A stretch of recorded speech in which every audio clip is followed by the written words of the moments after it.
3, 2, X-1, fire.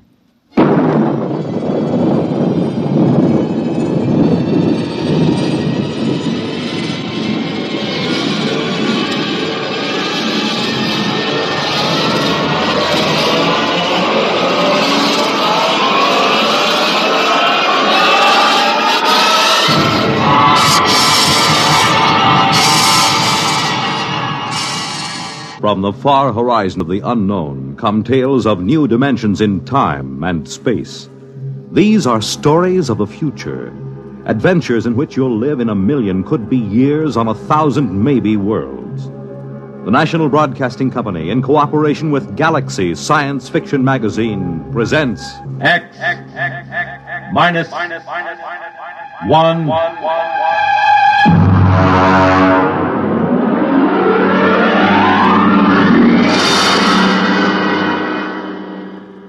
Tonight, The Light by Paul Anderson. But first, hear this. The glamour backstage at Broadway's newest hit musical show, The Spectacular West Side Story, the novel experience of accompanying a congressman, Joseph Martin, as he searches out the complaints, compliments, and problems of his constituents on a grassroots tour of his district. The thrill of attending one of the top football games in the nation as Army versus Virginia. The excitement of spending late evening hours with the music of top artists performing in famous nightclubs in New York and Chicago. These are just a few of the highlights of the weekend entertainment Monitor has planned for you. Beginning tomorrow night, Gene Kelly, Milton Berle, Tab Hunter, and Tony Martin are among the celebrities who will be visiting you over the Monitor weekend. There'll be comedy by Fibber McGee and Molly and Bob and Ray. Music, news, and sports, all on Monitor. So why don't you start your weekend right with Monitor on Friday night and stay with Monitor all weekend long over most of these same NBC radio stations.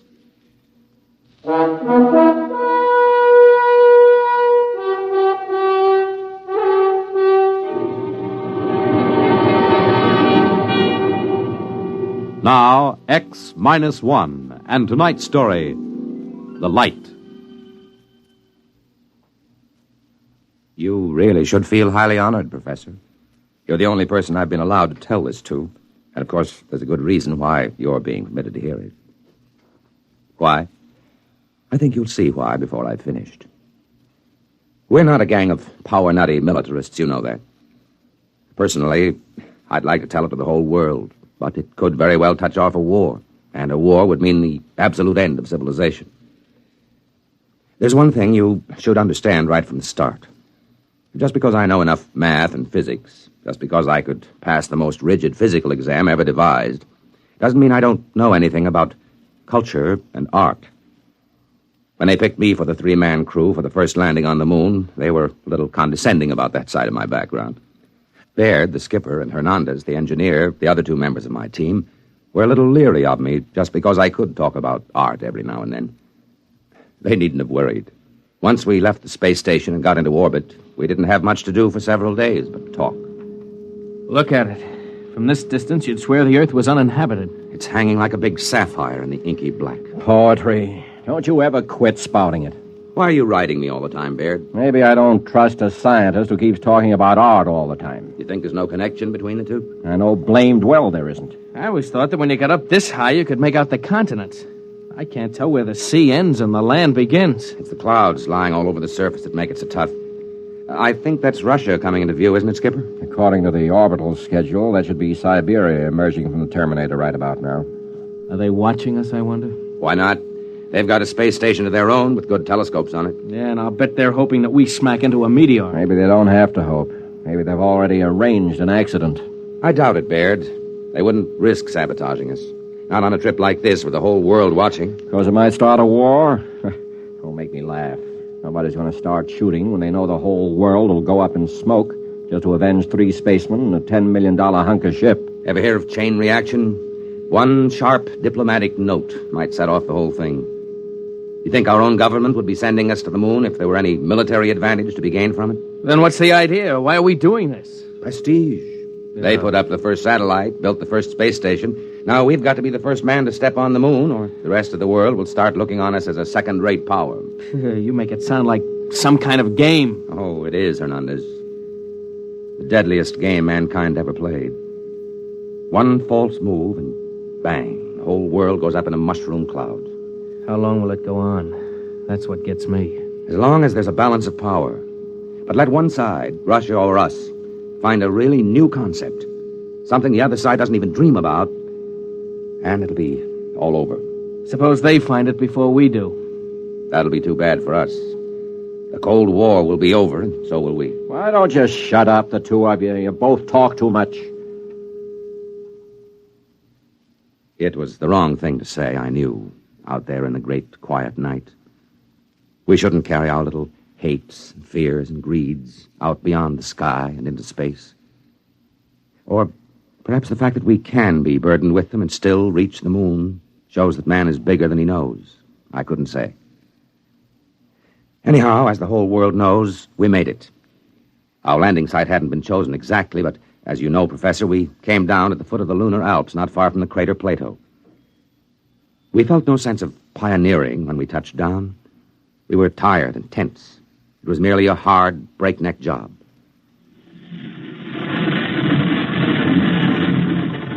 Hot rockets. Rockets off. Well, gentlemen, we're on the moon. Can we open the viewports? I want to see this. Go ahead, I'm bushed. Look at that. That light. I didn't realize it would be so bright. It's a cold, eerie light. It's not like our deserts on Earth. They aren't as bright or as dead. All right, that's enough gawking. Our orders are to draw lots to see who's first on the moon. All right, Hernandez, you draw first. Well, Professor, we drew lots. And, of course, everyone knows who won. I did. I was to be the first man ever to set foot on the moon. At least for a little while, that's what I believed.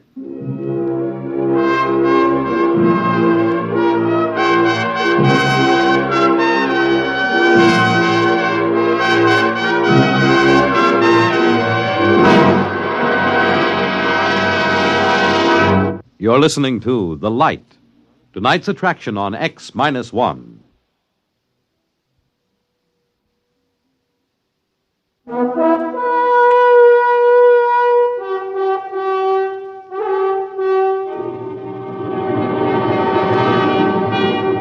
Now back to X-1 and The Light.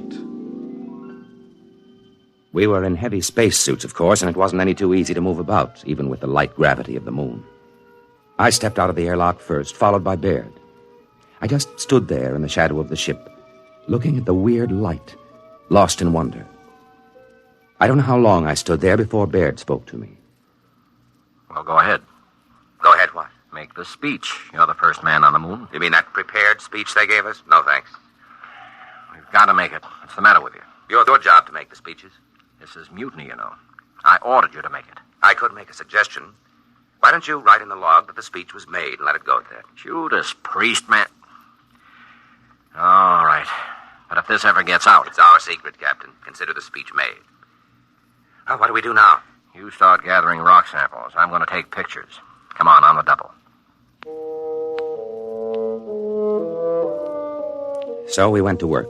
I gathered some samples, and each time I did, I left a little mark in the dust on the surface. The traces I left would probably last until the sun burned out. It seemed like an act of desecration, though the landscape was ugly enough. No, that's not true. It wasn't ugly, only alien. You know, it was several hours before I could really begin to see anything. I mean, it took that long for my brain to start registering in this strange, eerie place. I remember pausing to rest a minute while I watched Baird making adjustments on his camera lens and snapping various bits of landscape. Yeah, that ought to be a good one. You know, Baird, the thing that gets me is the light. It's no trouble. I'm using an F8 exposure this time. No, I mean the quality of it. It isn't like anything I ever saw on Earth. I wonder if it can be photographed. Of course it'll photograph. You know, in a way, it reminds me of that weird brass-colored light you get just before a storm on Earth. But it isn't the same either. No, I think I'll try an F11 setting. What I mean, though, Baird, is I don't think you can get the feel of this light in a picture. What you'd need for that is such a painter as hasn't lived for centuries. Rembrandt? No, it's too harsh a light for him. Cold light that's somehow hell hot. Will you shut up? You and your blasted Renaissance.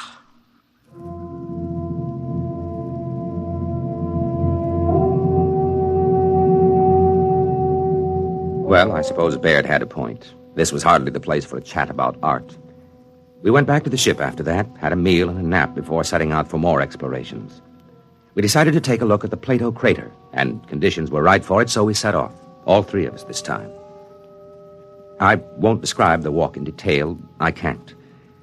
It wasn't simply the landscape and the lighting. On the moon, your weight is only 1/6 as much as it is on Earth, while the inertia remains the same. It feels almost like walking underwater, but you can move very fast once you get the hang of it. After a while, we reached the crater wall, climbed it, and stood looking down. Then Hernandez saw something and let out a yelp that almost split my ear when I heard it on the speaker in my helmet. Hey, look! What's the matter? What happened? There, in the floor of the crater, that mist. Yes, I see. Then they were right. Who? What are you talking about? The astronomers. They thought they saw something that looked like a mist in some of the big craters. They're right. It's right in front of our eyes. I thought there was no atmosphere here. How could there be mist?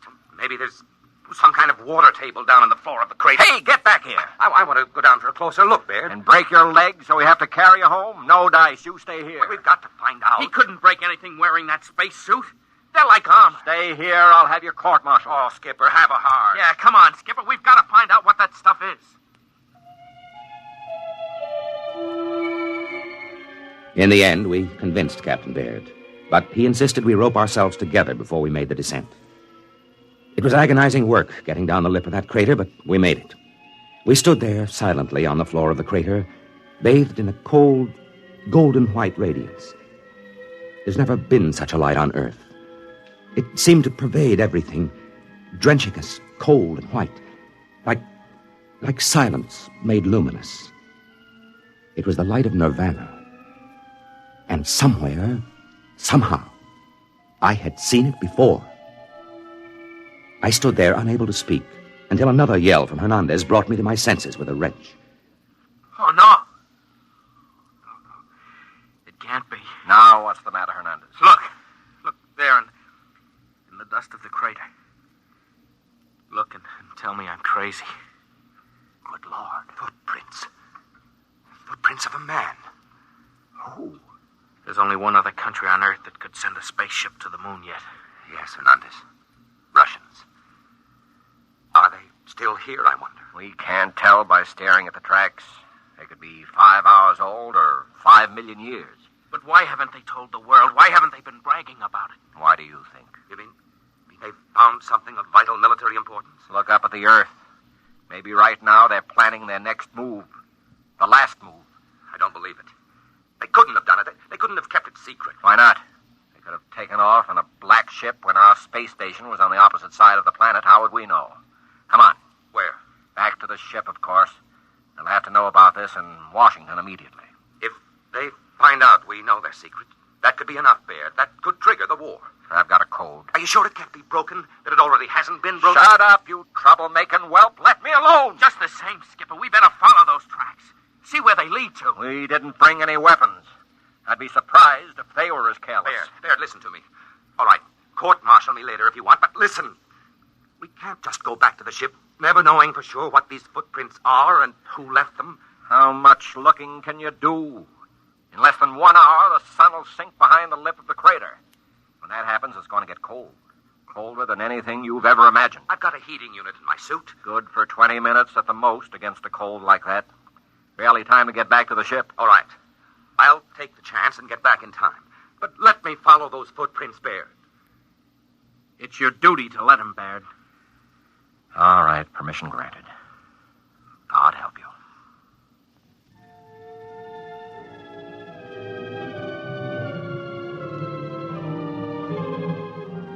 Baird and Hernandez, still roped together, climbed the crater side and disappeared, leaving me alone, staring at the hobnail boot footprints of a man.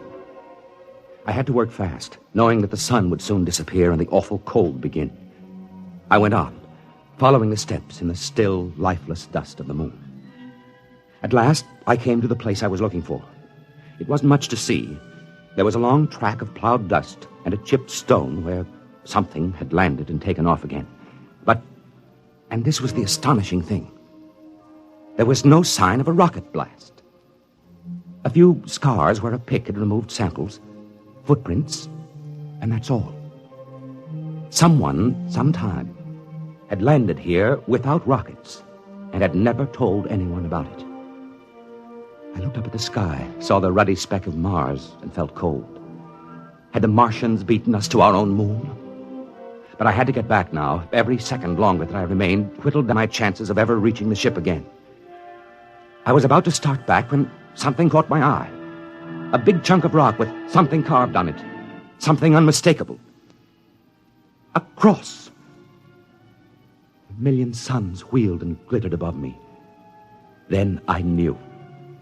I remembered where I had seen that weird light which remained on the wall at sundown. And then I knew the truth. I turned and started to run for the ship. I almost didn't make it. Baird met me halfway, ripped off my pack, and connected another heating unit. Jackass! Puddin'-brained fool! I'm going to have you up before a court-martial, so help me if it's the last thing Even if I tell you who made those footprints in Plato? What? I can, you know. I've got it all figured out. And in a way, it's a good joke on you. All right, back into the ship with you, and let's hear the whole story. And it better be good.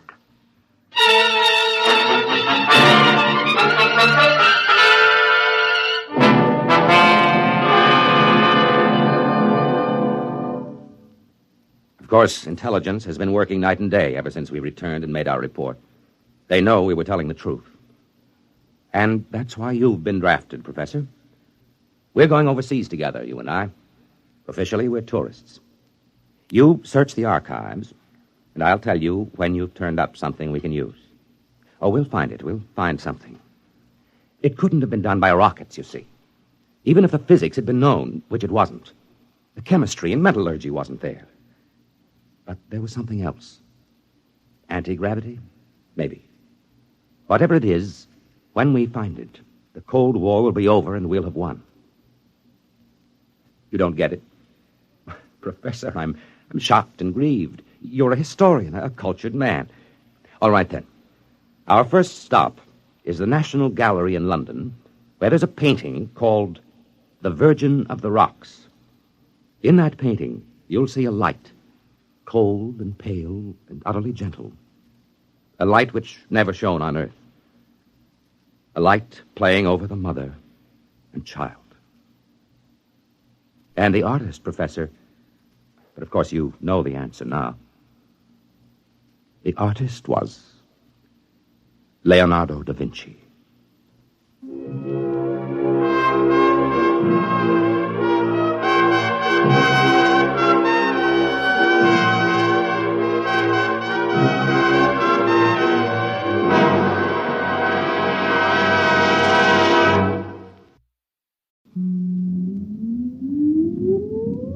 Countdown for blast off.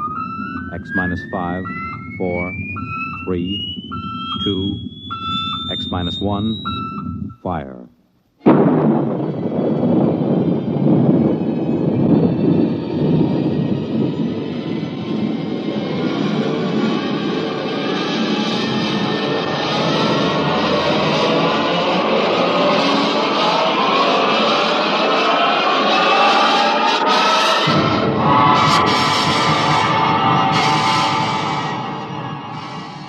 From the far horizons of the unknown come tales of new dimensions in time and space.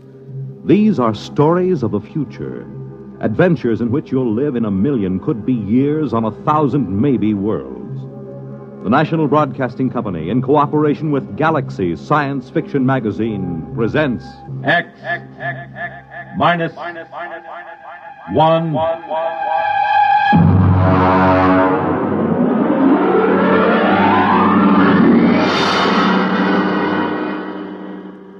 Tonight, A Wind is Rising by Finn O'Donovan. But first, hear this.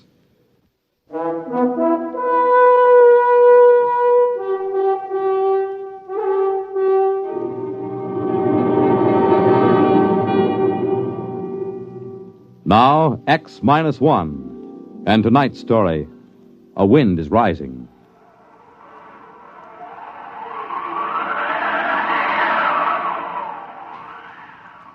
I'd only been on Corella for 8 months. Not long for a seasoned advanced exploration man like myself, but long enough to know one thing. Before long, I was going to kill me a native Corellan. Maybe I was a little edgy. When you have to live inside a steel and concrete capsule just listening to that fantastic wind howl 24 hours a day, it begins to get you. Anyway, it started when Smanik, he was our Corellan radio man, came up to my quarters to get me. Corellans are a dirty brown and look something like big spiders with 5 hairy tentacles. Yeah? Smanik, Earthman. Well? Other Earthman. Tell Smanik, tell this Earthman, come pretty quick. Okay. You got lump sugar. What for? Smanik, do something favor. Get lump sugar. No, I don't have sugar. Now beat it. Maybe you got dead meat. Smanik like dead meat. No meat. Now get your slimy shape out of here. Clayton. Yeah, what's wrong? Come on down with me. Clayton, I don't think it's good to insult these Corellans. They have no feelings, you know that. They have no emotional nervous setup. Just the same, I don't think it's good. For who? For you. When you insult somebody by your own standards, you hurt yourself. Even if the object of your insult is a dead thing. Now, look, Mirishev, I'm an advanced exploration expert. You're an anthropologist. You stick to your stuff, and I'll stick to mine. Sorry. Now, what's the fuss about? The water faucet. What about it? It isn't running. What? I pounded it and put a probe in. It must be blocked out at the storage tank. How could it be blocked out there? I don't know. Maybe the wind rolled a boulder at it. More likely one of those spiders like Smanik was fiddling with it. The natives have been told not to tamper with the water line. They don't like us. They might. I thought you said they were incapable of feeling like or dislike or any emotion. I did. I know they can't feel, but still somehow I get the sensation that they resent us. I'm glad we've only got one of them inside the station. Regardless of that, we can't live with our water supply cut off. Oh, listen to that wind. It'll be murder out there. I'll go. It's my turn. You wouldn't know what to do if you got there. It seems quite simple. Well, come to think of it, it could be a 2-man job if there's a boulder. The wind gauge reads 82 miles an hour. Just a light breeze on Corella. Maybe we ought to wait till it drops a little. Let's ask the gink. Why do we take him along? The gink? Well, he knows the terrain, and like all his kind, he's a fantastic sailor. But they take those woven land boats out in 100-mile winds with no qualms at all. The brute 14 tons, and it has a diesel engine. We don't need any sailors.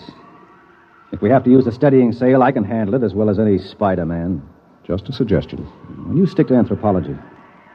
Now open the locks, and we'll get the brute out. We'll need Smanik to close the locks after us. Smanik? Earthman, call. Clayton and I are going out in the heavy land car. What's the weather going to be like?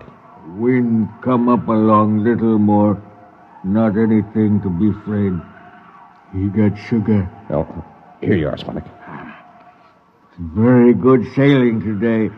You got sail on truck. We have a steadying sail made of steel. Woven reeds. More better. A more easy time. We know all about that. Open the lock, Nerishev.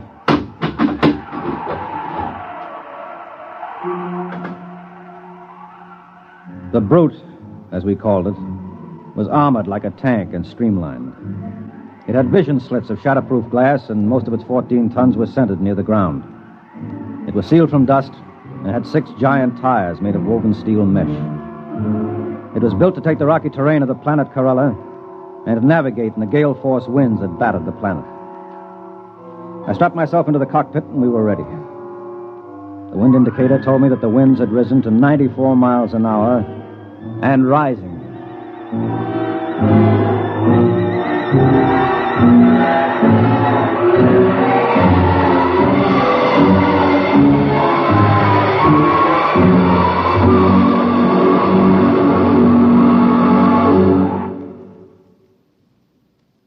You're listening to A Wind is Rising, tonight's attraction on X-1.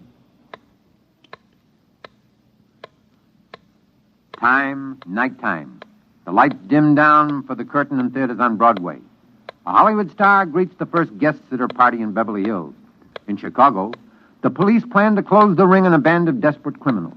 At a world-famous circus in Paris, France, the star trapeze artist climbs to a precarious perch high over the center ring.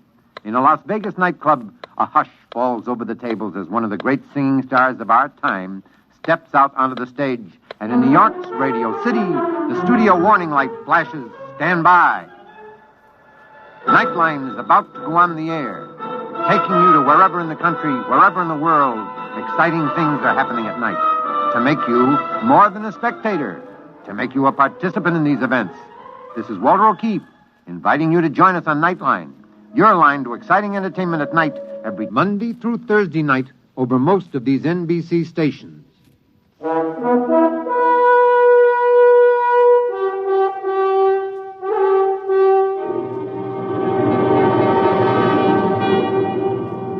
Now back to X-1, and a wind is rising. I looked out over the instrument panel. The Corella station had been set down like an overturned bowl on a rocky plain. In order to get to the water storage tank, we had to travel 6 miles. Immediately around the station were our boulder baffles, huge spikes of concrete designed to stop the boulders that the wind rolled off the mountains.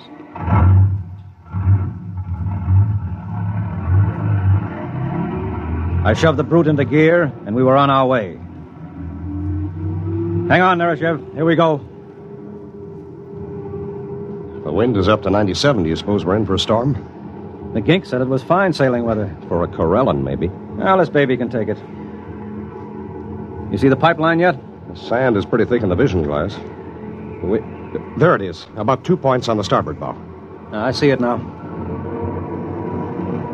What's our speed? 3 miles an hour. Give us a little more oxygen in here. Right? Hey, there's something coming toward us. Looks like a boulder. Hard right. That was no boulder. That was one of those ginks out for a sail in his land ship. Playful, aren't they? Next one scares us like that, I'll shoot him, so help me. I don't understand how they can sail those flimsy ships on those wooden rollers. What's our wind speed now? 102 miles an hour. I think it's going to be a storm, Clay. Well, there's no point in turning back now. We can't live without water. I'm game if you are. What's the strongest storm we've ever recorded? Well, let's see. In the 8 months we've been here, about 168 miles an hour. Well, this baby was built to navigate up to 200. We'll be all right.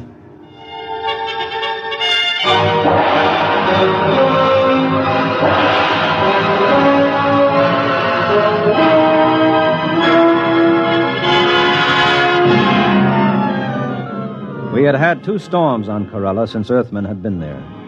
The first one had almost wiped out the station. That's why the boulder traps were built.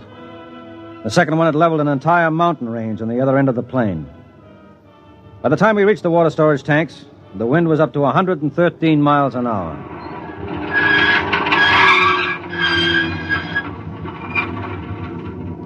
Well, this is it. One of us has got to put on an air suit and repair the damage. Means blowing out the line. It's my turn. What do you know about mechanical things? I'll go out. Fasten that nylon rope to me and winch it as I go along. I'll anchor the brute in the lee of the concrete breaker. Maybe you ought to wait till the wind dies down. It isn't dying down, it's rising. We can radio Smanik at the station and get a report. You think he'll give us a straight answer? I trust him. Hello, Smanik. This is Nereshev calling Smanik. This Smanik, Earthman. How long is this wind going to keep up? Long time. Maybe even longer. More than 2 hours? Yes. Okay. Clayton is going out to fix the pipe. We'll be back in an hour if everything holds. Okay. Well, I'm ready. Lock my helmet. Can you hear me? Yes. Okay. Open the chamber. Here I go.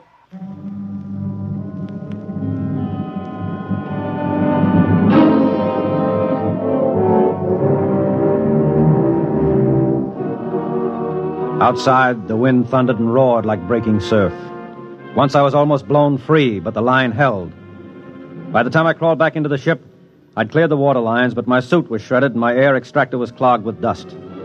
The wind was up to 145 miles an hour and still rising. You all right? Yeah.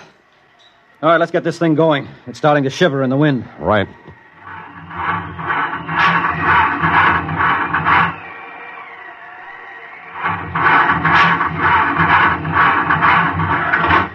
What's wrong? I can't start the engine. Here, let me try.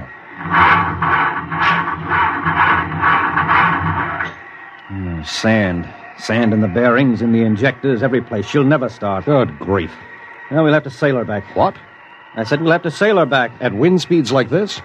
It'll be like sailing a little dinghy across the Atlantic in a gale. Well, what else can we do? We'll put out the auxiliary anchor and ride it out. No. One good boulder and we'd be goners. Come on, raise the sail. Okay.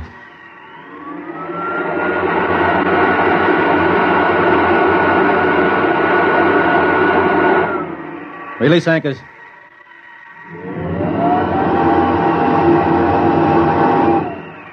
Hang on. Here we go.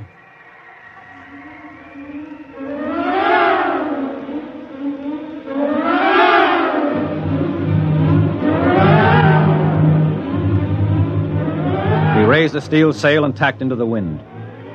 Shoved by a wind that had now reached 175 miles an hour, the 14-ton brute soon picked up to a speed of 40 miles an hour. Even reefed down and heeled over, I couldn't hold her, and I had to winch out the steel mainsheet to straighten her up. Then it began to happen. The thing we feared the most.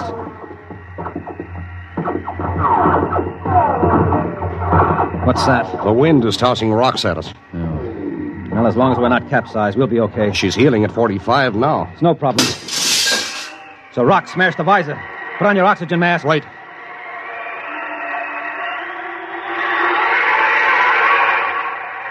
Man, she's boiling along now, 75 miles an hour.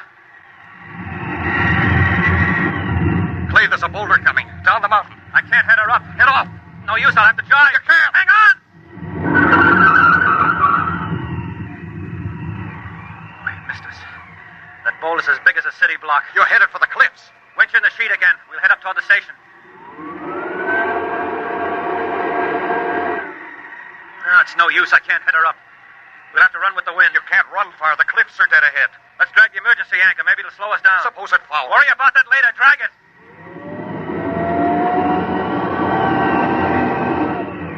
That's better. I may even be able to head her up now. Those cliffs. Holy smoke, look at that. A dozen current land ships sailing toward the station like it was a fine afternoon. They usually keep away from the station. There's no time to worry now. Winch in the sheet. I'm going to head up higher.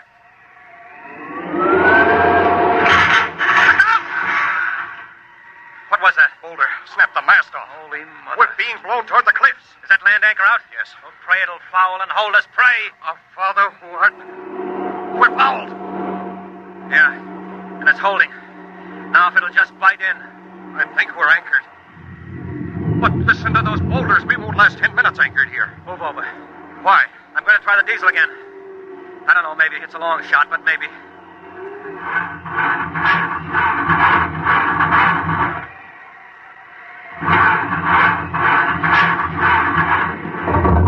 It's caught.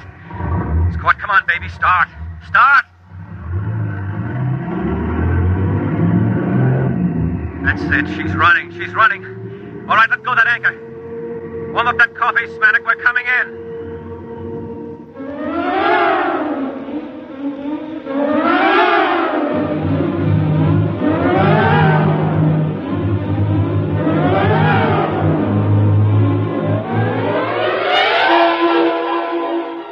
Somehow the engine coughed and spit us back to the station. The boulder defense was completely flattened, and one side of the capsule was dented by a huge rock. But otherwise it was still holding. The winds were up to 212 miles an hour at the time. A dozen Corellan land ships were moored by their long vines on the lee side of the station, and more ships were coming in every minute. We slid into the tube and entered the capsule. Welcome, Earthmen. You have nice sail. Shut up, you crummy gink. Earthmen not pleased. You told us the weather would hold. Old Corellan saying, one can predict weather, but not do something about it. Very true. Yeah. We almost died out there. You wouldn't have been planning anything like that, would you? Smanik no understand. No? Well, do you understand this? Now get out of here. Get out before I blow your ugly head off with this gun. Very difficult for Smanik to be without head. Impossible to eat sugar or dead meat for almost 3 weeks before new head grow. Smanik join his people now for summer festival. Now, you do that. Pronto. Wait a minute, Smanik. Did you say summer festival? Oh, yes. Ancient Karelian festival. When summer ends, we go sail away to caverns in far west. Caverns? Yes. We live in caverns for 3 months. In that way, we have safety. Safety? From what? From winds. After summer is over, come winter storms. First storm of year about to start any moment now. About to start? What do you call what we've been having? The wind is 238 miles an hour right now. The brute's ruined, the boulder defense is leveled, the foundations are cracked. Very regrettable. Perhaps you like to come stay with us in caverns. Bring sugar. Impossible. We need oxygen, food, our own water. Very regrettable indeed. Well, maybe you don't stay and colonize our planet after all. Yes. Really big wind starting to rise now. Smanak go. Goodbye, Smanik. Thanks for your help. Smanak do favor. Glad to help. You got sugar?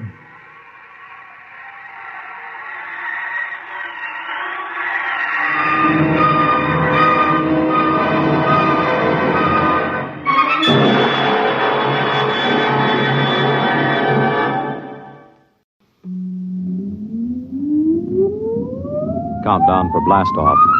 X minus 5, 4, 3, 2, X minus 1, fire.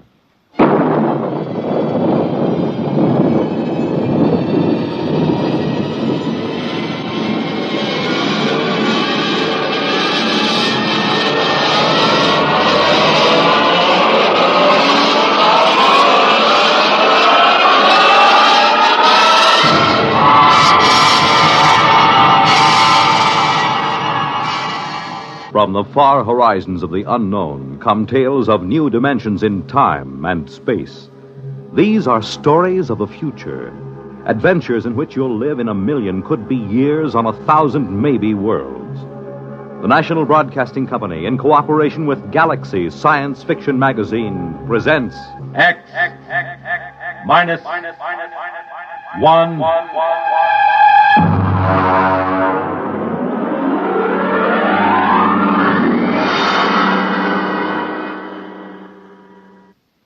Tonight, Volpla by Wyman Gwynn. But first, hear this. Hello, I'm Dorothy Olson, singing schoolteacher on NBC's big weekday musical show, Bandstand. But right now, I'd like to talk to you parents. I'd like to ask you a few questions as you're getting ready to send your youngsters back to school. Are you helping your child get the most out of his school? Do you make his home conditions favorable enough for him to do his homework? Do you show an interest in his schoolwork?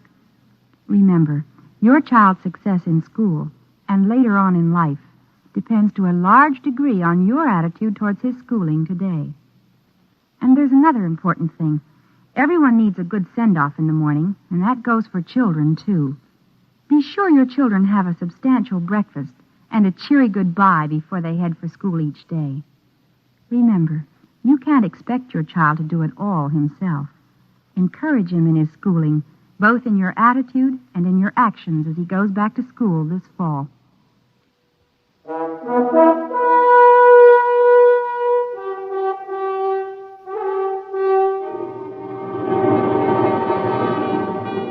Now, X minus 1 and Volpla.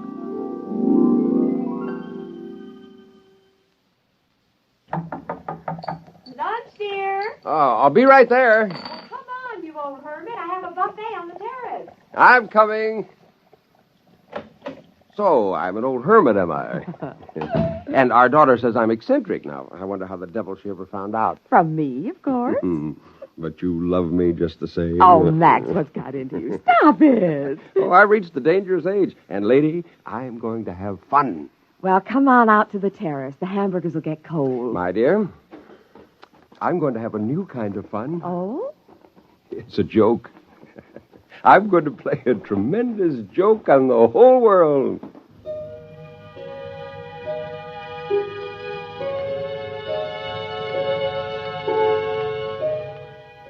I had been working for this moment for 10 years, and now, Volplas, 3 of them, a male and 2 females. I had called them Volplas since that day 10 years ago when I got the idea of creating a flying mutant, which I would teach to feed, play, and talk. Now I was almost ready to play my joke on the world. After lunch, when I returned to the lab, the Volplas were moving about on the mattress where I had placed them, and the male was trying to stand. They were about 28 inches high. Except for the face, chest, and belly, the Volplas were covered with a soft, almost golden down. The skin was pink. Upon his head and across his shoulders, the male had a shock of fur as soft as a chinchilla. The cranium was in the same proportion to the body as it is in the human. And they were shockingly human-eyed. When the male spread his arms, the span was 48 inches. I held his arms out and tried to tease the spars open. These spars turned backward and ran alongside the wrist almost to the elbow. Powerful wrist muscles could snap them outward and forward. Suddenly, as I teased the male Volpla, this happened. The spars shot outward, adding 9 inches to each side of a span. The lateral skin, that had until now been resting in folds, was tightened into a golden plane that stretched from the tip of the spar to his waist, a true gliding plane, perhaps even a soaring plane. By 4 o'clock that afternoon, they were ready for their first solid food. Come on now, here, hold the cup. That's the way. Hold the cup. Oh, you're a beauty. You're all beauties. No, come on. Hey, don't climb on my back. No, don't. Stop. Oh, that's better. Oh, hello, pretty one. Hello. Hello. So that's the way it's going to be, eh? Hello. Hello. Wonderful. Oh, you have no idea what I have in store for you, my dears. I will teach you a language. Perhaps English, a simple basic English. You will have your own crafts, and you'll live in small tree houses, and I'll teach you legends that you came from the stars, that you watched the red men and the white men, and you listen to their speech. And when you're able to take care of yourselves, I'll turn you loose. There'll be Volpla colonies up and down the coast before anyone suspects. And then, my dear, one day, somebody will see a Volpla, and the scientists will observe them. Then the legends will come. Isn't that funny? Don't you think that's terribly funny? Funny.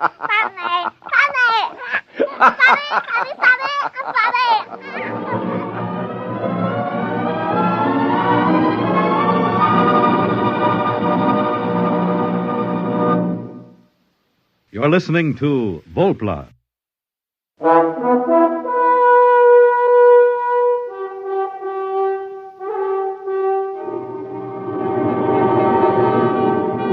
Now back to X-1 and Act 2 of Volpla.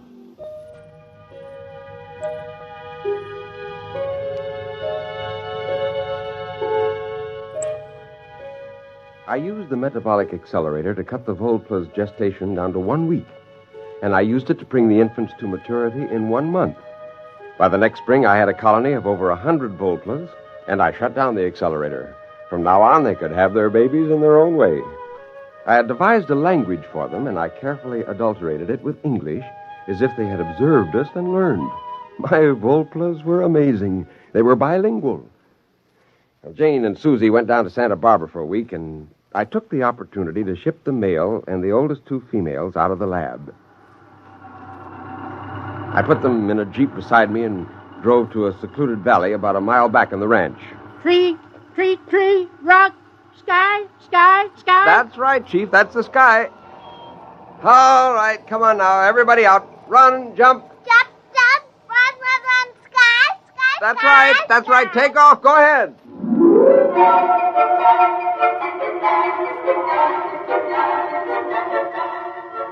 He spent about 2 hours chasing the 2 girl Volplas around, and then he made a leap for one. And when he spread his arms, his spars snapped out, and those golden planes sheared into the air. Sky. He sailed over her, and he rose up, and he hung in the breeze for a long moment, 3 feet above the ground. Fly! Fly! Fly! That's right! You can fly! You can fly! Oh, fly! Fly! Fly!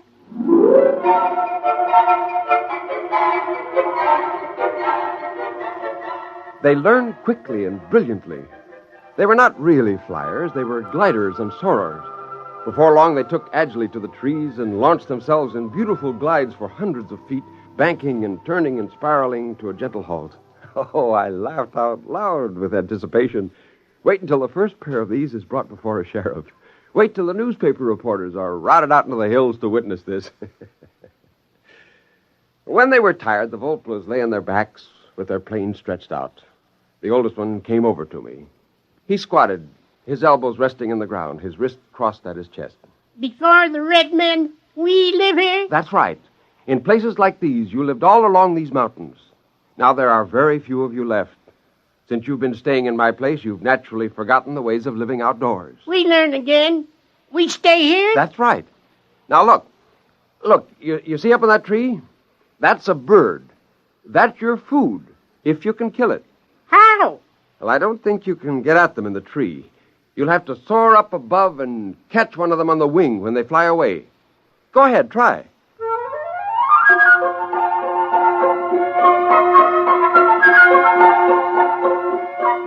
He climbed the tree and launched himself and caught a warm updraft from the hillside.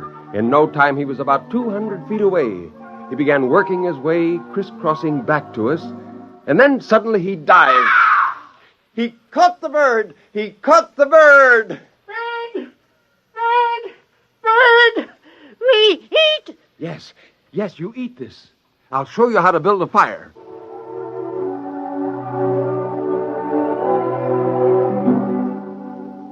Again, I told them the story I had made up. How they came long before the red men in a ship from the stars. I taught them to point to the planet Venus and say that was the star they came from. I grinned to think of the many stories that would be written in the Sunday supplements. Oh, what a great joke I was playing on the world. We came from the star before the red men? From the star? Yes.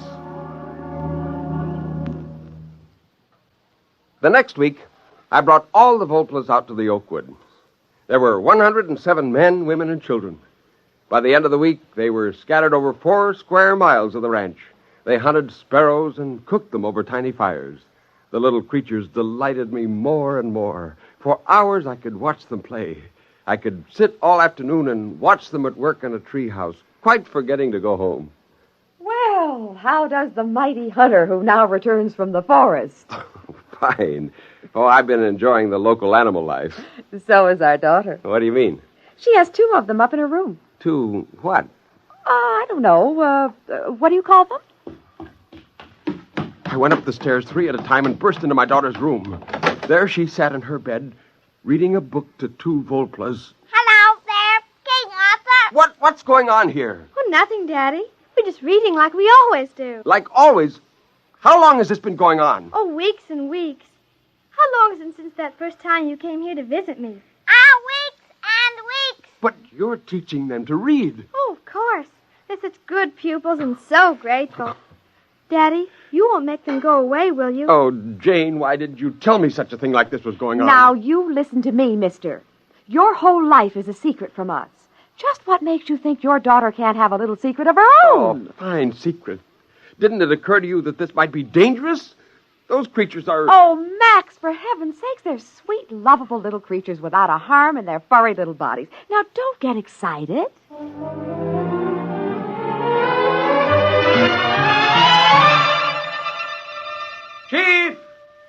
Chief!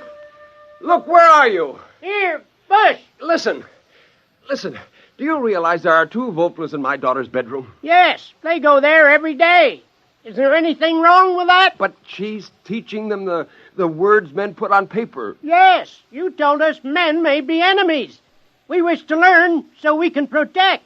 I have Thing here. Well, that's the San Francisco Chronicle. We've been taking it for some time from Box at your house. Oh. I have learned from the others. I can read most of this. It was terrible. The whole wonderful joke of the Volplas would be lost. But I knew what I would have to do. I'd have to explain that my family and I had found a colony of them on our ranch and taught them English and taught them to read. I was stuck with that. Men are dangerous. They will shoot us with guns if we leave here. No. Now listen. When they know who you are, they'll leave you alone. Now, you must disperse all your families at once. Send them far away and spread out. No, we cannot leave these woods. Men would shoot us. But I'm telling you... Perhaps you are not a good friend. Perhaps you have lied to us. Why are you saying we should leave these woods? But it's important. The whole... I mean, you'll be safer. We will decide.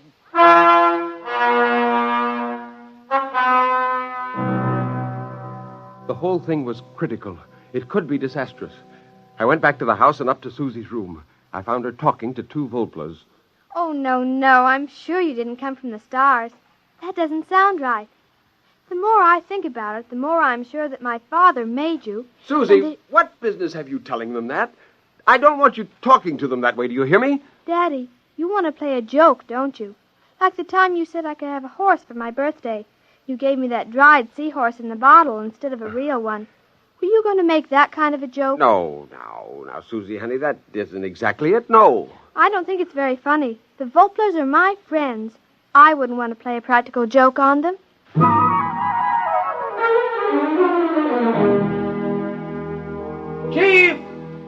Chief, where are you? Chief! Oh, confound it, the fires are out, none of them around. Chief! Are you up there in that treehouse? Where are you? Where are all of you? You've got to listen to me. I made you. The joke, the whole joke is spoiled. Where are you? Chief! Volplas! Volplas!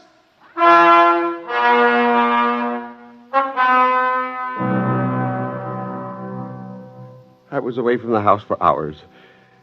When I came back, I found Jane sitting on the terrace. Are you looking for something, dear? Oh, never mind. I suppose they're all gone. What do you mean? The little flying things. I saw them fly by about 4 in the afternoon. You did? Where did they go? Over that way. You could see them soaring over the trees. Oh, it was so pretty. Where's Susie? She's been watching television. She's all excited about the rocket flight, you know. What rocket? Oh, you have been living in the woods. The Venus rocket. My goodness, it's been in all the newspapers. Where are you going? I've got to talk to Susie. Susie! Shh, Daddy, the rocket's almost ready to go. Listen. It approaches 0 hour now. The rocket stands tall and silvery. The gantry crane is pulled away now. We're actually at least 5 miles away, watching from the remote monitors. There's some disturbance now. It seems to be some birds. Big birds, like a flock of owls circling the ship. Oh, Daddy, look. Hey, wait a minute. They're flying through the hatch. It seems to be jammed open. Well, this is certainly an unforeseen development. The men on the ground are driving a motor-driven ladder up to the ship, and the owls seem to be fighting them off. Oh, there goes the hatch. It's closed. Those birds are inside, and they're big birds, big as eagles. As we told you previously, ladies and gentlemen, the rocket is on automatic fire. It'll go off in precisely 10 seconds. We stared at the television screen. We saw the red blast of fire and the silvery rocket streak up into the sky, the cameras following. Our reporter at scientific headquarters reports that none of the rocket telemeters are recording. The owls who blundered into the open hatch in this heartbreaking accident seem to have disrupted the automatic recorders. The control circuit cannot be altered. The rocket will land on Venus as scheduled. Daddy, those weren't owls, were they? No, they weren't. Owls. He thought they were owls. That's kind of a joke, isn't it? Isn't it a joke, Daddy? I'd say, Max, dear, the joke's on you. Wait till men land on Venus and find Venusians with a legend about their great father in California.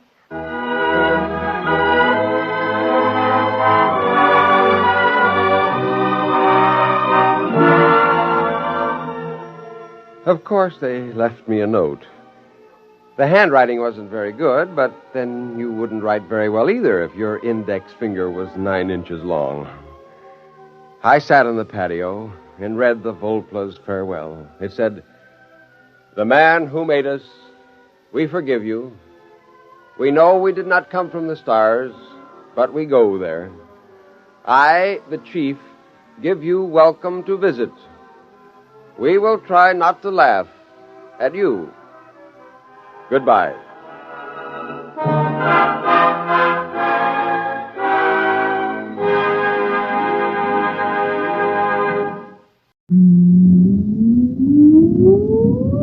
Countdown for blast off. X minus 5, 4, 3, 2, X minus 1, fire.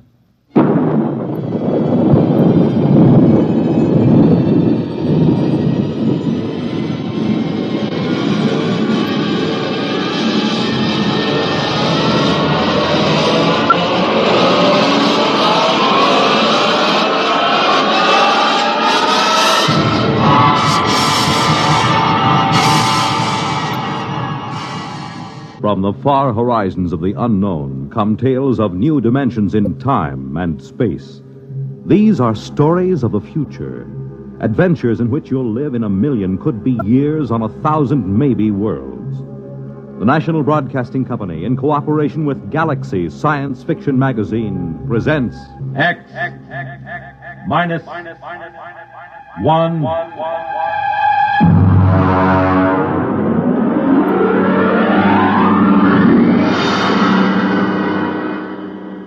Tonight, At the Post by H.L. Gold.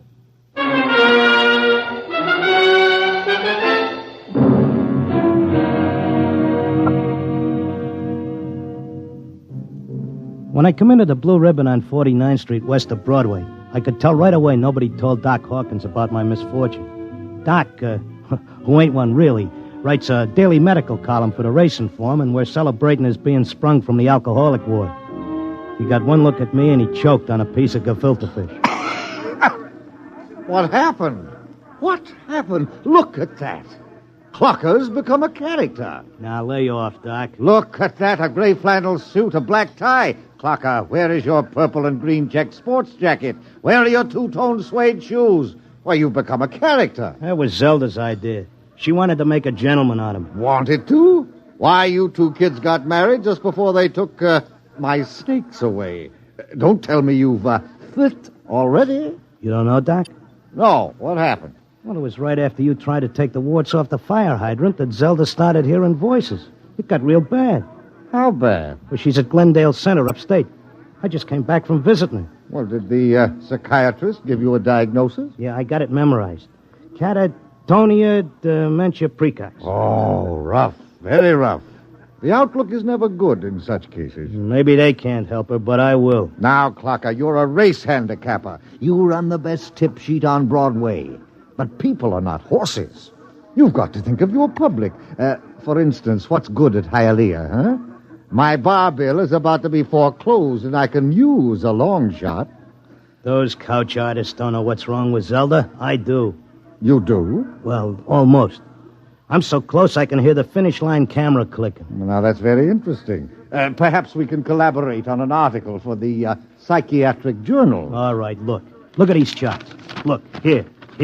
Huh? I use the same system I used to dope the races. Look, Zelda's got catatonia. She used to be a hoofer before we got married, and now she does time steps all day. Stereotype movements are typical of catatonia. You don't get it. She does time steps. The first thing you learn in hoofing, over and over. 10 or 15 hours a day. And she keeps talking like she's giving lessons to some jerk kid who can't get it straight. And I hear when these catatonics pull out, they don't remember much or maybe nothing. Protective amnesia. They work harder and longer at what they're doing than they ever did when they were regular citizens. And they don't get a red cent for it. I beg your pardon? I said they were getting stiffed. Anybody who works that hard ought to get paid. I don't understand what you're getting at. What are they knocking themselves out for if it's for free? Doc, I tell you, I miss that mouse. I gotta save her. She can't see or hear us, but she can sure see or hear something. And I'm gonna dope her. Clarker, it's too much for you. Too much for me, huh? Who was it said Warlock had turned into a dog in his third year? Who was it had 7 winners the opening day at Belmont? You take my word for it, Doc. I'll beat the schizophrenia handicap.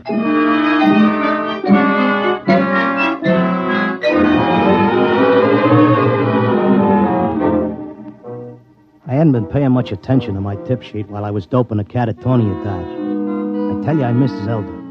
I missed the bobby pins on the floor and the nylon stuck on a shower rack, the toothpaste tube squeezed from the top. I had to get her back somehow. Next day, I took a cab and went out to that place. I sat in the room and watched her dance. Oh, it was something. Because Zelda was worth watching, even with her eyes blank and her feet shuffling through that simple time step. Mr. Locke, visiting time is almost up. All right. Zelda. Listen, Zelda. How long can they take to learn a time step? She can't hear you. Look, kid, I don't know who these squares are that you're working for, but tell them if they take you, they gotta take me too, you hear?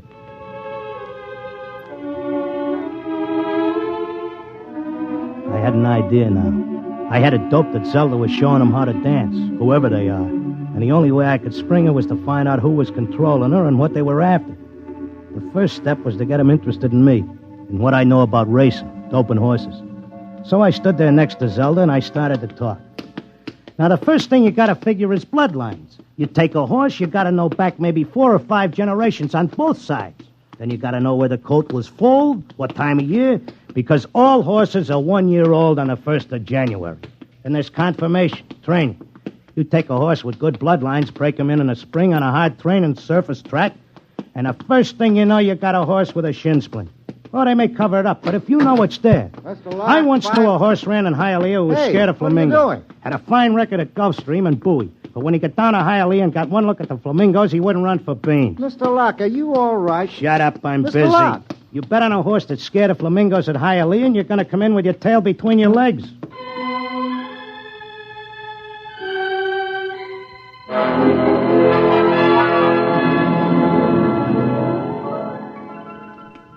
Kept coming back every day.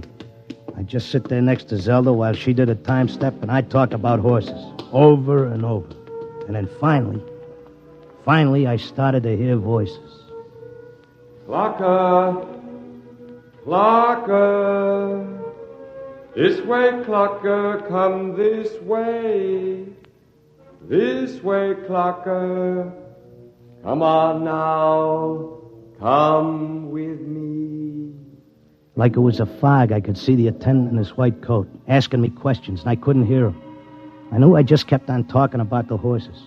And then suddenly I wasn't there. I was somewhere else. I was in a big square, and the buildings looked like the new Roosevelt Raceway, all modern. Or maybe like the World's Fair. There were trees and statues, and there were hundreds of people standing around, and they all looked scared. There was a little man with bifocals and a vest with pins and needles in it standing next to me. He looked scared. But I knew it had worked. I was on my way to Zelda. How did I get here? Excuse me, mister. How did I get here? I don't know. I can't take time for pleasure trips. I've got a customer coming in tomorrow for a fitting. She'll positively murder me if her dress isn't ready. She can't murder you. Not anymore. You mean we're dead? Don't ask me, but I don't think you're dead. That much I can tell you. Some of the people in the crowd were complaining they had families to take care of, while others were worried about leaving their businesses. And they all grew quiet when a man climbed up on a big platform in front. He was a very tall and dignified guy, and he had formal clothes and a white beard like the chief mourner at a politician's funeral. Ladies and gentlemen, please feel at ease. You are not in any danger. No harm will come to you. If you will listen carefully to this orientation lecture, you will know where you are and why. What is it? I don't understand. It's a pitch. Friends, I know you are puzzled at all this. Now let me explain. You've been chosen, yes, carefully screened and selected, to help us in what is undoubtedly the greatest cause of all history. You will learn more about it as we work together in this vast and noble experiment. What experiment? What is it? I got it picked. This is a pitch. These guys are out for something. Smells like a con. Let me state this in its simplest terms. Now, you know that there are billions of stars in the universe and that the stars have planets. A good many of these planets are inhabited. In almost all instances, the dominant form of life is quite different from yours.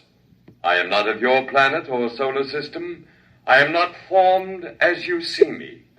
My true appearance would seem to be rather confusing to human eyes. Nuts, get to the point. The truth is, we are not here, and neither are you.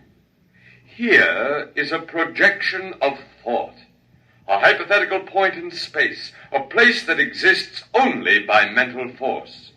Actually, our bodies are on our own respective planets. What's he saying? What does he mean? Wait, he'll give us the convincer after the build-up. Our civilization is considerably older than yours. For many of your centuries, we have explored the universe both physically and telepathically, and during this exploration, we discovered your planet.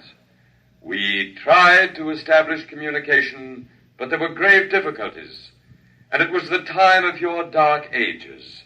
And I'm sorry to report that those people we did make contact with were generally burned at the stake. Here it comes. He's getting ready to slip us the sting. Oh, I don't think you ought to say a thing like that about a fine, decent gentleman. He's obviously very sincere. The problem we face is that the human race is doomed.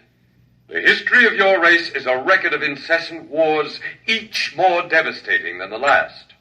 And now, finally, man has chained the power of worldwide destruction. The next war, or the one after that, will unquestionably be the end not only of civilization, but of humanity, perhaps even of your entire planet. Then why have we brought you here? Because man, in spite of his suicidal blunders, is a magnificent race. He must not vanish without leaving a complete record of his achievements. Now, this is the task we must work together on. Each of you has a skill, a talent, a special knowledge we need for the immense record we're compiling.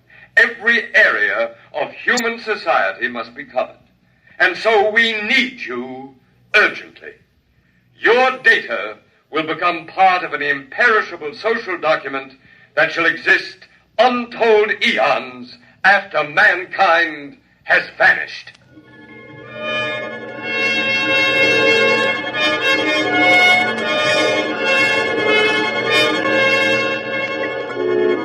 Oh, he had a slick con. He had that crowd in the palm of his hand like a small-time grifter selling pearl necklaces on 6th Avenue. They all cheered. They were all flattered to think that they were joining in this vast project to make a record of the human race. After a while, they broke us up into divisions, and I got herded into a building marked Sports and Rackets. They took my name and my occupation like I was applying for unemployment insurance. Now, here's our problem, Mr. Locke. We're making two kinds of perpetual records. One is written, more precisely, microscribed. The other is a wonderfully exact duplicate of your cerebral pattern, in more durable material than brain matter, of course. Of course. The substance we use in place of brain cells absorbs memory quite slowly. But you'll be happy to know that the impression once made can never be lost or erased. Delighted, tickled to pieces. I knew you would be. Well, let's proceed, shall we? First, a basic description of horse racing. I started telling them about horse racing, but they held me down to one sentence. They said I had to repeat it over and over so that recording thing could get it. They had a picture of my body back on Earth lying in a bed in a hospital just saying that one sentence over and over again. Well, that's enough for today. Isn't it amazing? We have a more detailed record of human society than man himself ever had. Your life, my life, the life of this Zelda, whom you came here to rescue, all are trivial, for we must all die eventually. But the project will last eternally. You're telling me you know what I'm here for? To secure the return of your wife. I would naturally be aware that you'd submitted yourself to our control voluntarily. It was in your file that was sent to me by admissions. Then why did you let me in? Because, my dear friend, we also... Leave out the friend pitch. I'm here on business. As you wish. We let you in, as you express it, because you have knowledge that we should include in our archives. We hoped you'd recognize the merit and scope of our undertaking. Most people do once they're told. Zelda, too? Oh, yes. Yes, Zelda's extremely cooperative, quite convinced.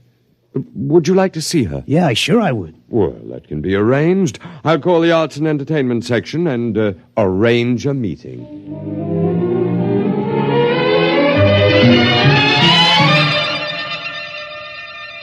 Zelda, baby. Clocker. Let's get out of here.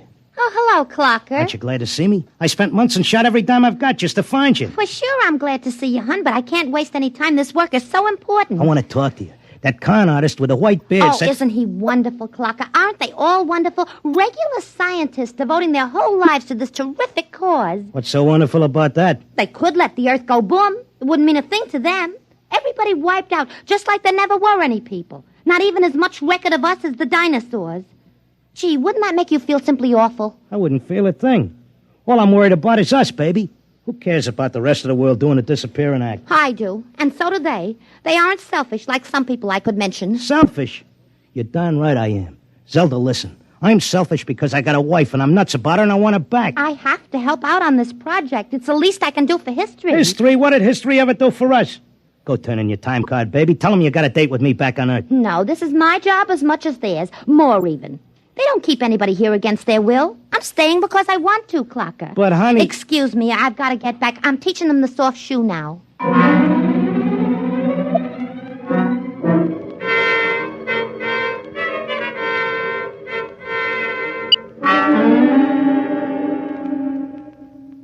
Are you satisfied now, Mr. Locke? Listen, take away the doom push and this racket folds. Listen, suppose you're all square. Suppose you're leveling. You're knocking yourself out because your guess is we're going to commit suicide. But is there any doubt of it? Do you honestly believe the Holocaust can be averted? I think it can be stopped, yeah. Listen, between these catatonics and me, we could tell them what it's all about. I notice you got people from all over the world here. They get along fine because they have a job to do and don't have time to hate each other. Well, it could be like that back on Earth. Mr. Locke, we have experimented in the manner you suggest, but a human psychological mechanism defeated us. Yeah? What was that? Protective amnesia. They completely and absolutely forgot everything they'd learned here. Well, what are the odds on me remembering? Well, you are our first volunteer. Look, I'll give you a deal. You let me out, and maybe I'll be the first case that didn't get amnesia, and I can tell the world all about this. I'll come back if I lame out. You can pick me up any time you want. But if I make headway, you gotta let Zelda go, too. That's a very reasonable proposition. We'll lift our control, Mr. Locke, for a suitable time.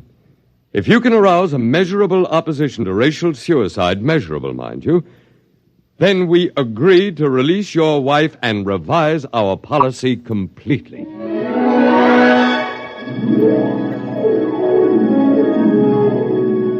I came to at Glendale. It took me about 2 weeks to convince them that I was all right again. But I had to convince the world that they were throwing a race and that they needed a saliva test. So I started to write it all out in my tip sheet, in and around the horses. Around that time, I ran into Doc. Clocker, my boy, you've no idea how anxious we were about you. But you're looking fit, I'm glad to say. Thanks. I wish I could say the same about you and the rest of the world. No need to worry about us. We'll muddle along somehow. You think so, huh? I'm glad to see you've got your tip sheet going again. As long as the bobtails run, who cares what happens to anything else?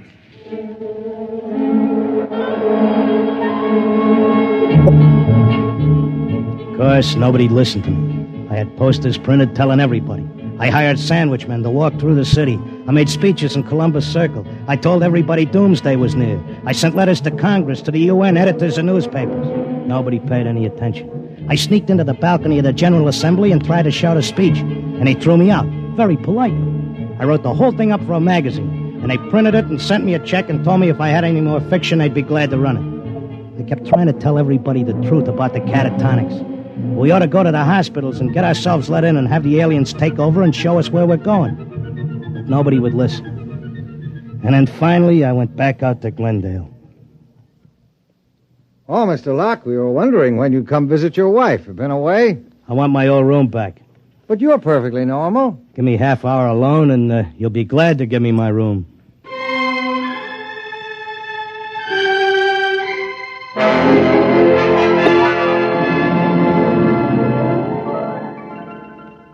Well, here I am back again. Oh, Mr. Locke. Okay, I'll give you all the rest of the dope on racing. You won't have any trouble with me. Then you're convinced you failed. I'm no dummy.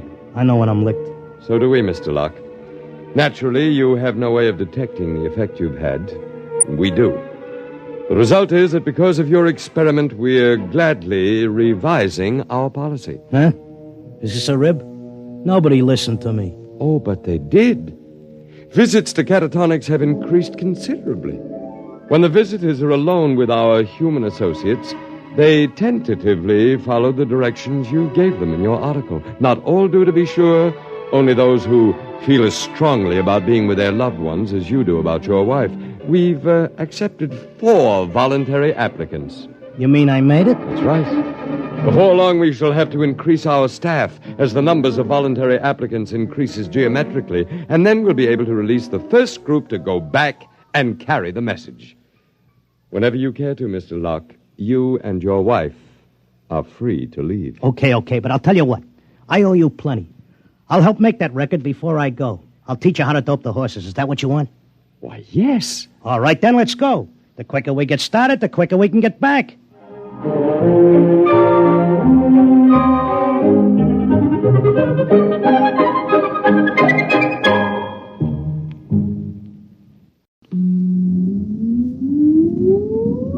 Countdown for blast off. X minus 5, 4, 3, 2, X minus 1, fire.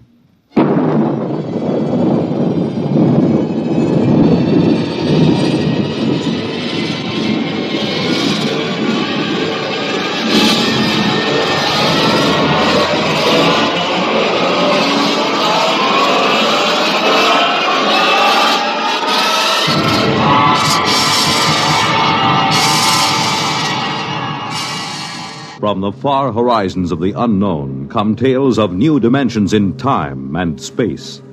These are stories of a future, adventures in which you'll live in 1,000,000, could be years, on 1,000 maybe worlds. The National Broadcasting Company, in cooperation with Galaxy Science Fiction Magazine, presents X minus 1.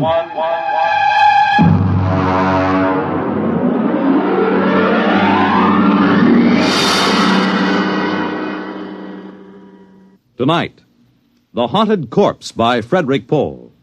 But first, hear this. Whenever you want things to be just right, be it here or there or day or night, you make it Pabst, 'cause Pabst makes it perfect. Yes, Pabst makes it perfect. Just as we always have ever since 1844. So next time, you make it Pabst, because Pabst makes it perfect. America's Blue Ribbon beer from the Pabst Brewing Company, Milwaukee, Wisconsin. Yes, Pabst makes it perfect.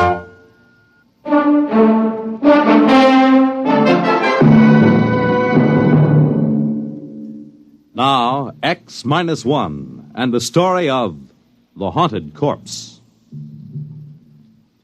We moved in at 0800.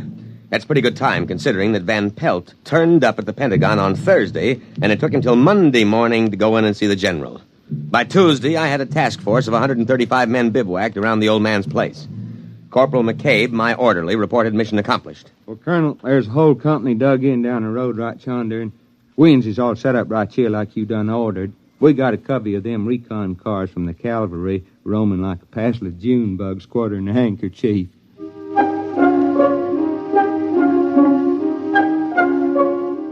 McCabe isn't very bright, but he's loyal.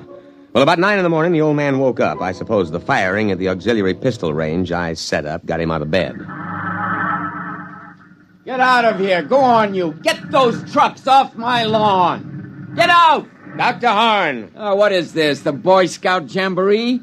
Are you the scoutmaster? Dr. Horn, I am Lieutenant Colonel Windermere, sir. My orders are to establish a security cordon about your laboratories. What? Here you are, sir, my copy of your orders. What the devil is this nonsense? You will see they are signed by General Follinsby himself. I know. That sniveling rat Van Pelt. He went to the army, is that it?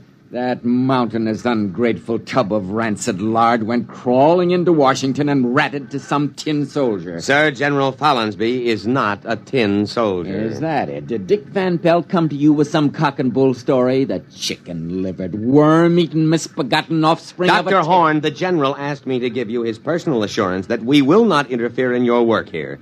But I'm sure you understand the importance of security. Now, you listen to me. The Horn effect is my personal property, not the government's or the Army's. What is this, creeping socialism? Sir, security.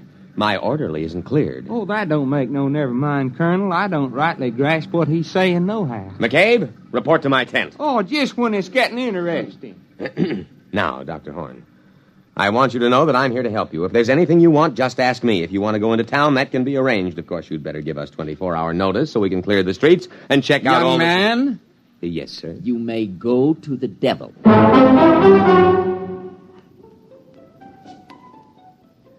Of course, he went in to call the Pentagon and protest. He had a lot of spirit for an old civilian of about 75. Hello? This is Dr. Eric Horn. I want to protest an invasion of my privacy. Of course, Dr. Horn, I understand. There's an officious young Cub Scout out at my place making a pest of himself. A lieutenant something. Lieutenant Colonel Windermere. But I called Washington. Yes, sir, but our intercept monitor put the call through to me. We'll take care of any outside calls you wish to make. Of all the insufferable...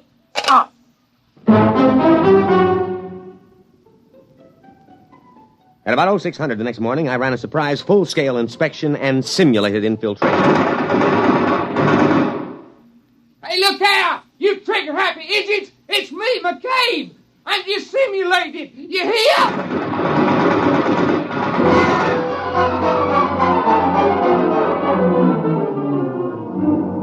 Fortunately, he was only grazed. The wire-stringing detail worked all night, and we had surrounded the old Victorian house with triple-strand electrified barbed wire with guard towers every 50 feet. At 1400, I paid a call on Dr. Horn.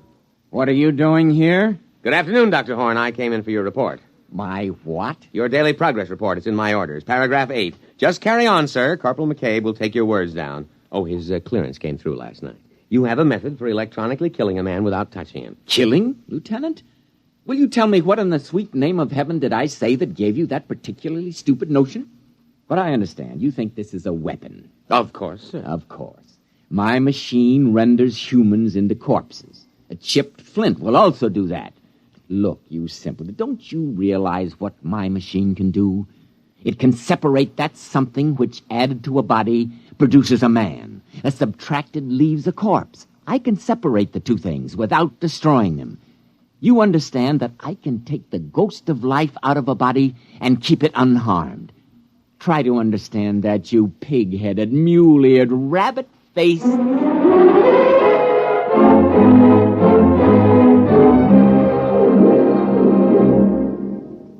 You're listening to The Haunted Corpse, tonight's attraction on X-1. You know, the property value of your home depends on the well-being of your community and your neighborhood. On things like good lighting for your streets, accessible parks and playgrounds, and cleaning up slums. And what others are doing, you can do. In Michigan, a city group launched Operation Bootstrap to rehabilitate houses, clean up slums, and interest everyone in better living standards. In Pennsylvania, a local real estate board surveyed every property in town, got 500 improved, and 50 hopeless slums torn down. So help clean up slums, and keep up your own home as well. To help keep your community sound, get into Action. Action is a national organization designed to help you protect the well-being of your community. For free information on your particular problem, write to Action, Box 20, Radio City Station, New York 20, New York.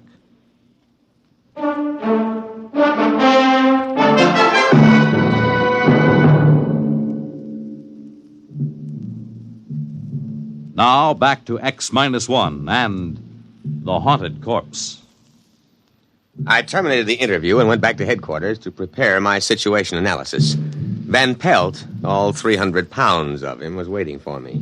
He was eating a can of sea ration with a knife. He's perfectly sane, Colonel, but he's dangerous. Very dangerous. You've got to protect me, absolutely. Van Pelt, I want the straight dope on Horn. Now, what is this ghost business? Oh, that. That's just his way of putting it. You see, care to join me in a can of beans? No, thank you. Well, there's a difference between a living man and a dead man, and that difference is what Dr. Horn whimsically calls a ghost. Call it life, plus intelligence, plus soul, if there is such a word in your lexicon, Colonel. You mean his machine conjures up ghosts? No, Colonel. Dr. Horn is an impossible old vulture, but he's not a faker. Horn can drain the essence of life from a body and store it, or if he wishes, he can replace them in another body. Would you mind handing me the can opener? This looks interesting. Macaroni and beef. Supper ration.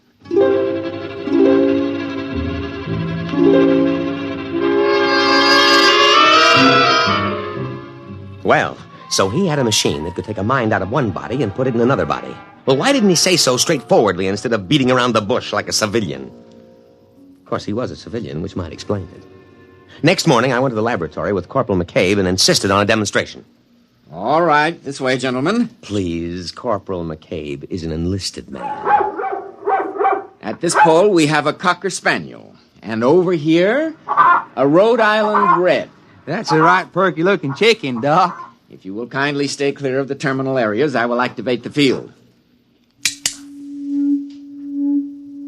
What's happening? The field is vibrating at the cycloid rate set on the crystals. All right, it's ready for discharge. Now.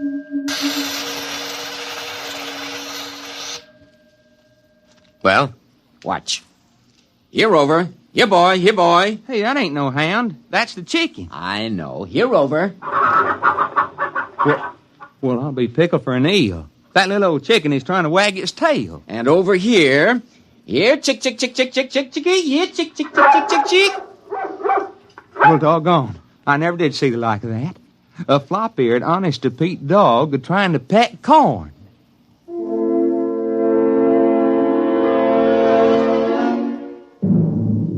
I had a private conference with the old man later. Under Section K of my security regulations, I moved on my own initiative. Well, Lieutenant? Lieutenant Colonel, there is a slight difference. Well? Now, can you do this with people? Indeed I can. But the silly laws covering these things, they won't let me. I've tried. Imagine a simple exchange. A man dying of terminal cancer and a feeble-minded youth. Put the sound mind into the sound body and let the decayed parts rot together. But will they let me? No. You've never tried the machine on people? No. But you're here, a military man, Very brave. All I need is a volunteer. That coward Van Pelt refused. That's why he sneaked off to you. But a brave soldier like you... Negative, sir. Negative. But, Lieutenant... Negative, sir. And besides, I am not a lieutenant. I'm a field-grade officer. I don't believe you appreciate the investment the service has made in my training. However, if you need volunteers, the Army has a way of obtaining volunteers, sir. We'll see what we can do.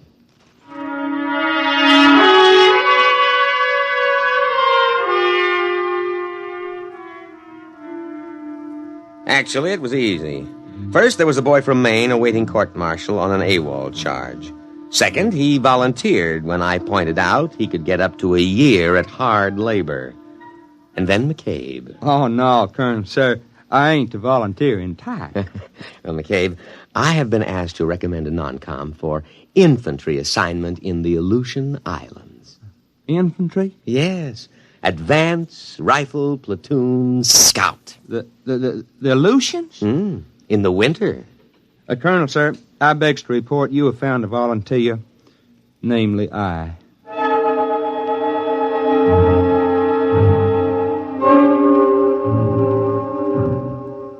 Dr. Horn had arranged the terminus of the machine poles to be tapped into metal helmets which were adjusted on the heads of the two men. This here reminds me of playing left tackle. Ready, Lieutenant? Ready. But, Colonel, sir, maybe I better not try this. Well, I mean, I cancel my GI insurance. The Aleutians? Yes, sir, Colonel, sir. Well, goodbye.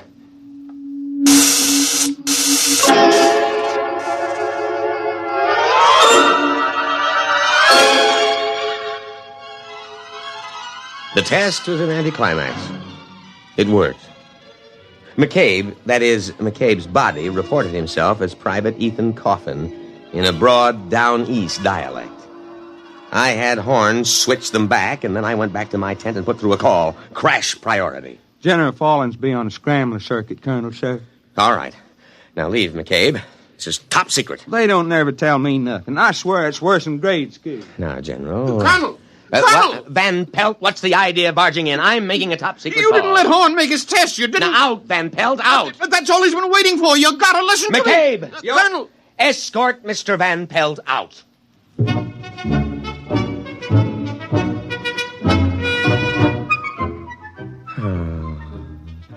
I was floating on a cloud of pure joy. I could see my eagles within my grasp. Maybe even a full star. I told the general my plan. Are you still there, sir? Oh, well, you see, we use the device for intelligence. Suppose someone way up top in their government should visit the United States. We switch him, put our own man in his body, you see? Or in wartime, take a few prisoners and put our men inside their bodies. Yes, sir. Yes, sir, I can be available for a staff meeting at 0900. Yes, sir. General Windermere. Lieutenant General Windermere. Oh, why not? General of the armies. Colonel, sir. Oh. What is it, McCabe? That Mr. Van Pelt. Listen, McCabe, next time I'm on the top secret scrambler to the Pentagon, don't you dare let anybody into the command tent. No, sir, Colonel, sir. But this here Van Pelt... I don't want to hear about him. Now let him cool his heels a while. Well, he ain't. That is, he left. Good. But he carried on something frightful. He kept saying Mr. Horn wanted to live forever. What? Screwy, ain't it? That's what he said. He said all Horn was waiting on was to make a test on human being. He said that he's going to grab the first man he runs into and steal his body. I think he is drunk or something. McCabe, call a condition red alert. Well, what for? Don't argue. Oh, never mind. You go up to the laboratory and take Dr. Horn into custody. I'll give the alert. Now move.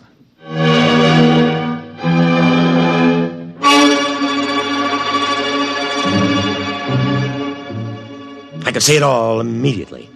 I grabbed my sidearm and buckled it on. And I threw the switch that signaled a red alert throughout the unit.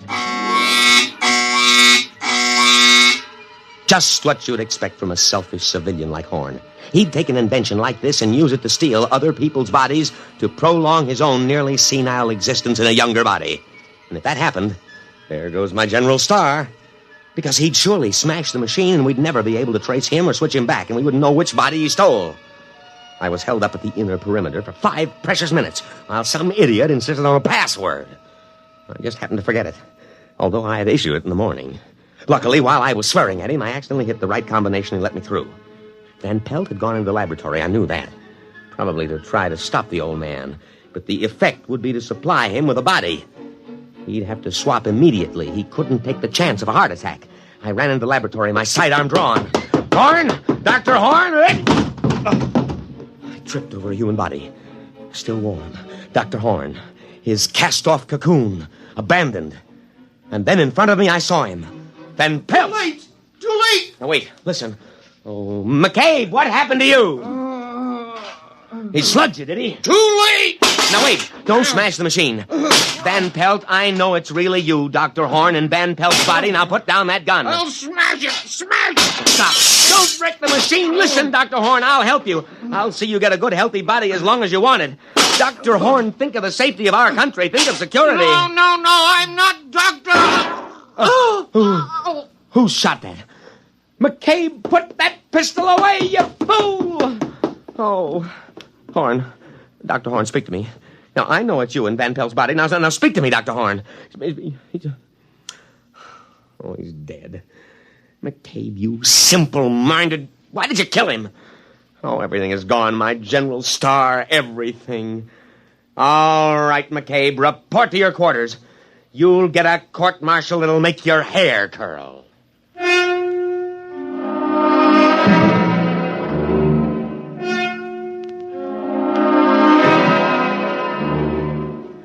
I sat there in the wrecked laboratory, and I almost cried.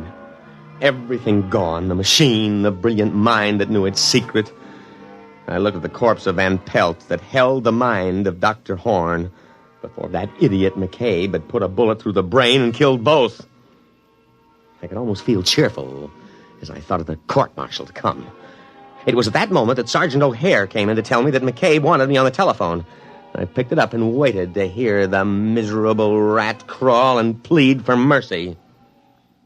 Colonel, sir, this here's Corporal McCabe. McCabe, there is no use pleading for mercy. I trust you have managed to find your quarters. You're under arrest. That's what I thought. I don't think I'll stay for the court-martial, Lieutenant. They bore me. McCabe, but the voice. Dr. Horn. Precisely, Lieutenant, precisely. Goodbye now. If a body meet a body coming through the... Goodbye, Lieutenant. Thanks for the body.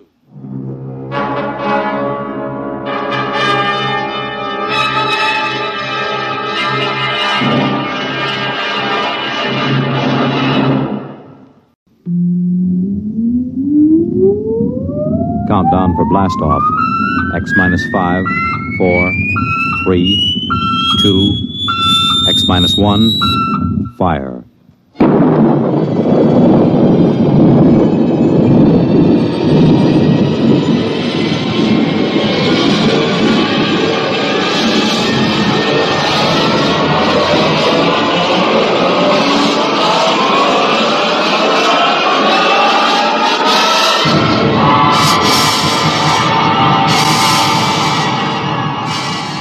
From the far horizons of the unknown come tales of new dimensions in time and space.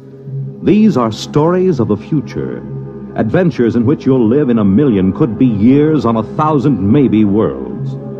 The National Broadcasting Company, in cooperation with Galaxy Science Fiction Magazine, presents X minus 1.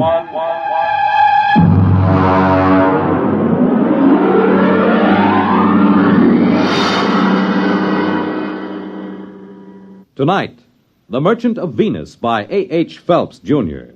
But first, hear this. When they play it hot and you dig the beat, oh, life is swinging, life's complete. You make it Pabst, 'cause Pabst makes it perfect. Yes, Pabst makes it perfect.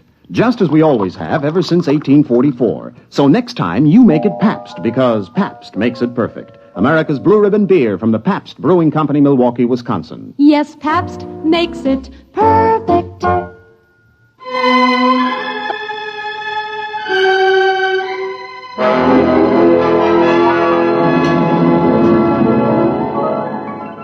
Now on X minus 1, The Merchant of Venus.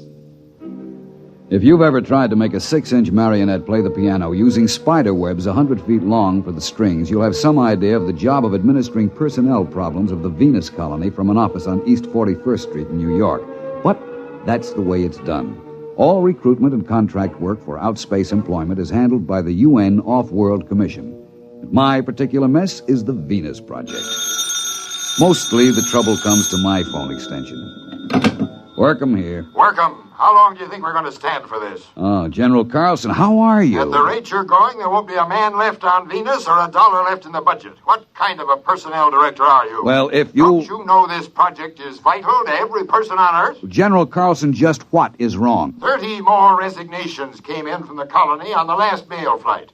33 spineless quitters getting fat at the taxpayers' Excuse me, General. Listen to me, Workham. I'm getting awfully tired of the kind of recruiting you're doing. Miss Kane, get me Dave Newson on the other line. No, don't cut the General off. He's enjoying himself. He won't miss me. It's this egghead inefficiency that's at the bottom of the whole thing. Well, I'm not too sure about that, General. Believe me, with one platoon of Rangers, I could get a colony in a sing-up. Hello, Ron. Dave, General Carlson's on the other phone yelling at my desk blotter. He says 30 more resignations came in. That right? Actually, 23, 7 for sick leave. What's the breakdown? Mostly farmers or technicians? Well, there were only 9 technicians left. This batch cleans them out. The rest are farmers. What's left?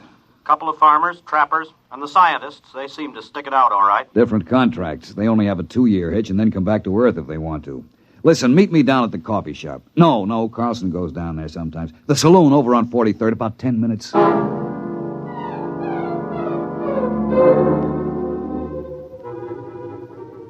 The saloon was decorated in old-fashioned foam and plastic furniture. It looked straight out of the antebellum 1950s. I found Dave waiting for me in a booth, and we got right down to it.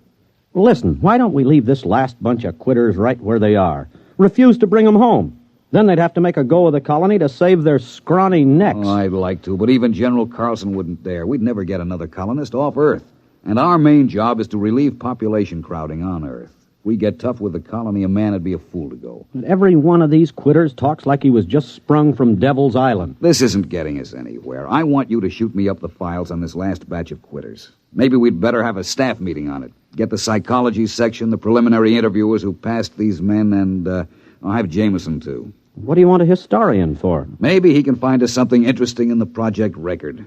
He's used to deducing the philosophical and religious behavior of the ancient Hittites from a loose translation of a cuneiform laundry bill. Shall I get them all down here? No, we'd better make it formal. Book a conference room. When you get Jameson into a saloon, he spends all his time thinking up guessing games to avoid paying for his drinks. No, make sure about General Carlson. I'll tell his secretary. No. Make sure he doesn't hear about it. I don't have anything against General Carlson personally. It's just that there's always been a fight over Venus Project. The military versus the rest of us soft, decadent civilians. Carlson felt the right way to settle any virgin territory was to set up a military outpost on the ground that soldiers had always been the best operators under similar circumstances. I had lunch with Dave before the conference. You want to call the Greasy Spoon and order? What's on the menu? Well, Protos burger, sliced barbecued yeast, or seaweed borscht with boiled algae balls. Just coffee. Black coffee. Well, they don't have coffee. What do you think this is, the Chambord? You can have Neo-Caf or Syntho tea.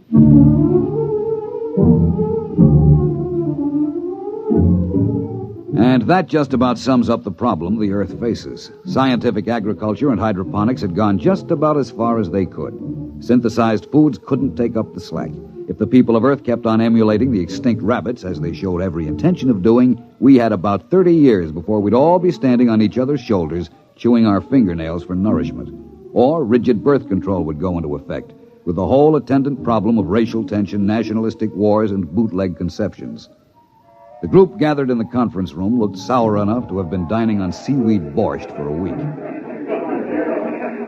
All right. I suppose I sum up what we all know already. It'll give us time to stall before we face problems to which we have no answers. That's a cheerful beginning. All right. Now, for 6 years, we've been trying to establish a self-sustaining colony on Venus. Why? Take the monorail out to Bucks County or up to Vermont at rush hour. There just isn't any more room on Earth. They've just opened the Dome Colony in Antarctica, and the housing areas in the Amazon Valley, and they're already piled up with a 10-year waiting list. All right, we send out colonists. What happens? They quit. Thank you, Mr. Jameson. The resignations come in. By terms of the contract, we have to transport them back to Earth inside of a month of resignation. There'll be nothing left on Venus but a few small clearings in the jungle and a few empty beer cans. Now, I'm not accusing anyone here of making mistakes, but I think we have to seriously consider whether we're spending money for nothing. Rod, you said the problem was insoluble. We know what we need up there. It's just that we're still making some mistake in selection, in psychological screening. That's all. You're not going to quit, are you, Rod? Well, we're not. We'll get these studies out and check again. Venus Project is too important to fail, right? Yeah, right.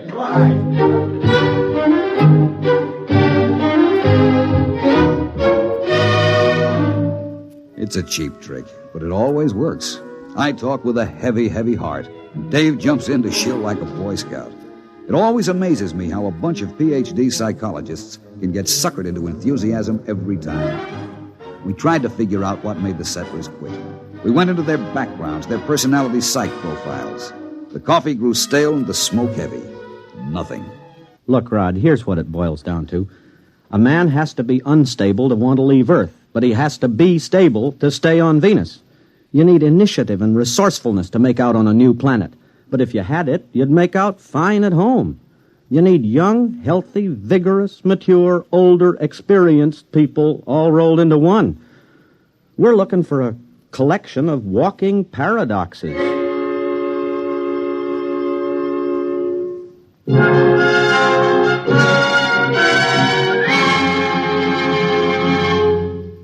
You're listening to The Merchant of Venus, tonight's attraction on X-1.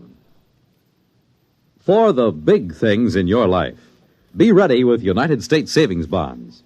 That's the new savings bond with the higher interest rate. The improved Series E savings bonds that now mature faster to pay you back extra dollars faster. Yes, when you think of saving, think of savings bonds. They offer you the safe, easy way to save regularly.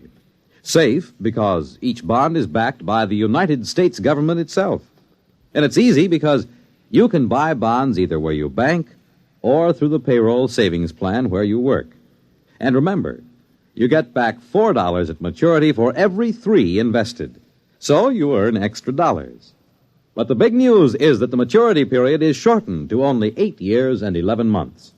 So join the bond wagon. Start a family savings program. Invest in improved Series E bonds first thing tomorrow. And hold the bonds you already own.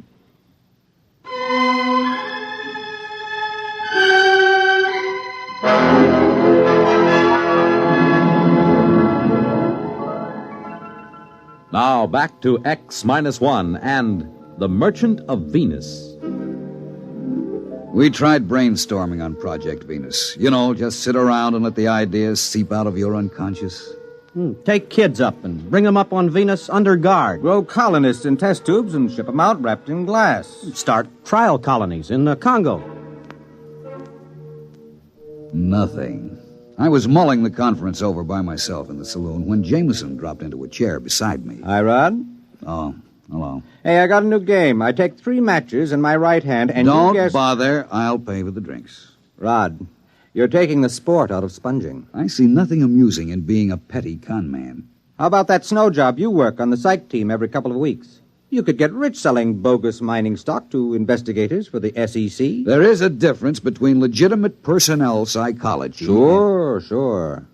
How about when you threatened to quit? Well, I'm not sure I was kidding. What would happen if you quit? Carlson would probably send a military outpost up there. Make a clearing, build a fort, maybe a town, and then he'd try to get people to come and live in it. It won't work, though. They'll want to know why the planet had to be colonized that way. Why wouldn't the civilian colonists stay? Rod, this may surprise you, but I agree with you. But not because of your fancy psych profiles and emotional mathematics. A free people will not willingly move into a military township. Rod, you a gambling man. I told you, I'll pay for the drinks. No. I mean, would you take a 50-50 chance if the colony had a chance of working out? I guess so. It's better odds than I'd give at the moment. All right. You're on. Now, wait a minute. What are you talking about? Never mind. Here, look. I take 3 matches in my right hand...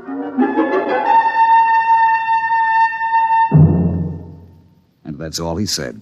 I found out a week later what was going on when I was called on the carpet by General Carlson. And as I understand it, this plan of Mr. Jameson's was smothered in your office because of professional jealousy, Mr. Jameson having no degree in psychology. Is that what he told you? Mr. Workham, I'm very busy.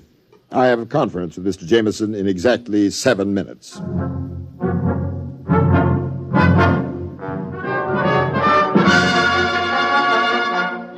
I caught him later that afternoon. Now, take it easy, Rod. That's the only way I could get Old Blood and Sarsaparilla to snap at my bait. If he thought you were sitting on an idea, he was bound to grab it. You know he dry-docked me for 6 weeks. Go fishing. Have a good time. When you get back, I'll have my little swindle going full blast.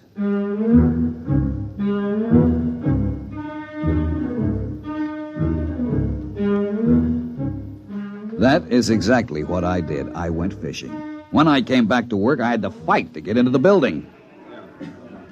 Hey, who you pushing? I work in here. Yeah, line fucker. What do you mean? You're gonna wait your time like the rest of us. What's going on in there? What, are you kidding? This is the volunteer office. Where have you been? Volunteer for what? The Venus colony. Oh, no. That's a little office around on 43rd Street. Wake up, Bud. They moved out of that office last week. You mean all these men are volunteering? Sure. Hey, you got a bottle on you? Bottle? Anything. A little California seaweed juice, maybe. I ain't fussy. Are you a trained farmer? Do I look like a hayseed? Technician? Mechanic? Listen, Buster. That's for Marks, Rubes, Hicks. I know how to take care of myself. Let the suckers push tractors around. You sure you ain't got a shot? No. Man, I can hardly wait till I get there. The nearest saloon? Venus, man, Venus. What are you going to do when you get there? I'm going to snake me a little climb. Then let the creds roll in. Gonna get me a year's supply of the best pre-war scotch, and I'm gonna use it up in a week. They don't pay that kind of wages at the colony. Wages? That's for square johns. I'm going out for the hot stuff.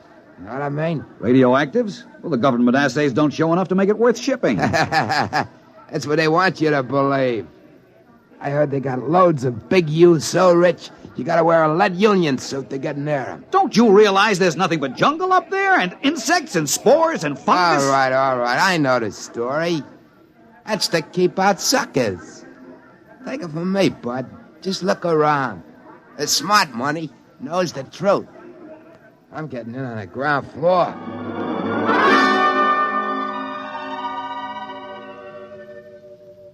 Jameson, you irresponsible idiot! Ah, Rod, how were the fish? I know what you're doing, and I won't put up with it. You've told those dupes down there they can get rich on Venus. Well, they're volunteering. And I suppose you think if you get enough of them, you'll find what you want. But have you looked at them? Crooks, gangsters, bums, hobos, drunks, and I don't know what. They are a little picturesque, aren't they? Well, you've got recruits, all right. But what kind of a society are you going to start with them? Rod, you're not being just a teeny-weeny bit snobbish, are you? Look, this isn't a joke. I don't care who goes as long as they meet some standards. But to make a decent place, you need decent people, morally clean and healthy. And to think this is a man I have seen playing stud poker. You've got a collection of bums and alcoholics and criminals. Probably half of them are wanted by the cops. You've got to stop.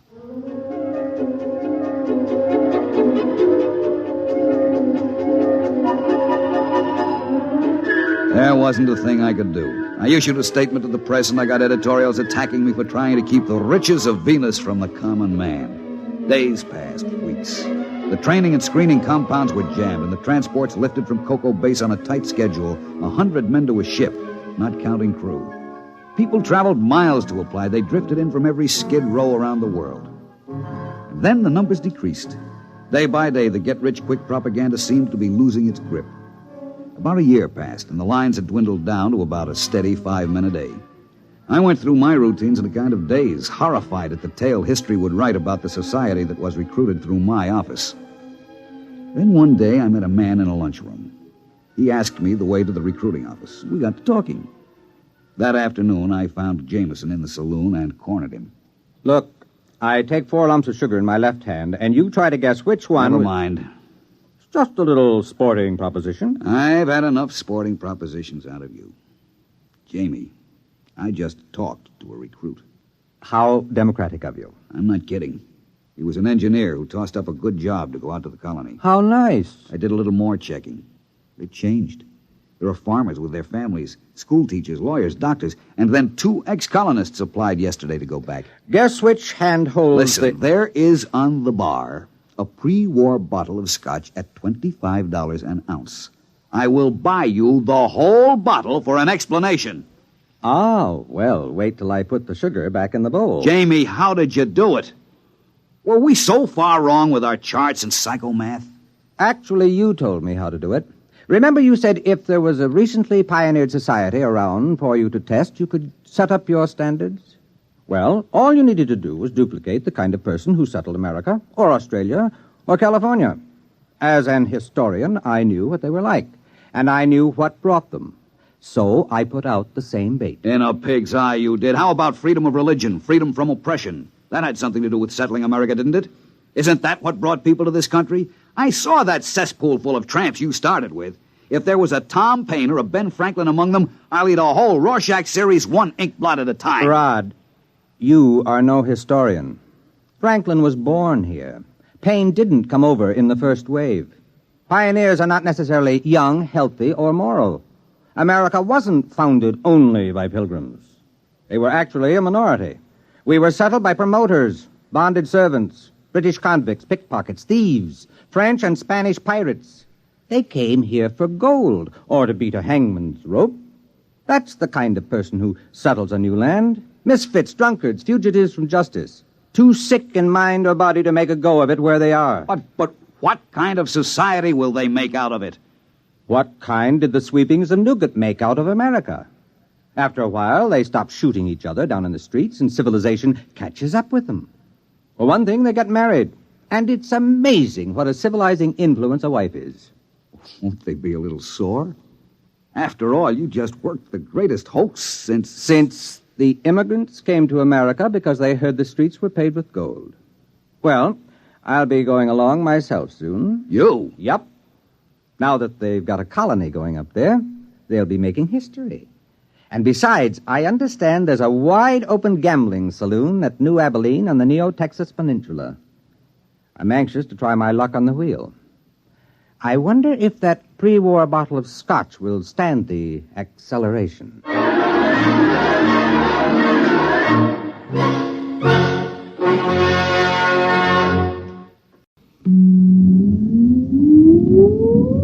Countdown for blast off. X minus 5, 4, 3, 2, X minus 1, fire.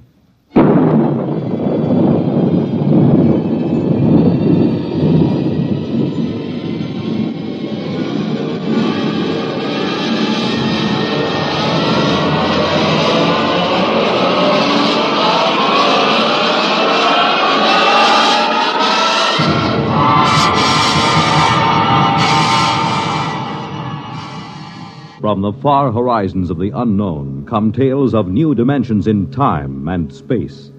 These are stories of the future, adventures in which you'll live in a million, could be years, on 1,000 maybe worlds. The National Broadcasting Company, in cooperation with Galaxy Science Fiction Magazine, presents X minus 1.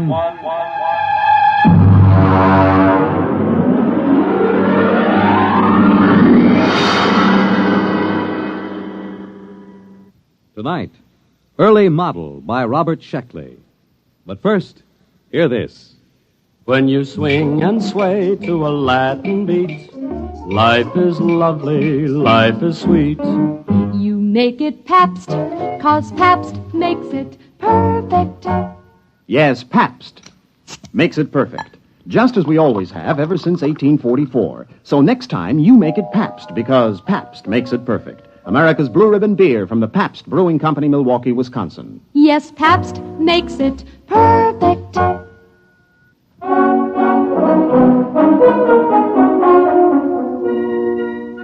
Now, X minus 1, and the Robert Sheckley story, Early Model.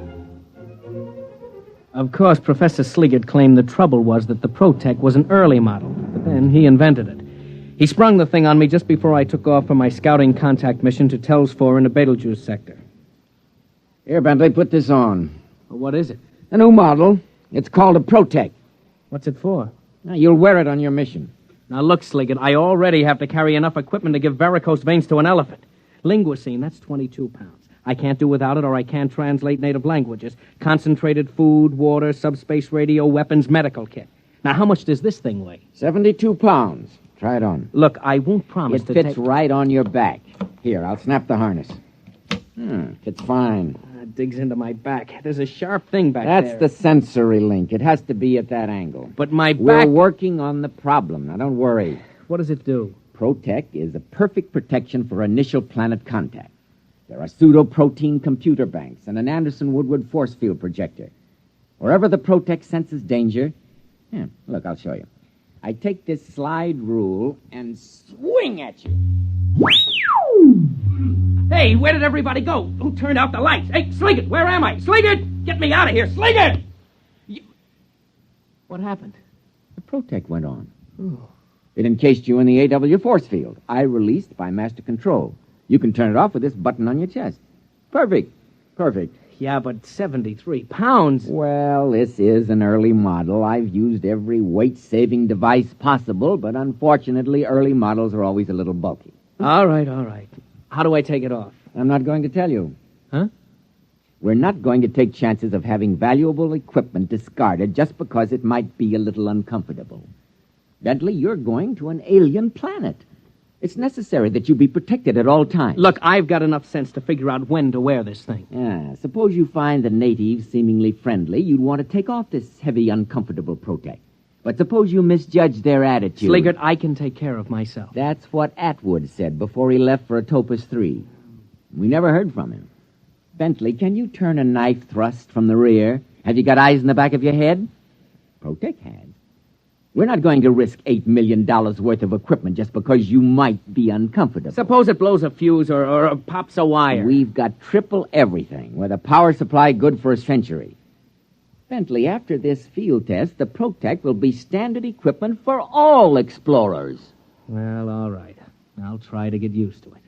But it feels like I'm carrying a 72-pound monkey on my back. I carried it for 6 weeks on the way to Tell's 4. And the added weight loused up my coordination in landing, so I burned out about 7 acres with backlash from the braking tubes. The radio receiver buried in my ear itched, and my back was rubbed raw from the carrying straps. I piled on my linguisine and the other equipment and staggered out. My instructions were to fraternize with the Aborigines and establish a trade pact, if possible.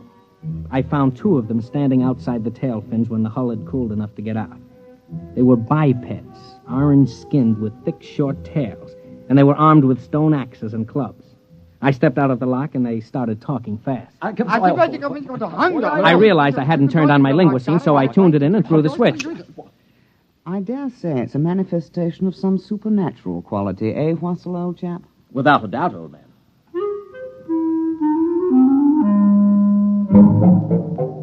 You know how the linguisine works, instantaneous semantic translation. Well, mine was made by the Gorley Laboratories just outside London, and naturally they had the word tapes recorded by BBC announcers. It takes a little getting used to when you hear some walking vegetable from the Canopa system talking like the Home Service. Well, the Tellians were pretty excited by my arrival. How strange. Unbelievable. Most improper, you know. I suppose it can talk. I come as a friend. A friend. Well? It does talk. Dreadful accent. But what can you expect, eh? Foreigners, you know. You know, old boy, I definitely sense an evil. Oh, now, come. We're both ghost doctors. Surely if there was an evil, we'd both sense it. Well, let's ask, shall we? Let's. I say, are you evil? Me? Why, yes. You see, we're the village ghost doctors. It's our job to ferret out evil, so to speak. It's our cup of fugle, so to speak. Are you evil? Oh, no. No. He says he's not evil. Well, how do you know? Well, if he doesn't, who does? My dear fellow, appearances aren't everything. Surely you recall the legend of Hatape, the gods tempted the chief... Please, my dear chap, I'm as well aware of religious precedent as you are.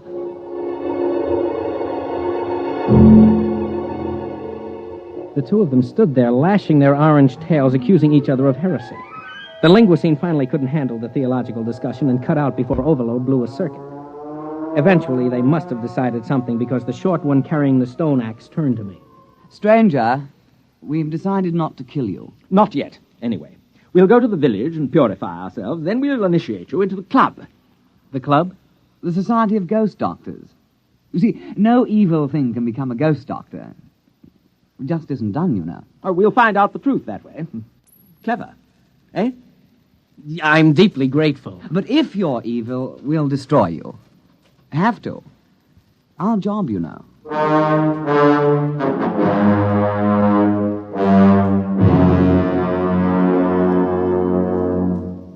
You are listening to Early Model, tonight's attraction on X-1.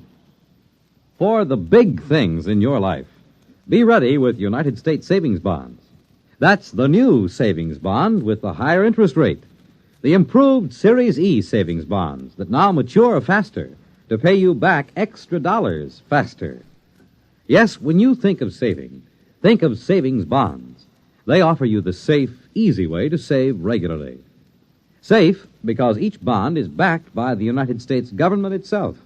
Easy because you can buy bonds either where you bank or through the payroll savings plan where you work. And you get back $4 at maturity for every 3 invested, so you earn extra dollars. But the big news is that the maturity period is shortened to only 8 years and 11 months. So join the bond wagon. Start a family savings program. Invest in improved Series E bonds today and hold the bonds you already own.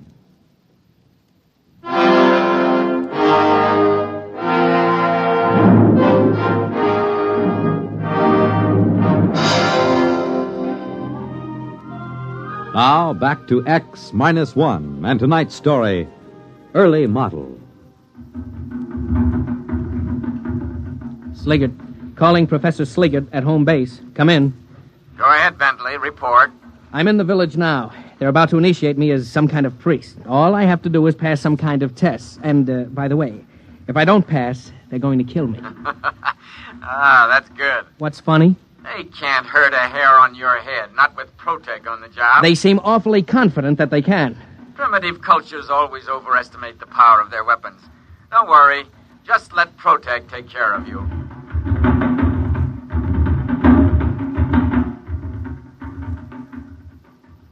Go ahead, old boy. It's purified ceremonial food. But I can't. Why not? We purified with 7 sprinklings of strychnine, according to ritual. It's a taboo. I'm only allowed to eat my own supplies. A tribal taboo, you know. How primitive. Positively pagan. Well, shall we get on with it? We'll dispense with the written exam and get right down to the oral. Tell me, what do you think of evil? Well, it isn't good. Ah. Well put. Well, in that case, you have no objection to receiving the sacred and very holy spear that Cranclew brought down from the abode of the small gods, the brandishing of which brings good on a man? Oh, I would be honored to receive it. Very well, then. The ceremony can commence. O stranger from the skies, accept from us this spear of sanctity. Evil cannot abide the presence of this spear. Take then our blessings with it. Here, here, O stranger, take the spear! What? Oh, that confounded Protec. Where's that release button? Sliggert, come in. Oh, he's probably out to lunch. Gotta get that force field off. There. Listen, I'm terribly sorry, Begin but the purification dirge. We are in the presence of evil spirits. Oh, no, I can explain. You cannot accept the sacred spear. Well, you see, I've got this protective device, sort of like a shield, you know? It doesn't like spears. It doesn't trust them. You couldn't give me a sacred gourd? Nonsense. Who ever heard of a sacred gourd? Poppycock. Look, you'll just have to take my word for it. I'm not evil, really. Scout's honor. Our course is clear. Transparent. We won't kill you at once. We'll pray for you through the night. And perhaps in the morning, things will turn out better. If not... Sorry, old boy, but you understand our position. We'll just have to kill you. Can't be helped. Regulations, you know.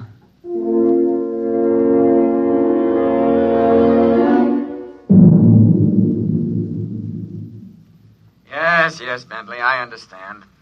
Well, primitive people are notoriously treacherous. They might have stabbed you with the spear. Look, Sliggert, I'm positive there was no such intent. After all, you have to start trusting people sometime. Not with $1 billion worth of equipment in your charge. Don't you understand? The Protec wouldn't let me accept their sacred spear. That means I might be evil. Now, what if I can't pass the initiation test tomorrow? Look, tell me how to take it off. Oh, no. We want you back alive.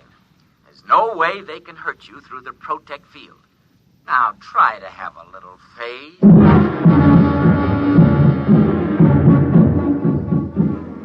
The campfires burned all night, and I could hear the chants of the ghost doctors. At least 3 or 4 times during that night, the Protec force field howled on and off, but I was too tired to care.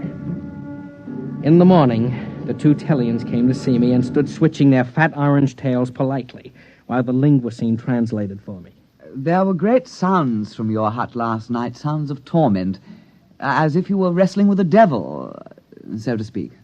I'm a restless sleeper. Yes, of course. Quite. By the way, old thing, did you pray for purification last night? Oh, yes, I did. And was your prayer granted? Yes, sure, certainly. Not a bit of evil around me. Well, if you can't be initiated, we'll have to destroy you. We made that clear, didn't we? Oh, yes. Quite clear.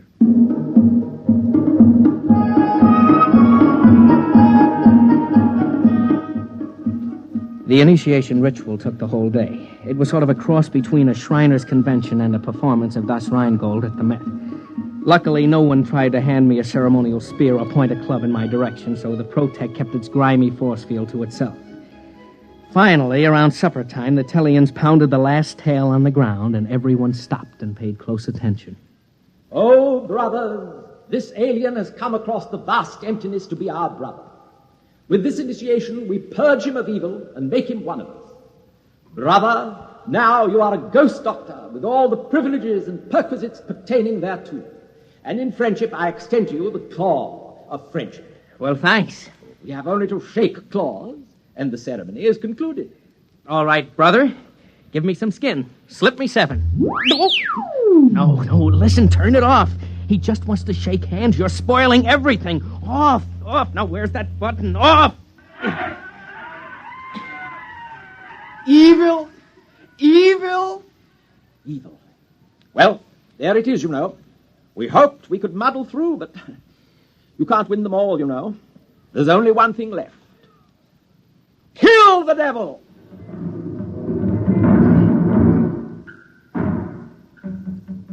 About 30 of the Tellians heaved stone spears at me, and naturally I disappeared inside the Anderson-Woodward force field, and the spears rattled off the whining, coruscating power sphere.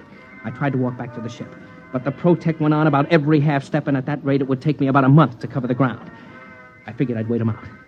And then I noticed that the air inside the field began to go stale. I came out of the field. The Tellians were sitting around. Rennick picked up a spear. Evil. Wait! Hold off! Fins! Fair play! Fair play? I say, Rennick, he's due a 3-minute sanctuary under the sacred law of his Hipple. You really think so? We invoked fair play. True. All right, monster. You have 3 minutes. Thanks. Hello, Sliggert. Come in, Sliggert. Ah, there you are, Bentley. Listen, you've got to get me out of this. They're trapping me in the Protect. You mean the Protect is saving you from harm? No, they keep activating it. They'll starve me out. Now, don't get panicky. Just sit tight in the Protect field till they see they can't harm you. You confounded idiot. There's no air in there. The force field cuts it off. I'll choke. Oh dear, that's true, isn't it? Don't worry. We'll correct that in future models. Oh, thanks a lot. But what am I going to do right now? How do I get this thing off? Well, now I am sorry. To tell the truth, I designed the harness so that you couldn't get out under any circumstances. Oh, you lousy... Please, let's keep our heads. If you can hold out for a couple of months, we might be able I can't. The air, the water... And I hate to mention it, but they seem to be building fires around me. I'm sorry, your 3 minutes are up. We are going to destroy you with fire. Yeah, it's traditional that way. My dear chap, would you like to kindle the first blaze? Oh, after you, old fellow. Remember, I burned the last evil monster. True. Oh, monster. Yes? Do you have a light?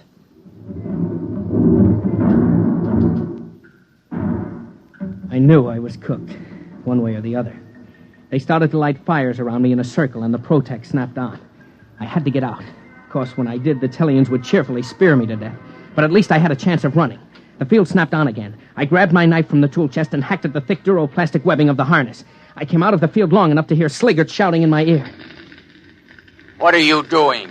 Cutting my way out of this fire trap. You don't dare destroy government equipment. This will go down on your 201 file. Look, I'm trapped inside the field as long as they feed the fire, and considering how they feel about devils, they'll probably keep it up a couple of 100 years. Uh-oh. They're pushing the fire closer. Goodbye.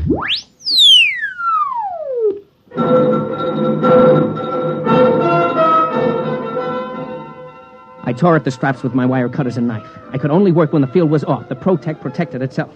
Finally, I ripped the harness off just as the field went on, and I was thrown 20 feet into the fire. But I landed on my feet and was off and running.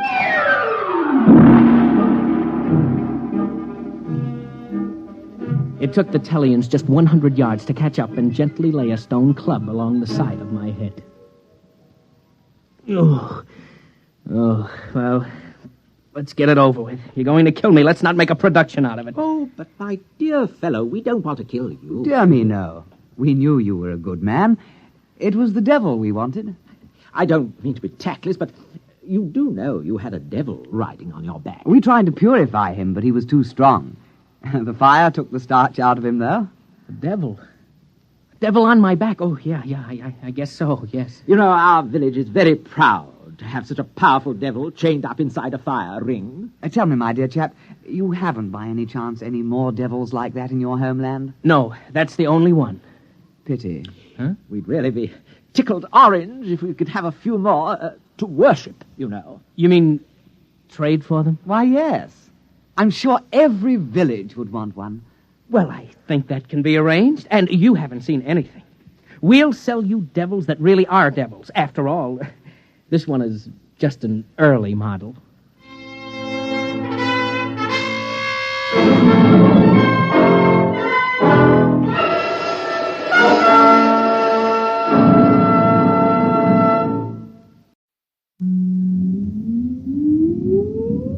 Countdown for blast off. X minus 5, 4, 3, 2, X minus 1, fire.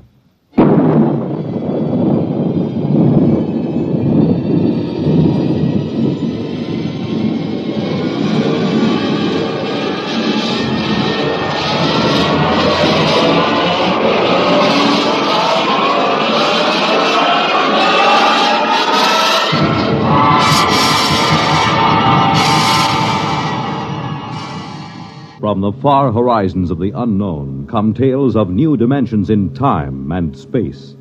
These are stories of the future, adventures in which you'll live in a million, could be years, on 1,000 maybe worlds. The National Broadcasting Company, in cooperation with Galaxy Science Fiction Magazine, presents X minus 1.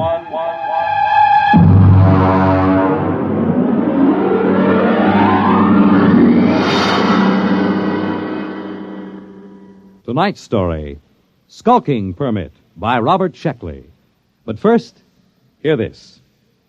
Pick up some Pabst Blue Ribbon. Take it home, chill it, then put it to this test. Have a glass of Pabst with your meals for the next several days. You'll find Pabst Blue Ribbon makes most everything taste better, that it adds zest and sparkle to any meal. Try it. The bright, modern taste of Pabst Blue Ribbon is good any time and wonderful with meals. Pabst is the name. Made by Pabst Brewing Company, Milwaukee, Wisconsin.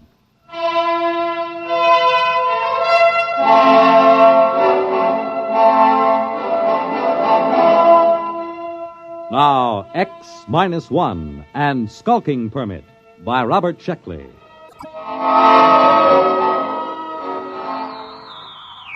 August 16th, year 2204. To Central Colonial Administrative Authority, Alpha Centauri Sector. From Colonial Contact Inspector 37. Subject, lost colony on planet New Delaware. First contact established in 200 years. And proceeding on overdrive for personal investigation.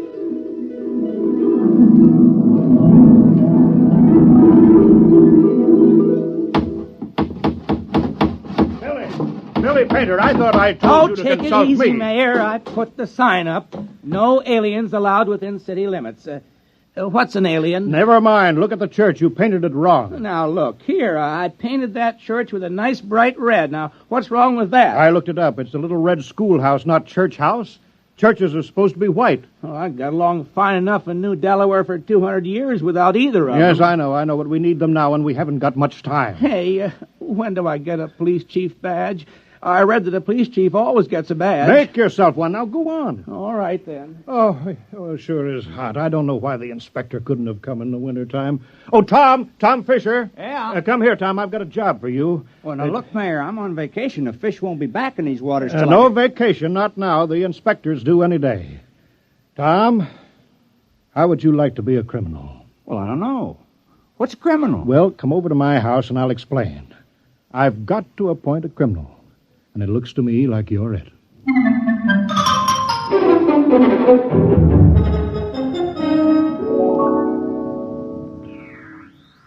New Delaware. New Delaware. Do you hear me, New Delaware? Come in immediately. Yes, we hear you. This is Colonial Inspector 37. You of New Delaware are still a colony of Earth and subject to our laws. Do you acknowledge that status? Oh, yes. Yes, we called a town meeting last night and we talked it all over. We're still loyal to Earth. Excellent. That saves us the trouble of sending an expeditionary force to reconquer you for Imperial Earth. Imperial? Well, that's funny. All the books talk about Earth as a united democracy. A lot can change in 200 years. You realize, of course, there is room for only one intelligent species in the universe, man. All others must be suppressed, wiped out. We can tolerate no aliens. I'm sure you understand, General. I'm not a general. I'm a mayor. You're in charge, aren't you? Yes. Then you're a general. Be sure you're running an Earth colony, General, with no radical departures from the norm, such as free will, free love, free elections, or anything else on the prescribed list. Get your colony in order, General. Yeah. see how it is, Tom? Now, about your job, Tom. I'm appointing you town criminal. Well, I don't see why there has to be a criminal. All the books say so. The criminal is as important as the postman or the police chief. He works against society. If you don't have people working against society, how can you have people working for it? I don't want to do it. Oh, now be reasonable, Tom. When this inspector comes, how can I hold my head up and tell him we don't have any crime? Don't you see that? Right there, the whole thing falls through. He'll see that we're not truly Earth-like. We're faking it. We're aliens. And you heard what he said about being rough on aliens. Well, yeah. But why me? Now, I'm supposed to have vacation now that the fishing season's over. Never mind. You're our criminal. Here, I've got this paper all made out for you just to make it legal. Skulking permit. Know all men with these presents that Tom Fisher is a duly authorized thief and murderer. He is hereby required to skulk in dismal alleys, haunt places of low repute, and break the law. What's law? Well, I'll let you know as fast as I make them up. All Earth colonies have law. But what do we do? Well, you steal and kill. Look, I'll give you a couple of books on it, Tom. Steal as much as you like. One murder should be enough. Don't overdo it. Well, that doesn't sound sensible. Well, you can work up to it. Why don't you start off easy-like by haunting a place of low repute?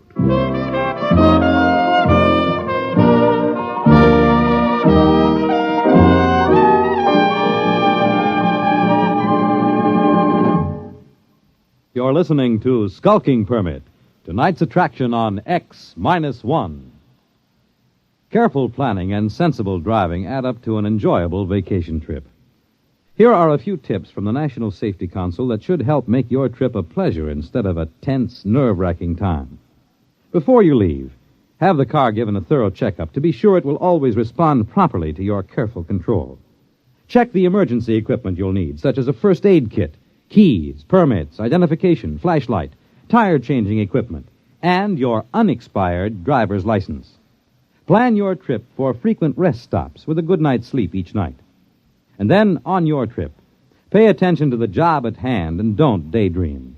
Stop off the road to see the sights or read the map. Be prepared for winding and straight roads, level and hilly roads, and changing traffic patterns between urban and rural areas. Obey all speed limits, traffic signs, and signals, and keep your distance behind the driver ahead. This vacation is what you've been waiting for all year. Enjoy it with sensible driving.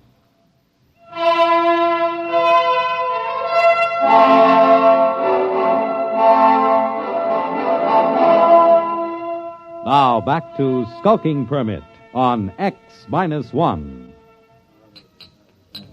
Miss Filling. Hey, how come you ain't out thieving now, Tom? Well, I'm planning. My permit says I have to haunt places of low repute, and that's why I'm here. Well, this ain't no place of low repute. Well, you serve the worst meals in town. Oh, I know. My wife can't cook, but there's a friendly atmosphere here. Folks like it. Tom, now, just a minute there. Oh, hi, Billy. What do you have? I'm on official police business. Now, Tom, what are you doing with that beer? Drinking it. Tom, I think you were planning on stealing it. You're a suspicious character. I think I'd better lock you up for further questioning. No, Billy, what are you doing? I'm doing my duty, Mayor. Tom here is looking mighty suspicious. The book says... I know what the book says. I gave you the book. You can't go arresting Tom, not yet. Huh? Acting suspiciously isn't a crime. All right. But I was just trying to do my job. I'll still get you, Tom. Remember, crime does not pay. Crime doesn't... Hey, that's a real slick way of putting it, isn't it? I thought it was kind of catchy. I read it in the book.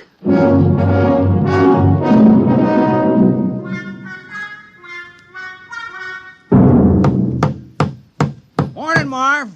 How's the schoolhouse coming? Oh, hi, Tom. Fair. Would have come along better if I'd had my saw. Your saw? Yes, I left it leaning against my door last night. Wasn't there this morning, Tom. Oh, yeah, your saw. Well, you know how it is, Marv. I had to practice some skulking last night. Oh, yeah, sure. Say, Tom, do you suppose I could use the saw for a while, just for an hour or two? Well, I don't know. It's legally stolen, you know. Well, I'd give it back. I wouldn't keep anything that was legally stolen. Well, it's in the house with the rest of the loot. Okay, I'll go borrow it then. Tom, I've been looking for you. Oh, morning, Mayor. Did you steal my bronze plaque? Oh, I certainly did. Oh, well, I was just wondering. Well, you got your murder planned? Time is running short. Inspector may land any hour now, so let's get that killing over with. Oh, well, then, I guess I'll kill George Waterman. Why? Why? Why not? What's your motive? Well, I thought you just wanted a murder. Who said anything about a motive? We can't have a fake murder. On Earth, every murderer has a motive. Oh, well. Well, I don't like the way George walks. Never did, and he's noisy sometimes. No, that might be good enough for a crime of passion, but you're a legal criminal, Tom. You're ruthless and cold-blooded and cunning. You can't kill someone just because you don't like the way he walks. That's silly. But I'm supposed to make somebody cease to exist. I mean, like, take Marv Carpenter. Here he is today working on the schoolhouse. Big fella. Now, if I kill him, well, he wouldn't work anymore. Now, I've been trying to imagine it. Marv Carpenter lying on the ground with his eyes glaring open and his mouth twisted and never going to hold a piece of wood in his hands again or never sing a song or have a beer or anything. It just kind of makes me sick. I mean, I can go on with a thieving, but murder... Yes, I know, but it's your job, Tom. It's for the good of the village. Murder? Oh, I better go have another beer. Hey, what's that? That must be the inspector's ship landing. Come on, let's go see.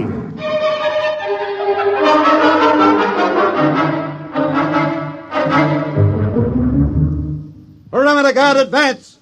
Sidearms to be worn at all time. And guards at battle stations. Welcome to New Delaware. Thank you, General. I'm the inspector. This is Mr. Grant, my political advisor. Is this the capital of the colony? Well, I'm afraid there's only one village on the whole of New Delaware. Only one? Grant, I told you when we surveyed the planet we were wasting our time. Patience. We're ready, General. Let's inspect your village.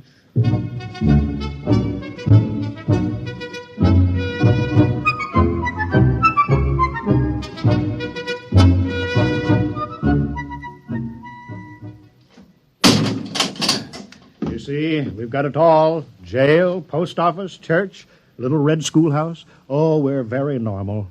Very earthly. Grant, this place is worthless. No smelting, no heavy industry, no atomics, no taxation, they don't have anything. I'll be downgraded at the next colonial board.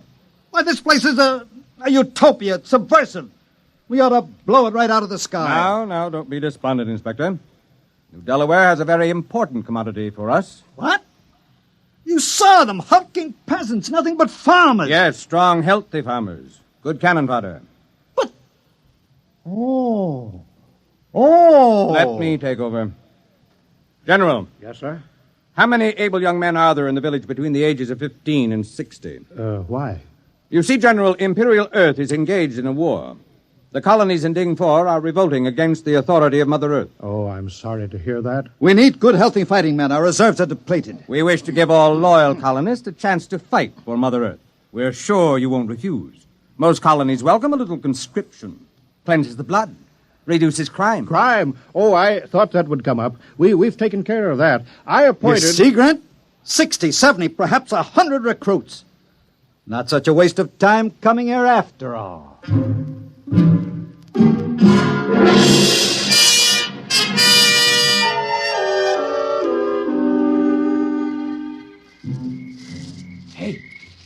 Hey, wait a minute, Mayor. Oh, hello, Tom. What are you doing? Well, you said there had to be a murder, so No, wait just a minute. Look, I didn't mean me. It can't be me. You haven't any motive. Well, I've been pretty sore about you appointing me town criminal. Look, it was the mayor who appointed you, wasn't it? Well, sure. Well, then, look, I'm not the mayor anymore. I'm a general. Look, you see, stars, gold braid. Well, what's that got to do with it? Well, you missed the ceremony this afternoon, Tom. The inspector said I had to wear a general's uniform. It was a very friendly ceremony. All the Earthmen were winking at me and each other. Oh, congratulations. But you were the mayor when you appointed me criminal, so my motive still holds. Yes, but killing a general isn't murder. It's mutiny. Oh, well, I'm sorry. Oh, that's all right, Tom. It's just that I've read up on it and you haven't. Well, I better get back. The inspector wants a lot of the men he can draft. Are you sure this murder is necessary? Oh, yes. Yes, absolutely. Just not me.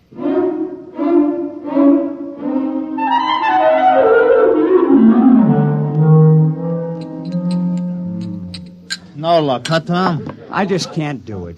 Ed, I can't kill anybody in the village. I grew up with them. I've worked with them. I've drank root beer with them. I don't have any motive for killing any of them. Well, Tom, you have to commit a murder. You don't want to let the village down. Wait a minute. I got an idea. Ed, suppose I kill the inspector. What's your motive? Oh, it would be a very terrible crime. I'd be killing for glory, for fame, for notoriety, and it'll show Earth how earthy New Delaware really is. Well, they'll say crime is so bad here that a criminal actually killed their inspector on the very first day. Yeah. Well, how you going to do it? Well, one of those soldiers got drunk on a bottle of your Keebler juice, and I stole his gun. Well, I better get going. I'll wait for him on the path between the mayor's house and the ship. Yeah, good luck, Tom. Yeah, thanks.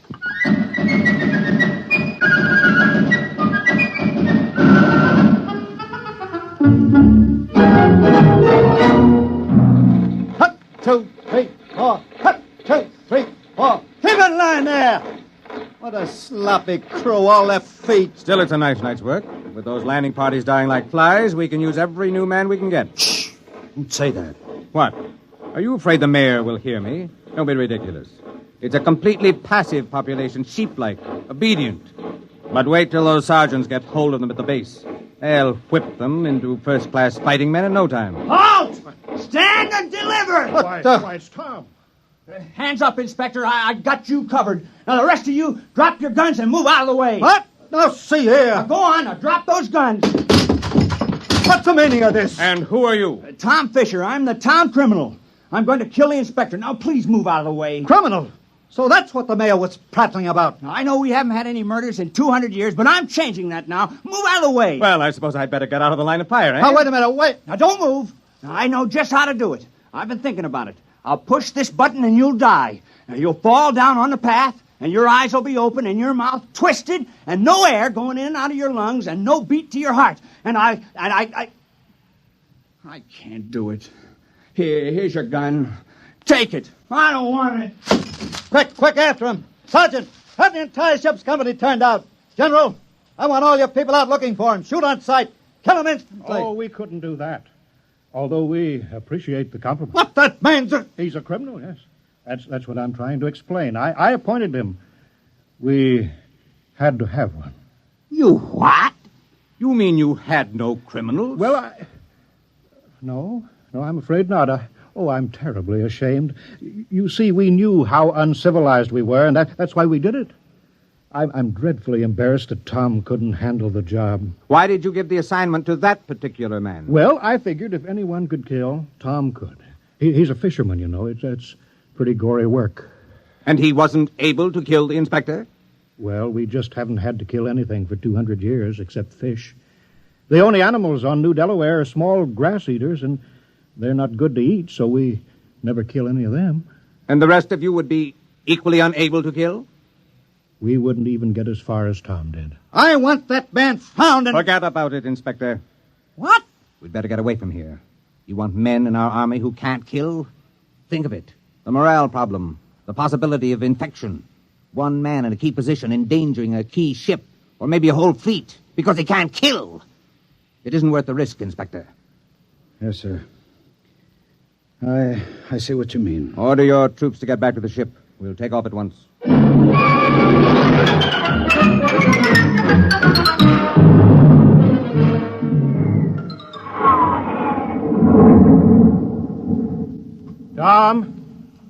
Tom, you can come out now. Tom, they're gone. He's hiding around here somewhere, Mayor. Yeah. Tom? Oh, Tom. Here I am. I'm sorry I bungled it. I guess I won't be needing my skulking permit anymore. No, I guess not. Well, we did our best. I had the chance, and then I let you all down. Oh, Tom, it's not your fault. And look how long it took Earth to get civilized. Thousands of years, and we were trying to do it in 2 weeks. Yeah. Well, we better get back to the village. Looks like rain. Yep. Soon I'll start fishing again. Say. What is it, Tom? I think I could have done it if I'd only had the sense to think of the inspector as a fish. Well, it's too late now. I guess I'll let the village down.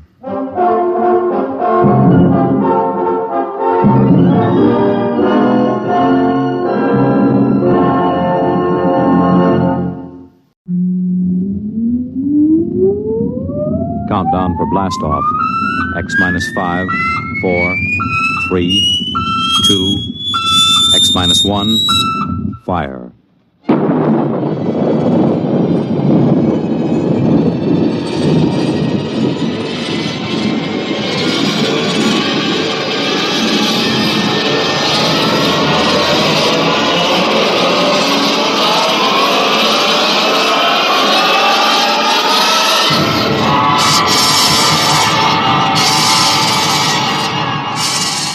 From the far horizons of the unknown come tales of new dimensions in time and space. These are stories of the future, adventures in which you'll live in a million, could be years, on 1,000 maybe worlds. The National Broadcasting Company, in cooperation with Galaxy Science Fiction Magazine, presents X minus 1.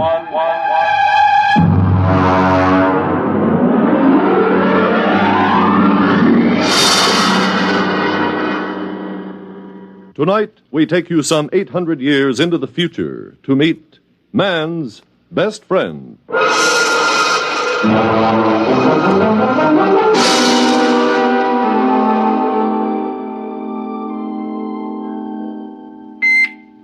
Well, what's the matter? Who's there? What? Oh, turn on the annunciator. All right, I'm coming. I'm coming. Well, stand in front of the screen. I can't see you. I am in front of the screen, Mr. Schnee. You haven't turned up the viewing control. Oh, yeah. Well, there you are. Do I know you? May I be the first to congratulate you, Mr. Schnee? You may indeed. What for? Oh, you haven't heard the news. Good, then I shall be the first. I imagine I got a head start on the others because of my superior facilities for locating you. Your address wasn't given. These pronouncements do tend to be a bit vague. It's a matter of tradition, I suppose. I haven't heard any news for days. I've been listening to my sound tapes and and meditating. Now, wait a minute. I'll let you in. Oh, the auto bursar must have forgotten to pay the doorbell. Have to open it manually. Just a minute. All right, you can come in now. Well, I suppose you don't know who I am. Well, you're wearing the uniform of an upper echelon salesman. I just wanted to warn you, nobody can force me to buy anything. I'm a free citizen. Oh, now, come, Mr. Schnee. I suppose the big news is I'm the lucky householder to whom the little gem room expander will first be offered. Oh, nothing of the sort. I'm not a common salesman. Oh, I'm sorry. I didn't notice your merchant prince badge. Come in, have a chair. No, not that one. It's my meditator. It's still running. Oh, thank you. Well? Mr. Schnee, our prognosticator has just given its fortnightly prognostication. You are going to be our new ruler. Congratulations. I'm sure you will be a splendid one, too. But wait, what's to become of the old ruler? You're scheduled to dispose of him sometime this month. Now, Mr. Schnee, allow me to introduce myself. I am Biedrich Floria, Vice President of the Munitions and Container Corporation. Here I have our latest model in this case right here. There we are. Beautiful, isn't it? Mm-hmm. Now, if you will only agree to shoot Overlord Kip with a Floria Semper Fidelis gun, my corporation will be happy to place a substantial amount of credit at your disposal in any bank you choose. $6 billion, to be exact. Now, if you'll just sign here on the dotted line... Nonsense. Oh, come now, Mr. Schnee. Even a ruler can use money. Bribery for government officials, bread in circuses for the people. Oh, money's a very useful commodity, Mr. Schnee. Shall we say, $7 billion? I don't doubt that money is useful, but when I said nonsense, I meant the prognosticator. Mr. Schnee? The whole thing is a lot of, well, nonsense. A whole planet of supposedly intelligent people listening to what's really more an oracle. A machine can't read the future. It's impossible. Oh, dear, Mr. Schnee, that's sacrilege. You can't talk, confound it, sir. You can't talk that way about the machine. Listen, after all, let's look at this reasonably. Machines can and do answer all the problems of our daily life.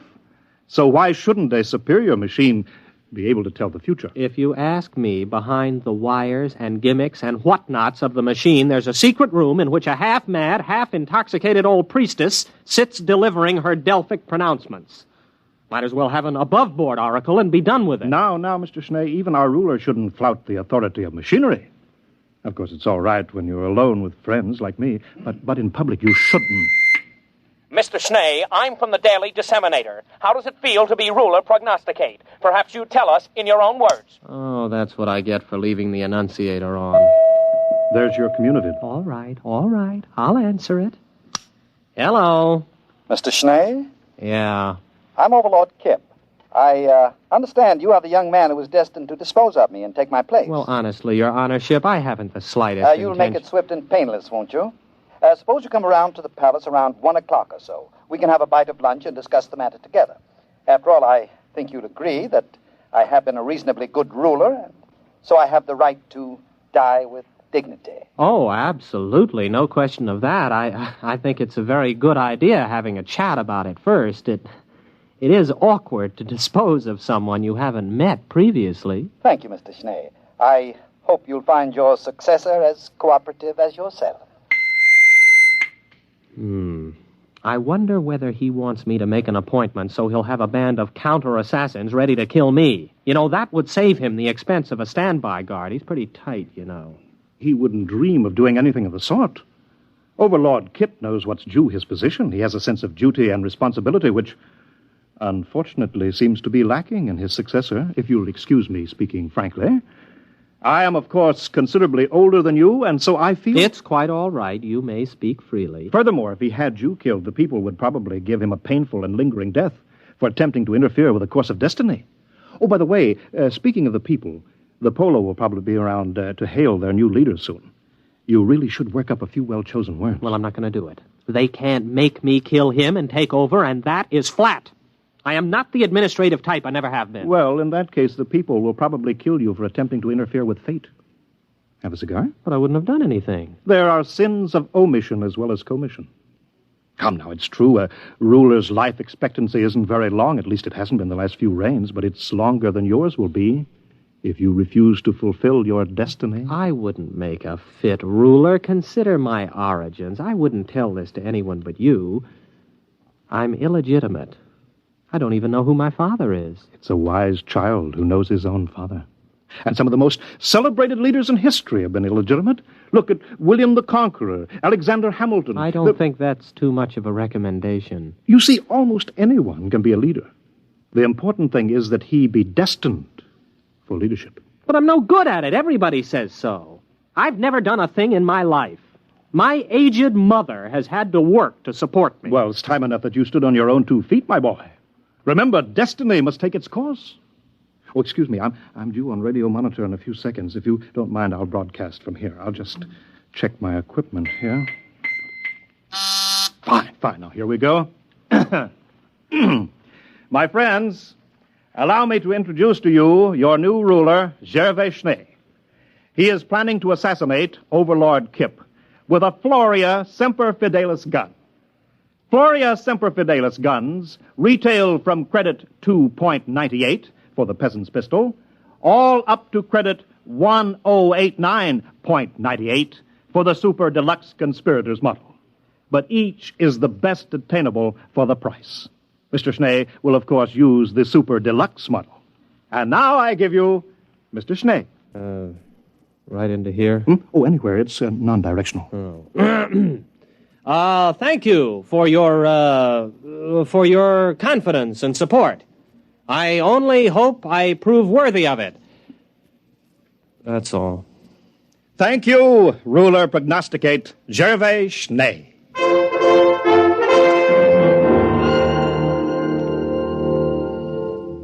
Will you have some more wine, Mr. Schnee? Oh, no, thank you, Overlord Kip. I've had too much already. It's a delightful vintage, isn't it? I think it was bought by Overlord Jasper about 7 reigns ago. You'll find the cellars in perfect order. I'll give you the inventory and the key a little later. Do we have to talk about it? Oh, well, one has to take these things as they come, you know. Here today, gone tomorrow. That reminds me. Will tomorrow suit you? Well, of course, it really doesn't make any difference to me. All right, then. We'll set it for tomorrow, if that's convenient for both of us. I have the afternoon clear.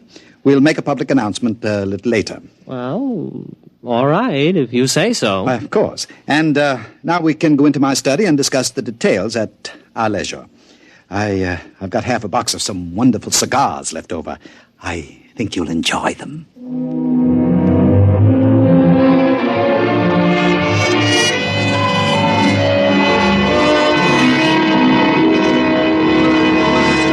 Oh, Mr. Schnee.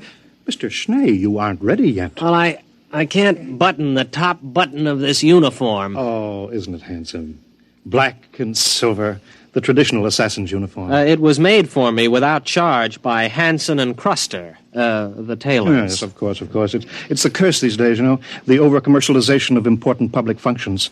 Oh, wait a minute, I have your pistol ready here. I bet you're excited.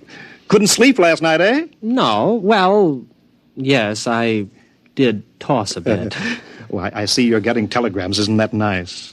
Had your breakfast? Oh, well, I don't think I'm exactly in the mood for eating. Oh, you should, you know. A good breakfast makes good aim. Well, I really couldn't eat a thing. Well, you'll have a fine lunch after it's all over. I saw your black and silver limousine at the door. What? I don't have a black and silver limousine. You do now.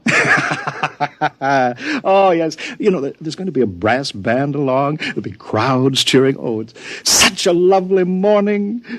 You've hired 2 removers, I trust. Removers. Yes, I think so. Good. Oh, what pageantry. The black and silver limousine, yourself in your lovely uniform, the black cloak and hood of the body removers sitting beside the chauffeurs, silent. The band playing the funeral march as you move down the boulevard. Crowds cheering, little children let out of school presenting you with flowers and television cameras. Oh, what a sight, what a sight. Well, now it's about 10:30. Shall we be off?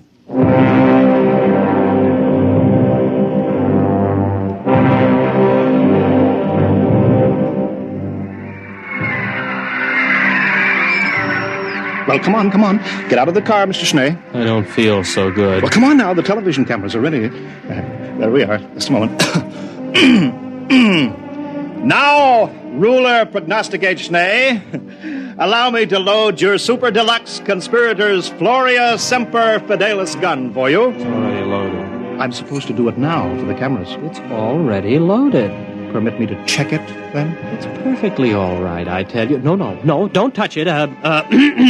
Nobody would have any difficulty loading a Semper Fidelis gun. Yes, that's right. Yes, of course. Whether you buy the peasants or the conspirators model, both have the same freeloading mechanism. Here we are, candy, popcorn, hashish, yogurt. Buy your refreshments here. Program. Sometimes you can't tell the assassins from the corpse without a program. Get your program for the program. All right, Schnee, it's time. Let's go.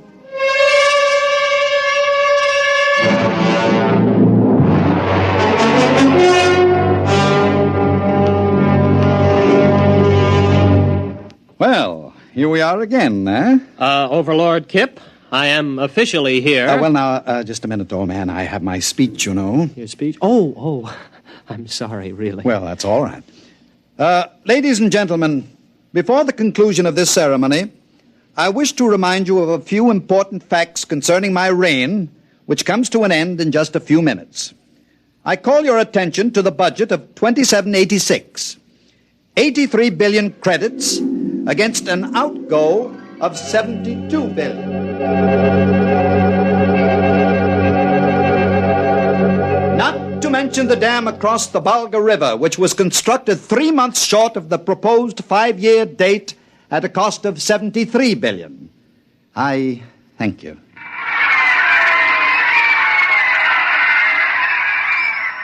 Well, that's it, old man, huh? Are you all done? Why, yes, I think I've covered everything. Well, goodbye and good luck, Overlord Schnee. Anytime you're ready. You mean now? Well, come along, old man. The networks have only cleared an hour.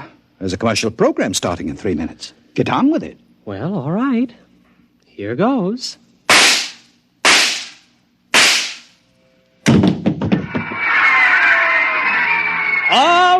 All right. Everyone will now please leave while the removers take over. But the television, the cameras, it's part of the ceremony. Why can't they televise the removal? Everybody leave immediately!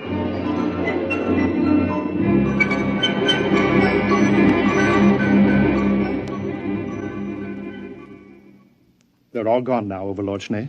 Perhaps... You too. But after all... Out. I want to meditate. Well, very well. All right. Oh, alone at last. Kip. Overlord Kip. Phew. I don't think I'd have been able to stay still much longer. You all right? Schnee, you're a good shot. That blank really stung. On a very tender spot, I might add. No time for chatting. We've got to get this over in a hurry. Now comes the part where your friends will have to look like real removers. I hope they can give it the professional touch. Don't worry about us. We are real removers. At least both of us have participated in removals. I'll take off my hood. But wait. Why, you're Overlord Morehouse. I've seen you in pictures. Mm-hmm. And the other one. You're Shinnick. You died before I was born. That is, you were supposed to have died. Both of you were. Morehouse was supposed to have killed you. Well, we're not precisely dead, only retired, you might say. The prognosticator didn't say he had to be killed, just disposed of, as Kip undoubtedly pointed out to you in your little interview together.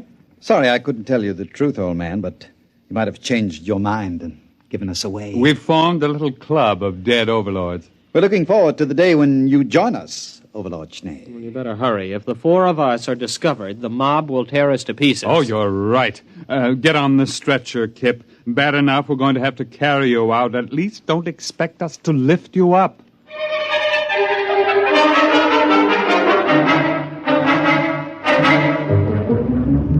Floria? Yes, Your Honorship? The prognosticator is right here in the palace, isn't it? Yes, Your Honorship. Lead me to it immediately. Certainly, Your Honorship. It's this way.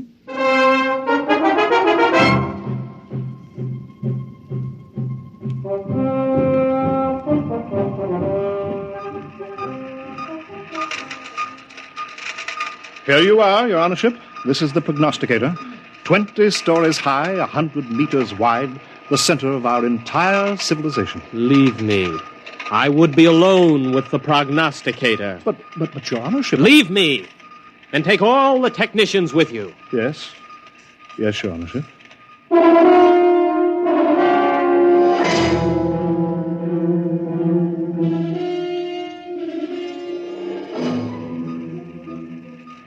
You're all alone now, Your Honorship? You too. Leave me. Well, yes. Yes, sir. Yes, Your Honorship. Your wishes are my command. Well...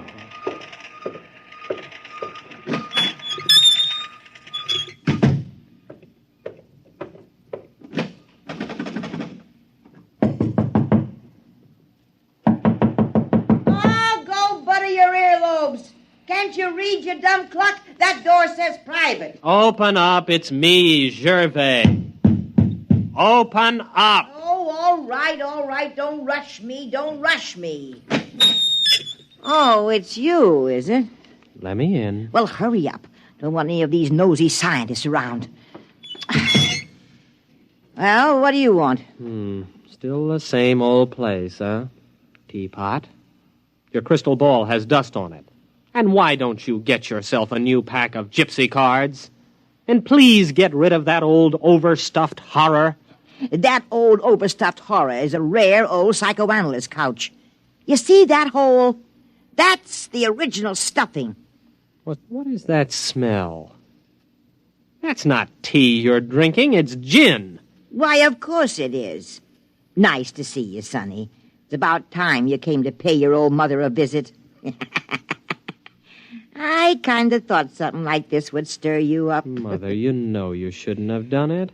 What'd I do? You fixed the prognostications, that's what you did. Although why you had to pick on me, Oh, I got tired of supporting you. You're a big boy, and it's about time you earned your own living. Besides, I thought it'd be a good idea to elect a sympathetic administration. Sympathetic to me, that is. Palace needs a new ventilating system. The air in here is terrible. Well, why didn't you use the prognosticator to get new ventilation put in? Oh, they'd have gotten around it the same way you got around killing Kip. But you pay attention to the prognosticator, boy. Don't you try to weasel out of what it says by looking for double meanings. It's time you overlords learned that when the prognosticator says something, it means it. Yes, Mother. I'd hate to have to give orders to have my own boy disposed of. The last 3 disposals weren't so bad. But sometimes those disposals can turn out real messy. Yes, Mother. Oh, maybe blood is thicker than water, but not much. Yes, Mother. And why shouldn't you listen to my prognostications, huh? Just because they're dolled up a little doesn't mean they're not true. Don't I have a crystal ball? Don't I have a gypsy card pack? Don't I have tea leaves? Best tea leaves money can buy. Yes, Mother. So? What are you going to do? I'm going to have the ventilating system attended to right away. That's my boy. Now, look at these here tea leaves in the bottom of my cup of gin. Yes, Mother. I can see that everything's going to work out fine. Just fine.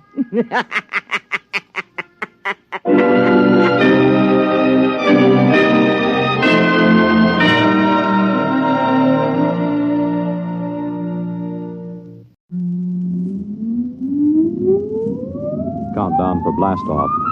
X minus 5, 4, 3, 2, X minus 1, fire.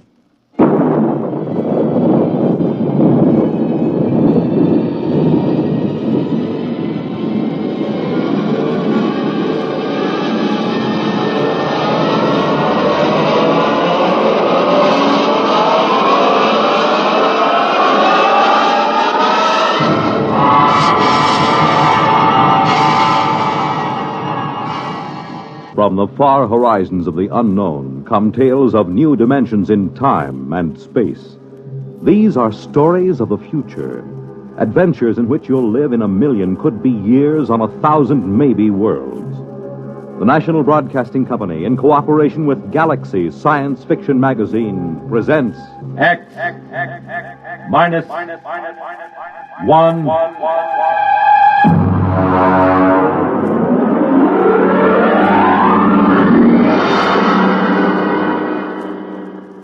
Tonight, the discovery of Morniel Mathaway by William Tent.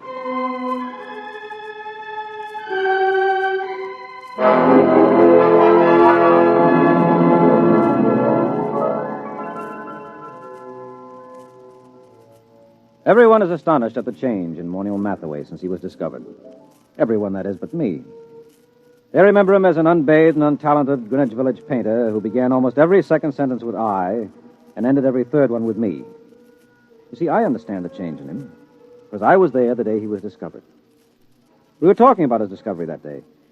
I was sitting carefully balanced on the one wooden chair in his cold little Bleecker Street studio, because I was too sophisticated to sit in the easy chair. Come on, Dave. Take a comfortable seat. Oh, no, Morny. Oh, no. I know about that chair. Now, what do you mean? It's the only comfortable chair in the room. Yeah, I know. Look at it. Broken down springs, very high in the front and low in the back. Sure, it conforms with the position of the spine. Yeah, sure. And when you sit in it, things begin sliding out of your pockets. Loose change, keys, wallets, anything. What do you do, Morniel? Pay the rent on your studio with that easy chair? Well, as a matter of fact, it is rather profitable. And that's why I'll sit on the wooden chair, if you don't mind. Oh, now, don't be bourgeois. Well, I notice you always sit on the bed. That's because I'm a good host. I see. Well, how's the painting going? Oh, great, fabulous. You sell any paintings? No. You know, Dave, I can't wait for the day when some dealer, some critic with an ounce of brains sees my work. I can't miss, Dave. I know I can't miss. I'm just too good.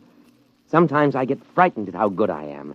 Why, it's almost too much talent for one man. Well, there's always... Not that it's too much talent for me.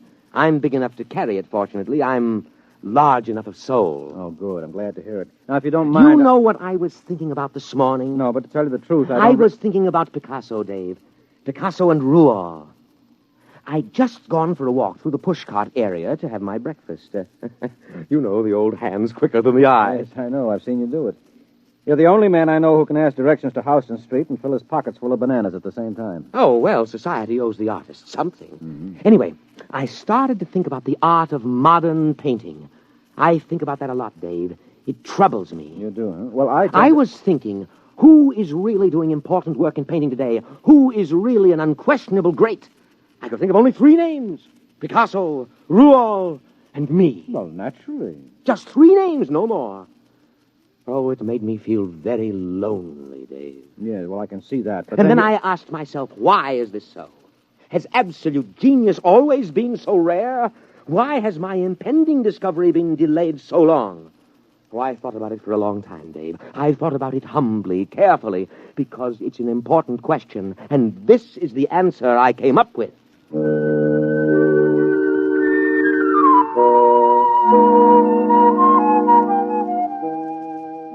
Well, don't bother waiting for the answer that Morniel came up with. It turned out to be a theory of aesthetics I'd heard at least a dozen times before from a dozen other painters in the village. Morniel was a bad painter. There was no question about it. I say that not only from my opinion. I've roomed with two modern painters, and I've been married for a year to another, but... Well, for example, a friend of mine, a fine critic of modern art, took a look at one of Morniel's paintings, which he hung over my fireplace in spite of my protests, and just kind of stared slack-jawed. What does he call that technique? Well, he says it's smudge on smudge. Well, I can believe it. Smudge on smudge, white on white, non-objectivism, neo-abstractionism, call it what you like. There's nothing there, nothing. Well, it doesn't even have the interest of those paintings that chimpanzee did a couple of years ago. He's just another of those loudmouth, frowsy, frustrated dilettantes that infest the village. Why do you waste your time with him? Well, for one thing, he lives right around the corner, and he's kind of colorful in his own sick way. And he does have one great talent. It's not in painting. No. Now, you see, I just get by as far as living expenses are concerned. Things like good paper to write on, good books for my library. I can't touch them. And sometimes the yearning gets too great. You know, a newly published collection by Wallace Stevens. Well, if I find one I want, I just go over to Morniel's and tell him about it. He doesn't lend you money. Oh, no. Now, you see, we go out to the bookstore and we come in separately. And then I start a conversation with the proprietor about some very expensive out-of-print item I'm thinking of ordering, and Morniel just says, "Don't mind me, I'm browsing." Well, that's the high side. I'm browsing. Well, what happens? Well, while I'm keeping the proprietor talking, Morniel snaffles the Stevens. Isn't that just a little bit, Oh, well, I intend to pay for them, of course, just as soon as I'm a little ahead. Well, why does he do this for you? Oh, well, I pay off. I go through the same routine at an art supply store so Morniel can get canvas and paint and brushes. Of course, I really have to pay for Morniel's browsing. I have to suffer through listening to him, and then my conscience bothers me. Oh, it does? Yes, you see, I intend to pay for my things, but I know he doesn't. And that's why my conscience bothers me.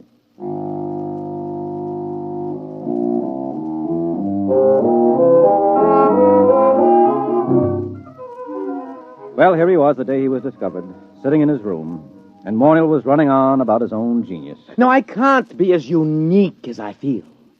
Other people must be born with the potential of such great talent, but it's destroyed in them before they can reach artistic maturity. Why? How?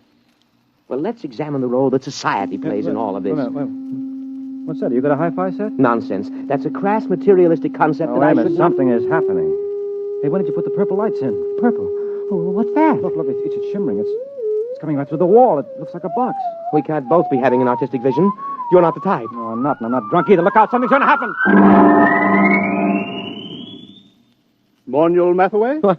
Who are you? Where'd you come from? You are Morniel Mathaway? Yes. My name is Glescu. I bring you greetings from 2487 A.D. Oh, 2487? A.D.? I realize this is a difficult phenomenon for you to grasp entirely, but here I am. We will now indulge in the 20th century custom of shaking hands. Mr. Morniel Mathaway? Oh, well, sure. Shake. Yeah. And you, sir? Yeah, sure. I don't mind. Shake. What a moment. What a supreme moment. Oh, well, what do you mean, what a moment? What's so special about it? Are you the inventor of time travel? Me, an inventor? No. Time travel was invented by Antoinette Ingeborg in... Well, that was after your time. It's hardly worth going into at the moment, especially since I only have half an hour. Why half an hour? The skin drum can only be maintained that long. The skin drum is, well, call it the transmitting device that enables me to appear in your period. There is such an enormous expenditure of power required that a trip into the past is made only every 50 years.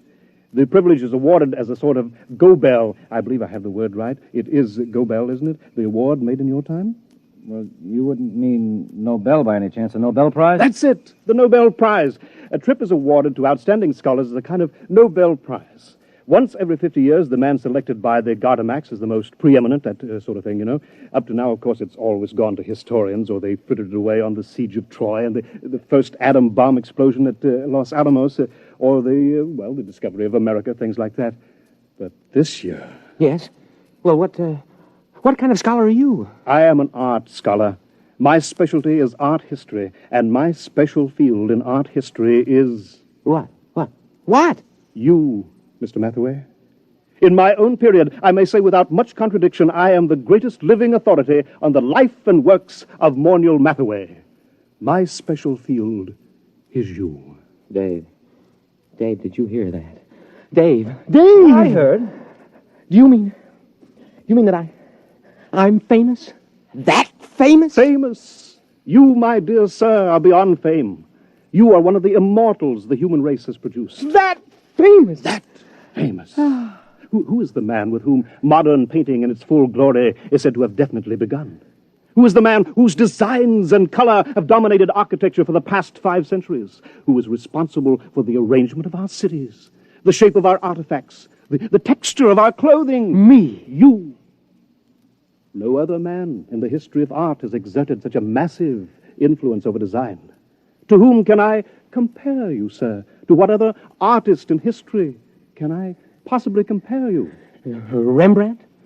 Da Vinci? Rembrandt and Da Vinci in the same breath as you. That's ridiculous.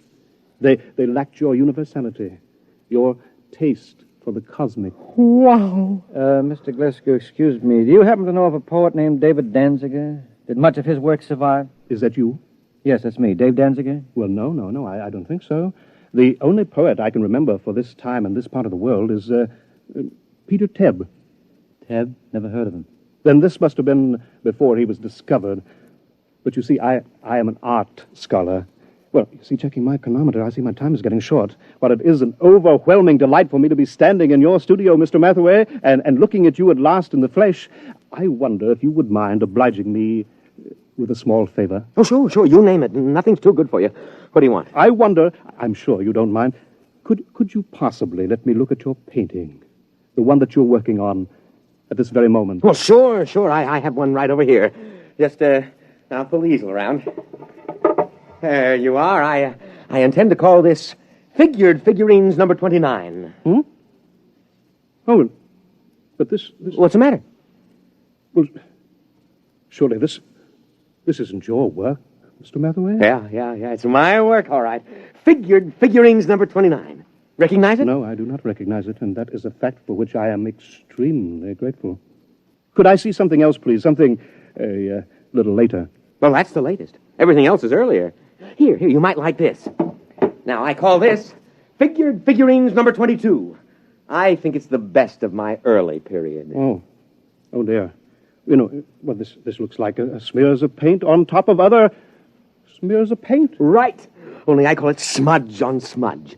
But you probably know all about that, being such an authority on me. And now, here we have Figured Figurines number 12. Do you mind leaving these figurines, Mr. Mathaway? I'd like to see something of yours with color and form. Well, I haven't done any real color work for a long time. Oh, wait a minute. Wait. I have one over here somewhere, an old canvas. I was going to paint over it. Here we are. This is one of the few examples of my mauve and mottled period that I've kept. Oh, right. I can't imagine why. It's positively, oh, dear. Oh, now, wait a minute. Let me show you some of my intestinal period. Here. Here's a particularly good one. It's called Large Intestine Rampant. You like it? Oh, please. I think I'd like to sit down. Well, take the comfortable chair. And here's another one called Small Intestine Incisive. Oh, it's rather good, don't you think? I managed to avoid completely any definite line. You notice that? I don't suppose you ever drink of Glafax. Oh, no, of course you don't. It hasn't been invented yet. Oh, now here's one that's bound to be great. It's one of my earlier smudge on smudges. It's called Fly Ash. I painted it by coating the canvas with slow-setting glue and leaving it out on the window for about 2.5 hours. Notice the delicate deposit of soot. Oh, please. Please, Miss Mathaway, please. Oh, I've got lots more. I don't understand this. All these canvases, this is obviously before you discover yourself and your true technique. But I'm looking for a sign, a hint to the genius that is to come, and I find... Well, how about this one? Here. Oh, please. Oh, take that away. Oh, dear. Oh, dear, no. Oh, look, I'll have to leave soon. I don't understand this at all. Let me show you something here, gentlemen. Here, a pocket edition of the source book. The complete paintings of Morniel Mathaway, 1928-1996. Were you born in 1928? Yep. May 23rd, 1928. Here, look at the first painting. Well, that's beautiful. I mean, the color, that's incredible. Oh, well, that stuff. Well, why didn't you tell me you wanted that kind of stuff? You mean you have paintings like this, too? No, not paintings. One painting. Oh, I did it last week as a sort of an experiment, but I wasn't satisfied with the way it turned out, so I gave it to the girl downstairs. Would you like to look at it? Oh, yes. Very much. Well, here, I'll just toss your book on the bed. Come on, it won't take a minute or two.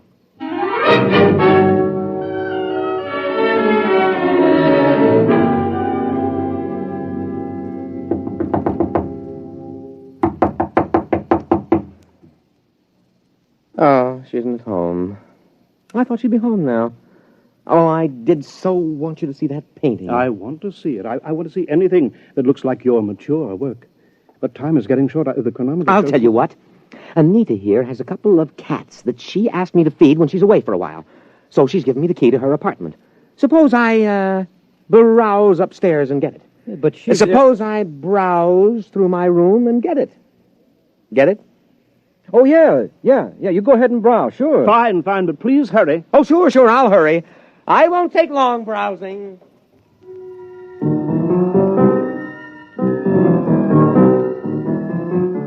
Well, that was it, the high sign. I'd seen Morniel Mathaway in action too many times as a shoplifter not to understand it.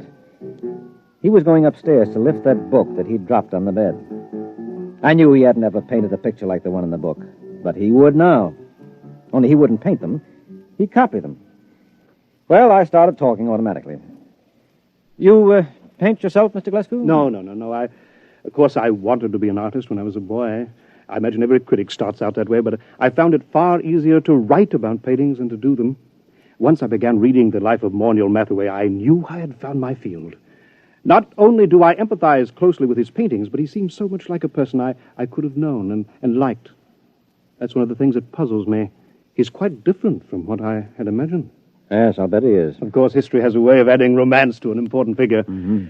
Oh, dear, I'm running out of time here. Do you think you'll be back with the key soon? I've practically no time left. I've just got to get upstairs to the time translator. I just can't wait. I'll have to hurry now. Oh, dear, no, I did want to see an original Mathaway. I did want to. Mr. Mathaway, Oh! What's the matter? The time translator, it isn't here. It's gone. The book is gone, too. And Mathaway, he stranded me here. He must have figured out that getting inside and closing the door made it return. Yeah, he's a great figure, and he'll probably figure out a very plausible story to tell the people in your time to explain how the whole thing happened. Why should he work his head off in the 20th century when he can be an outstanding hero-worship celebrity in the 25th? So what'll happen if they ask him to paint merely one picture? Oh, he'll probably tell them he's already done his work and feels he can no longer add anything of importance to it. He'll no doubt end up giving lectures on himself. Don't worry. He'll make out. It's you I'm worried about. You're stuck here, aren't you? Are they likely to send a rescue party after you? No. Every scholar who wins the award has to sign a waiver of responsibility in case he doesn't return. No, I'm stuck here. Tell me, is it very bad living in this period? Well, not so bad. Of course, you'll need a social security card. And I don't know how you go about getting one at your age, and well, the immigration authorities may want to question you since you're sort of an illegal alien. Oh, dear. That's awful. Wait a minute. It needn't be. I'll tell you what. Morniel has a social security card. He had a job a couple of years ago. He keeps his birth certificate in that drawer along with his other papers. Now, why don't you just assume his identity? He'll never show you up as an imposter. So do you think I could? Won't I be... won't his friends, his relatives... No, he hasn't got any family, and I'm about the only friend he's got. You could get away with it. Maybe grow a beard and dye it blonde. Naturally, the big problem would be earning a living. Being a specialist on Mathaway and the art movements derived from him wouldn't get you set an awful lot right now. But I could paint. I've always dreamed of being an artist. I don't have much talent, but there are all kinds of artistic novelties I know about, all kinds of graphic innovations that don't exist in your time. Surely that would be enough, even without talent, to make a living for me on some third or fourth-rate level.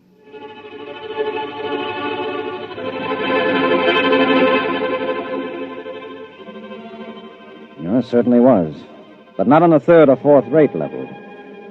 Mr. Glasgow, that is Morniel Mathaway, is the finest painter alive today and the unhappiest. After his last wildly successful exhibition, I remember he said to me, "What's the matter with all these people praising me like that? I don't have an ounce of real talent in me. All my work is completely derivative. I've tried to do something, anything that was completely my own, but I'm so steeped in Mathaway that I can't seem to make my own personality come through. And those idiotic critics go on raving about me, and the work isn't even my own. Well, then whose is it? Mathaway's, of course. We thought there couldn't be a time paradox. I wish you could read all the scientific papers on the subject. They fill whole libraries because it isn't possible, the time specialists argue, for a painting to be copied from a future reproduction and so have no original artist. But that's what I'm doing. I'm copying from that book by memory. Look, Glescu, that is Mathaway, don't knock yourself out. But it's dishonest. No, it isn't. You're deliberately trying not to copy those paintings. You're working so hard at it that you refuse to think about that book or even discuss it. As a matter of fact, when I tried to get you to talk about it a little while ago, you couldn't actually remember it. That's true. That's true. You're the real Morniel Mathaway, and there's no paradox. You're actually painting those pictures. You're not copying them from memory. I know in my heart that they're not mine. All right, I'll forget it. Anyway, you're a much nicer guy than Mathaway ever was. And besides, a buck is a buck.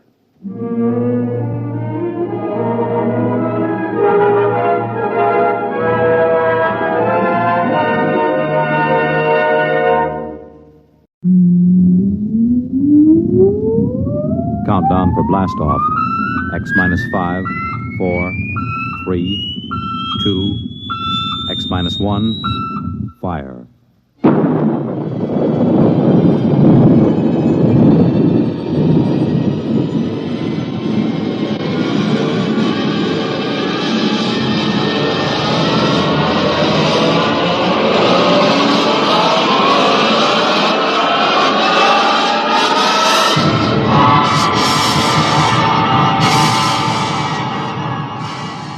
From the far horizons of the unknown come tales of new dimensions in time and space.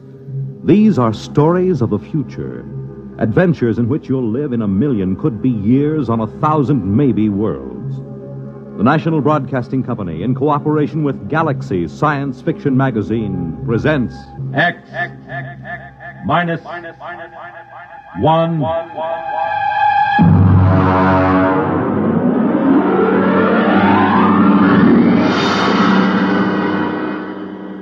Tonight, At the Post by H.L. Gold.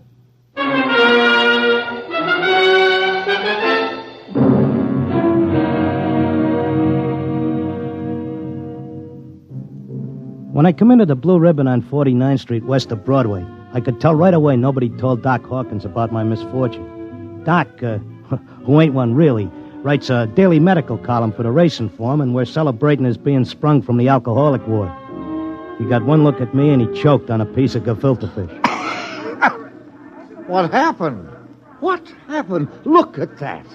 Clocker's become a character. Now, lay off, Doc. Look at that, a gray flannel suit, a black tie. Clocker, where is your purple and green check sports jacket? Where are your two-tone suede shoes? Why, you've become a character. That was Zelda's idea. She wanted to make a gentleman out of him. Wanted to? Why, you two kids got married just before they took my snakes away. Don't tell me you've fit already. You don't know, Doc? No. What happened? Well, it was right after you tried to take the warts off the fire hydrant that Zelda started hearing voices. It got real bad. How bad? Well, she's at Glendale Center upstate.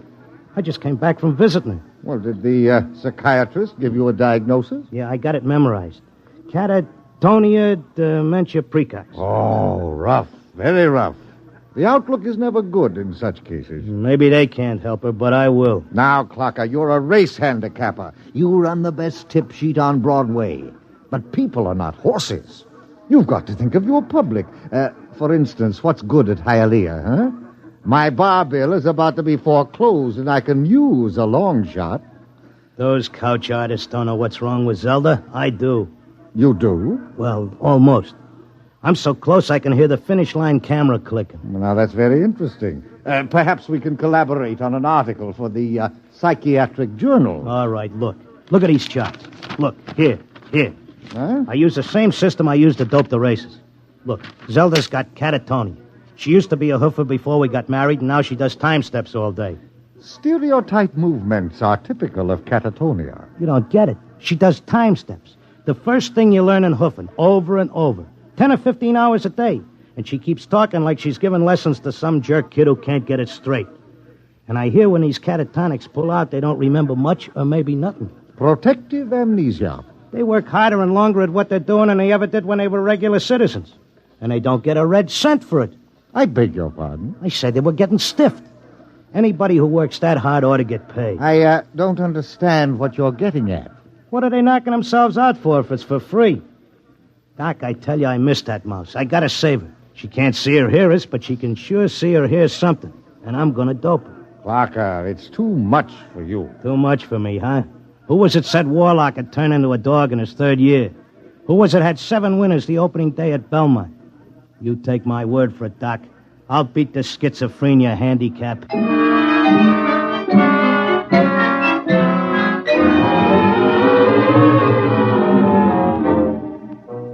I hadn't been paying much attention to my tip sheet while I was doping the Catatonia dodge. I tell you, I missed Zelda. I missed the bobby pins on the floor and the nylon stuck on a shower rack, the toothpaste tube squeezed from the top. I had to get her back somehow. Next day, I took a cab and went out to that place. I sat in the room and watched her dance. Oh, it was something. Because Zelda was worth watching, even with her eyes blank and her feet shuffling through that simple time step. Mr. Locke, visiting time is almost up. All right. Zelda. Listen, Zelda. How long can they take to learn a time step? She can't hear you. Look, kid, I don't know who these squares are that you're working for, but tell them if they take you, they gotta take me too, you hear?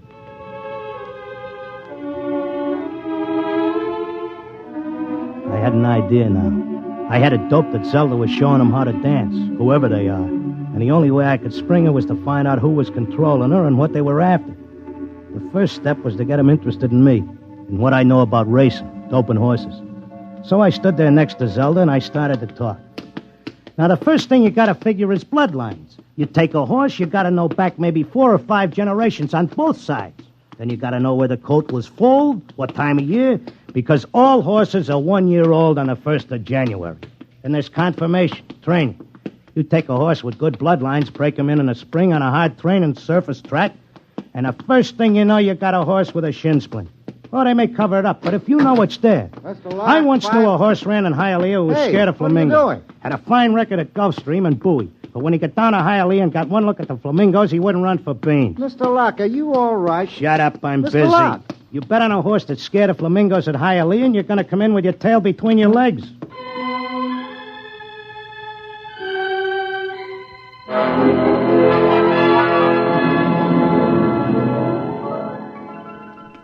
I kept coming back every day.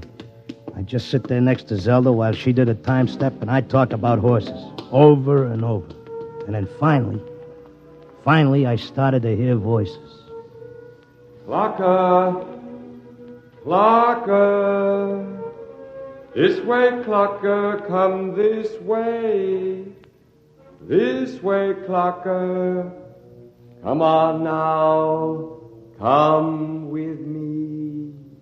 Like it was a fog, I could see the attendant in his white coat, asking me questions, and I couldn't hear him. I knew I just kept on talking about the horses. And then suddenly I wasn't there. I was somewhere else. I was in a big square, and the buildings looked like the new Roosevelt Raceway, all modern.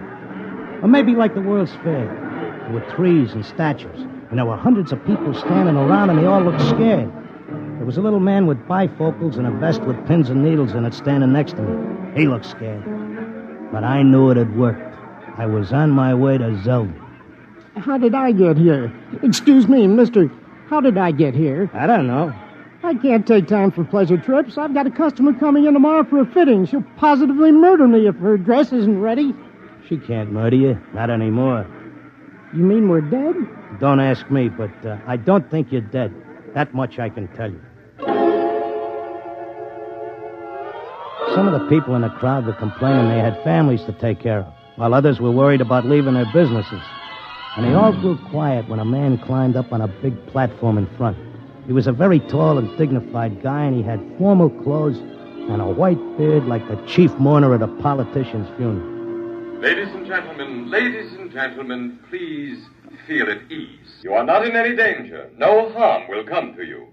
If you will listen carefully to this orientation lecture, you will know where you are and why. What is it?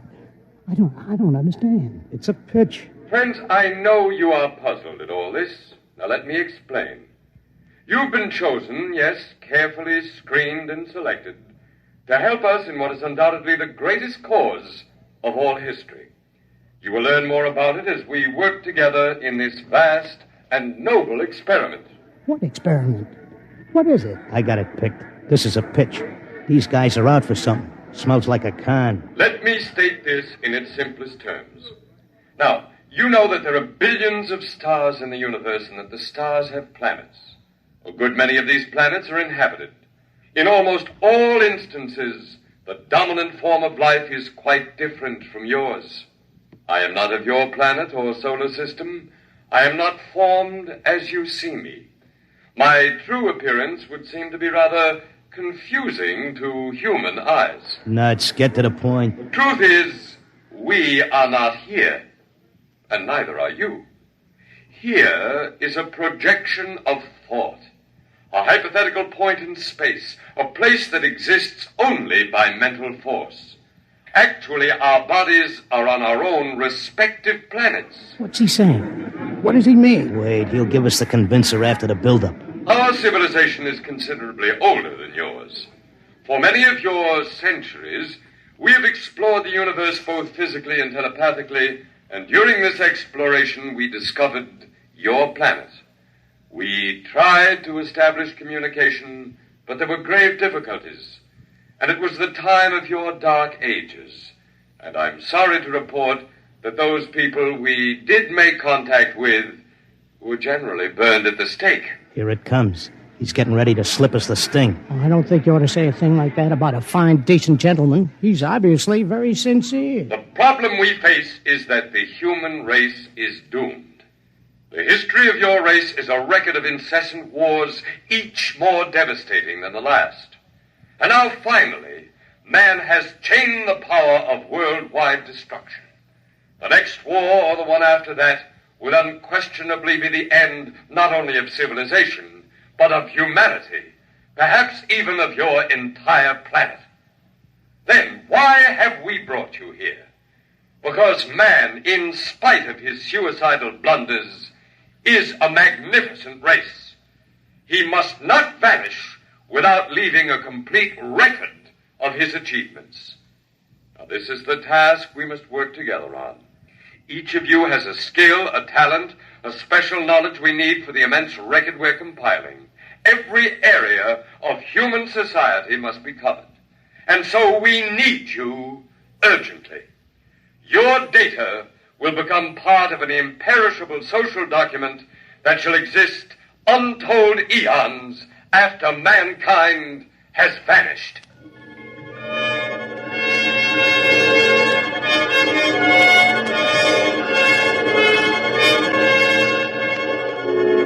Oh, he had a slick con. He had that crowd in the palm of his hand like a small-time grifter selling pearl necklaces on 6th Avenue. They all cheered. They were all flattered to think that they were joining in this vast project to make a record of the human race. After a while, they broke us up into divisions, and I got herded into a building marked Sports and Rackets. They took my name and my occupation like I was applying for unemployment insurance. Now, here's our problem, Mr. Locke. We're making two kinds of perpetual records. One is written, more precisely, microscribed. The other is a wonderfully exact duplicate of your cerebral pattern, in more durable material than brain matter, of course. Of course. The substance we use in place of brain cells absorbs memory quite slowly. But you'll be happy to know that the impression once made can never be lost or erased. Delighted, tickled to pieces. I knew you would be. Well, let's proceed, shall we? First, a basic description of horse racing. I started telling them about horse racing, but they held me down to one sentence. They said I had to repeat it over and over so that recording thing could get it. They had a picture of my body back on Earth lying in a bed in a hospital just saying that one sentence over and over again. Well, that's enough for today. Isn't it amazing? We have a more detailed record of human society than man himself ever had. Your life, my life, the life of this Zelda, whom you came here to rescue, all are trivial, for we must all die eventually. But the project will last eternally. You're telling me you know what I'm here for? To secure the return of your wife. I would naturally be aware that you'd submitted yourself to our control voluntarily. It was in your file that was sent to me by admissions. Then why did you let me in? Because, my dear friend, we also... Leave out the friend pitch. I'm here on business. As you wish. We let you in, as you express it, because you have knowledge that we should include in our archives. We hoped you'd recognize the merit and scope of our undertaking. Most people do once they're told. Zelda, too? Oh, yes. Yes, Zelda's extremely cooperative, quite convinced. Would you like to see her? Yeah, sure I would. Well, that can be arranged. I'll call the Arts and Entertainment section and arrange a meeting.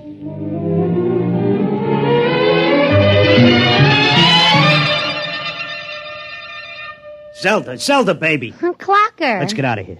Oh, hello, Clocker. Aren't you glad to see me? I spent months and shot every dime I've got just to find you. For sure I'm glad to see you, hon, but I can't waste any time. This work is so important. I want to talk to you. That con artist with the white beard Oh, isn't he wonderful, Clocker? Aren't they all wonderful? Regular scientists devoting their whole lives to this terrific cause. What's so wonderful about that? They could let the Earth go boom. It wouldn't mean a thing to them. Everybody wiped out, just like there never were any people. Not even as much record of us as the dinosaurs. Gee, wouldn't that make you feel simply awful? I wouldn't feel a thing. All I'm worried about is us, baby. Who cares about the rest of the world doing a disappearing act? I do, and so do they. They aren't selfish like some people I could mention. Selfish? You're darn right I am. Zelda, listen. I'm selfish because I got a wife and I'm nuts about her and I want her back. I have to help out on this project. It's the least I can do for history. History? What did history ever do for us? Go turn in your time card, baby. Tell them you got a date with me back on Earth. No, this is my job as much as theirs. More even. They don't keep anybody here against their will. I'm staying because I want to, Clocker. But, honey... Excuse me, I've got to get back. I'm teaching them the soft shoe now.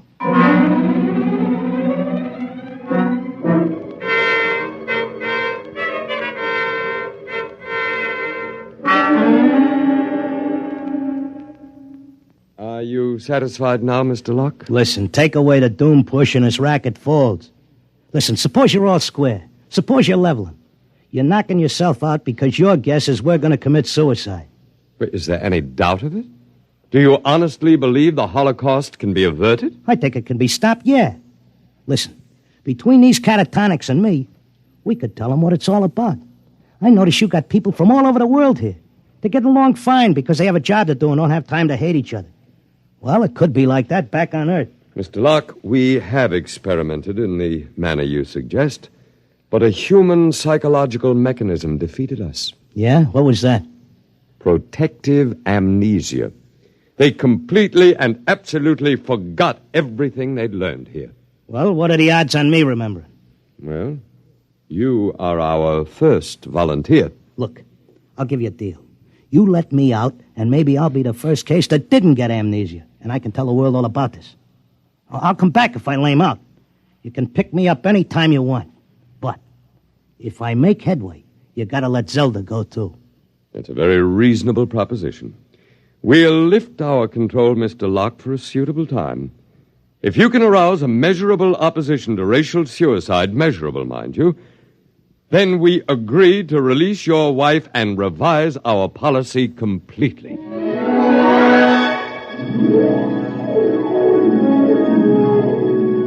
I came to at Glendale. It took me about 2 weeks to convince them that I was all right again. But I had to convince the world that they were throwing a race and that they needed a saliva test. So I started to write it all out in my tip sheet, in and around the horses. Around that time, I ran into Doc. Clocker, my boy, you've no idea how anxious we were about you. But you're looking fit, I'm glad to say. Thanks. I wish I could say the same about you and the rest of the world. No need to worry about us. We'll muddle along somehow. You think so, huh? I'm glad to see you've got your tip sheet going again. As long as the bobtails run, who cares what happens to anything else?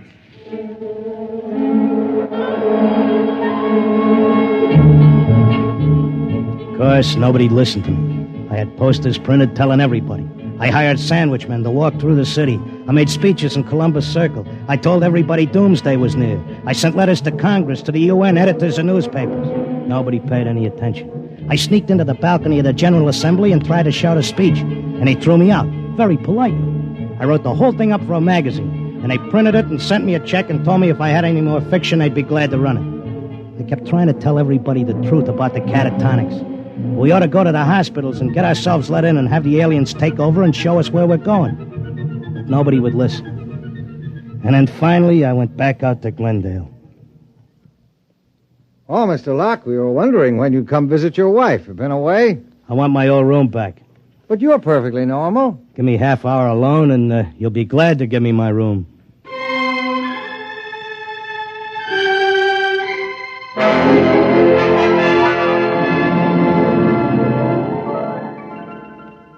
Well, here I am back again. Oh, Mr. Locke. Okay, I'll give you all the rest of the dope on racing. You won't have any trouble with me. Then you're convinced you failed. I'm no dummy. I know when I'm licked. So do we, Mr. Locke. Naturally, you have no way of detecting the effect you've had. We do. The result is that because of your experiment, we're gladly revising our policy. Huh? Is this a rib? Nobody listened to me. Oh, but they did. Visits to catatonics have increased considerably. When the visitors are alone with our human associates, they tentatively follow the directions you gave them in your article. Not all do, to be sure, only those who feel as strongly about being with their loved ones as you do about your wife. We've accepted 4 voluntary applicants. You mean I made it? That's right. Before long, we shall have to increase our staff as the numbers of voluntary applicants increases geometrically, and then we'll be able to release the first group to go back and carry the message. Whenever you care to, Mr. Locke, you and your wife are free to leave. Okay, but I'll tell you what. I owe you plenty. I'll help make that record before I go. I'll teach you how to dope the horses. Is that what you want? Why, yes. All right, then let's go. The quicker we get started, the quicker we can get back.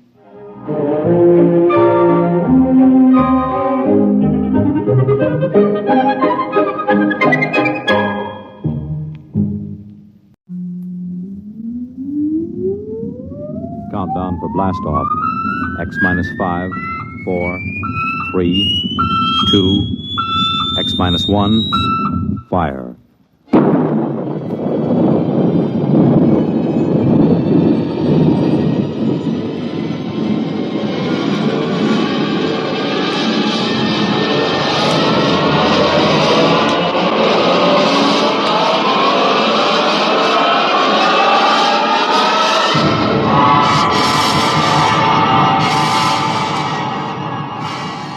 From the far horizons of the unknown come tales of new dimensions in time and space. These are stories of the future, adventures in which you'll live in 1,000,000, could be years, on 1,000 maybe worlds. The National Broadcasting Company, in cooperation with Galaxy Science Fiction Magazine, presents X minus 1.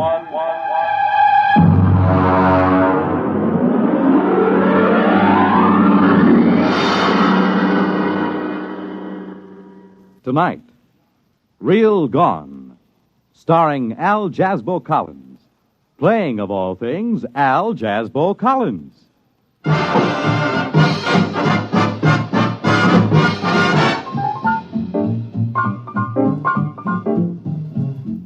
Oh, come in. Come in. Glad to see you.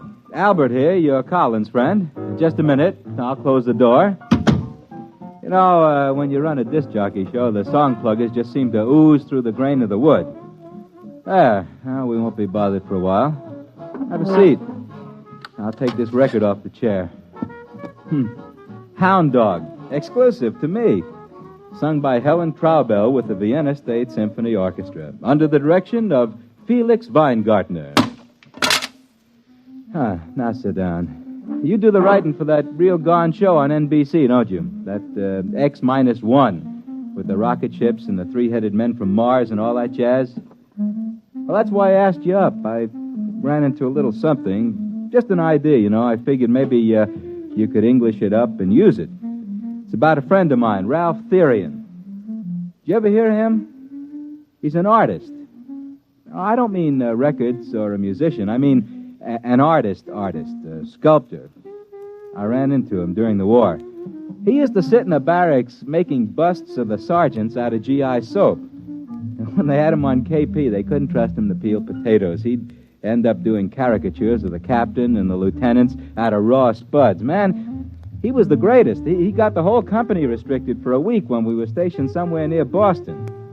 It snowed, and he made a life-size statue out of snow and ice depicting the captain sitting in a howdah on the back of an elephant. The captain didn't mind so much, but the elephant happened to look like the regimental colonel, and he took a dim view of the entire affair.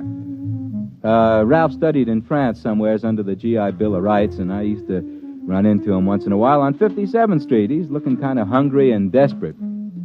Then one day, a couple of green weeks ago, I ran into him on Madison Avenue, and, man, he looked like he belonged. He had one of them Tyrolean chapeaux with the shaving brush stuck on one side, an important German loading coat, and he was carrying a snakeskin dispatch case. Al! Albert! Well, hello, Ralph, my friend. Well, you're looking great, Al. Hey, I like that beard. Thanks. Kind of gives your face the Mount Rushmore quality. It's generally admired, my friend, but what brings you over here on this street of dreams? I was under the impression an artist was immediately downgraded 3 degrees of integrity when he set foot on Madison Avenue. I was just up seeing a client. A client? You've given up the sculpting kick. Oh, no, I'm just working in a new medium. Well, you look real prosperous. How do you like the shoes? Oh, very dapper. Very dapper. I don't believe I've ever seen lizard skin huaraches before. Had them imported, made underwater by natives of Ecuador. Yeah. Takes about 3 hours to have them made, so they use about 12 natives per pair. Ralph, my friend, you give the general impression that you are loaded with loot. I am. There's money in art. Money. You just got to get something new. Here, wait a minute. Let me open my case. Here, Al. Take a look at this. What is that, an ice cube? Look inside. Now, man, that's real entrancing. What is it? That is a detailed copy of Rodin's The Kiss. Pretty sexy. How do you do it? Well, you see, I carve it from underneath the plastic block.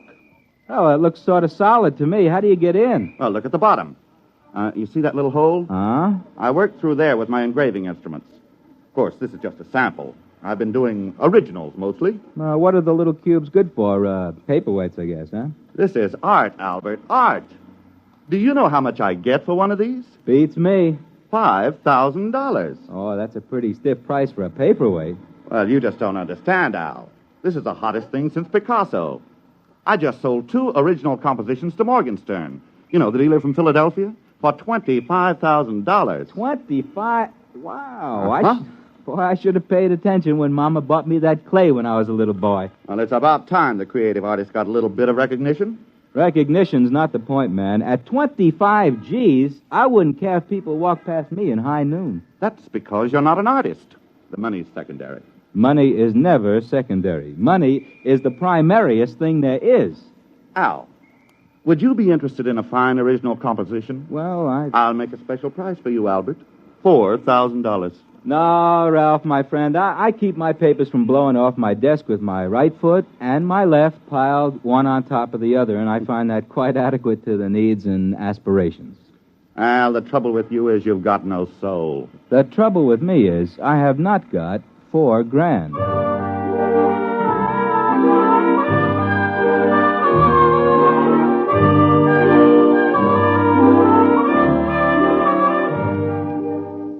This sort of thing is happening to me all the time. For example, I have a barber who plays unaccompanied Bach chaconnes with a 1/4-inch drill and a length of steel pipe.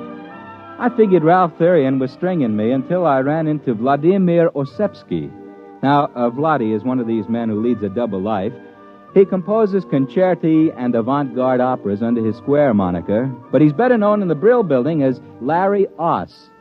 He got in on the ground floor of this rock and roll affair, and he took an already substantial fortune and ran it up to a fantastic munificence. Larry has money he hasn't even folded yet, and he collects art. I was up at his house one night discussing such things as Tin Roof Blues and Wozzeck by Albin Berg, and Larry got around to showing me his collection. Now, this is Picasso. Larry, that's what I call cool brushwork, my man. Cool. I homed it next to the Tintoretto for contrast. Well, this stuff runs into a pile of loot. Well, I figure since I've launched rock and roll on an unsuspecting public, the least I can do is collect old masters and leave them to the nation when I die. It figures. I mean, that figures. Here's my latest. Look, isn't it beautiful? You mean this hunk of plastic? Well, yes. Look into it. That design, that composition, the delicacy of that line. Well, this is the most exciting discovery in art since the invention of red paint. Larry, was this piece of Jim Crackery executed by one Ralph Therian? That's right. You know him? Mm-hmm. Remarkable talent. Remarkable. A genius. And how much did this stroke of genius cost you, if you don't mind my mentioning a crude thing like money? Not at all. Not at all. It was a steal. I got it from Morgenstern. Oh, I outfoxed him. I got it from him for only $30,000. Yeah, you outfoxed him, all right. Tell me something, Larry. What makes this worth $30,000? Albert, what makes a Stradivarius worth $30,000 and a fiddle played on the street by a beggar $3, huh? You mean his stuff is that good? It's art, Albert. This is art. This is genius. To work with such delicacy and such control and such genius in so small a space. You see, that's it. This plastic block is how long? About 2 inches? And yet within this 2 inches is the majesty, the feeling of a sculpture 20, 30 feet high. This is an art which has not been known in the world since the painters of miniatures in the late Renaissance. Why, then it's for real. For real. This is the gem of my collection. The Picasso, the Renoir, the Cézanne will, in time, fade into insignificance. This is a new art form. Brilliant. Brilliant. And now let me play a new record we're putting out. It's called I Love You, Baby, 'Cause Your Lower Lip Drags on the Ground. A real cool you-bangy beat.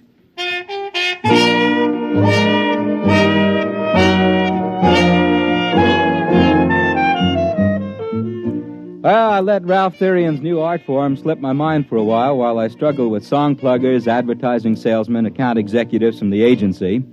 And I met him again a few weeks ago at a small cultural establishment on the corner where I work. You might call it sort of branch public library with a brass rail.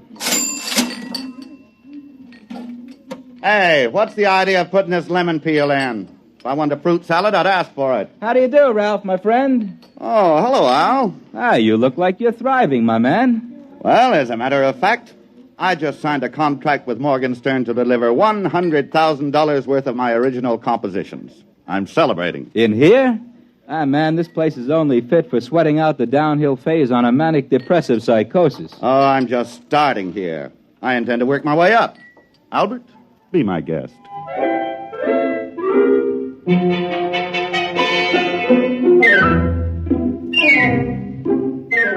Well, I just had a difficult morning with the station manager who has an illusion in his little ricky-ticky mind that my program is the answer to Lawrence Welk and Guy Lombardo. He'd been trying to convince me to program 2 solid hours of Wayne King, relieved by vocals by Frank Crummett and Julia Sanderson. I had resisted, and I was in the mood for eating the lotus and forgetting. Several hours later, Ralph was feeling very confidential. Albert, my friend, I like you. Why don't you shave? Ralph, love me, love my beard. I will try. Albert, you have the look of an Abraham Lincoln gone hog wild among the cream puffs. Ralph, you have an artist's soul. Albert, I trust you, I trust you, I trust you. I am touched. And so, Albert, I'm going to take you to my studio. My secret studio. And I will reciprocate, my friend. Tomorrow, when I am doing my disc show, you may come to my secret studio. With the esteem that my program is held in today, tomorrow I'll be doing my broadcast from a small hole with a round iron top and plenty of running water below. What time is it? It's something. I'm late. Hurry.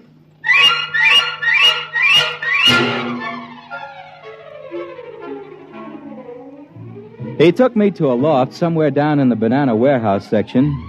He had 3 locks on the door, and he opened them with 3 separate keys. I stepped inside and took a look around. The loft stretched a whole city block. The only thing that kept the New York Rangers from using it as a practice rink was the lack of ice. It was empty, except in one corner of the room there was a mess of machinery. Looked as if someone had eviscerated a television set and left it to die of shock. There was a weaselly-looking little man in a shiny blue suit standing in the middle of the floor, tapping his foot. Therian, I've been waiting for half an hour. Where have you been? Now, take it easy, Burson. Take it easy. Plenty of time. I've told you the active life of the catalyst is only... Who's this? This is my friend Al. Al Collins. Well, who is he? And what is he doing here? I've told you we must have no one here. Now, he's my friend. I trust him. Oh, I suppose you've told him all about it. Yes, I have. Have you got the stuff? Certainly I have. 3 ampules. But it won't last. You've got to hurry. Roll up your sleeves. Oh, now, just a minute, both of you gentlemen. If I've been brought down here to witness the inoculation of a little happy juice into somebody's arm, I'm leaving. I have no desire to tangle with the Federal Narcotics Bureau. Now, Albert, do I look like I'm taking narcotics? I wouldn't swear to it. You don't understand. In those little glass bottles is a secret of $100,000. And I'm going to show you how I do it. First, we take a plastic cube out of my pocket. So. We put it down on the grid in the middle of the floor. So. Now, if you will kindly step to the outside of the white line painted on the floor. Back there. Go ahead. Now, Mr. Burson, we'll turn on the machinery. Now, I take this vial of catalyst, thus, and pour it over the plastic block. So. Now, we wait.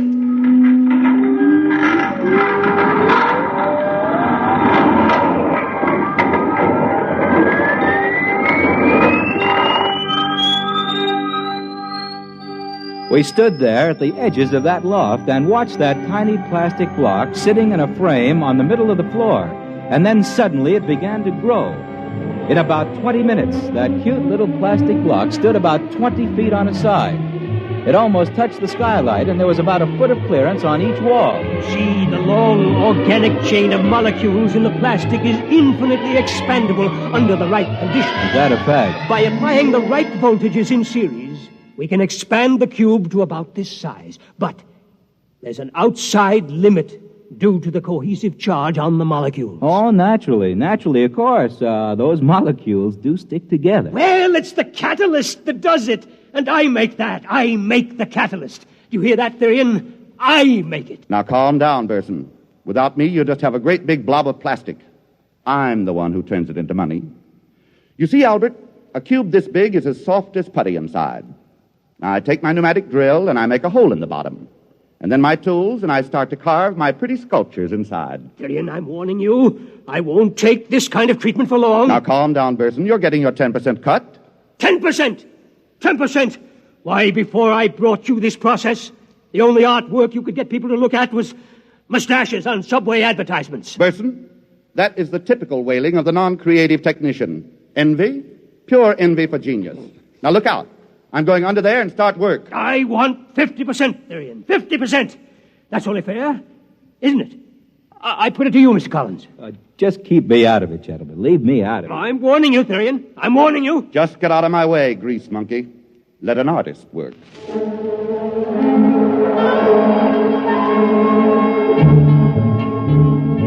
Ralph crawled under the giant cube and started to work. I could see what he was drawing, a collection of lovely ladies, something like the closing number at the Union City Burlesque. Didn't look very good.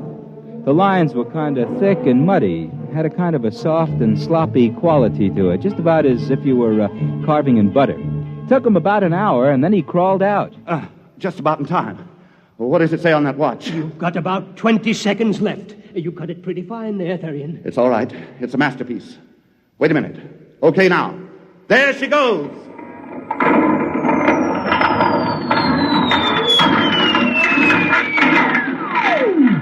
Well, now, what happened was that plastic cube that was blown up to about 20 feet on the side suddenly popped like a balloon with a cigarette stuck in it. And what ended up was that tiny little 2-inch cube sitting in the middle of the floor. Ralph picked it up and brought it over. Look at it. Beautiful. Beautiful. The work of genius. The work of science. Makes a real nice paperweight. Albert, my friend, what you have just seen was the creation of a $20,000 masterpiece. Take a good look. I did take a good look. The whole design was there. But what had looked to me like kind of a muddy, buttery picture when it was 20 feet high was now sharp and beautiful and clear as a snowflake. I went back to the studio and demonstrated my independence by scheduling 2 solid hours of Dizzy Gillespie. The next day, I got a telephone call just before I went on the air. It was Ralph asking me to come over to the studio. Said it was important. So, after the show, I shook the last song plugger out of my lapels and headed down to Ralph Therian's loft. I found that fellow Burson walking up and down at the edge of the room, looking at his stopwatch nervously. They had another plastic cube blown up in the middle of the room, and Ralph was inside the cube working. They were having quite an argument. I know you got paid off today, Therian, $100,000. I know you got it, and I want my share, 50%. Don't bother me, I'm working. Hi, Ralph. Oh, hi there, Albert. Just a minute. Wait till I crawl out. I warned you. You can't say I didn't warn you. There'll be no more of the catalyst, no more. Listen to him, Al. That's why I asked you over. I wanted a witness, and you're the only one who knew all about it already. Oh, now look, gentlemen, I told you not to get me involved in this. Now listen. This little worm, this test tube termite, had the gall to threaten not to bring any more of that catalyst. But I warned you. I want my share of that 100,000. If you'll excuse me, I'll get back into that masterpiece. That catalyst is only good for 2.7 hours. Hand me the drill, will you, Burson? Here it is. But I warned you. Boy, this plastic is tough today. All right. Must be a lower grade. I warned him. He must have the money here somewhere. Yes, it must be somewhere. Bills. Your check stubs. What are you doing over there, Burson? Looking. Just looking. Well, if you're looking for that $100,000, you can stop. I've got it right here in my pocket. Now, don't bother me while I finish work. What? Therian, come out of there. Come out. I've got to finish just a little more. Come out, you don't understand. Come out. Get out of my way, Mr. Collins. With pleasure. Therian, hand me that money. Quick. Get out of my way, Burson. I'm working. But listen, you don't understand. The catalyst. Let go of me. The catalyst. I made it up half strength. Give me that money, quick, the money.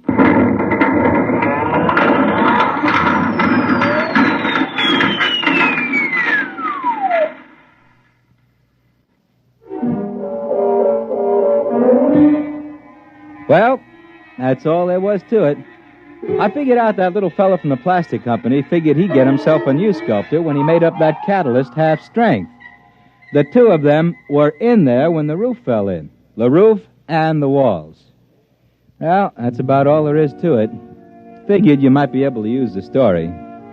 I wrote a few notes on it. They're here somewhere, under the paperweight.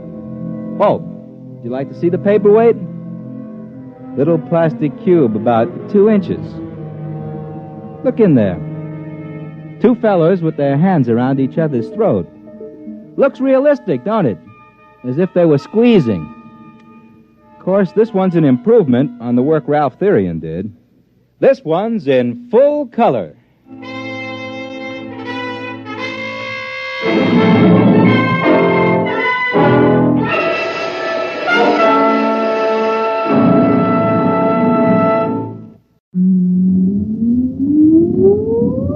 Countdown for blast off. X minus 5, 4, 3, 2, X minus 1, fire.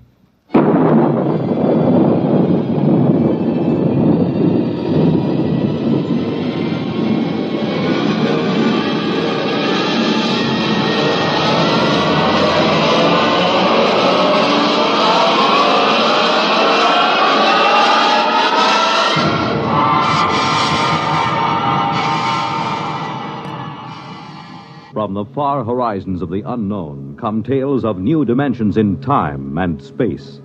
These are stories of the future, adventures in which you'll live in a million, could be years, on 1,000 maybe worlds. The National Broadcasting Company, in cooperation with Galaxy Science Fiction Magazine, presents X minus 1.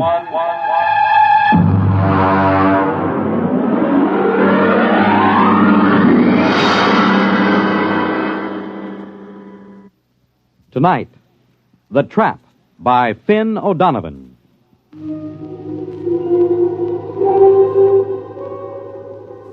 Samish, I am in need of some assistance.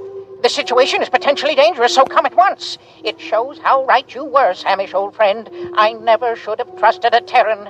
What a sorry mess, Samish, and the plot seemed so foolproof. Hey, Thurston, get up. Get up, come on. Why? What's the matter? Why? Come on, it's daybreak. Now, there's good news. let me alone. Oh, come on. You don't want to sleep through our vacation. The bird's on the wing. It's 5 o'clock in the morning. 5 o'clock in the morning in the Adirondacks is the middle of the day. What's the weather out? Oh, it's raining. For crying out loud. Oh, don't go back to sleep. It always rains on the first day of vacation. It's the rule of nature. Look, I got a little fly rod with a new plastic reel that I'm just dying You know to what try the out. trouble with you is, Ed? You're in love with sporting goods equipment. Oh, now, wait till you see this rod. You take that rifle I sold you. You could shoot a rhinoceros with it, but you won't, because, Ed, you're essentially a friendly man. The trouble with you is you don't like the woods. Well, how can you say that? Don't I come with you on a hunting trip every year? Sure, but you always manage to steer us over to Lake Placid to the cocktail lounges. Ah, now there's real hunting. Now, there are trophies to bring back to the city. None of your paltry brown bears or black bears. Oh, come on. Now, Thurston, I came up here to the mountains to hunt. Have a drink. Well, it's awfully early in the morning. Well, look upon it as an extension of last night. Well, all right. Think it'll stop raining? No, who cares? Well, come on now. Get dressed. It's a perfect day out there in the woods for bear. It certainly is. That's why I want to stay right here in the cabin.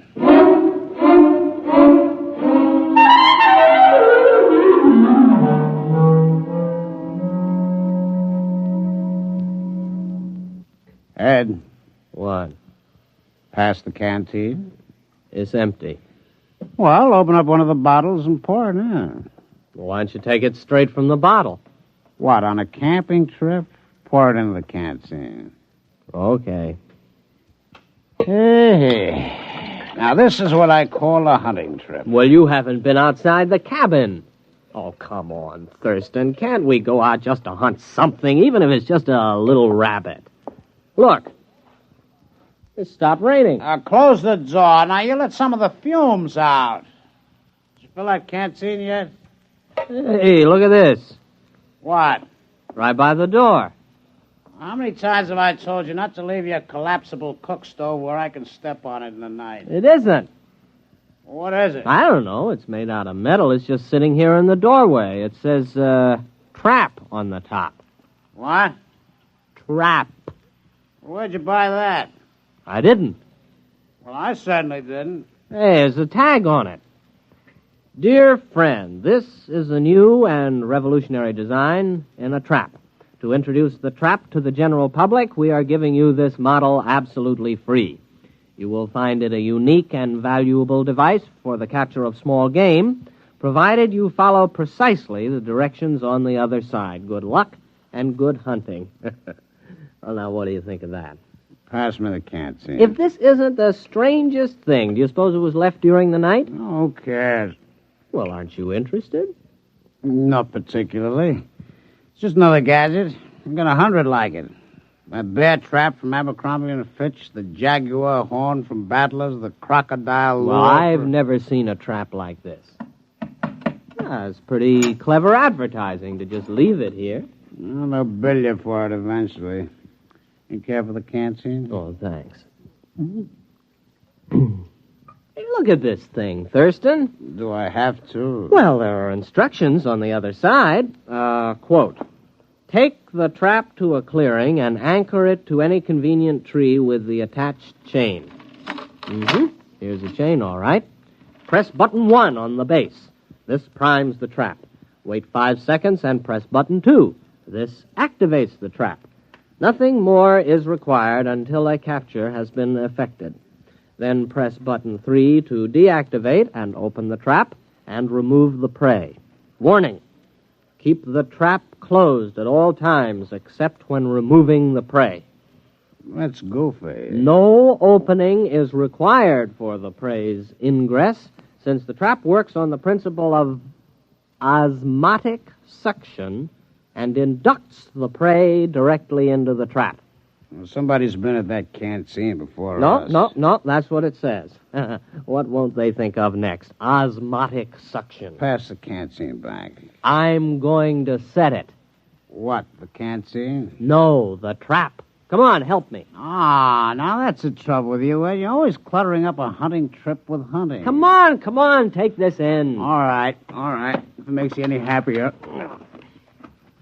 Hey, boy, it's cold. Come on, we'll carry it over to that tree. It's heavy. Yeah. Here, let's put it down here. You think we really ought to fool with it? Of course. Maybe we can catch a fox. What will we do with a fox? Turn it loose. The fun is in the catching. Here, take the end of the chain. Hey, look out. You got your foot in it. Yeah, I guess it snaps in here. Oh, there it is. Let's get back to the cabin. The great outdoors depresses me. Wait a minute. I've got to press button 1. Hey, it's glowing. Yeah. 3, 4, 5. Now button 2. Well? I guess we just leave it. Well, come on back to the cabin. All right. It is time for breakfast. It certainly is. Pass it to me and don't spill it.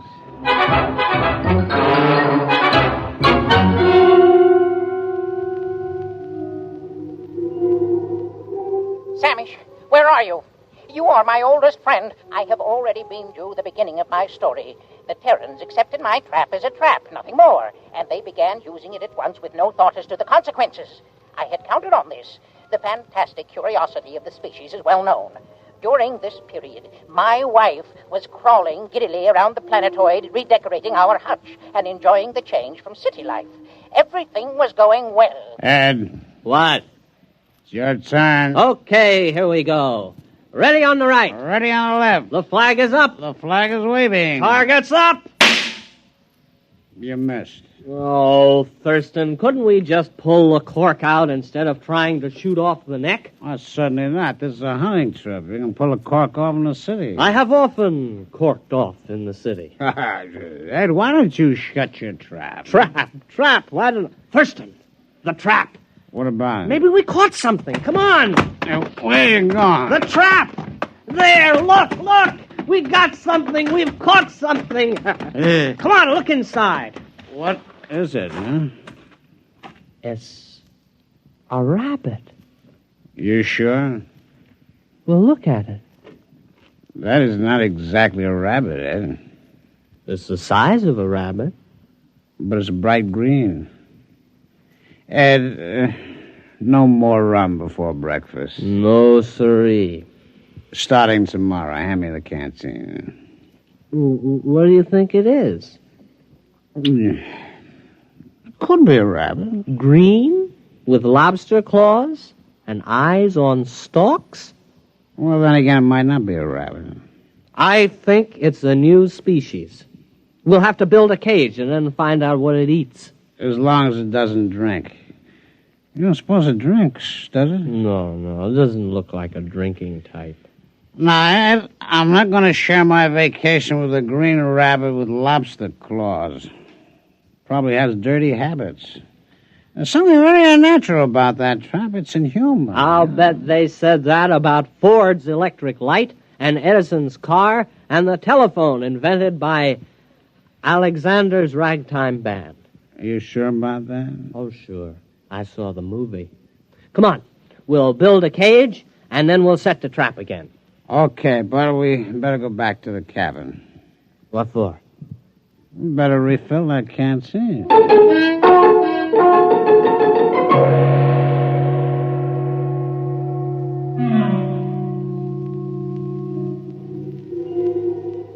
Why haven't you come yet? Samish, don't you appreciate the seriousness of my situation? Think of your old friend. Think of the lustrous-skinned Freegal for whose sake I got into this mess. Communicate with me, at least. The Terrans used a trap, which, of course, was not a trap at all, but a matter transmitter. I had the other end concealed on the planetoid and fed into it 3 small animals which I found in the garden. The Terrans removed them from the transmitter each time. For what purpose, I couldn't guess, but a Terran will keep anything. After the 3rd beast passed through and had not been returned, I knew that was all, and that everything was in readiness, so I prepared for the 4th and final sending, the all-important one, for which all else was mere preparation. Ouch. Well, that finishes the cage. You know what? No. What? Those things smell. All three of them. Oh, I think they're very handsome. Well, here they are. 1, 2, and 3. First, our green rabbit. Next, our bird with 3 sets of scaly wings. And this other thing, what does it look like?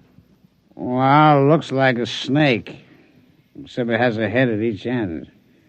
They eaten anything yet? No, I've tried milk, mincemeat, vegetables, caviar, potato chips. They haven't touched a thing. Maybe they're sick. Hey, what are you keeping them for? Well, they might come in handy someday. Oh, yeah? What for? Thurston, have you ever desired fame? What? Fame. The knowledge that your name will go down through the ages. I am a businessman. I've never considered the possibility. Never? What do you have in mind? These creatures are unique. And they smell. We'll present them to a museum. The daily Thurston exhibit of creatures hitherto unknown. They might name them after us. Our names will go down with Livingston, Audubon, Teddy Roosevelt, Walt Disney. I was thinking of a wing on the Museum of Natural History that would go right across Central Park West. The Daily Thurston Wing. Thurston Daily. That's not alphabetical. That's true. But, Ed, we only got 3 of them. We can't equip a wing with 3 exhibits. Well, there must be more where these came from. Let's examine the trap. Just a minute. The canteen? The canteen.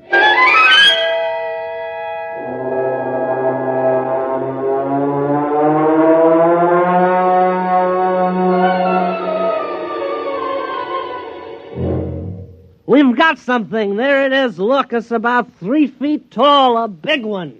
Uh-huh. A small green head and a forked tail. Oh, look at him, waving something on top of his head. Well, the rest were quiet. Maybe this one's dangerous. Huh? We'll handle it with nuts. Nuts? Well, nets. Oh, nuts. All right. And then we'll have to get in touch with the museum. Thurston, take a telegram. All righty. Museum of Natural History. Dear Sir. Or Madam. Have discovered at least 4 animals, which I suspect to be new species. Stop. Have you room for suitable exhibit? Stop. Signed, your friend Ed. Wasn't that signature pretty informal? You're right. Make it, your good friend Ed. We better go back and build a cage for this latest one. It looks awfully exciting. I think we'll make this one strong. Oh, this last specimen is the cream of our collection. Look at it. Its head is turning pink. It looks mad, doesn't it? Well, you'd be mad, too, if you were trapped by osmotic suction. Say that again. Osmotic suction. Here, you take the canteen. I'm way ahead of you.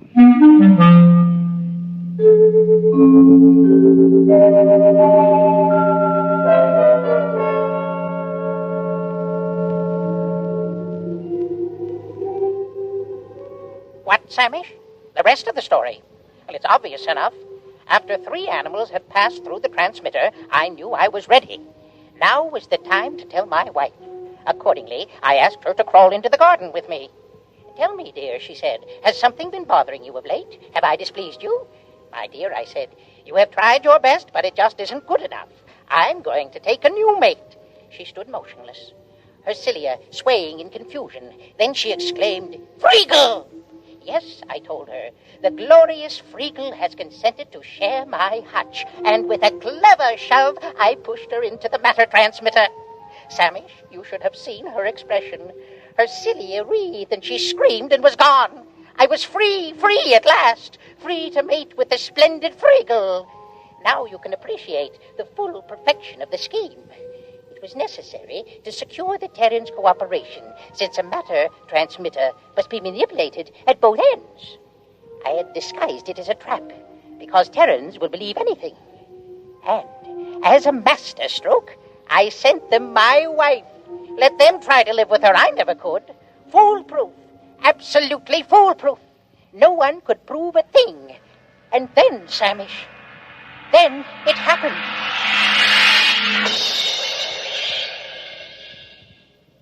Did you get the cage finished? Yeah, our fourth animal is snug as a bug in a...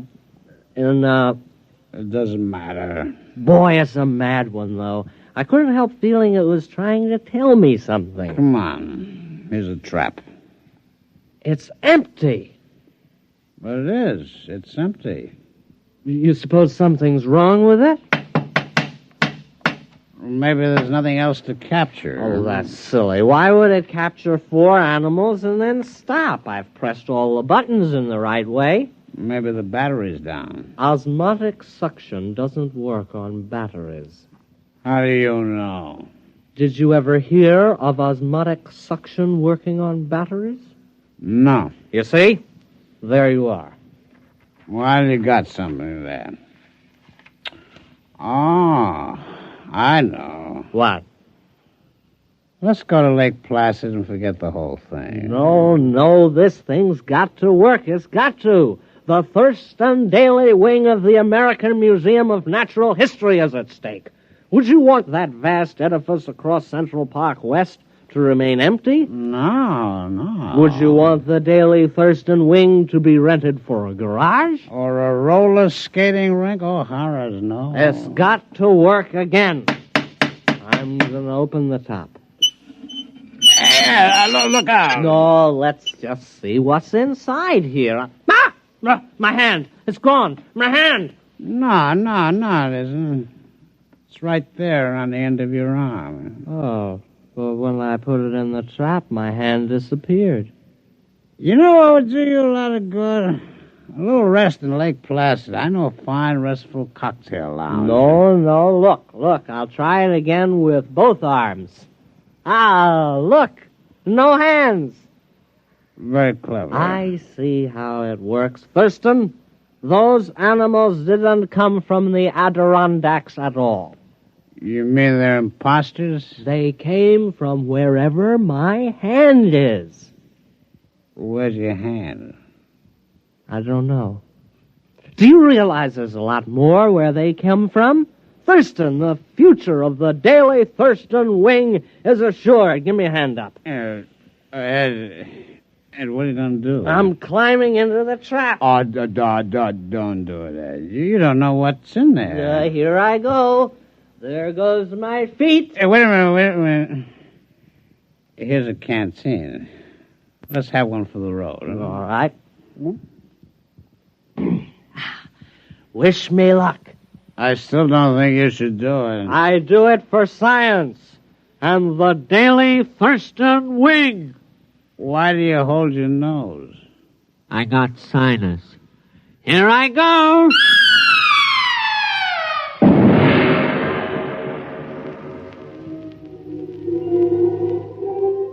Samish, if you don't come immediately, it'll be too late. I must stop beaming you. The enormous Terran has completely ransacked my little planetoid. He has shoved everything, living or dead, through the transmitter.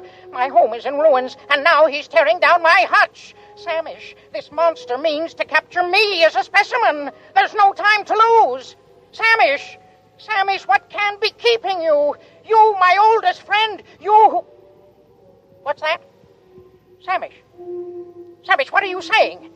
You can't mean it. No, not you and Friegel. Reconsider, my old friend. Remember our friendship. Remember...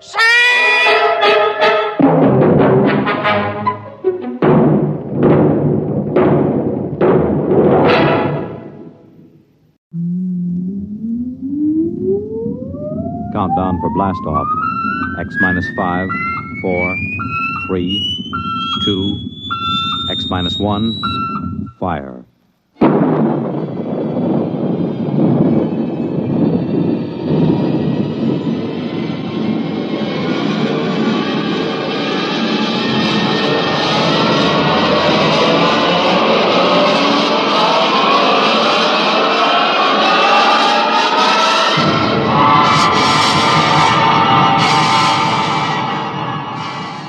From the far horizons of the unknown come tales of new dimensions in time and space. These are stories of the future, Adventures in which you'll live in a million, could be years on 1,000 maybe worlds. The National Broadcasting Company, in cooperation with Galaxy Science Fiction Magazine, presents X minus 1.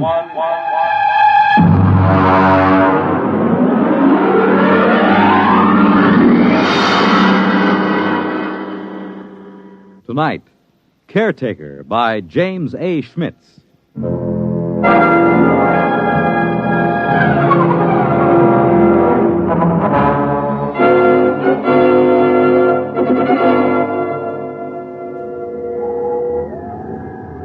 Commander Lowndes? Yes, Mr. Harris. Astrogation reports planetary orbit secure. What vector, Mr. Harris? Approximately 1,000 miles above subject planet 3785. Well, we'll have to give it a name soon, Harris. Yes, sir. Engineering secured. Damage control parties working on the hull. Very well. Has Martyr touched down in the scout ship? Yes, sir. We have him on the tight beam. Give him to me on my screen. Yes, sir. Sparkman, put Martyr on the command screen. Exploration ship Titan calling ship 375. Come in. Scout 375 reporting. What's it like down there, Martyr? It's not much different from the scan report, sir. I'm at the head of a valley. It's green and it's scarlet. It's all swampy. And there's a big river threading through it. Harris, get me a pinpoint on Martyr's location. Aye, sir. There are mountains beyond. I can see Holman's house from here. Looks like a Swiss chalet standing over the lake.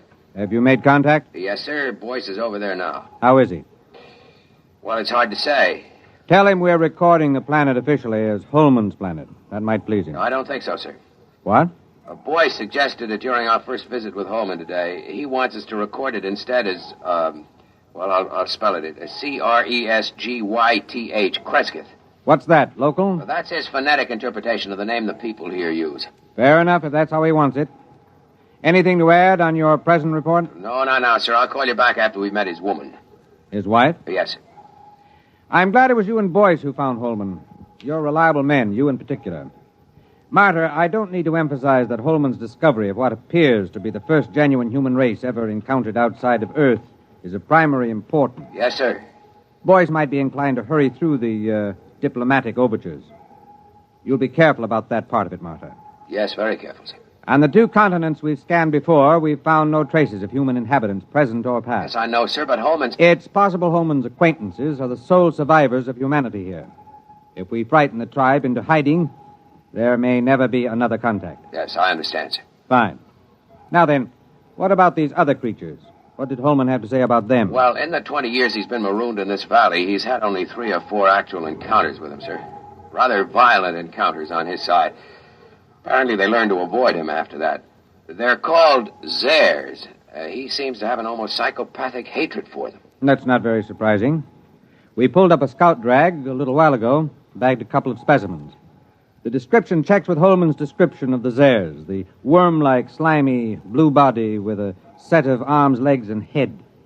Out of the water, they seem to wear some kind of clothes, presumably to conserve body moisture. Yes, that's what he said. All right now, Martyr. I want you to continue according to the plan. And remember, be careful of Holman. He's been alone on this planet for 22 years. He deserves a lot from us. Yes, sir. But he hasn't been alone. He has his wife.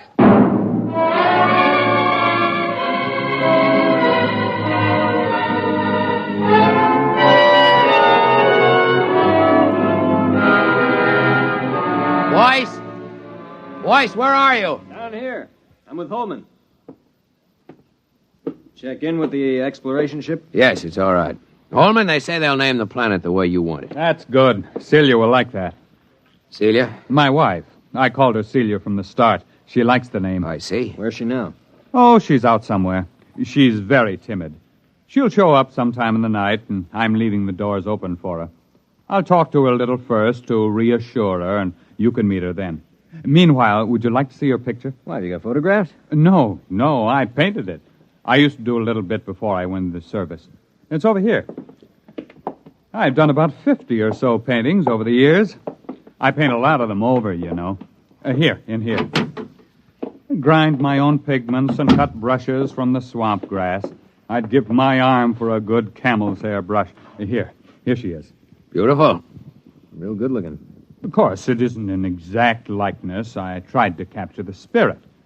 I think I've got it pretty good. Well, there's something about that picture sort of... Never mind, boys. Boyce doesn't know much about art. Yeah, but I know what I like. I like a good-looking woman. You're a lucky man, Holman. You wanted to see the Deepwater well. It's right through here. Actually, it's just an opening through the concrete to the river that runs below. It's as pure as anything you could wish. If they want to refresh the water tanks at the ship... Yes, I'll take it up with the captain. We'll be staying a week or more. We're to follow your judgment in every way in establishing contact with the Crescithians. Good.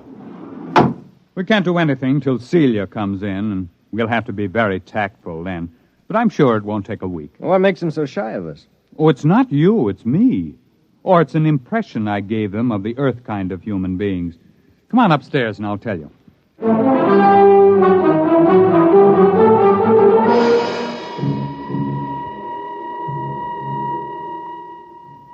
Cigar?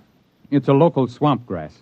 Is it safe? Well, I've been smoking them for years. You were telling us about the native humans. Well, I've never asked Celia much about her people. There's some kind of very strong taboo that keeps her from talking about them. How'd you meet her? Well, our ship crashed into the valley originally. I was the only man left in the original crew of 4.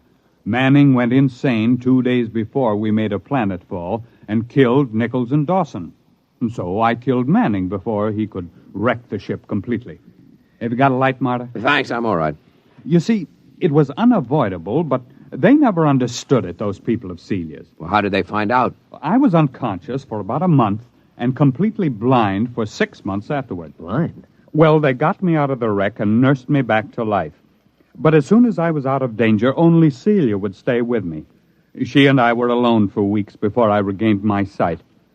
How did they know I killed the others? Well, they're sensitive in a number of ways, and there were those bodies in the ship. They withdrew from me as soon as I no longer needed their help. Then in all this time you were never able to gain their confidence? It's not a question of confidence. It's a question of... Well, I'm trying to tell you. I didn't mind being alone with Celia. You'll understand that when you see her. The others stayed in a small lake village they had a couple of miles up the valley across the swamps. Celia went up there every few days, but she never brought anyone back with her. I suspected it was simply because I was an alien. I thought they'd get over that in time. Celia seemed happy enough, so it wasn't a very acute problem. Well, could you observe them? Well, one day, when she'd slipped away again, I remembered a pair of field glasses I'd taken off the ship, and I got them and trained them on the village. That was a very curious experience. I never found a complete explanation for it. Well, what happened? Well, just for one instant, I had everything in the clearest possible focus. There were children playing on the platforms above the water, a few adults standing in the doorways of a house, and suddenly everything went blurred. Well, something go wrong with the glasses? No. They didn't want me to look at them. They just blurred my vision. What do you mean? What, you mean telepathically? Well, I don't know. The glasses had a 4-mile range, and they were functioning perfectly. But the instant I turned them on the village, the field blurred.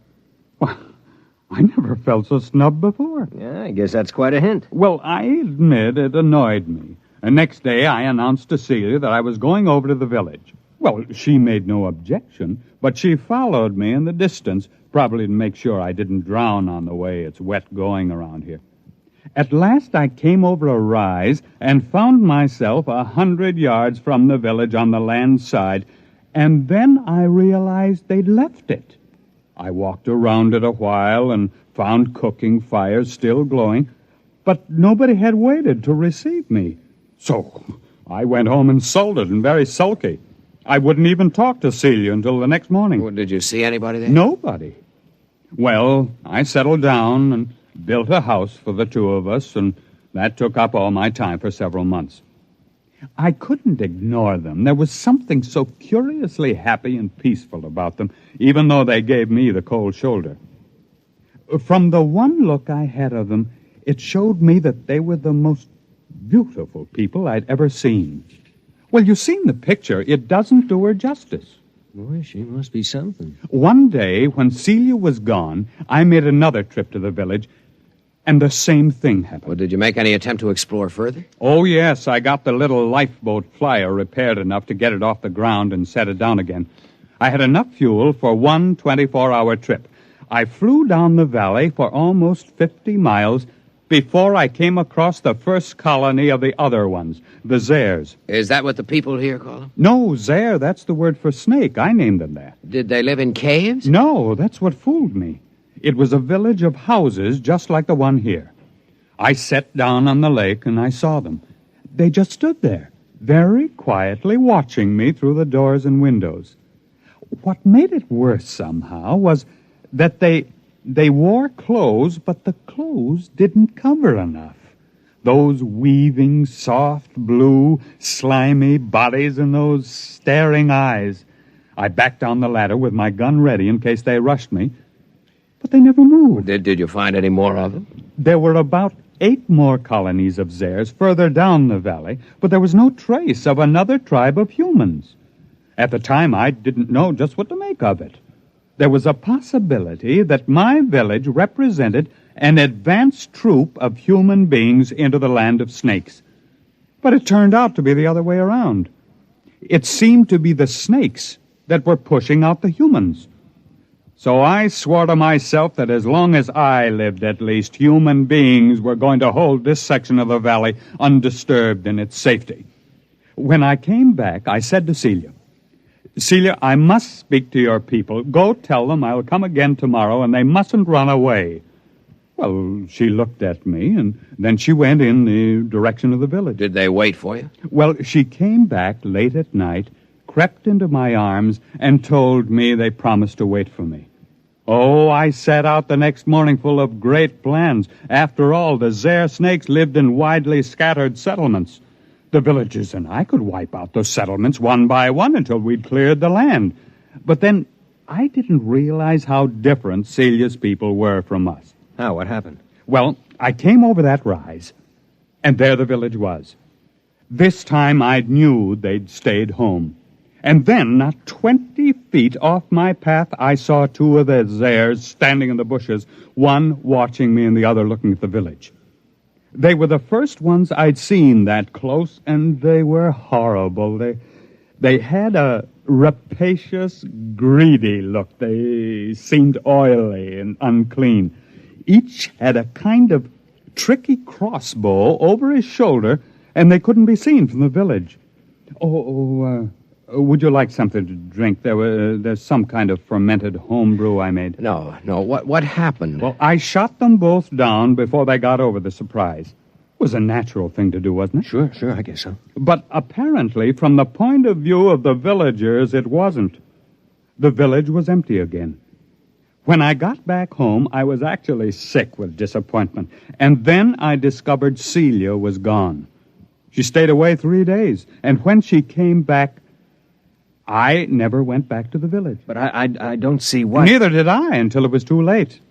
They won't kill their enemies. They're too polite for that. So their enemies are gradually squeezing them out of existence. Captain, what do you expect us to do in this situation? Kill the Zares, as many as we can find.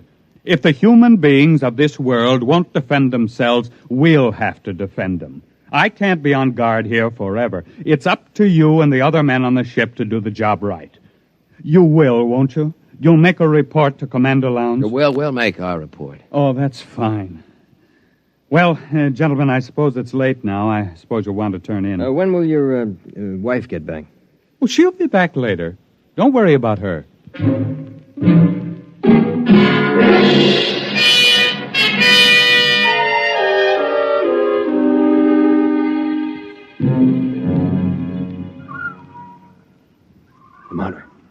Marta, you awake? Why, what do you want? Listen.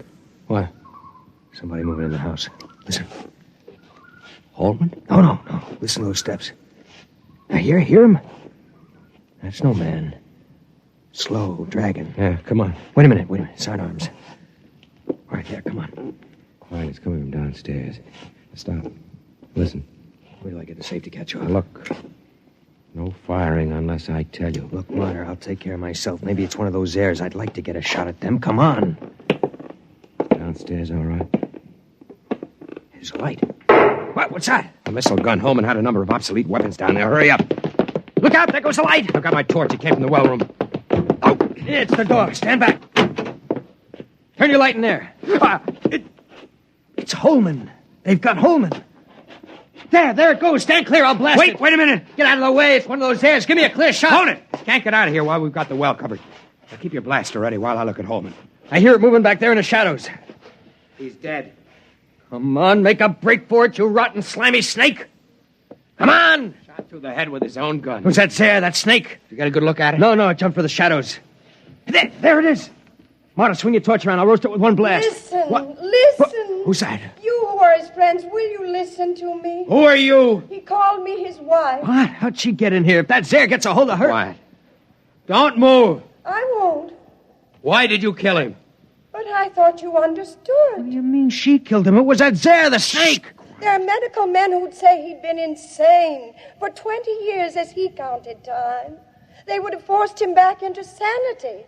I could not bear the thought he should suffer that. Suffer what? Are you all fools? He was a fool, though I loved him. He could not see beyond the shape of things. So here among us, he saw shapes he could bear to see. And those moments when sanity came to him and he saw what was really there, then he killed.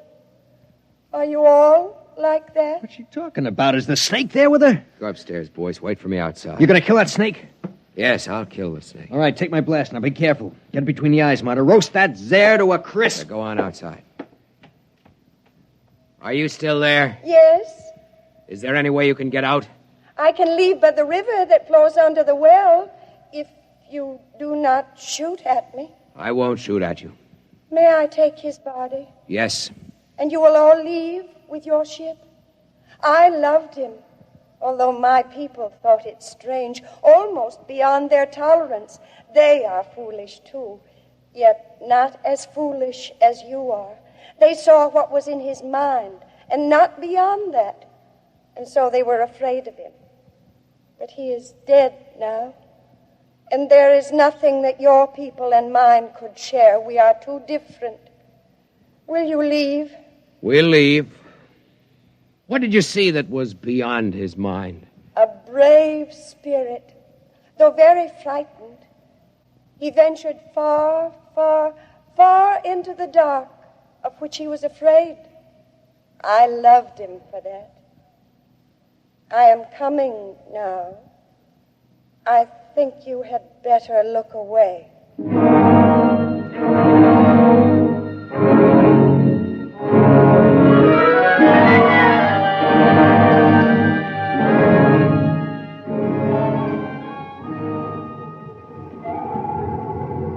Marta. Yes, sir. I've just been down to sick bay. Boyce is all right. He's in shock. Well, I gave him a shot of sedative on my way up here. Oh, the medics say he'll be all right. They're giving him a reconstructive psychotherapy fix. He won't remember much of it. If you had looked squarely at that thing, we might have had to give you the same treatment. Our pickled specimens of the Zare are pretty hideous. I suppose it's all the way you look at it. Yes, I suppose so. Holman had his own way of looking at it. Selective hysterical blindness maintained for 22 years, with his own type of artistic hallucinations thrown in. I can't help wishing it hadn't happened to Holman. He didn't maintain it throughout. When he was hallucinating, he saw them as beautiful. He saw her as beautiful. But when he saw them clearly, the way they really were, he killed them. Who wouldn't? I almost feel like getting out of space and staying out for good. Well, it's time to file a report and wrap up. What are you reporting? That Holman died here quite peacefully about a year before we found him, leaving a diary of inspiring courage and devotion to space exploration behind him. We'll have time enough to work up the diary. That should keep everybody happy. All secure, sir. Shall I close down the ports? Just a minute. Marta, look down there. The whole galaxy. Do you think there actually are people out there somewhere? I hope so. Do you think we'll ever find them? I don't know. They've never found us.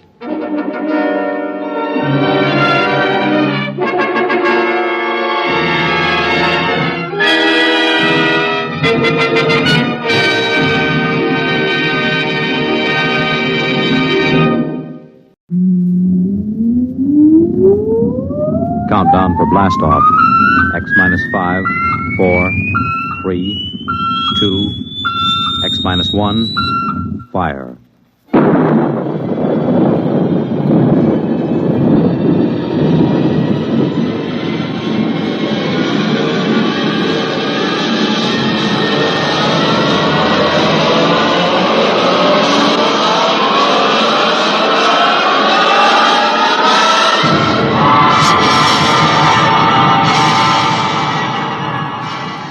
From the far horizons of the unknown come tales of new dimensions in time and space.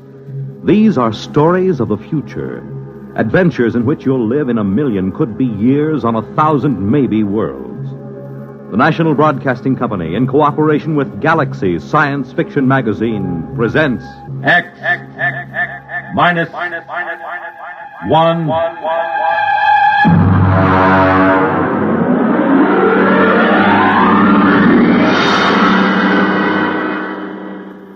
Tonight, The Reluctant Heroes by Frank M. Robinson.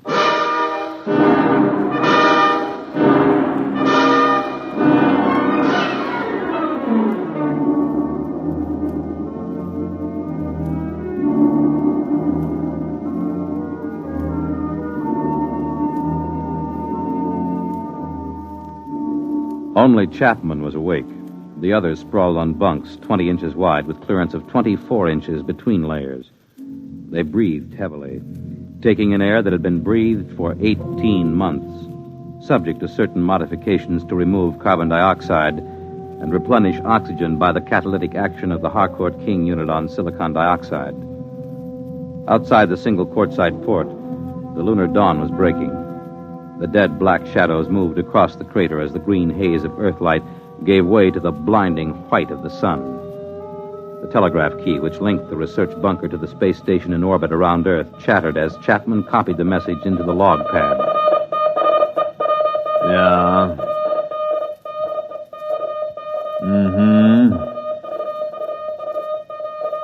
Yeah. In a pig's eye. Miserable, no good. What do they want? They want me to stay till the next relief ship lands. Go back to sleep. It's my turn for breakfast. You gonna stay? Sure, 3 years on the moon, they figure I'll be glad to stay for more. Just raise my salary or give me a bonus. Every man has his price. Mm-hmm. They probably figure I like it here. Chapman, you found a home here on the moon. Sure. Canned coffee, canned beans, canned pills, and canned air till your insides feel like they're plated with tin. The little scientific home of tomorrow. 10 steps in any direction. A charming place where you can't take a shower, you can't brush your teeth, and your insides don't even work right. Why did you tell him? No. You kept it short. Check the oxy cycle before you turn on the stove. What's the matter? You sore or something, Chapman? Why shouldn't I be? All I'm trying to do is get a good man to stay on a job a while longer. Well, they got a fat chance. They figure you found a home here, right, Dole? Why don't you guys shut up till morning? Some of us have to stay here, you know. Some of us aren't going back today. All right. You might as well get up and get a day's work today before the relief rockets do. I got the coffee ready. Coffee? It's been in a can so long I can taste the glue on the label.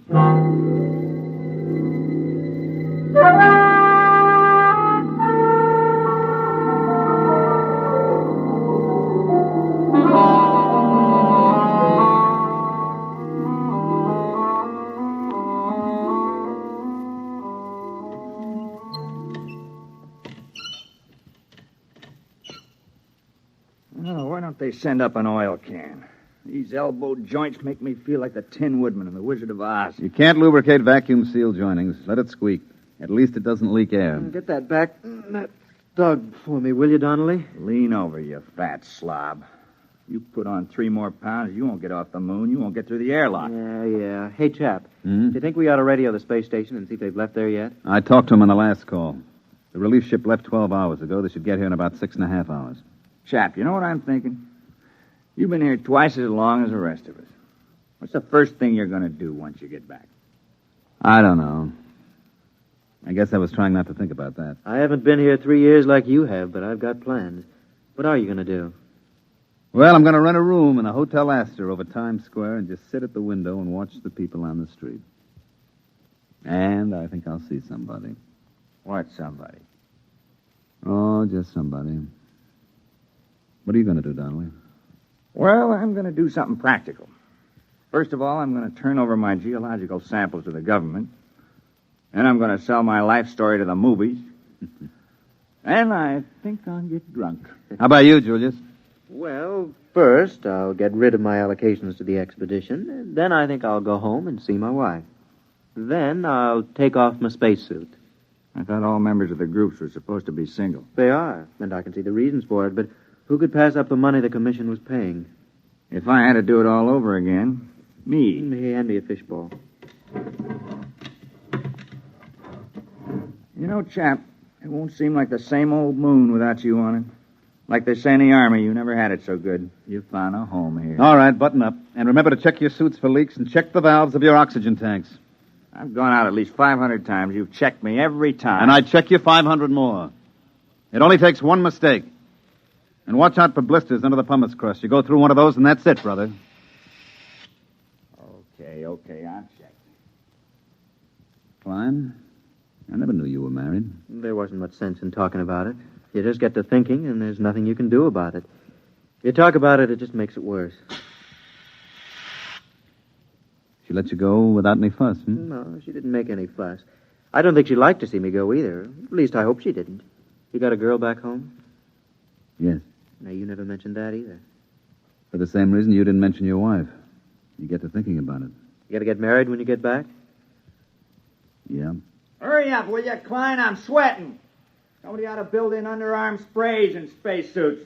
Chap, why does somebody have to stay here for stopover? Lots of reasons. You can't get a whole relief crew and let them take over cold. They have to know where things are, how things work, what to watch out for. Then, because you've been here for a year and a half and you know the ropes, you have to watch them to see that they stay alive in spite of themselves. Why was it you on the first trip? You're not a scientist. No, I was the pilot on the first ship. When it occurred to us that someone was going to have to stay over, I volunteered. I thought the others were so important that it was better they take their samples and data back to Earth when the first relief ship came. You wouldn't do it again, though, would you? No. You think Dole will do as good a job as you did? He volunteered. Yeah, he volunteered because he thought it would make him look like a hero. I've lost 3 years up here, and I don't intend to lose any more. Okay. Check your valve. All right, check.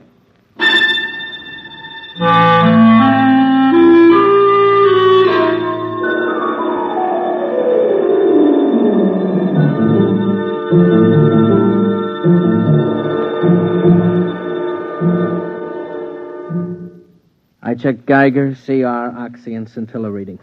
Everything okay. You packing, chap? Yeah. Oh, listen, Dole, I've got 3 or 4 shirts here that are a little too big. I got them from Dreisbach in the first group. You want them? Chap, do you think they'll ever have relief ships up here more often than 18 months? I mean, considering the advance No, I don't. Not for 10 years. Fuel's too expensive and the trip's too hazardous. Why, on freight charges alone, you're worth your weight in platinum when they send you up here. Won't be so bad. There'll be new men up here. You'll pass a lot of time just getting to know them. Yeah. Listen, chap, I'm engaged back home, you know. Nice girl. You'd like her if you knew her. Right here. Let me show you. This is a picture of Alice taken at a picnic when we were together. Mm-hmm. See, it's a kind of bad angle because she's really got a better figure than that. But, well, we expected to get married when I got back. I never told her about stopover. She thinks I'll be home tomorrow. I kept thinking that somehow You want to trade places with me, don't you? You thought I might stay for stopover again in your place. Well, chap, I know you want to go home, but I couldn't ask any of the others. You're the only one who was qualified. Look, you know my father's pretty well fixed. Chap, we could make it worth your while. It would mean 18 more months, but they'd be well-paid months. Forget it, Dole. You're staying and I'm going home.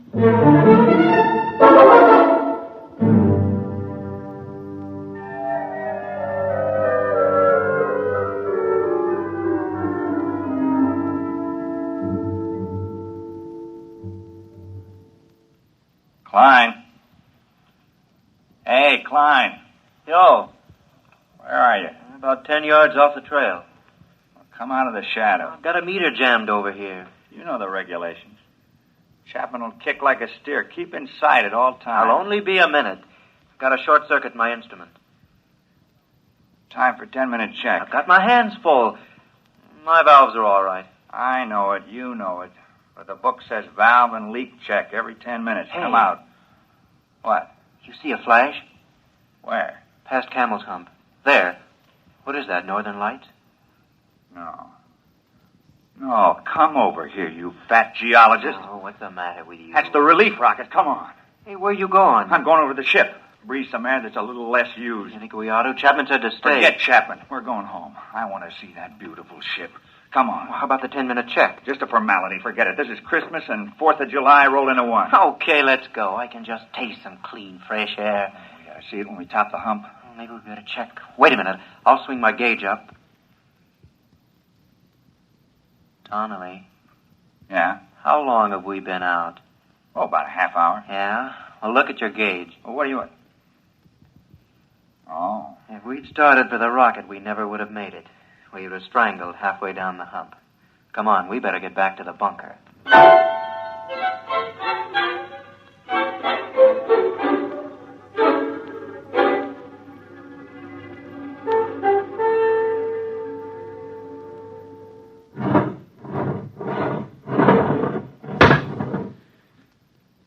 Check the lock seal. Okay. All right, open the inner door.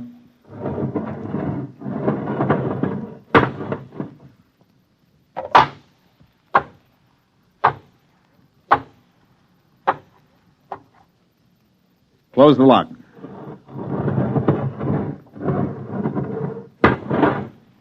Get me out of this fish bowl. It's down. The relief rocket, it's down on the other side of Camel's Hump.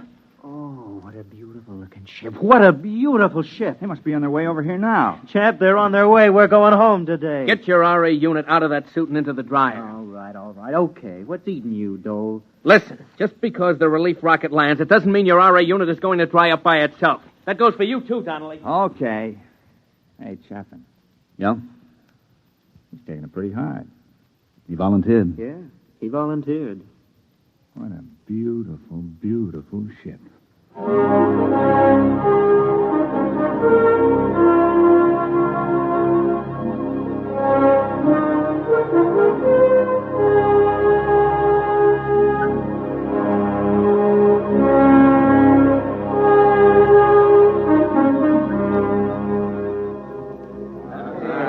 Hey, listen, what happened to Pittsburgh in the series? That's all I want to know. Yeah, Washington But if Halstead's still teaching at the university, who took over his seminar at the East? Hey, look what we got here. Chap, come here. What's the matter? Hey, look what this one's got, a box. Yeah? Look inside, dirt. Ordinary dirt with grass. Grass. Hey, fellas, it feels like grass. That's right, it's real grass. Yeah, and real valuable. Do you realize at current freight rates up here, it's worth about $10 a blade? Oh, shut up. Hey, Bud, you mind if I chew a blade? Mr. Chapman. Yes? Oh, Mr. Chapman. My name's Eberline, captain of the relief ship. I understand you're in charge here. Yeah, you might say so. They didn't have a captain on the first ship, just a pilot and crew. Dole, turn up the oxycycle in the Harcourt unit. Well, things have advanced somewhat, huh? Look, Mr. Chapman, is there any place where we can talk together privately? Well, come around the corner of my locker. It's about as private as we can get. Oh, good. What's on your mind? I've always wanted to meet the man who spent more time here than anybody else. You mind if I smoke? You better ask Dole. He's in charge now. Oh. You know, we have big plans for the research station here. Oh? I haven't heard of any. Oh, yes, big plans. They're working on unmanned open-side rockets now that can carry cargo. Sheet steel for more bunkers like this. Mm-hmm. Enable us to enlarge the unit. Have a series of bunkers all linked together. Make good laboratories and good living quarters for you people. Have a little privacy for a change. Well, they could use a little privacy up here. Oh, they could. Well, that's one of the reasons I wanted to talk to you, Chapman. The commission talked it over, and they'd like to see you stay. They feel if they're going to enlarge it, add more bunkers, and have more men up here, that a man of practical experience should be running things. They figure you're the only man who's capable and has had that experience. Is that all? Well, Well, naturally, you'd be paid well. I don't imagine any man would like being here all the time. They're prepared to double your salary, maybe even a bonus in addition. They want you to have full charge. You'd be director of lunar laboratories. Oh, a title, too. Well, the commission said they'd be willing to consider anything else you had in mind. If it's more money... The answer is no. I'm not interested in more money for staying because I'm not interested in staying. Money can't buy it, Captain. Look, I'm sorry. I'm afraid you'd have to stay up here to appreciate that. I'm afraid you don't understand the importance Captain, of this. Come over here to the port. Yes? Now look out there about 100 yards. You mean where that mound of stones? That's right. We made that cross out of condensed milk cans slid over iron bars. When you get out there, you can still see the footprints in the pumice where we gathered around. It's more than 18 months ago, but there's been no wind to wear those tracks away. They'll be there forever. Oh, I see. Well, who was it? Dreisbach? Or Dixon? Dixon. We never got Dreisbach out of the crevasse in Tycho. What happened? You want to know? I can give it to you in detail. Sit down and listen. Well, what do you mean? Just wait a minute and I'll show you. Why? What is it? Regulations. When someone goes out alone, we have to monitor his radio, tape recorded. We had the recorder open when Dixon went out. I want you to hear it. Well, all right. I got the tape right here. It's taken me a minute to thread it up. Look, Chapman, you don't have to... Listen. I want you to listen.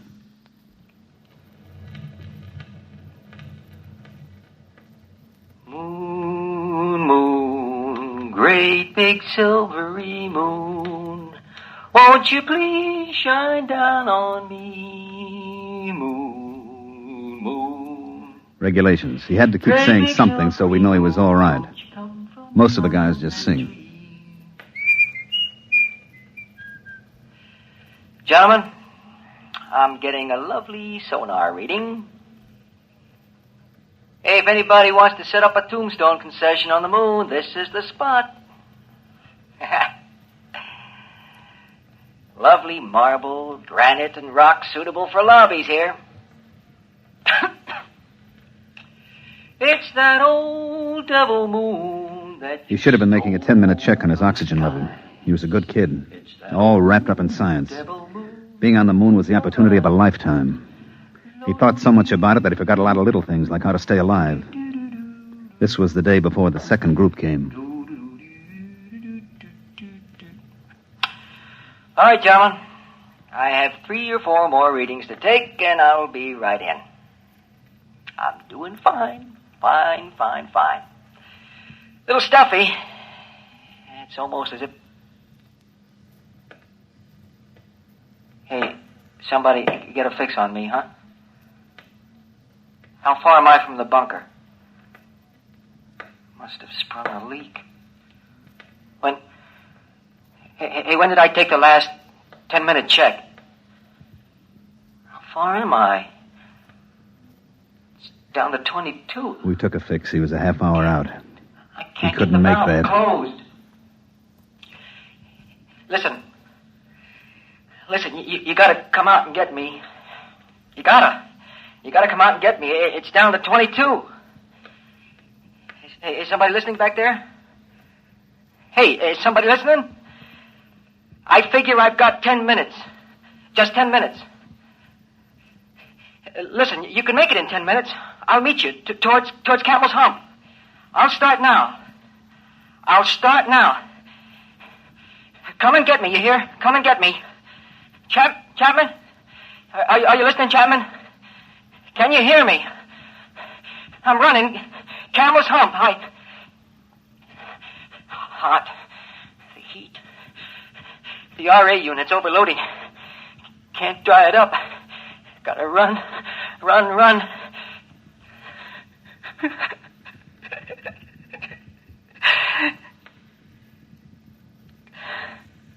No use. I can't run. The unit heats up. Gauge is down to 15.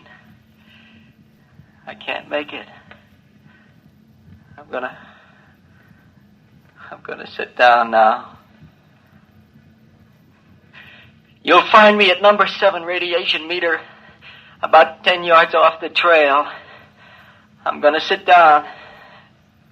Sit down next to a rock.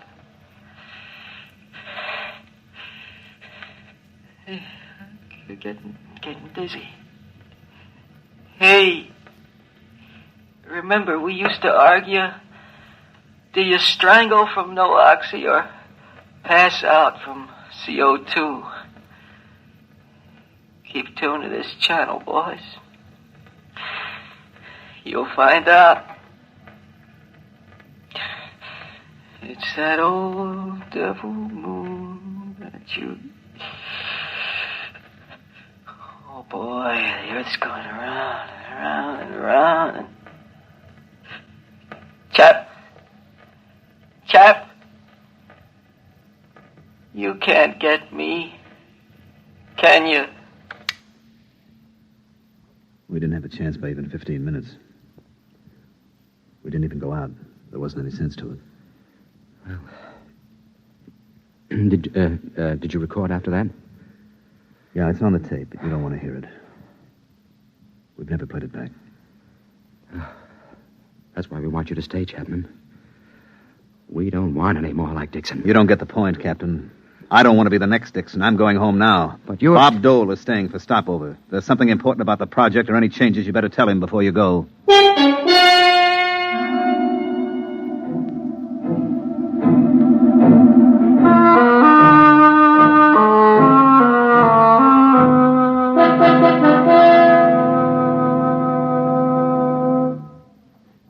All right, mail call.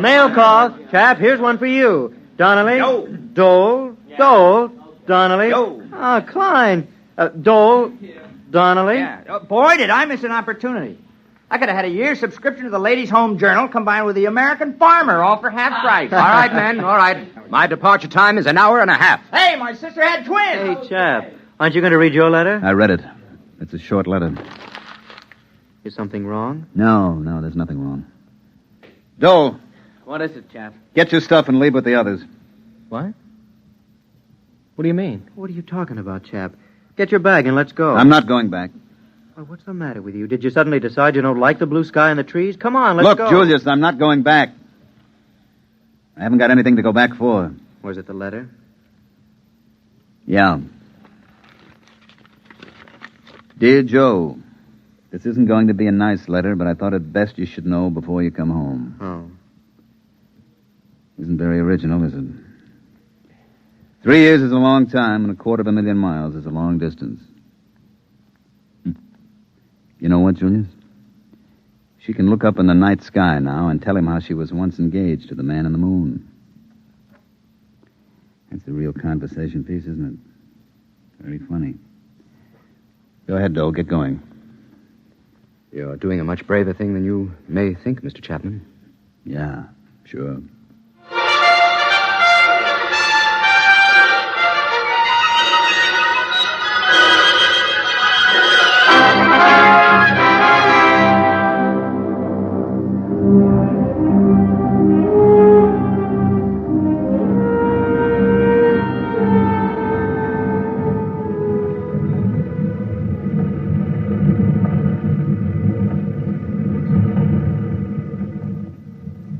You like the looks of the moon going away from it, Mr. Dole? It looks a lot better this way. I suppose you'll be glad to get home. I'd rather not talk about it.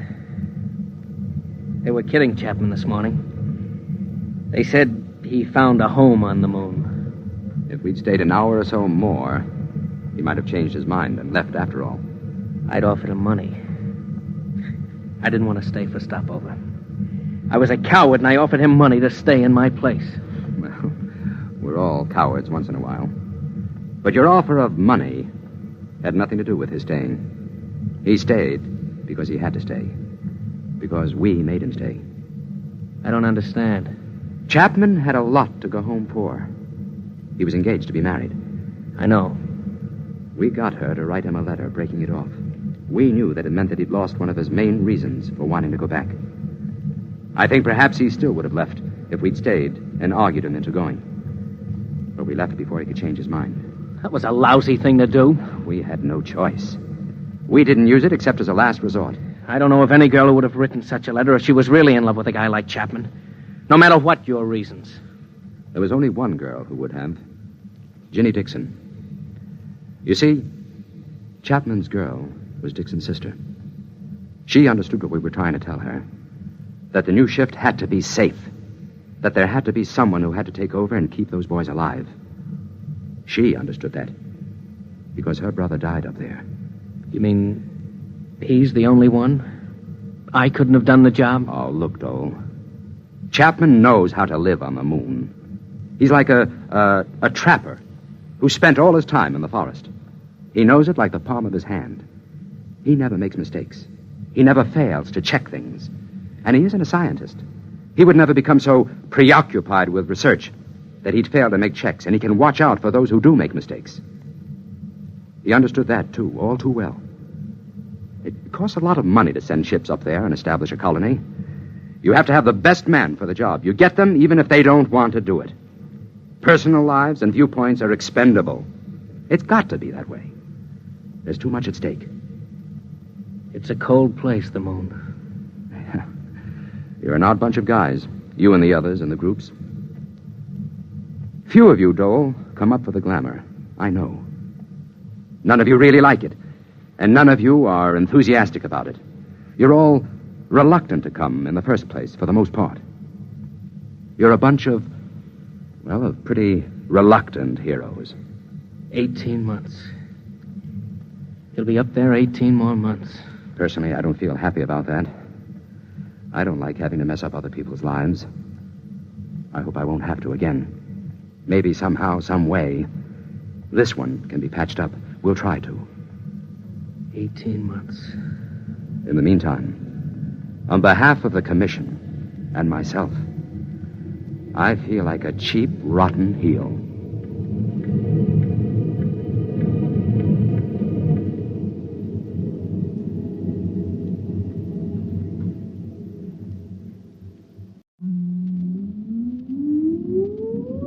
Countdown for blast off.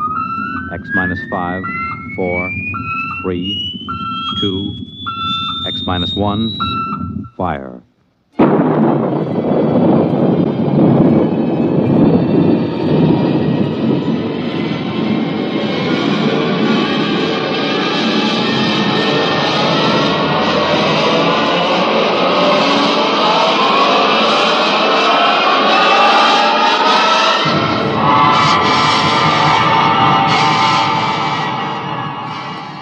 From the far horizons of the unknown come tales of new dimensions in time and space.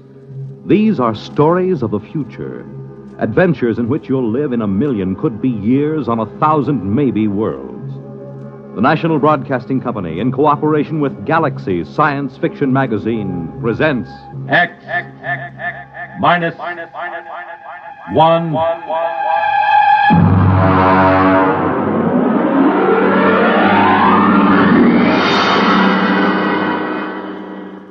Tonight, Hostess by Isaac Asimov.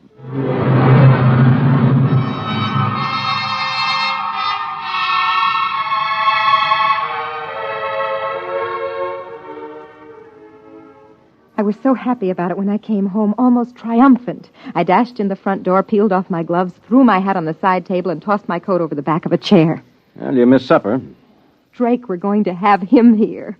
Who here? What are you talking about? The doctor from Hawkins' Planet. Didn't you realize that was what today's conference was about? When you say the doctor from Hawkins' Planet, do you mean the Hawkins site you've got at the Institute? Well, of course. Who else could I possibly mean? May I ask what the devil you mean by saying we'll have him here? Darling, the Hawkins site would like to stay at a private house somewhere where he won't be bothered with official ceremony, where he'll be able to proceed more according to his own likes and dislikes.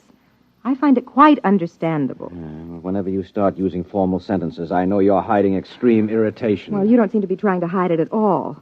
Well, what's the matter? Look, I don't see where we've got room for extraterrestrial visitors. Are you serious? He can stay in the spare room. Honestly, Drake, all we have to do is show a certain amount of adaptability. Sure, just a little adaptability. The Hawkins site breathes cyanide. We'll just adapt ourselves to that, I suppose. He carries cyanide in a little cylinder. You won't even notice it. Mm-hmm. And what else is there about them I won't notice? Nothing else. They're perfectly harmless. They're even vegetarians. Well, what about us?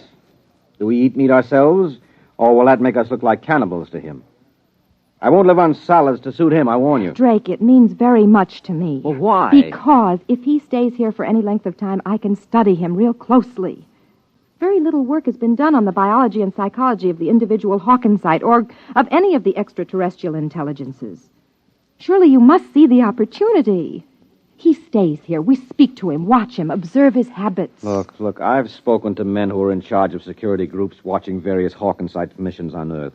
The missions stay in the rooms assigned to them, and they don't leave for anything but the most important official business. They have nothing to do with Earthmen. It's quite obvious that they're as revolted by us as I personally am by them. Drake, he's a doctor. He's coming here for medical research, and I'll grant you that he probably doesn't enjoy staying with human beings and will probably find us perfectly horrible.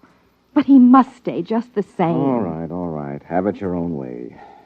You sure you don't want any coffee? No. Drake, you're not angry about this, are you? No, I'm not angry.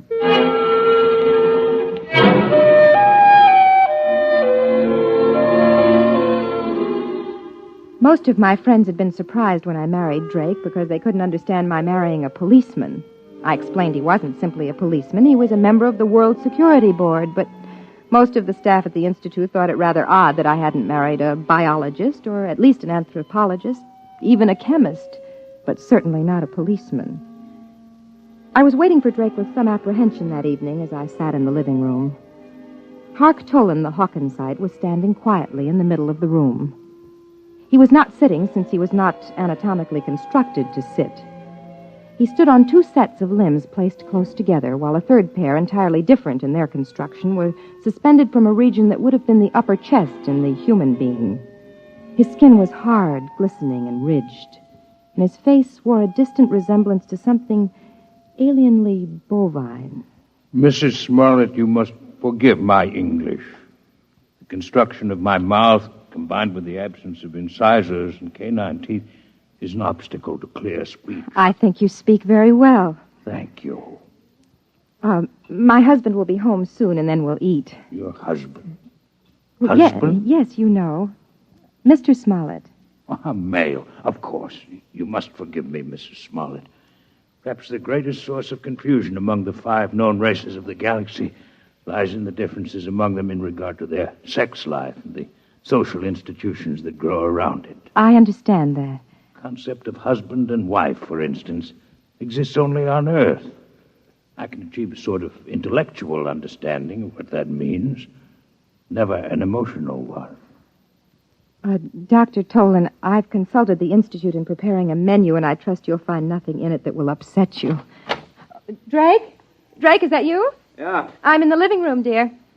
I suppose he's all delivered, complete. Drake, this is Dr. Hark Tolan of Hawkins Planet. Dr. Tolan, my husband. Good evening, Dr. Tolan. Mr. Smollett? Would you care for a drink? I'm not particularly thirsty. On Earth, there is a custom of drinking liquids which have been fortified with ethyl alcohol. We find it stimulating. Oh, yes. I'm afraid, then, that I must decline. Ethyl alcohol would interfere most unpleasantly with my metabolism. Well, so it does to Earthmen, too. But I understand, Dr. Tolan. Would you object to my drinking? Of course not. Good. I need one. A stiff one.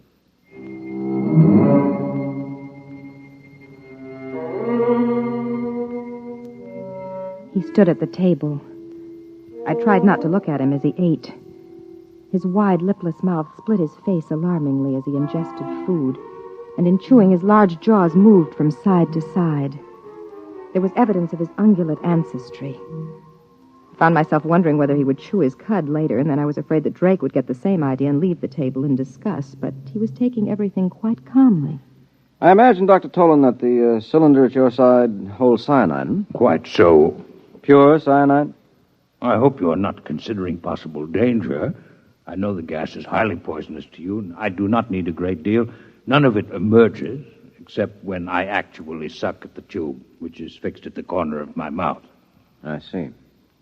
And you really must have the gas to live? Are you not a biologist, Mr. Smollett? No, Dr. Tolan. It's merely a minor government official. My wife's friends call me a policeman. Tell me, what happens if you don't breathe cyanide? Do you, just go like that? Oh, not quite. The absence of it would be equivalent to slow strangulation. Mm-hmm. Results are very painful, difficult to treat. I've done some research on the problem. I find it difficult to keep thinking of you as a doctor. I understand what you mean. I find it difficult to think of you as a policeman. I gather that you're not here on a pleasure trip. Huh? No. I intend to study this queer planet you call Earth. Queer? In what way? It's always amazing to me to find how little you Earthmen understand your own characteristics. There are 5 intelligent races in the galaxy. Over and over, it is you Earthmen, more than any of the others, who are unique. Your people are the only ones which find hydrogen cyanide poisonous. Yours is the only form of intelligent life which is carnivorous. Yours is the only form of life which has not developed from the grazing animal. And most interesting of all, yours is the only form of intelligent life known which stops growing upon reaching maturity. Well, you don't look very large, Dr. Tolan. I should say that you're an inch taller than I, which would make you 6'2". Are you young, or are you just small on Hawkins' planet? Neither. We grow at a diminishing rate with the years, so that at my age it would take 15 years to grow an additional inch. But we never entirely stop. And, of course, as a consequence, we never entirely die. Did you hear that, Rose? I never knew that before. You mean people on Hawkins' planet are immortal? No people are truly immortal. Few of us live more than several centuries of your time. Still, it is unpleasant to think that death may come involuntarily. It is something which to us is extremely horrible. Oh, we're quite used to it. You Earthmen live with the thought. We do not. This is why we are disturbed to find that the incidence of inhibition death has been increasing in recent years. What is this inhibition death? A pathological cessation of growth. It's a wasting disease, a tragic one, and absolutely incurable. It is fatal within a year. What causes it? Mr. Smollett, we know nothing about the cause of the disease. Well, then why did you come to Earth to study it? Because, again, Earthmen are unique. They are the only intelligent beings who are immune. The inhibition death affects all other races, while Earthmen are immune. Somewhere in the biochemistry of the Earthite, there is the secret of that immunity. How interesting it would be to find it. Well, now, look here. You can't say that Earthmen are immune. From where I sit, it looks as if the incidence is 100%. All Earthmen stop growing, and all Earthmen die. We've all got the inhibition death. Earthmen live up to 70 years after the cessation of growth. That is not death as we know it. Your equivalent disease is rather one of unrestrained growth. Cancer, you call it.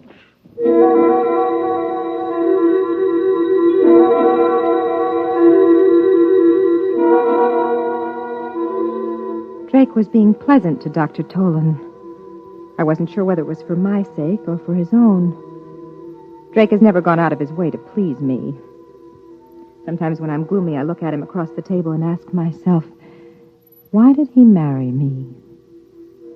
Then suddenly, after dinner in the living room, Dr. Tolan asked a question which surprised me. You are a policeman, Mr. Smollett? Yes. I wonder, could you show me through one of the police departments on your planet? Well, I don't belong to a police department in exactly the way you imagine. However, I have some contacts in the New York City Department. Would I be able to visit the Missing Persons Bureau? Why are you interested in the Missing Persons Bureau? Because there again, you are unique. There's no such thing as a missing person on our planet.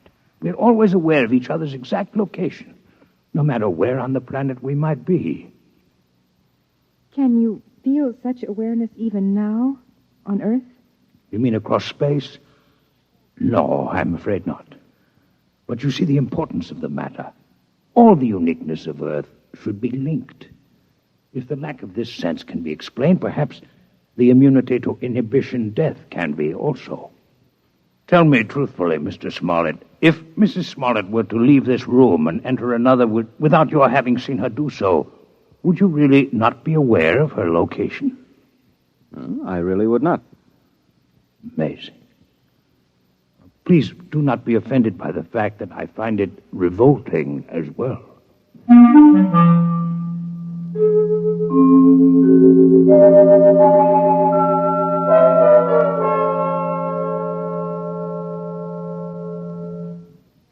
Drake? Drake, Yes, I'm awake.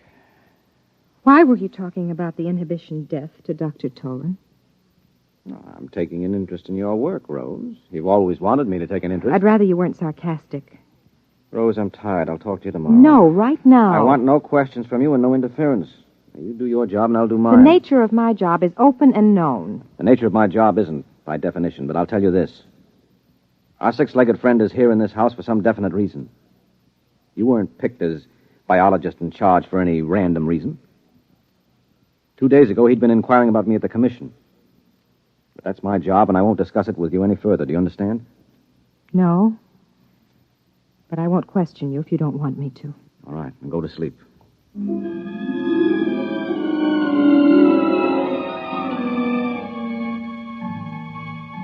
I lay stiffly on my back, and the minutes passed and the quarter hours. I was trying to fit the pieces together. One picture remained clear in my mind. It hovered over me mockingly. At the end of the evening, the Hawkinsite had turned to me just before he left the room. Good night, Mrs. Smollett. You're a most charming hostess. I wanted to giggle then. How could he call me a charming hostess? To him, I must have been a horror, a monstrosity with too few limbs and too narrow a face. But then I saw Drake. He turned white. For one instant, his eyes had burned with something that looked like terror. I'd never before known Drake to show fear of anything, and the picture of that instant of pure panic remained with me, until all my thoughts finally sagged into the oblivion of sleep. I remember one question that nagged at me through the haze. Why did he marry me?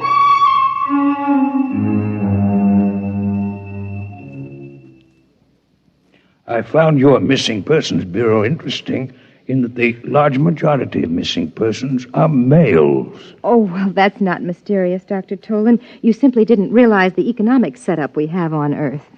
My wife is an example of the minority of women who are capable of making their own way in the world. Would you call the Missing Persons Bureau of New York a fair sampling of such cases in the planet at large? Yes, I should think so.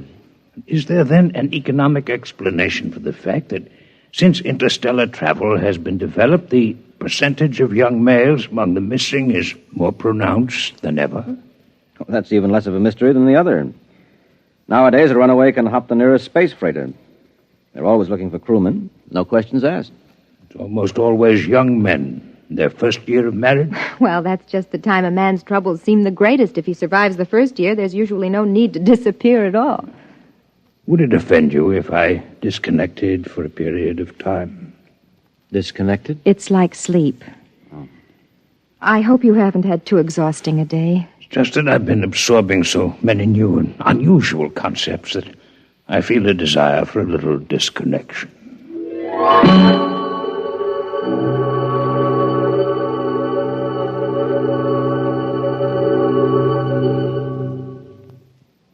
Drake, we've been sitting here for 10 minutes. Aren't you going to speak to me?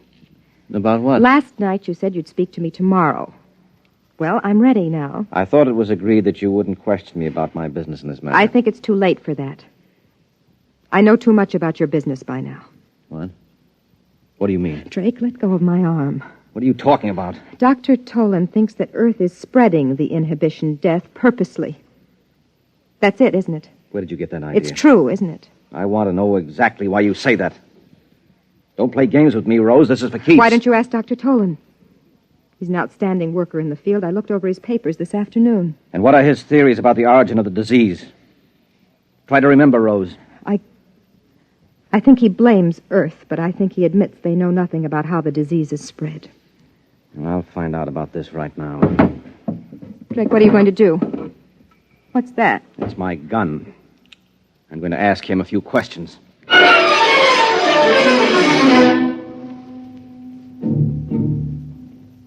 He ran out of the bedroom, down the corridor towards Dr. Tolan's room. I ran after him, caught him just as he entered the door. The Hawkinsite was standing there, motionless, his eyes unfocused, his 4 standing limbs sprawled out in 4 directions as far as they would go. Now keep quiet. He'll gradually become aware of me. Get out of here. No, Drake. What are you doing? Quiet. There, you see? The skin on his face is beginning to quiver. Well, that's about all, Dr. Tolan. Don't throw in connection with any of the limbs. Your sense organs and the voice box will be quite enough. Why do you invade my disconnection chamber? And why are you armed? What do you want? The answer to certain questions. With a gun in your hand? I'm sorry, Mr. Smollett, that the duties toward a guest are so badly understood on Earth. You're no guest of mine, Dr. Tolan. You entered my home under false pretenses. You had better shoot. It will save time. You are convinced that you'll answer no questions? Now, that in itself is suspicious. It seems that you consider certain answers to be more important than your life. I consider the principle of courtesy to be very important. You, as an Earthman, may not understand. Perhaps not. But I can understand one thing. Your cyanide cylinder. Suppose I pull it out of your mouth. Rose, hold your breath until I close the valve. There. All right, Tolan. You realize what will happen to you if you don't answer the questions I'm going to ask you. Cyanide lack. It would be a most uncomfortable death. I'm only an Earthman. I can't appreciate its true horrors, but you can, can't you? Drake, give him the cylinder. Give it back to him. You have about 1 hour, I think, until the effects are irreversible. Talk quickly, Dr. Tolan. And you'll have your cyanide cylinder back. What are your questions? What are your theories concerning the inhibition death? Why did you really come to Earth? What is your interest in the Missing Persons Bureau? For years, I have been investigating the cell structure of my patients suffering from inhibition death. I've been forced to use the utmost secrecy, since the methods I used were frowned on by my people. Your society would have similar feelings against human vivisection, for instance. For this reason, I could not present the results I obtained to my fellow physicians until I had verified my theories here on Earth. And what are they? The inhibition death is entirely a disease of the mind. You mean it's psychosomatic? No, Miss Smollett, it is not psychosomatic. It is a true disease of the mind, a mental infection. My patients had double minds. Beyond and beneath the one that obviously belonged to them, there was evidence of another one, an alien mind. In short, there are not only 5 intelligences in the galaxy, but 6. And the 6th is parasitic. This is impossible. You must be mistaken, Dr. Tolan. No, I'm not mistaken. One can imagine such a parasite through the course of millions of years, perhaps losing all portions of its physical being. It'll become nothing but pure mind, living in some mental fashion we cannot conceive of on the minds of others, particularly on the minds of Earthmen.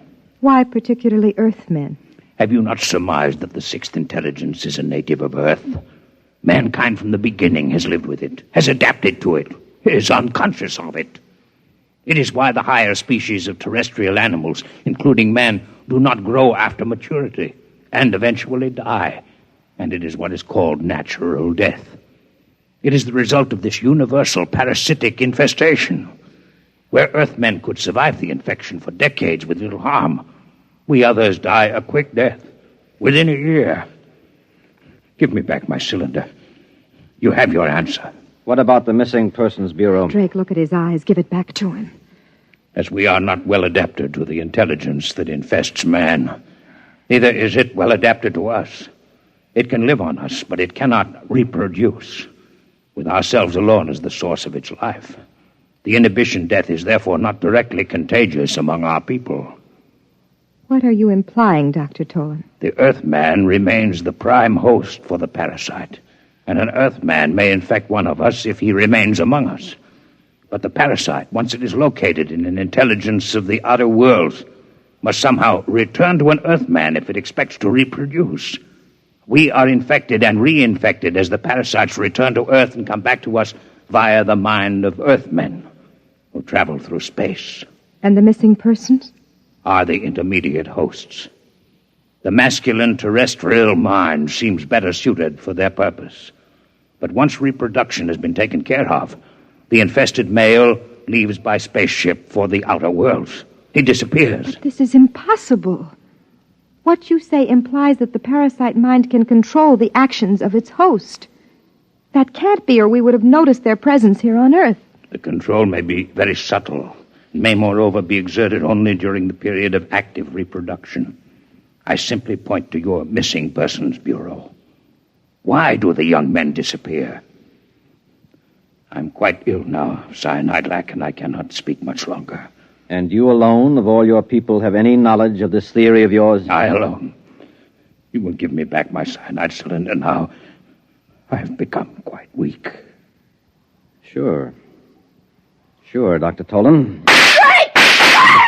Rose. No! Rose, come out of here. Come on now. Come on. He's dead. He's dead. You shot Outside. him. Out. Quiet, Rose. Quiet. I told you to have nothing to do with this. Let me go. I want to go. I want to go. Why? Because of something it was my job to do? You heard what that creature was saying? You suppose I could allow him to return to his world and spread those lies? They'd believe him. What do you think would happen then? They would have to kill us all to stop that disease. What he said wasn't a lie. It was true. Oh, come on. Now you're hysterical. You need sleep. I know what he said was true because the Security Commission knows all about the same theory and knows it's true. Why do you say a thing like that? Because you let it slip yourself. Now sit down. Sit down. Well, so I gave myself away, did I? When? You turned white when Hark Tolan referred to me as a charming hostess. Hostess has a double meaning, Drake. A host is one who harbors a parasite. Well, I had no idea I was so transparent. Look, Rose, I've done my best to keep you out of this. The truth can't be held down forever. Somebody else will find out. You can't kill them all. We know that, too. We have no choice. Why? Why can't we combine with the other intelligences and wipe out the parasite? No, you don't understand. Hark Tolan was right. Man and his prehistoric ancestors have been living with this parasitic intelligence for uncounted ages. We've not only become adapted to it, we've become dependent on it. It is no longer a case of parasitism. It's a case of mutual cooperation. You biologists have a name for it. What are you talking about? Symbiosis? Yes, exactly. We have a disease of our own, remember? It is a reverse disease, one of unrestrained growth. You've mentioned it already as a contrast to inhibition death. It's all very well to say that if we could remove the parasite, we would have eternal growth in life, but it's impossible for us.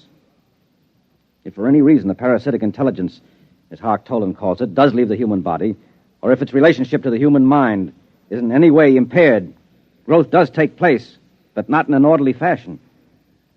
We call the growth cancer, and there you have it. There's no way of getting rid of the parasite. We're together for all eternity. To get rid of their inhibition death, extraterrestrials must first wipe out all vertebrate life on Earth. There is no other solution for them. So we must keep knowledge of it from them. Now do you understand?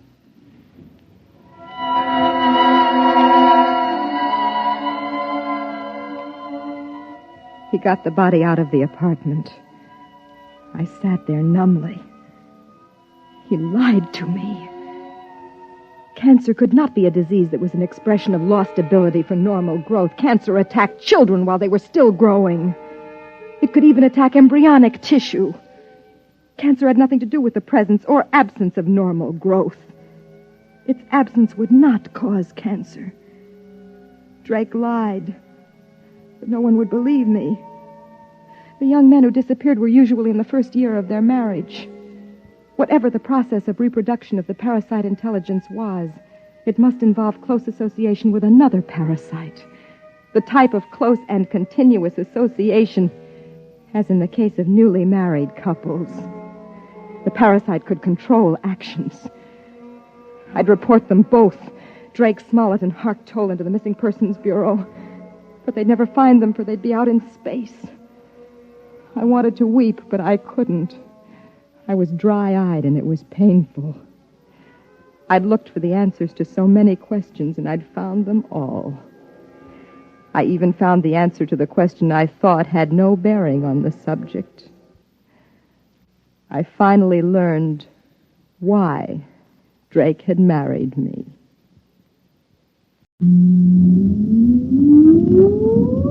Countdown for blast off. X-5, 4, 3, 2, X-1, fire.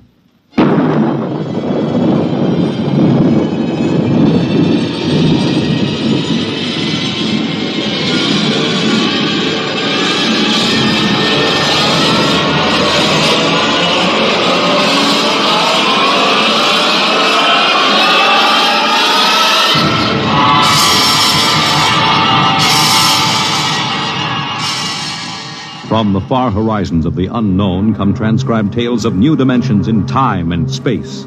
These are stories of the future, adventures in which you'll live in 1,000,000 could-be years on 1,000 maybe worlds. The National Broadcasting Company, in cooperation with Street and Smith, publishers of astounding science fiction, presents X minus 1.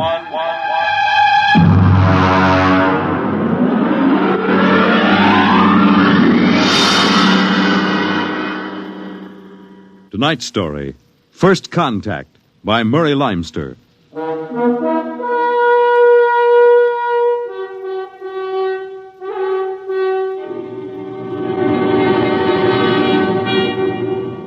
They had been in space 6 months now, moving with the incredibly faster-than-light speed of the overdrive.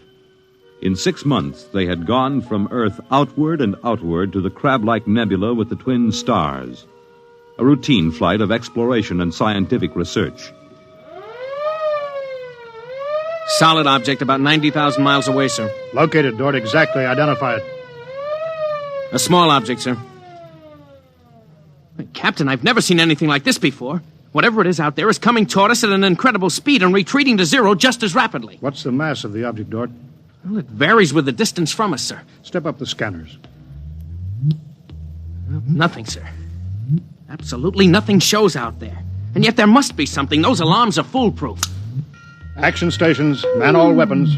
Condition of extreme alert in all departments immediately. Captain, what is it? Dort, I ran into the same thing once before on the Earth-Mars run. We were being located by another ship, and their locator beam was the same frequency as ours. Every time it hit, it registered as something solid and monstrous. But, Captain, we're the only Earth ship in 18 light years around. How? I didn't say it was another Earth ship out there, Dort. Another race? That's right. There's a spaceship out there, all right. But it's not manned by human beings.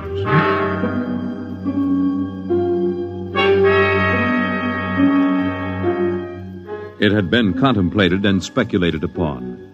Mathematically, it was almost a certainty that such a race existed. But in 18,000 Earth years, no human spaceship had ever encountered them. Now the situation was precipitated, and somewhere outside the Earth vessel there was an alien race. Of what shape? Of what quality? Of what psychology? It's moving, sir.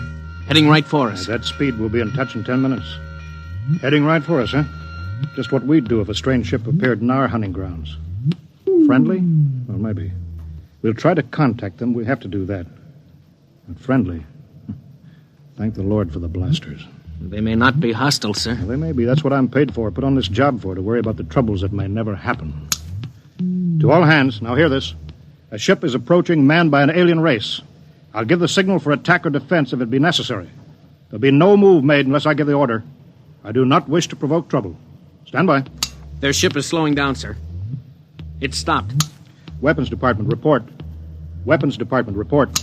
Alien ship remarked. Target fixed. Weapons alert. Communications Department, report. Communications Department, report.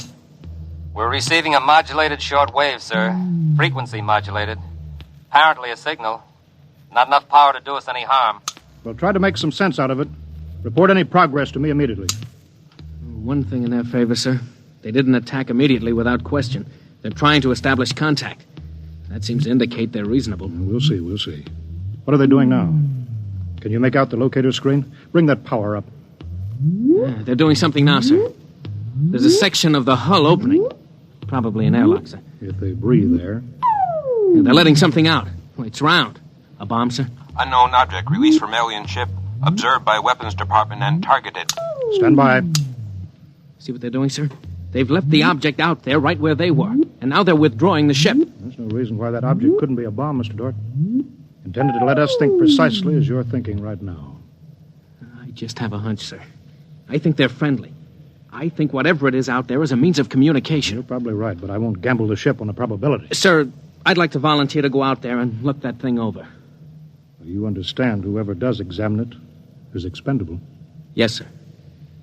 Requisition a lifeboat. If it's all right with you, sir, I'd prefer just a suit with the drive in it.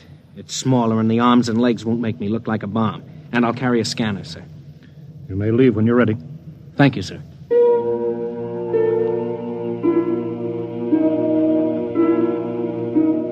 I'm all ready.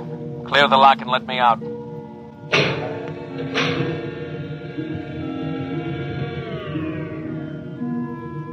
Weapons department reporting to the captain. Mr. Dort located. Mr. Dort is targeted. Stand by. If that object out there is a device to capture one of our people for observation and questioning, it'll be blown out of existence, including Mr. Dort. Stand by.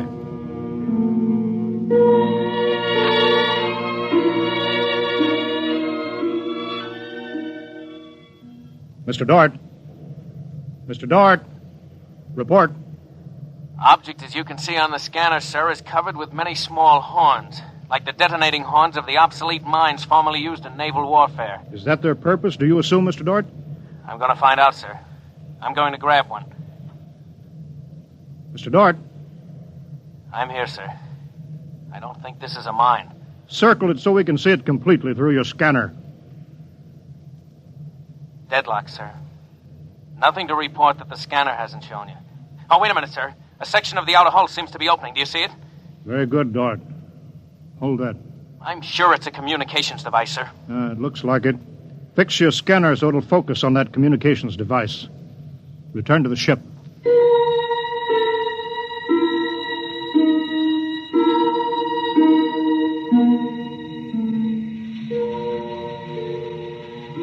Communications Department. Communications Department. Progress report, please.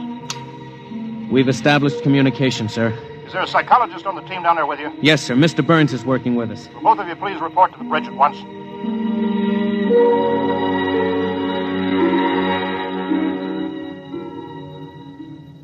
Oh, you look tired, Dort.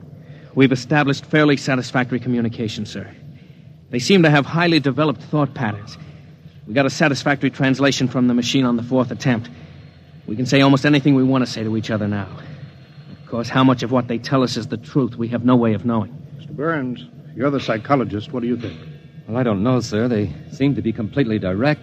They haven't let slip even a hint of the tenseness we know exists. They act as if they were setting up a means of communication for friendly conversation, but, well, there's an overtone that... Yeah? Well, Mr. Burns, I have a decision to make. On the one hand, opening contact with the friendly people of a vastly different culture could only be beneficial to us of Earth. On the other hand, if they're hostile, I ought to blast them out of existence without any other preliminaries. Oh, but, sir, you can't... I'm not talking to you, Dort. It's not warranted yet, sir. Yes. Now, hear this, all departments. Hear this, all departments. This ship is on an extended alert. Provisions will be made so that personnel can have maximum rest and nourishment.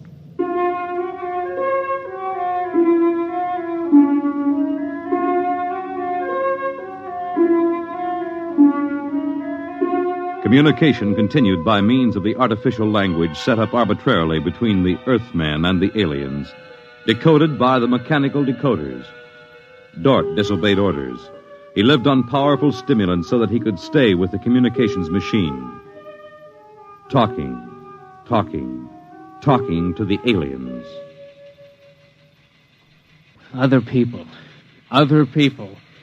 Are we being received? We are receiving your message. The chief of this ship wishes to speak with the chief of your ship. The message is heard by the chief of this ship. The chief of this ship communicates that he will hear the message of the chief of that ship.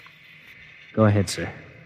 People of the other ship, I'd like to say the appropriate things about this first contact of two dissimilar civilized races, and of my hopes that a friendly intercourse between the two peoples will result.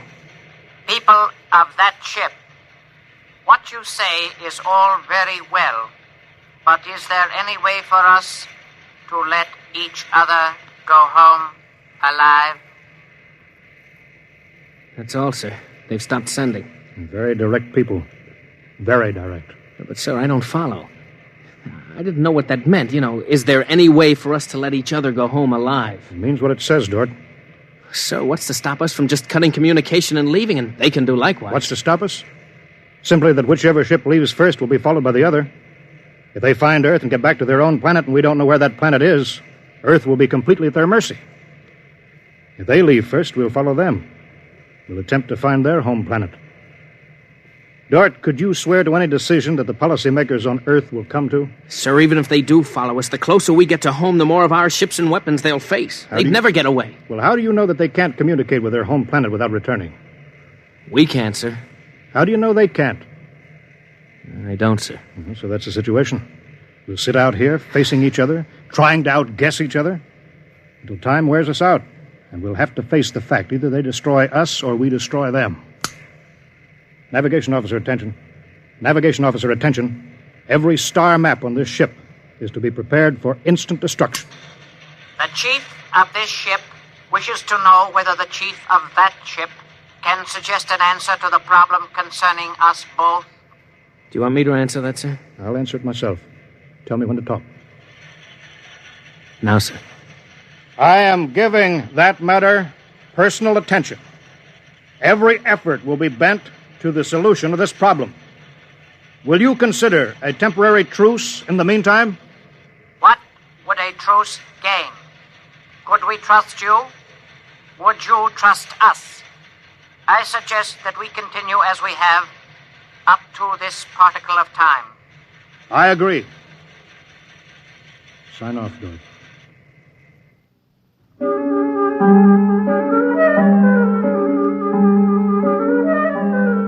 Weeks went by, and during the weeks, the exchange of information continued without let-up. What particle of time are the people on that ship at? The resting time. All rest except myself and others on alert duty. Same on this ship. You people of that ship are very similar in many ways. Do you have a family? I have a mate. I have a mate and 3 offspring. It is too bad for them, as well as us, to have to kill each other. This ship can't see any way out of it. Can that ship? If we could believe each ship, yes. Our chief would like it. But we can't believe you, and you are afraid that we do not tell truth, although we do. This ship would trail you home if this ship were able to. That ship would do the same. But this ship feels sorry about it. I believe you're a friend. I share your belief and like you. But there is a possibility that you were put to make a trap for me. I will stop now and think it over.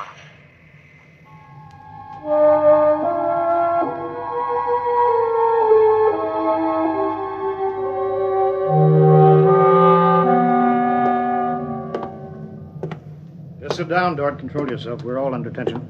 Doesn't do any good to pace like some caged animal. Yes, sir. All right, now, I've read the complete transcription of your conversations with this one alien. What does it prove, Dort? Sir, these people are so much like us in their thinking. Well, sir, they're likable. They're likable and they breathe oxygen. Their air is 28% oxygen instead of 20. But they could do very well on Earth. It'd be a highly desirable conquest for them. Dort, I'm as set against violence as you are. I don't see any way out of this. And I think we've got to break this status quo. So if in 70 hours we don't see any other way, then I have no further choice. I'll blow them to bits.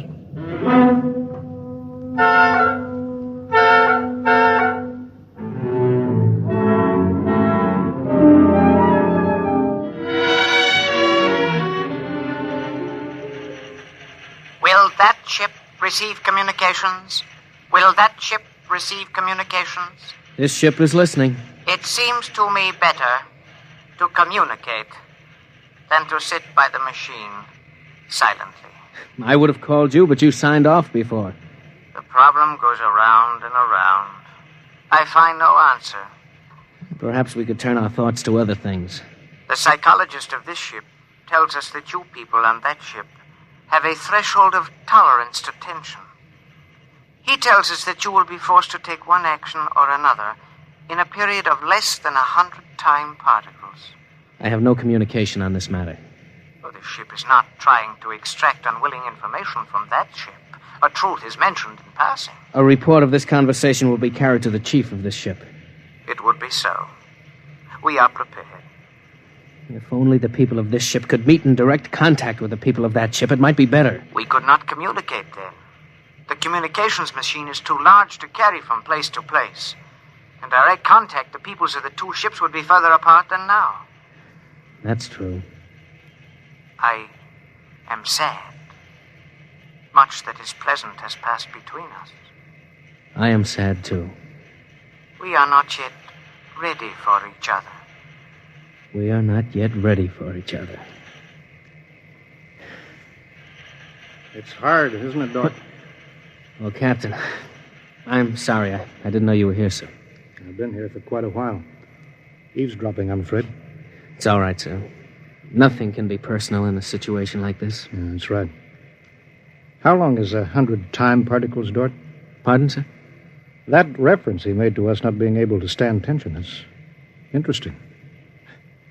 Their psychologists seem to make more out of us than we do out of them, don't they? Yes, sir. They hit the nail right on the head. Yes, they did. I think, Dort, we'll just have to push our timetable up a bit. No further communication with the aliens under any circumstances. That's clear, isn't it? Yes, sir. Sir, if they know so much about our psychology, isn't it possible that remark was intended to make us act more quickly? Probable, Dort. Probable. Well, why would they do that, sir? Why? You tell me why, Dort. All of a sudden, I have an idea, sir. It's crazy. It doesn't matter how crazy. I'll listen to it. Sir, I think these people are playing some kind of a joke on us. Joke? A joke, Dort? Yes, sir. Over and over again, I've noticed what I think is a sense of humor. A highly developed sense of humor. Do you recall when we went to all the trouble to set up a fictitious star map and then they just sent us back a mirror image of the same one? I think somehow they're playing a joke on us. Well, maybe you're right. In which case, you've seen practical jokers, Dort. Their jokes aren't always funny. Sometimes they hurt people.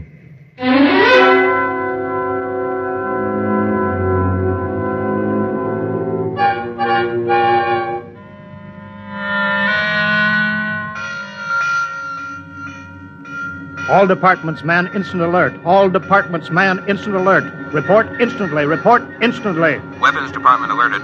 Target, the enemy ship. On target, sir. Stand by. Fire!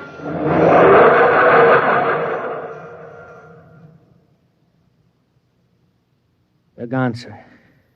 Not a trace of them left. Not a tiny trace. Now we can go home.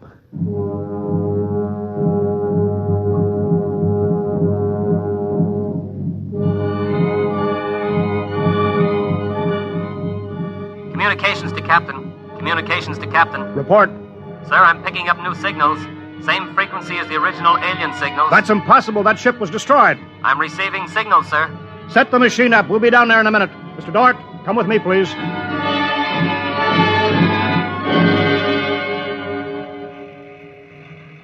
It's good to be on the way home.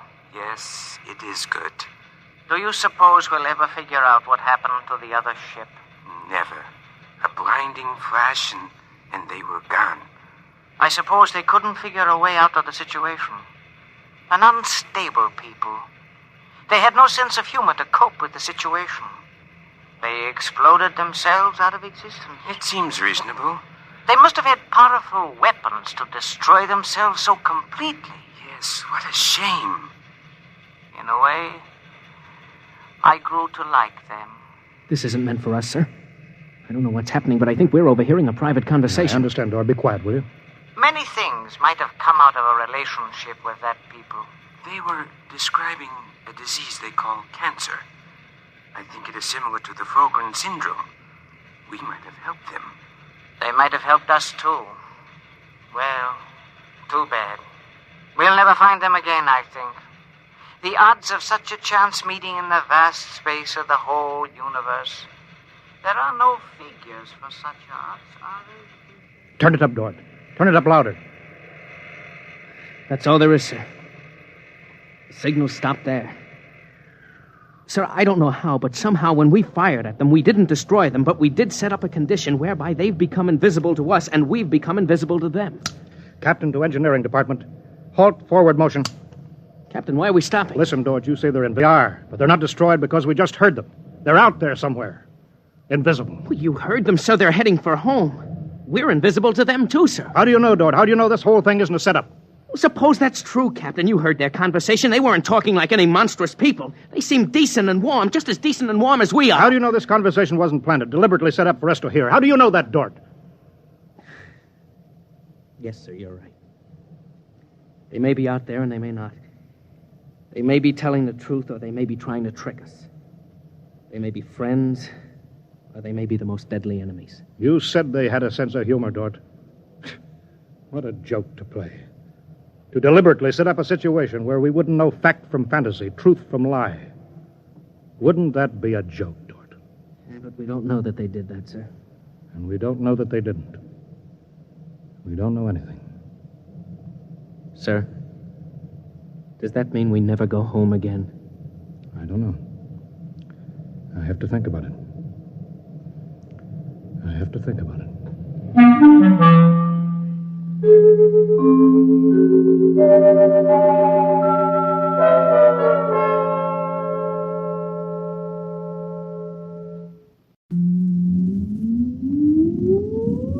Countdown for blast off.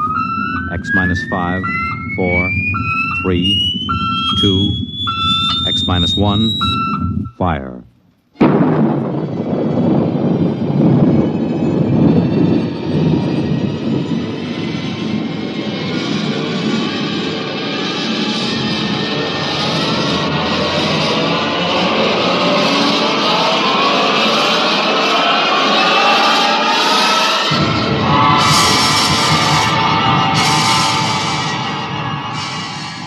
From the far horizons of the unknown come transcribed tales of new dimensions in time and space. These are stories of the future, adventures in which you'll live in a million could-be years on 1,000 maybe worlds. The National Broadcasting Company, in cooperation with Street and Smith, publishers of astounding science fiction, presents X minus 1.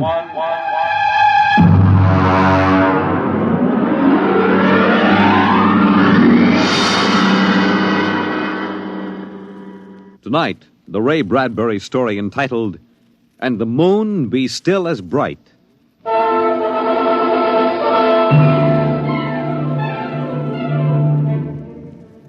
The first 3 expeditions for Mars left Earth in a mushroom of flame, arced through the atmosphere, and finally dwindled to tiny specks in the big eye of the Mount Palomar telescope, and then were lost to sight forever. The prearranged landing signals flashed back to Earth, and then the radios went dead. One after the other, ships had disappeared and were never heard from again. But still the rockets came. The 4th expedition emerged from the silent gulfs of space, angled down toward the floating red disk of Mars, down into an orbit as the order came to land. The last blast of the bow jets broke red against the blue desert sands, and the ship slid to a halt at the edge of a vast city that reflected the icy glare of the moonlight. For a while, all was still. All right, park you. Open the airlock. Aye, sir.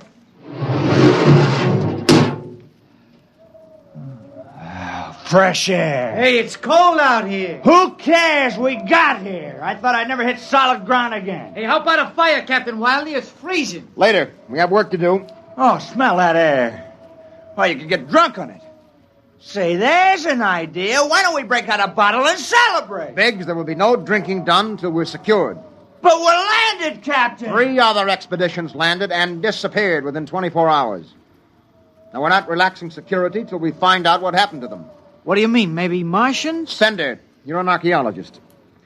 How old would you say they are?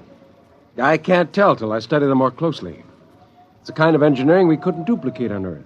Well, I'm not interested in the architecture now. I want to make sure there's nothing there that might be dangerous. Mr. Hathaway. Yes, sir? I want you and Spender to take a reconnaissance party into the city and find out what's there. We'll set up camp here. No man is to go more than 50 feet from this rocket. And there'll be no celebration till Hathaway and his party report back.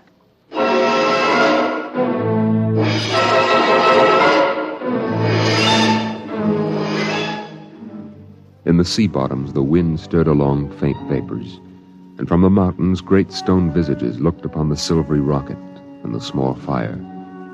The sky was black overhead, as the 2 racing moons threw knife-edged double shadows on the desert. All right, come and get it. Ciao. Hey, what do you got there, Jackie? Sawdust smothered in cold chicken fat. Good. I thought it was something I couldn't eat. Hey, Captain. Mr. Hathaway's back. Oh, Captain Wilder. Oh, yes, over here, Mr. Hathaway. Well? Most of the city's dead. Spender says it's been dead a good many thousand years, but we found one part about a mile over What toward about the... it? People were living in it last week, sir. People? Martians. Where are they now? Dead. We found bodies, thousands of bodies. They hadn't been dead more than 10 days. What did they die of? You won't believe it. What killed them? Chickenpox. Chickenpox? Yes. Where could they get chickenpox? From Earth. Oh, then the other rockets did get through. Yes. I don't know what the Martians did to them, but I sure know what they did to the Martians. They gave them chickenpox and wiped them out. They just didn't have any resistance to an Earth disease. Think of it, Captain. A race builds itself for 1 million years, refines itself, does everything it can to give itself respect and beauty, and then it dies. Of what? It's like saying the Greeks died of mumps or the proud Roman Empire collapsed because of athlete's foot. We didn't even give them a decent excuse for dying. We just gave them chickenpox. Spender, get hold of yourself. You didn't see those bodies, Captain. Yes, I know. It must have been a shock. You need a rest, a little relaxation. The Martians are dead. There's nothing you can do about that now. Hey, you hear that? The Martians are all dead. Come on, let's break out a bottle and hoop it up. How about a case, eh? Oh, good Lord. They have to do that now? Isn't there time later to throw old beer cans into the canals? Spender, you're an idealist. They're not. All they know now is that they're safe. A little shouting won't hurt. You think too much. I was safe on Mars. The first Earthmen on Mars. We're going to celebrate. Yahoo!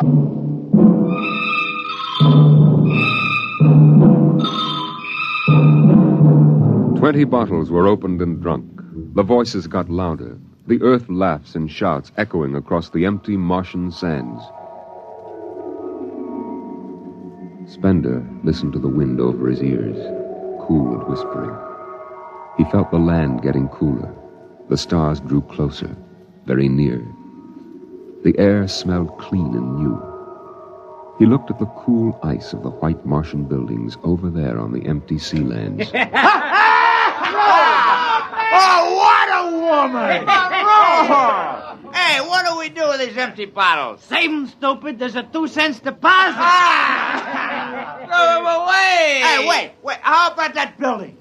2 to 1 on a buck. I can heave one right through that window. You're on. All right, here goes. Oh, die! Hey, double or nothing on the next shot. Put that bottle down, Biggs. Who's there, Mr. Spender? Stop smashing those windows. What's the difference? The planet's ours now. I guess I can do anything with it I want. Drop that bottle or I'll knock your teeth out. Yeah? Hey, just watch me. I warned you, Big. Hey, come on. What's going on here? Spender! I hit him. He's crazy, Captain. He just walked up and slugged me. All right, Biggs. Spender, you come with me. Now, suppose you explain. What was the idea? The noise, the drunken brawl. Spender, the men are tired. This has been a long trip. And you have a different way of seeing things. Oh, I'm seeing things all right. I'm seeing how we'll ruin Mars. We'll rip it up and rip the skin off the way we've already ruined Earth. Is that why you hit Biggs? Yes. I couldn't stand the idea of them watching us make fools of ourselves. Them? The Martians. They're dead. They're all dead. But they know we're here. Doesn't an old thing always know when a new thing comes? We've come a long way to smash their windows and spit in their wine. Well, maybe you're right. But I'm still going to fine you $50 for that fight. Now, come on, Spender. Suck in your chin. We'll go back there and play happy.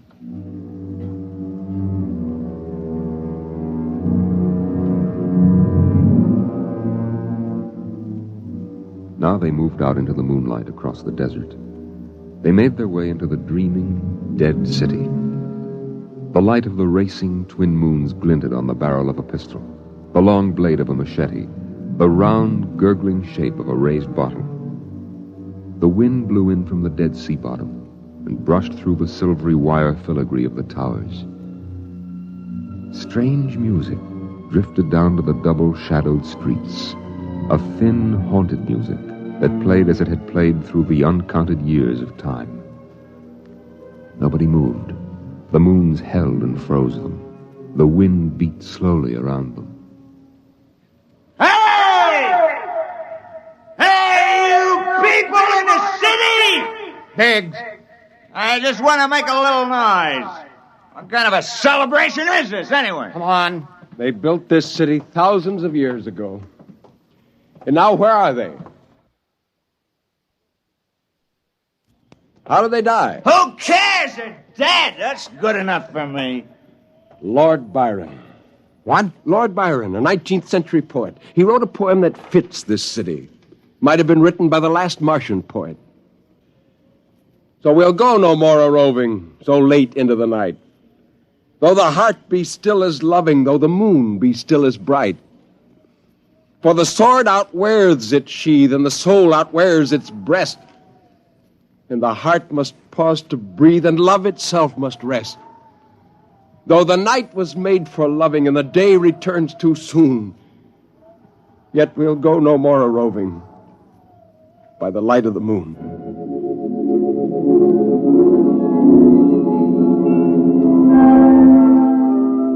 Without a word, the Earthmen stood in the center of the city. It was a clear night. There was not a sound except the music of the wind. At their feet lay a tile court, worked into the shapes of ancient animals and images. They stood there, silvered by the double moons beneath the crystal towers of Mars. And then Biggs was sick, and the sour stench of liquor filled the cool air. The men of Earth had come to Mars. And Spender turned and walked away into the city, alone in the moonlight, never once stopping to look back. It was a morning that might have been a Monday, or a Tuesday, or any day on Mars. Biggs was on the canal rim, his feet hung down in the cool water, soaking, while he took the sun in his face. Hey, what are you doing back here, Biggs? Didn't you go out with the search party? Yeah.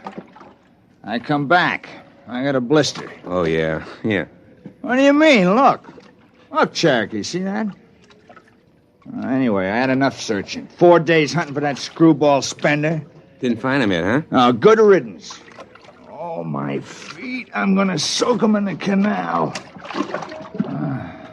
If I was Wilder, I wouldn't worry about that nut Spender. Let him go. He's a crackpot anyway. Well, he's a little foggy upstairs, I guess.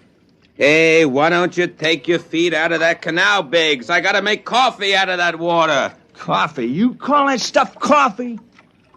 I had a motorcycle once that dripped grease that tasted better than that. Wait a minute, Biggs. Hey, look over there. Where? By that bush. There's someone there. Hey. It's him. Hey, Spender! Spender? He's coming over. Why'd he stay lost, that crazy jerk? Hi, Spender. Long time no see. Hello, Cherokee. I've been exploring some ruins. Oh, you and them ruins. You're like a dog in a boneyard. What's the matter? Why don't you just say something? Where you been? Up in the hills. What would you say if I told you I found a Martian? Oh, yeah? Where? Never mind. Let me ask you a question. How would you feel if you were a Martian and people came to your land and started to tear it up? I know how I'd feel. I've got Cherokee blood in me. My grandfather told me a lot of things about the way they kicked the Indians around in the Oklahoma Territory. If there's any Martian around, I'm all for him. How about you, Biggs? They're dead. They're all dead. It's a good thing, too. Well, I found a Martian. Up in a dead town in the hills. I've been reading their books, and they're easy to understand. And I've learned their language. And then I found this Martian. And I brought him here, now. I don't see no Martian. I'm the last Martian. What did you say? Biggs, I'm going to kill you. Oh, cut it out. What kind of a lousy joke is that? And now, don't put that gun away. You're kidding, huh? Spender, you're... He's dead. You killed him. You can come with me, Cherokee. You're an Indian. You know how the Martians would feel. You can be with me in this. You killed him. You just killed him. He deserved it. You're crazy. Maybe I am. But you can come with me. Come with you for what? Go on, get out of here, you crazy murderer. Of all of them, I thought you'd understand. I thought you'd remember what happened to your own people. You get out of here, you crazy murdering... Don't reach for that gun! Spender.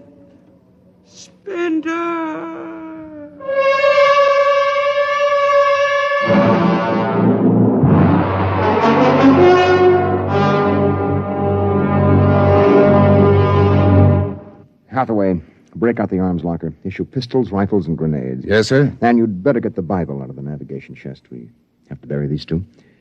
Parkhill, you start digging a grave, How about Spender?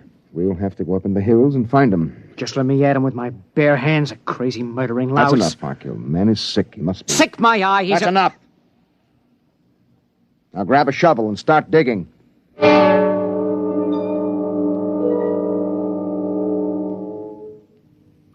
Spender saw the thin dust rising in the valley, and he knew the pursuit was beginning. The sun burned farther up the sky, and the blue sand drifted lazily across the sea bottom below. He sat beside a quiet pool 10,000 years old and held a silver book. Through the house played the strange wind music of ancient Mars, and he heard voices whisper in his mind.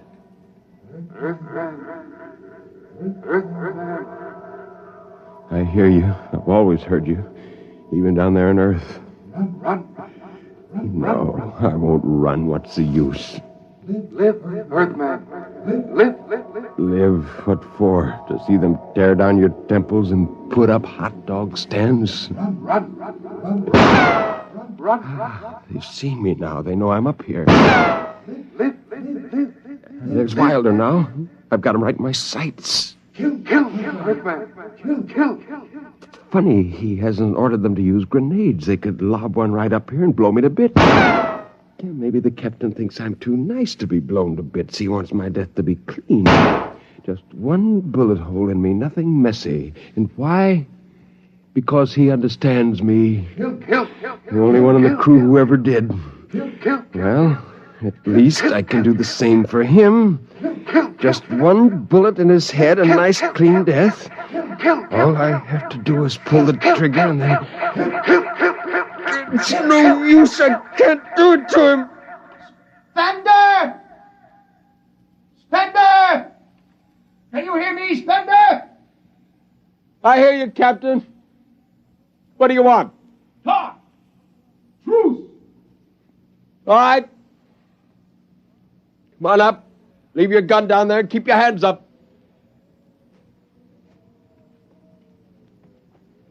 Oh. That's quite a climb. You mind if I sit down? How long do you think you can hold out? Until you're all dead. Oh, why didn't you kill all of us this morning when you had the chance? You could have. I know. I got sick. After I started killing people, I realized they were just fools and I shouldn't be killing them, but it was too late. So I came up here where I could get angry again. Why did you do it? When I was a kid, my folks took me to visit Mexico City. I'll always remember the way my father acted, loud and big. And my mother didn't like the people because she thought they didn't wash enough. I can see my mother and my father coming to Mars and acting the same way. Anything that's strange is no good to us. We aren't fit to take over this planet. But to kill 2 men. How would you feel if a Martian spit on the White House floor? You know, you haven't acted very civilized yourself today. I'll kill you all off, Wilder.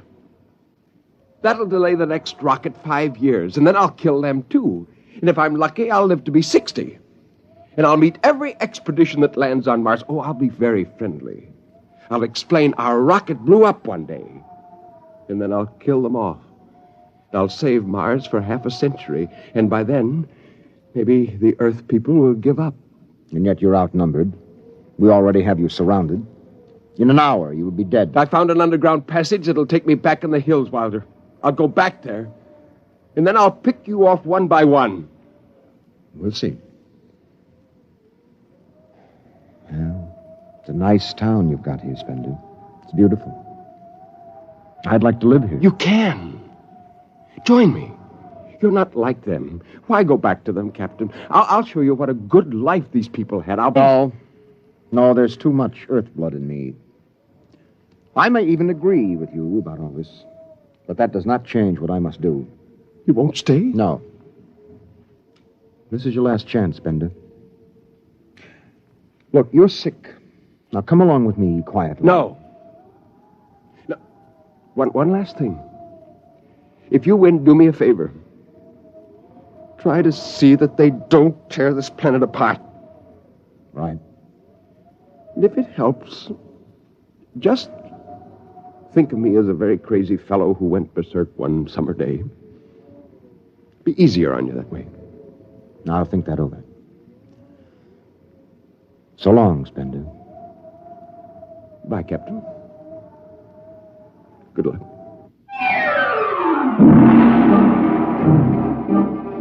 The men spread out again, walking and then running on the hot hillside places where there would be sudden cool grottos that smelled of moss, and sudden open blasting places that smelled of sun or stone. The men ran and ducked and ran and squatted in the shadows. I'll blow his brains! Captain Wilder hugged the rock warmed by the sun. He gasped, for the air was thin and not meant for running. Spender lay at the top of the hill, and a gap in the rocks showed the white of his shirt against the shadows. Wilder looked at the towers of the little clean Martian village, like sharply carved chess pieces lying in the afternoon. He saw the rocks, and the interval between, where Spender's chest was revealed.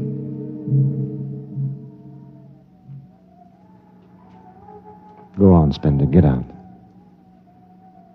You've only got a few seconds to escape. Go on, get out of the caves. Come back later. You go now. I've got to win this. I've got to think that I'm right and pull this trigger. Go now. Get out. I'll get him!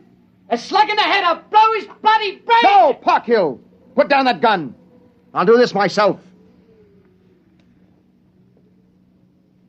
Spender. Why didn't you get out? Why? Why? Why?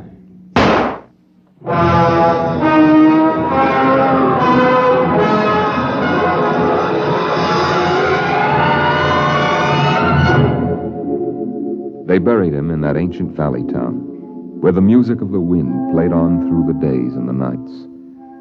They laid him in an ancient silver sarcophagus with waxes and wines which were 10,000 years old, his hands folded on his chest. The last they saw of him was his peaceful face in the cold silver light of the racing twin moons. The captain found the poem in Spender's pocket, and he read it before he shut the marble door. So we'll go no more a-roving so late into the night. Though the heart be still as loving, and the moon be still as bright. Though the night was made for loving, and the day returns too soon, yet we'll go no more a-roving by the light of the moon.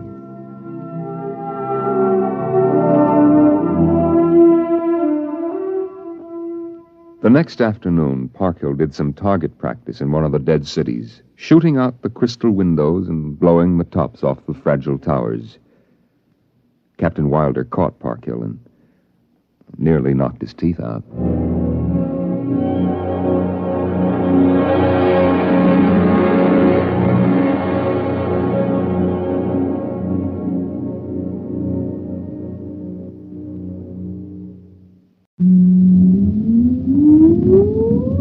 Countdown for blast off. X minus 5, 4, 3, 2, X minus 1, fire.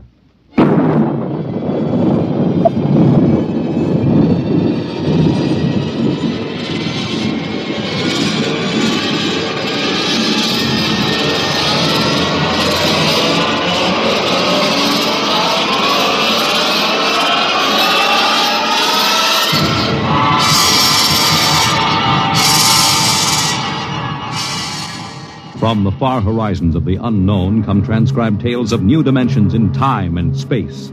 These are stories of the future, adventures in which you'll live in a million could-be years on 1,000 maybe worlds. The National Broadcasting Company, in cooperation with Street and Smith, publishers of astounding science fiction, presents X minus 1.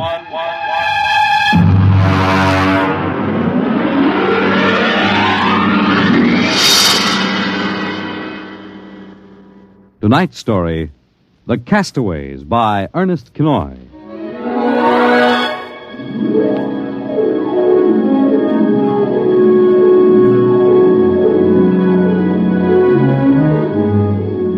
In the South Pacific, night comes on rapidly. The sun dips below the flat horizon, the sea is crimson for a moment, and then night falls.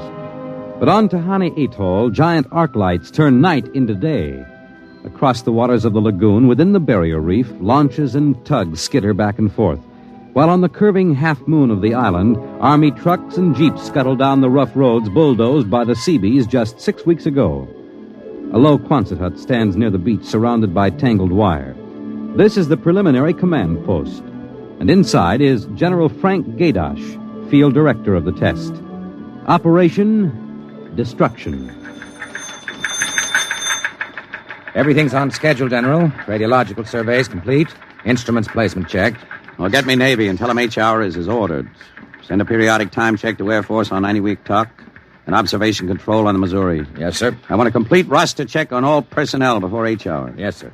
Oh, Nate Cohen wants to see you. Well, who the devil's he? AP man. He's been selected by the press radio pool to interview. I haven't got any time. Tell him to speak to Major Dwight Vredenberg. He's the PRO. I think perhaps you'd better see him, sir. The directive on public relations from Washington was very clear. Well, how in blazes am I supposed to run a bomb test and play mother hen to a bunch of reporters? Washington said... All right. Bring him in. Borelli? Yes, sir. Give me some black coffee, will you? Yes, sir. This is Mr. Cohen, General Gaydar. How do you do, General? Lousy, as a matter of fact. Is that an official statement? No. You can run some of that "the world is at the crossroads" baloney. I wrote that yesterday. General, what effect do you think the new bomb will have on the world situation? I can't tell you that, even if I knew. My job is to set the blasted thing off and see that nobody gets hurt, and collect the data. Can I speak to you a moment, sir? Later, Alan. Go ahead, Cohen. Can you release anything on the scientific principles involved? I don't even understand them myself. Wait a minute. Dr. Muller? Yes? Come over here a minute, will you? Cohen, this is Dr. Fred Muller, Civilian Scientific Director. He's the only one who knows what's inside that warhead. How do you do, Mr. Cohen? How about a statement, Doctor? Oh, I'm afraid all I'm allowed to say is that the bomb is new, it's extremely powerful, and off the record, it's very tricky and dangerous. What'll happen if it goes off prematurely? I don't think we have to worry about that. In fact, we wouldn't even know about it. If you'll excuse me now. How about the natives? Well, what about them? Aren't they going to be evacuated from the island? They already have been. General Gaydosh. Well, I saw the Tahani chief outside when I came in. The whole tribe squatting down at the motor pool having a conference. What? Alan? I've been trying to tell you, sir. The Tahani are still on the island. Well, why? The LCTs are ready, aren't they? Yes, sir, but they won't go. They refuse. The schedule called for their evacuation to Mailani 3 hours ago. I realize that, sir, but I hoped we could still get them off without violence. Look, Alan, they're either on the island or off.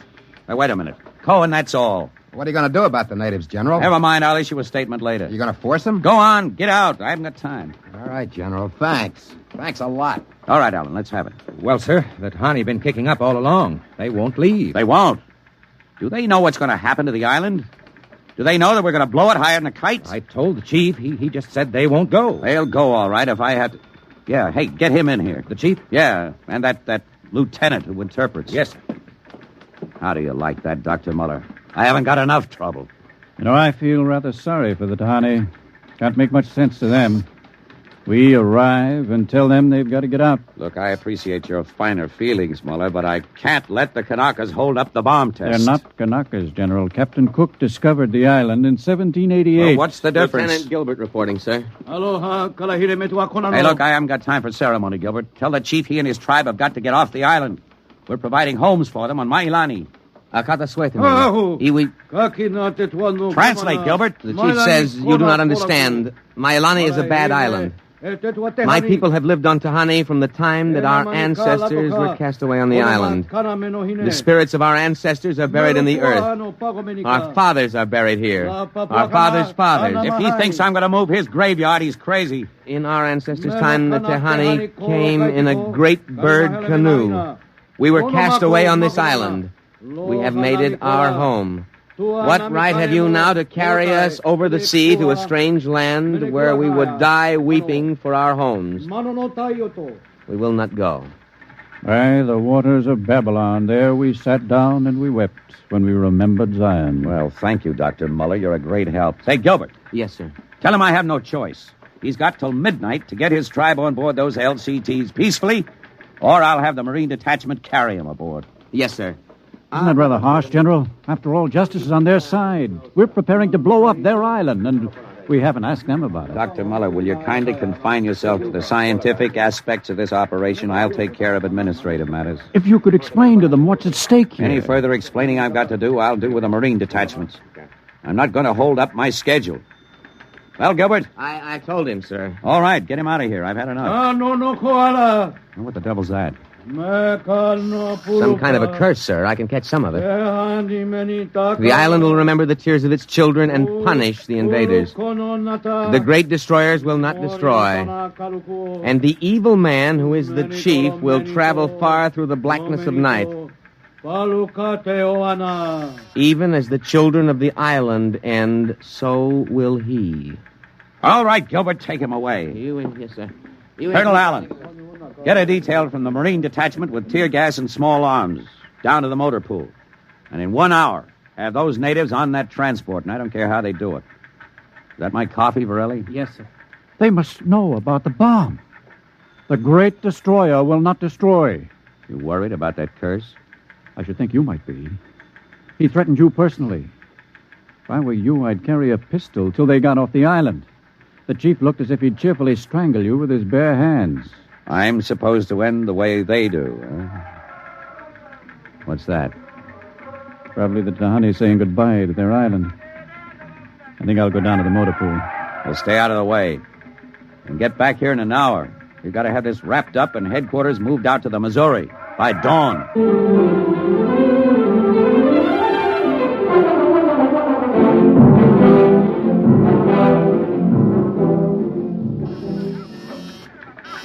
Instrument room checking in, sir. That's the last. Have the Missouri take over control and send for my jeep. Yes, sir. Are the LCTs standing by for those natives? Yes, sir. They're on the beach. The bomb unit is assembled in place, General. 2330, right on the nose. Robin, start evacuation procedure. The Tahani have stopped. Allen's probably moving them out to the beach. Check in with Navy and Air Force, Varelli. Yes, sir. What's that? Coming from the beach. The Tahani making trouble. Come on. General! Hey, you! Gilbert, what is it?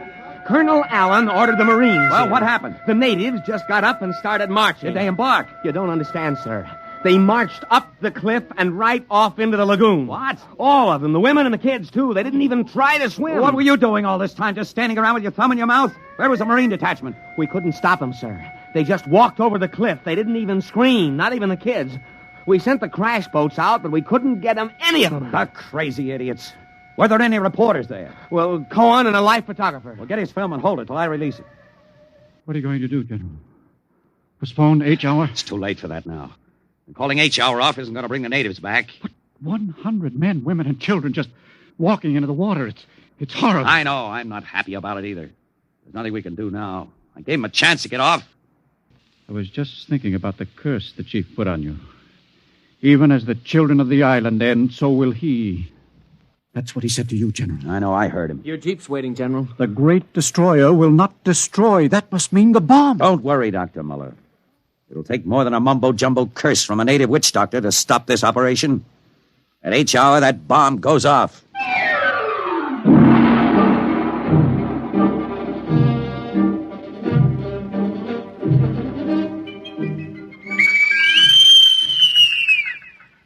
It is now H hour minus 1 minute 30 seconds. H minus 1:30. Video screen's hooked in, sir. All right, check control stations. Observation station 1. Observation station 1, check. Radiation station. Radiation control, check. Test the firing Observation circuit, station Dr. 2. Muller. Right, General. Damage control station. Damage control, check. All set. Communications. Communications, check. All checked in, sir. It is H minus 1 minute. H minus 1. Take a good look at that island on that screen, Dr. Muller. When you throw that key, it just won't be there anymore. Nothing but an atom mushroom over the lagoon. Quite a funeral pyre for the Tahani. Stubborn idiots. They can't get in the way of progress. Progress? I wonder if it is, General. It is H minus 30 seconds. H hour minus 29, 28, 27, 26. The great destroyer. That's what he called the bomb. Hold it, Muller. Allen, report. All checked in, sir. Cameras running. Sound fire warning. Stand by for firing. Ready, Muller? Ready? 10, 9, 8, 7, 6, 5, 4, 3, 2, 1, fire!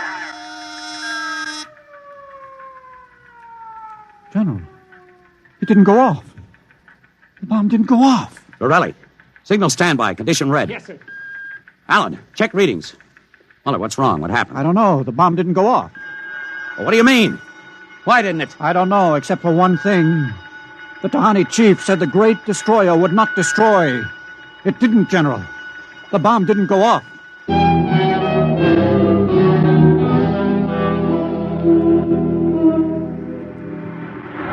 How about it, General? What happened? Have you got a statement? Nothing you can use, Cohen. Not till we find out what went wrong. Hey, who let you come aboard this ship? I walked on. You don't know why the bomb failed? It didn't fail. It just didn't go off. What's that tank thing on the deck, General? Undersea salvage unit, Mark IV. They call it a bottom crawler. Somebody going down? Well, that bomb is down there in the lagoon somewhere. Could go off at any second. Somebody's got to go down and find it and disarm it. That's a lovely job. Who's elected? I am. Wow. And Dr. Muller. He's the only one who knows how to dismantle it. All is ready, General. All right. Come on, Muller. I'm ready. Allen, as soon as we hit shallow water, get those gates open. We'll pull the crawler out.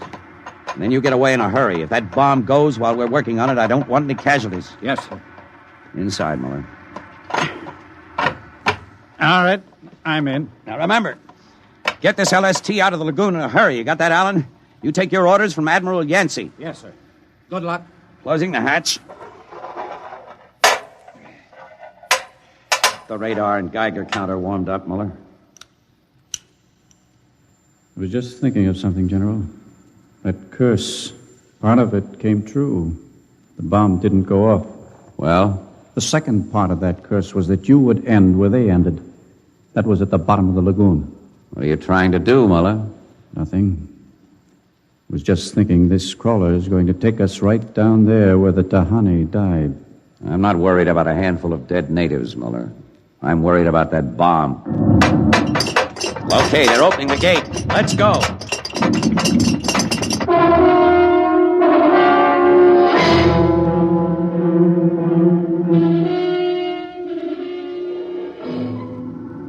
USU-4 to control. Depth 50 feet, bottom sandy, dropping off sharp. Anything on sonar, Muller? School of fish. You ever been down in a crawler before? Only in the tank at New London. I think I've got a Geiger reading dead ahead. Hang on. Getting something on sonar now. Left to point. USU-4 to control. Over. USU-4 to control. Over. It's a fine note. The radio's out. Dead ahead. Looks too large to be the bomb. Can't see much on the forward vision plate. Hey, wait a minute. That's part of the reef ahead. That's where the Geiger reading indicated. The bomb must have settled in a hole in the reef. We'll have to go after it in diving suits. The suits are in the locker. Let's get this over with. The less time I spend down here waiting for that bomb to blow, the better I like it.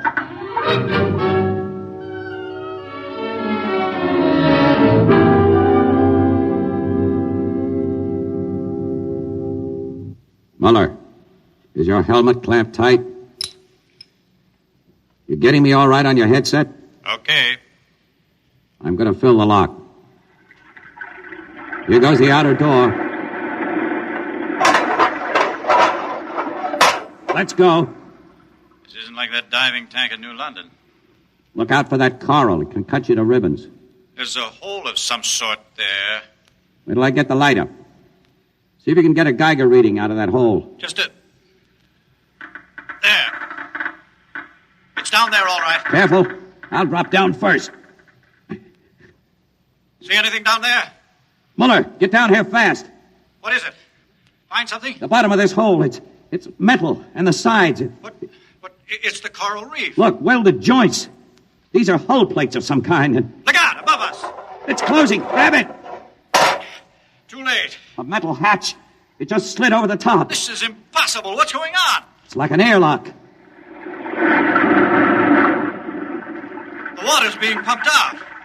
General, do you realize what this means? I'm not sure. There's an inner door opening. Careful. It's a passageway. What do we do now? There isn't much we can do. We can take off our helmets, though. The dial shows good air. All right. Come on. What is this? An undersea fort? What's it doing here? What does it mean? Whatever it is, our bomb must be down here. Wait, there's someone there. I can't see. There's a shadow. Who is it? Who's there? Welcome, Dr. Muller. Welcome to our ship. We've been waiting for you. General, it can't be. Do you see it? It's the Tahani chief.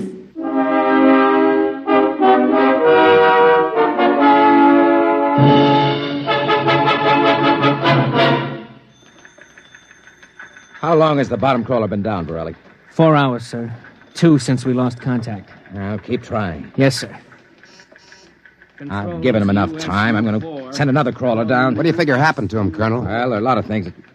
Hey, how did you get in here? I walked in. When are you going to release this, Colonel? It's the biggest story since the election. Bomber dead and Dr. Muller and General Gaydash dead. They're not dead. At least we don't know they are. As long as that bomb doesn't go off, there's still a chance. What happened? Bomb. Borelli, condition red. Gilbert, radiation control into action. Get the hot squad into Tahani Lagoon as soon as it's cleared, and get me a PT boat with radiation screens. What is it, Colonel? What happened? Bomb must have blown. How about Muller and the General? If they were down there in that lagoon, you guess. Now get out of my way. I'm busy.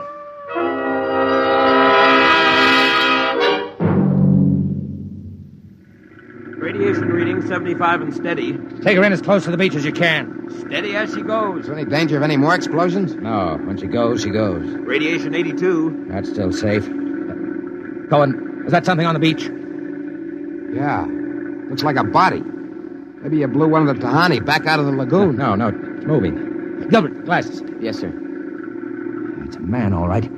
Head into the beach. Who is it, Colonel? Can't tell. He's in a diving suit. It's either Muller or General Gaydash.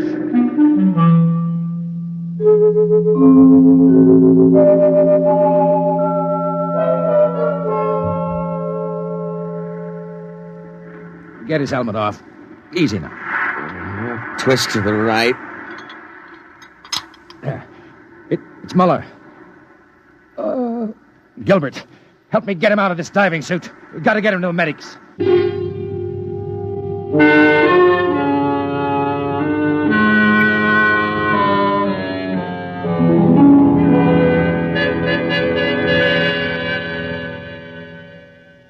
No radiation burns, superficial bruises, mild shock. He'll be all right, Colonel. Can he talk? For a while. Bomb go off. It didn't. He's still out of his head. Quiet, Cohen. Go on, Dr. Muller. What did you find? A ship. A giant metal ship there under the lagoon. A submarine? No. It was a spaceship. Spaceship? Camouflaged right next to the reef. When we went inside, we found the Tahani chief and all the tribe. Alive. What? They drowned in the lagoon. I saw them. No, they didn't commit suicide as we thought. They just dived underwater into the rocket airlock. Rocket? Airlocks? Now, look, Muller, I know you've suffered a shock, but... But it's true. It can't be. A spaceship built by Polynesian savages. But they're not savages. They're the Castaways. They're from another planet. Don't you understand? Their spaceship was wrecked here 400 years ago. They've been waiting ever since for a chance to go home. He's out of his mind. Better give him a sedative, Doctor. No, wait a minute, Colonel. Remember their story about the great bird canoe? Maybe there's something to the legend. Not a legend, it's true.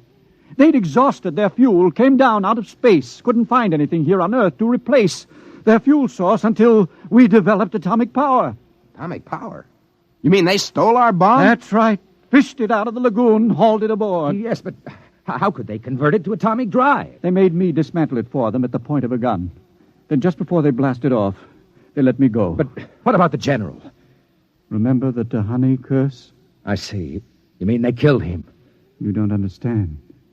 I said I dismantled that bomb at the point of a gun. It was General Gaidash who was holding the gun. What? He was one of them, one of their spies sent out to bring back the rocket fuel they needed. And the Tahani curse wasn't a curse at all. It said that when they left the island, so would he. You mean he's with them now? Yes. And after 400 years, the Castaways are going home.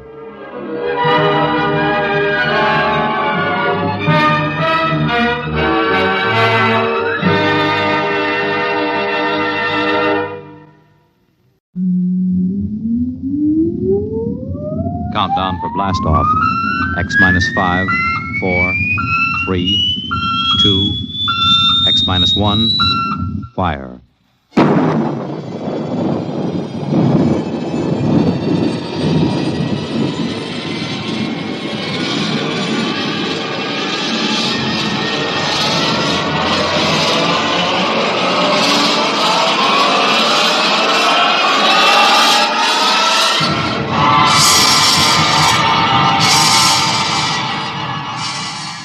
From the far horizons of the unknown come transcribed tales of new dimensions in time and space. These are stories of the future, adventures in which you'll live in 1,000,000 could-be years on 1,000 maybe worlds.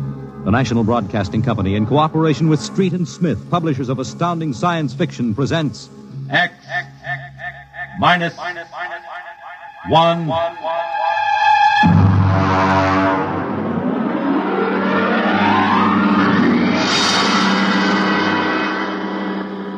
Tonight's story, Almost Human, by Robert Bloch. Have you heard of the new science called cybernetics? It concerns man's efforts to develop a perfect thinking machine, a robot electronic brain that will not only do man's work, but even do his thinking for him. A robot that is almost human.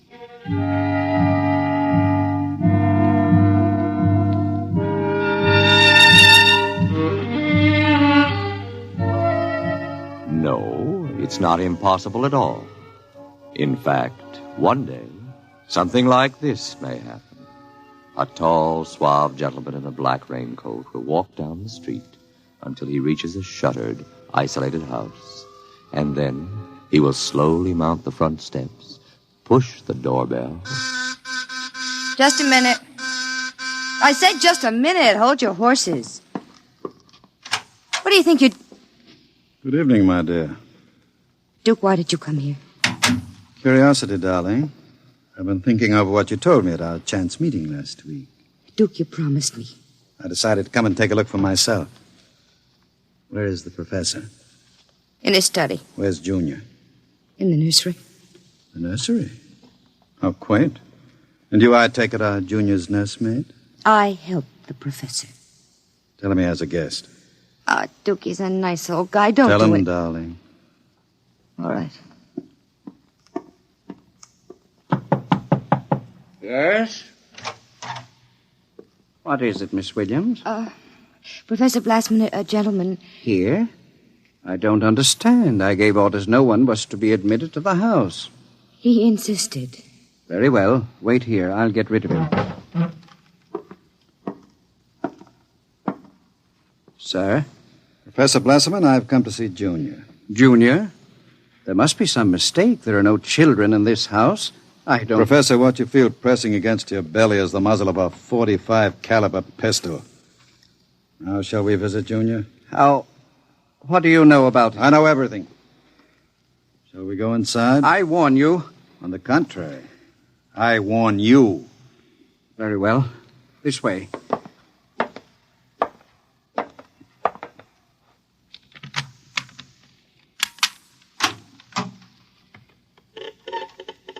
This is the nursery.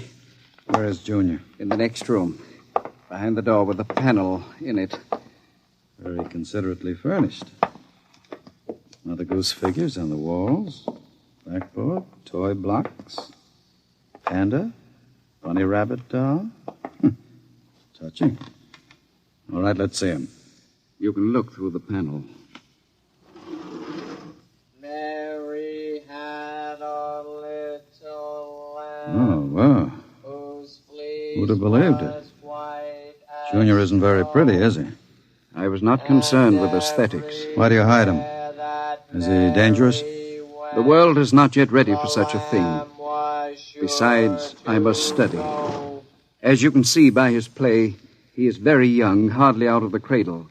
I am educating him. With nursery rhymes? The brain is undeveloped. It must learn its behavior patterns like any infant. You call that 8-foot monster an infant? Physically, of course, he'll never change. He is built of chrome steel and glass.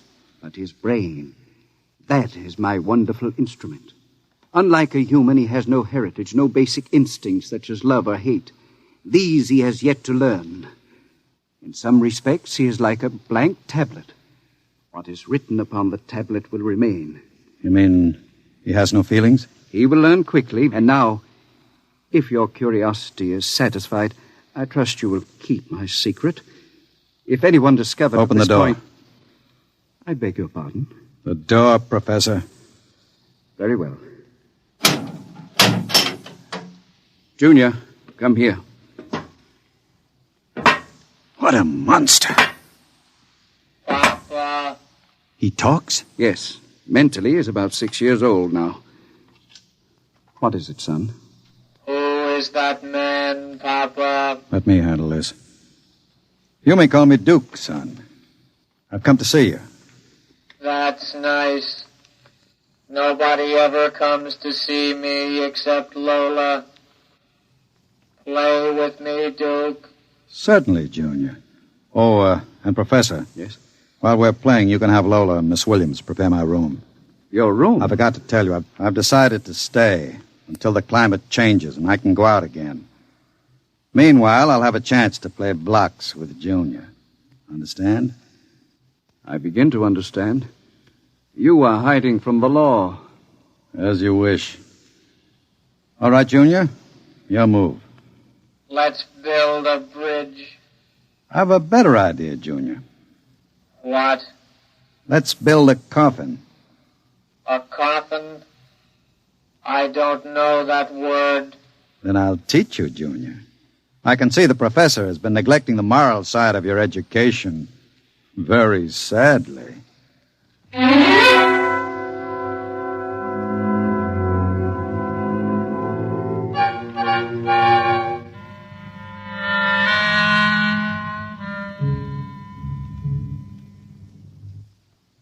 You shouldn't have come here, Duke. Why not, my dear? Afraid of me? No, I'm afraid of myself. You're no good for me. You've always brought me trouble. Except this time. This time it will be different, darling.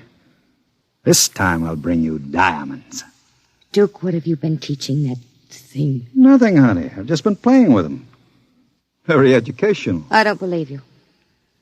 What's bothering you, Lola? Today when I walked in there, he said to me, I know how to kill people, Lola.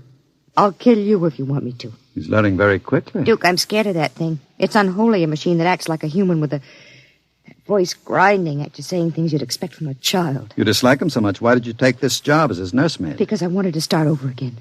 I answered an ad. The professor didn't ask questions. I would have been all right, too, if you hadn't come along. I'm very glad you did tell me, darling. Because Junior is going to make us two very successful people. Ha! Like any child, Junior listens to what he's told. Duke, I don't know what you're teaching, Junior. But I can guess. And it isn't right. It's evil.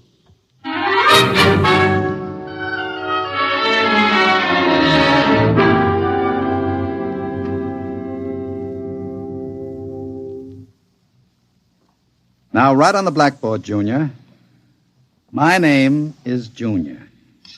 My name is Junior. People are evil. People are evil. Evil must be destroyed. Evil must be destroyed. The professor is evil. The professor is evil. The professor must... What are you doing?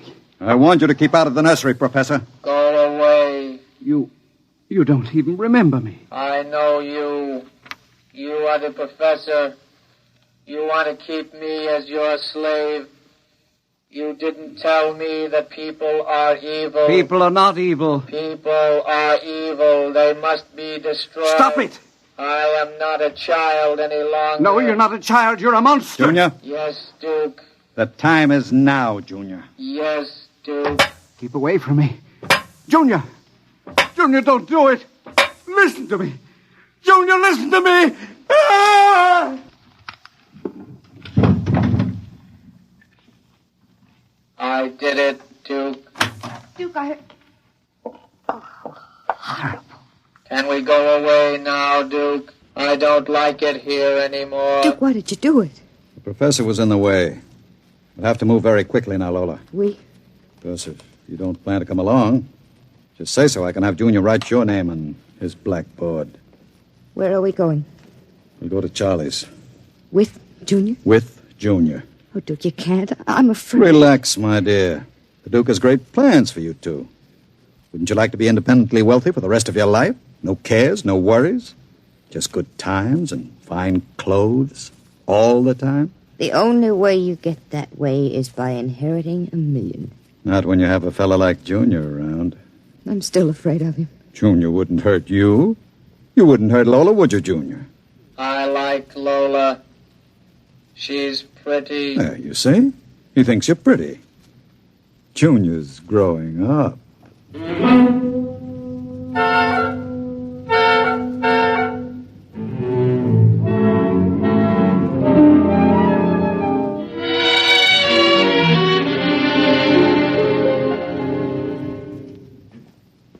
Sit down, Charlie.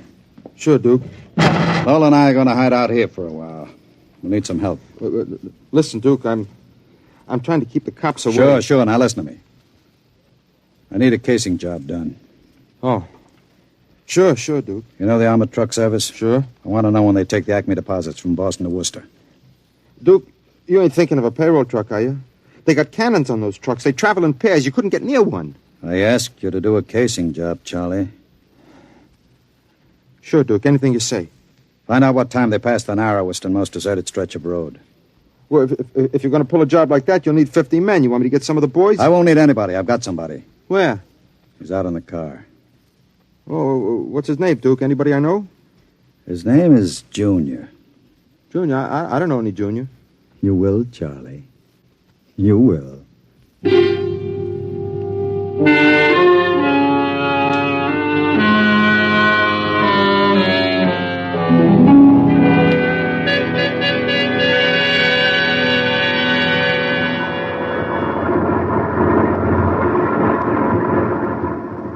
Smoke, Sam?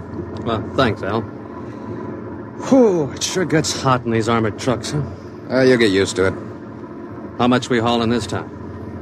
About $250,000. Brother, could I use a hunk of that? Who couldn't? What's our first stop? Acme National Bank. Then we unload a payroll at the Bronson Watch Plant. Hey, what's that up ahead? It looks like something shiny on the road. Throw up your spotlight. Right. Holy smokes, you see what I see? It looks like a mechanical traffic cop. About 8 feet tall. Standing right in the middle of the highway. Maybe it's a Halloween gang, huh? Guess they're trying out robot traffic cops. Can you get past him? I don't know. We'll have to slow down. Get on that gun, Sam. Let's take no chances. Right. I'll give it the horn. Don't budge. Where's our escort truck? Pulled up right behind us.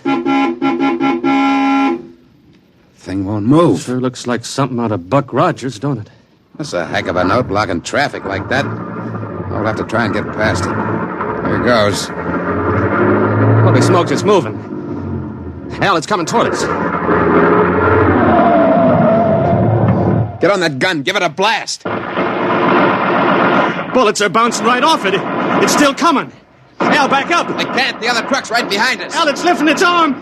It's going to smash our window.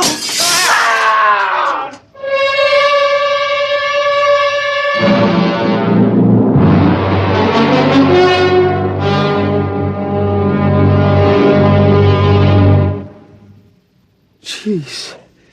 If I hadn't have seen it with my own eyes. Duke, we got to quit this. What's the matter, Charlie? Getting shaky? The papers say he killed all 4 drivers. Listen, Duke, that robot is hot. We got to get rid of it. Stop your blubbering. One more good robbery? You ain't going to pull another one. Why not? Count me out, Duke. The law's going to track that baby. Are you quite finished, Charlie? You got no heart, Duke. You're like Junior, all steel inside. And you're just a big, warm-hearted slob. I suppose flowing with the milk of human kindness. Well, I got nerves. I can't stand that thing, the way it looks at you with that iron face and clanking around all the time. Listen, here it comes.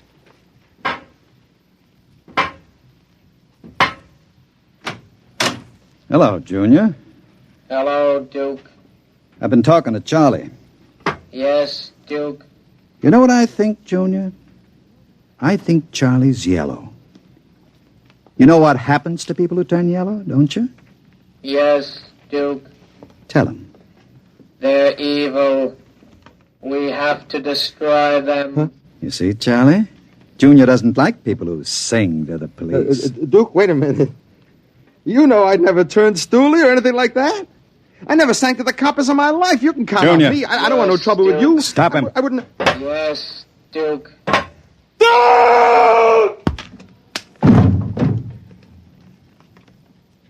I stopped him, Duke. All right. Take him down to the cellar. Duke, that noise. Charlie! Junior, put him down. Take him down to the cellar, Junior. Yes, Duke. Duke. Relax, darling. Stop shaking. Duke, we can't stay here. Charlie's going to be missed. He's got friends. Now we'll have the gangs after us, too. Oh, come on now. Don't worry, darling. The Duke will take care of everything. Where are you going? Out to a travel agency to get some tickets. You and I are going to take a trip, Lola. You're leaving me alone here? Junior's here, too. That's just it. It's being alone with that thing. Duke, I got the jitters. Now, don't you worry. In 48 hours, you and I will be on our way to Switzerland with $500,000 worth of loot. What about Junior? Junior will be taken care of. How can you get rid of him? Junior will do anything I say. So I'll merely have him get into the furnace and sit there while I fill it with oil and set fire to it. Too bad the professor couldn't have stayed around to see him growing up. He's almost a man now, Junior is. But not quite as clever as a man. You'll find that out after he steps into the furnace. Get rid of Junior now, Duke. Before you leave. There's no time. I'll be back about 8. Duke, please. And be nice to Junior while I'm gone. Don't show him you're afraid of him. Goodbye, darling. Goodbye, Duke.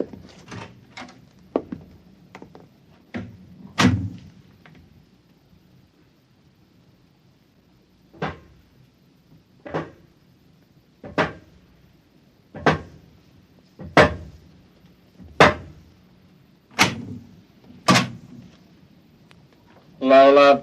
What, Junior? Oil me. Can't you wait till Duke gets back? He always oils you. I want you to oil me, Lola. All right. I like you to oil me, Lola. Yes, Junior. Lola, do you like Duke? Certainly.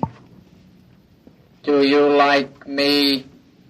Well, You know I do, Junior. Lola, What? who do you like best? Me or Duke?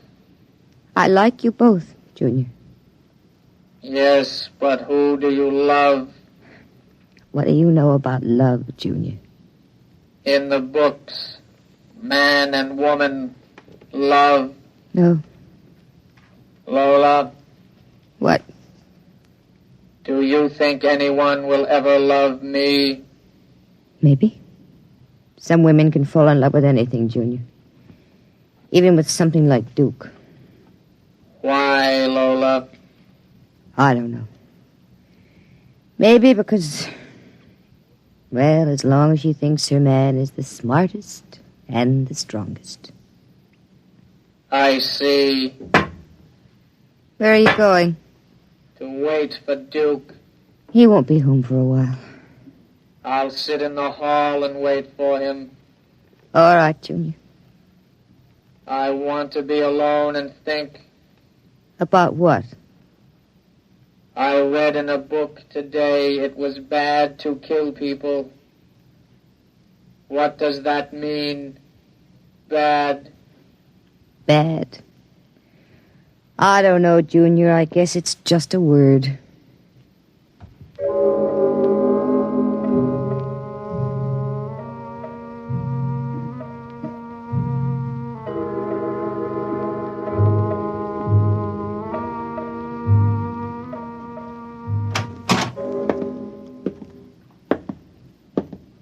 Lola? Hello, Duke. Oh, it's you, Junior. Why are you sitting in the dark? I was waiting for you, Duke. Well, now that's a good boy, Junior. Lola oiled me. That's nice. I tell you what, Junior. I've got a little job for us down in the cellar. Let's go down there. Now, Duke. Right now, Junior. All right, Duke. Are we going away soon, Duke? Yes, Junior. We're going away. What's in the cellar, Duke? A little surprise for you, Junior. You'll find out.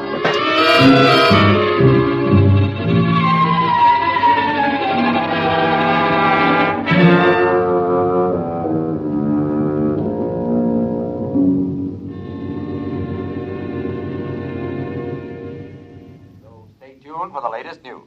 And now, a brief interlude of recorded dance music.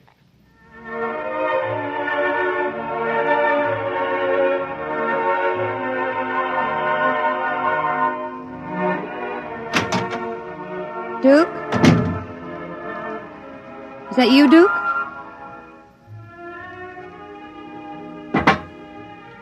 Junior.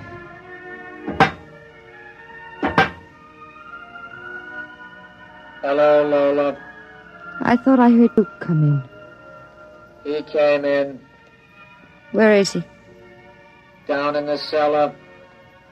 What's he doing? Nothing. Did he say he'd be up soon? No. Maybe you better go down and get him. He's dead. Oh, no. No, he isn't dead. You said the woman loves the strongest and the smartest. Well, I'm stronger and smarter. But you aren't human. I'm almost human, Lola. No. No, stay away. Lola. Don't touch me. Those metal paws. No. I love you, Lola. No. No. I love no, you. No. No.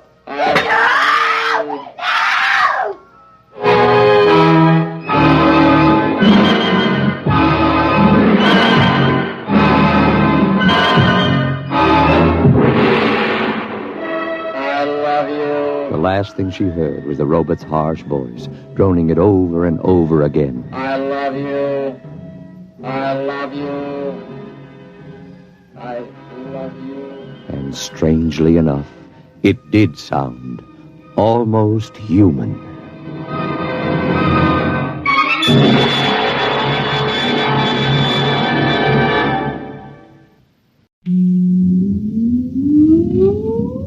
Countdown for blast off. X minus 5, 4, 3, 2, X minus 1, fire.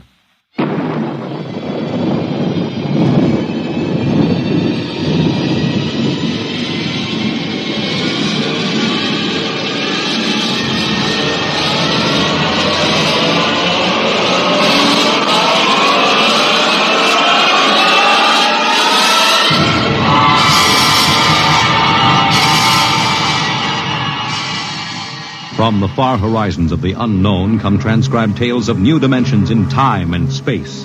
These are stories of the future, adventures in which you'll live in a million could-be years on 1,000 maybe worlds. The National Broadcasting Company, in cooperation with Street and Smith, publishers of astounding science fiction, presents X minus 1.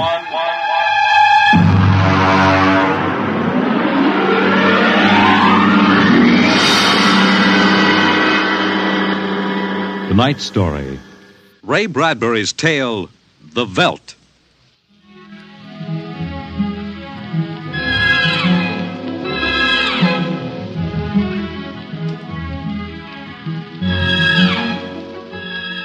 This is the office of Dr. David McLean, resident psychiatrist of the new Chicago Institute of Human Engineering. All right, Miss Carver, will you take this, please? To Charles S. Haworth, senior psychiatrist, New Chicago Institute of Human Engineering. The following constitutes my report on the case of George and Lydia Abbott, which we discussed by telephone. Subject George relates onset of symptoms to the purchase of a $60,000 soundproofed Happy Life home. Under narcosynthesis during initial interviews, subject described the experience in the following manner. Miss Carver, would you play back the sonic record of the initial interview? We'd always wanted one, and then we could afford it, so... Go on, Mr. Abbott. Tell me about the home. The home. Well, it was supposed to do everything, the agent told us. And it did, I guess. It clothed us, fed us, and rocked us to sleep. Played and sang, and it was good to us. Very good, sure. Tell me about the nursery. The nursery? The nursery, ah. It was completely automatic? Completely automatic. There were crystalline walls that wavered from 2 to 3 dimensions. There were pseudo-textured floors that shifted from brick to dirt to waving grass. The nursery was the best, but then we wanted the best for the children. Doctor, I must be crazy. We have no children. What about Peter and Wendy? They're your children. Oh, no. We have no children, Doctor. We have no children. All right, Miss Carver. To continue. After 3 sessions, the subject was able to recall and accept the idea that he had 2 children. He described the first day. All right, Peter and Wendy. This is your nursery. What's so special about a nursery, Dad? Plenty. Just go in and see. Do we have to? You'll be surprised. Gee. Go ahead. I'm scared. I'm not. Hey, it's nice in here. It is? Come on in, Wendy. Boy, look at the pictures on the walls. They're real. They're almost real. You can change them any way you like, just by thinking about it. Go on in, dear. Well, all right, Mommy. Hey, Wendy, look what I can do with the pictures. That's the White Rabbit from Alice in Wonderland. Sure. I just thought about it, and there it was. Let me try. Peter, let me try. Well, go ahead. Just think. How about Wizard in Oz? I want to see Wizard in Oz. Well, dear, there we are. Oh, they like it, don't they? Why shouldn't they? All I have to do is think, and they've got whatever they want in 3 dimensions. Color, sound, and smell. Oh, it's nice that we can give them all the advantages. Sure. What else are we working for, huh? Well, what do you want to do this evening? Well, the Petersons asked us over for bridge, but if you... We don't have to worry about the kids. They'll be all right in the nursery. Come on, Lydia. We deserve a night out.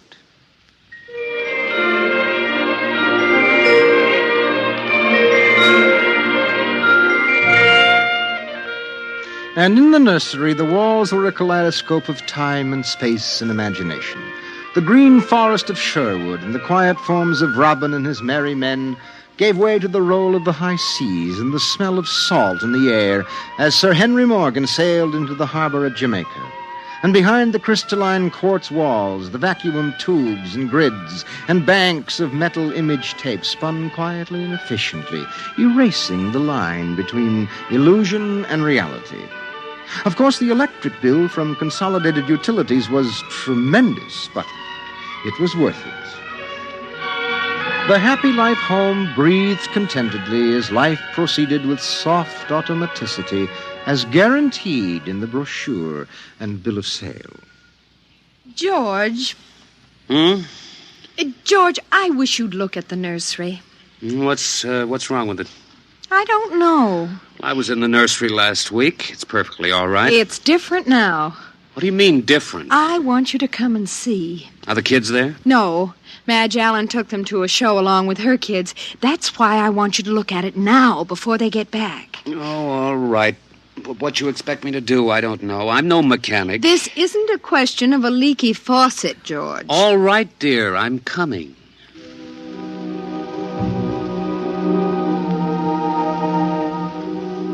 The nursery light flicked on as they came down the hall. The relays clicked and the tubes warmed and chemical odor banks and pipes bubbled into life as they paused before the closed door. Go ahead, George. Open it.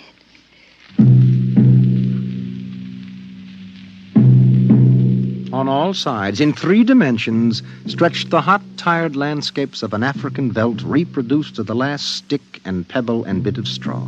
The ceiling above them became a sky with a hot yellow sun. A wind blew in from the baked veldtland. The hot straw smell of lion grass.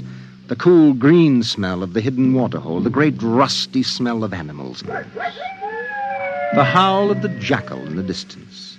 And the papery rustling of the great vultures that wheeled and circled under the yellow burning sun. Let's get out of this, son. It's a little too real. Oh, George, you promised you'd look around. Well, I don't see anything. Wait a minute. There are the vultures. Filthy creatures. There are the lions. Far over that way. Yes, I see them. Well, they're on their way to the waterhole. They've just eaten. It's some animal. A zebra or a baby giraffe, maybe. Can you see it? Are you sure? It's a little late to be sure. Nothing over there but clean bone and the vultures swooping down for what's left. Did you hear that scream? What scream? About a moment ago. Sorry, no. Oh, here come the lions. George, they're frightening. Take it easy, Lydia. They're just illusion.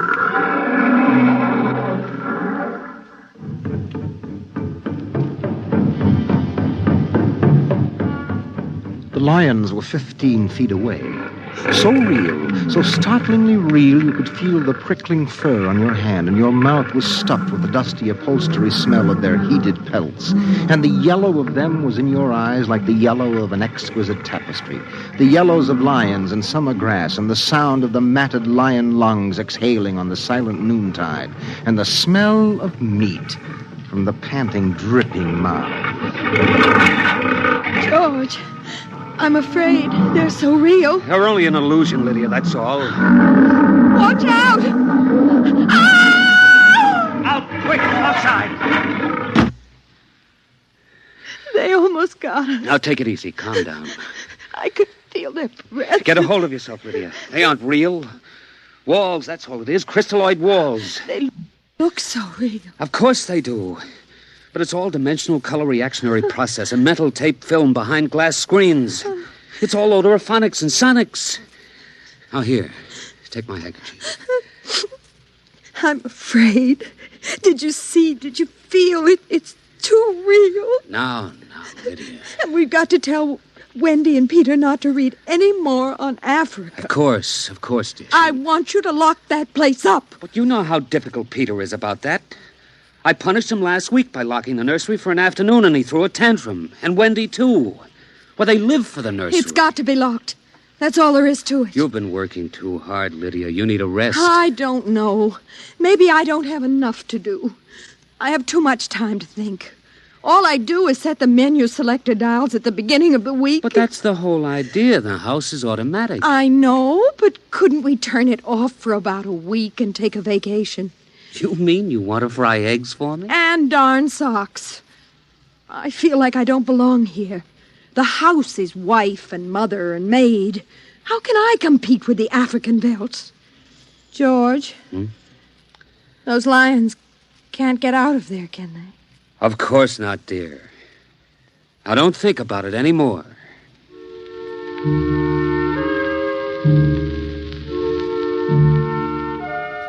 They ate alone. He sat idly watching the dining room table produce warm dishes of food from its mechanical interior. You forgot the ketchup. That's better.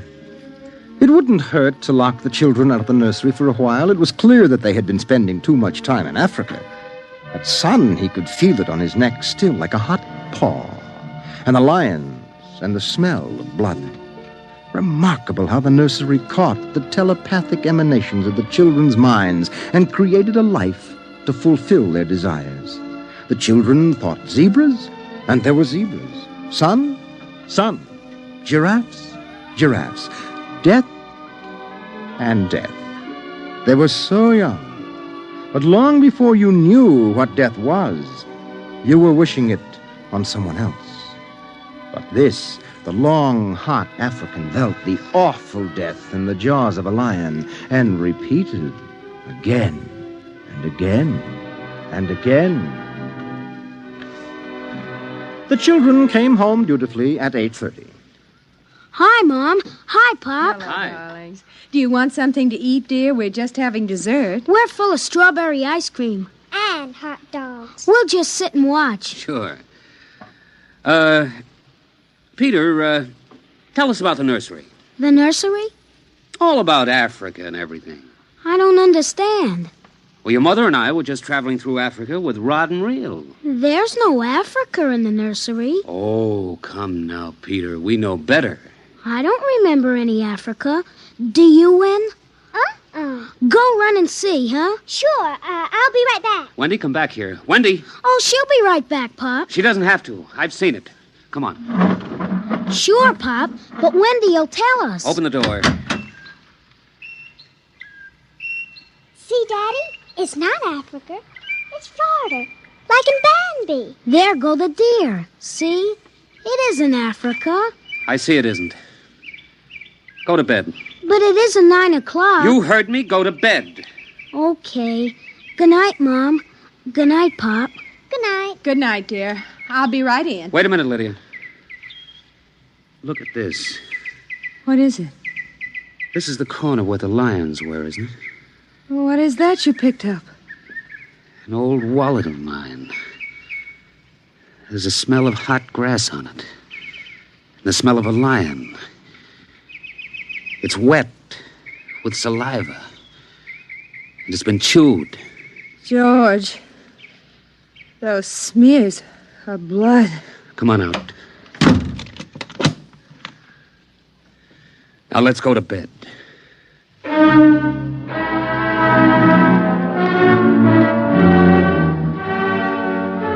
But in the middle of the night, he was still awake, and he knew his wife was awake. George, how did your wallet get in the nursery? I don't know. Wendy must have changed the walls from the African Veldt. I'm going to keep it locked. Maybe it isn't good for the children. My father used to say children are like carpets. They should be stepped on occasionally. We've never lifted a hand. They're spoiled and we're spoiled. I think I'll have Dr. McLean come tomorrow morning and have a look at Africa.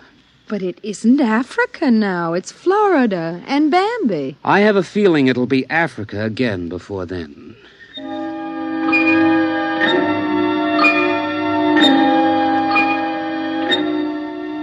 Although their automatic somno beds tried very hard, the two adults could not be rocked to sleep for another hour. A smell of cats was in the night air. And in the morning, the stove cooked French toast, and the dining room table poured the syrup and melted butter. Pop, Yes? you aren't going to lock up the nursery for good, are you? That all depends. On what? On you and your sister. We feel you should have some variety, dear. I wouldn't want the nursery locked up ever. Well, as a matter of fact, we're thinking of turning the whole house off for about a month. Sort of camping out. Be fun for a change. Now, don't you think so, Wendy? No, it'd be awful. I don't want to do anything but look and listen and smell. What else is there to do? Oh, all right. Go play in Africa. Are you going to shut off the house soon? We're considering it. I don't think you better consider it any more, Pop. I won't have any threats from you, son. Okay, Pop. Come on, Wendy. Let's get back.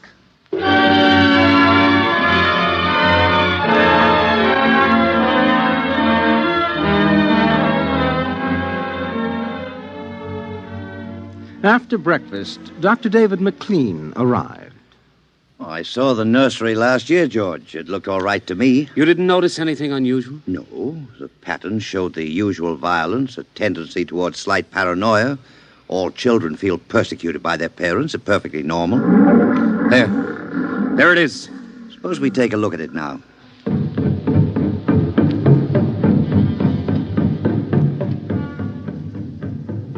They entered without knocking and sent the children out. The screams had faded and the lions were feeding quietly under the trees. I wish I could see what they're eating. How long has this been going on? A little over a month.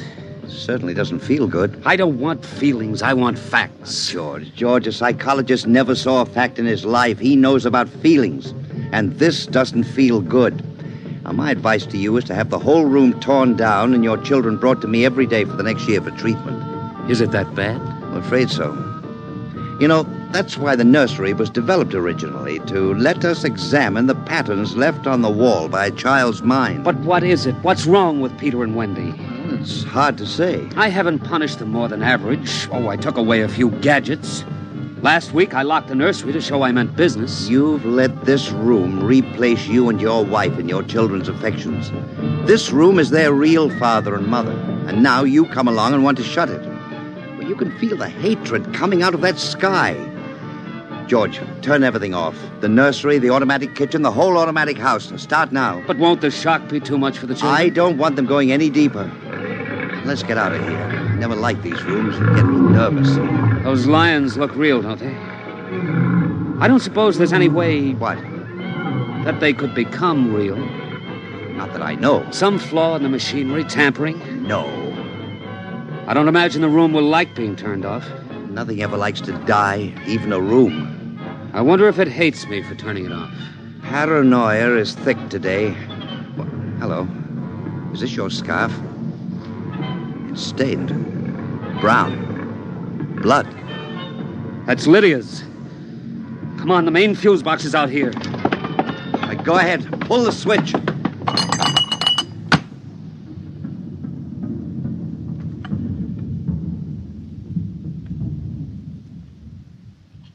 Yeah. It's off.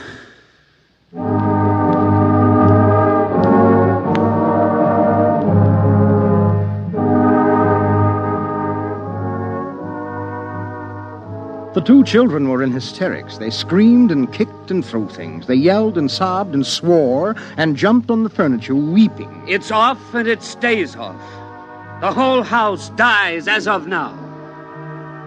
He marched around the house, cutting switches and pulling fuses. Don't let them do it! Don't let Pop kill everything! I hate you! I hate you! Insults won't get you anywhere. I wish you were dead. We were for a long while. Now we're going to start really living. Instead of being handled and massaged, we're going to live. Once more, Daddy.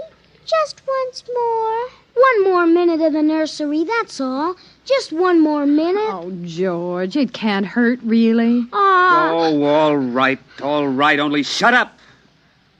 1 minute, and that's the end. Forever. Gee, thanks, Pop. Thanks. And then we're going on a vacation. Dr. McLean is coming in half an hour to help us out. Lydia, turn on the nursery for just a minute. Oh, boy. Come on, Wendy. Come on. Thanks, Daddy. Thanks a lot. Just 1 minute, remember? Now, where'd I put those suitcases? Lydia! Don't shout, George. I'm right here. Did you leave them alone in the nursery? Well, I've got to get ready, George. Well, I guess we'd better get them out of there before they get involved with those beasts again. Pop! Pop, come here! Daddy! Mommy! Come on, quick. Wendy! Peter! What's the matter? Hurry up. Open the nursery. Wendy! Peter! They aren't anywhere. Wendy? Peter? Peter! The door. Open the door. They've locked it from the outside. Peter! Peter! Wendy! Peter! Open the door, dear! Let us out, Peter! Open the door! It's time to go! Open the door! George! The lions! Peter, do you hear me? Open this door! They're all around us, George! Son!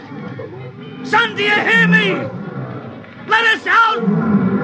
Son! George! Look out! The lions! They're coming!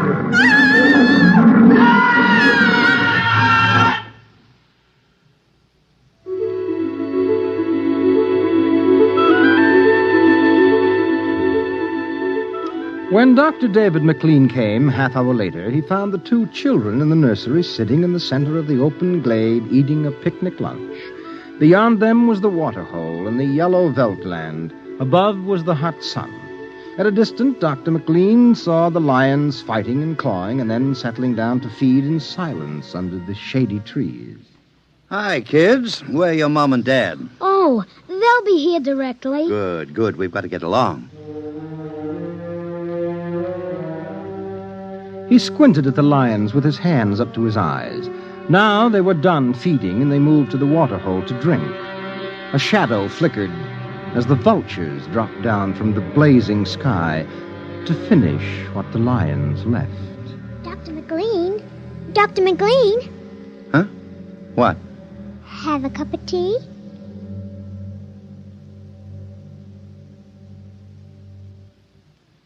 Which concludes my report to date.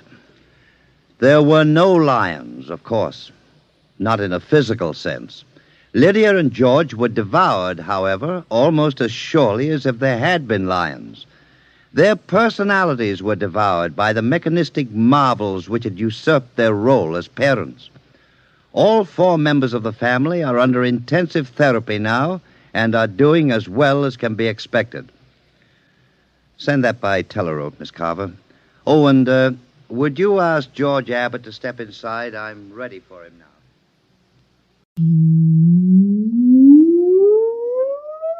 Countdown for blastoff. X -5, -4, -3, -2, X -1, fire.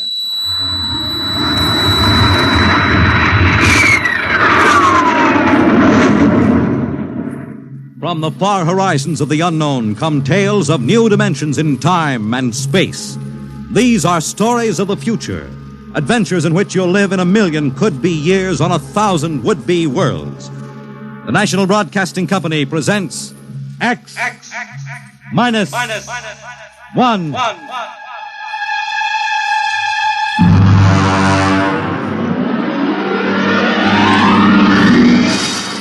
Tonight's story, The Man in the Moon.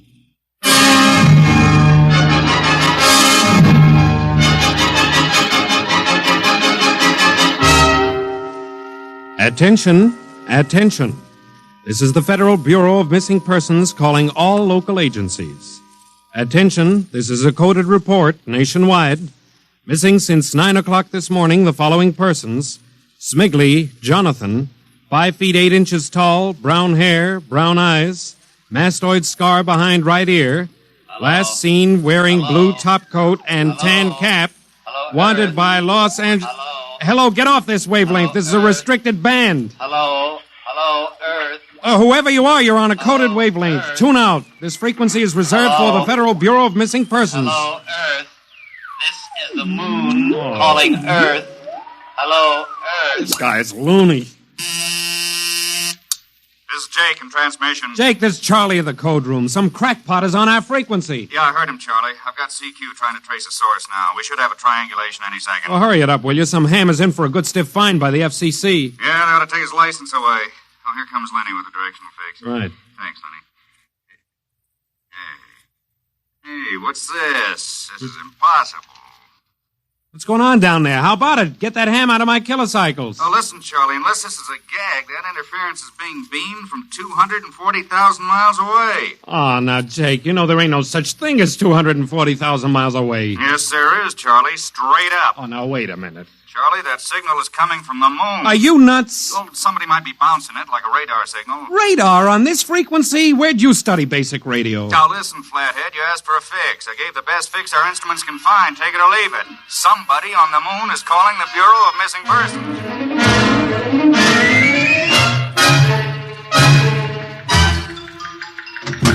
Mr. Timken! Mr. Timken! What's the sweat, Charlie? Shouldn't you be broadcasting? Listen, Mr. Timken. You know I'm a sober citizen, right? Hmm? Never once have I broadcast with the smell of alcohol on my breath, right? Right. In all your 12 years here at the Bureau, did I once what's ever... the matter, Charlie? We're picking up a message on our wavelength. Well, did you report to the FCC? I ain't got the nerve. Well, what's wrong?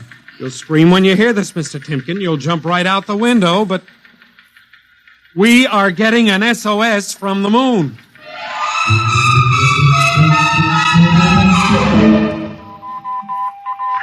Well, that's it. He started on voice and switched to Morse. The way the signal repeats sounds like a phonograph record or automatic sender of some sort. Well, what's it say? Let's see here. Can you read me? Help, Otterburn. Will contact when moon is in phase. Let's have that again. Can you read me? Help, Otterburn. Will contact when moon is in phase. Otterburn. That sounds like a name, huh? Otterburn. Otterburn. Wait a minute. Something registered? Cornelius Otterburn. Holy jumping Jehoshaphat. Hey, where are you going? To talk to the chief. Hey, wait a minute. What are you going to tell him? We just got a CQ from the man in the moon? That's exactly what I am going to tell him, Charlie. Hey. Oh, this is just too much for me.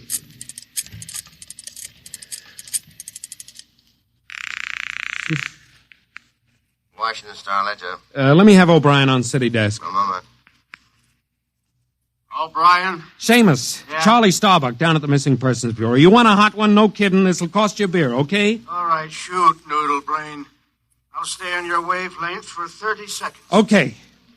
We just got a radio message from the moon. Yep. What? From the moon. Call me back when you're sober. Okay, Seamus, if you don't know a story when you see one, I'll send you the name of a good psychiatrist. So long, Orson Welles. How do you like that? You don't believe me.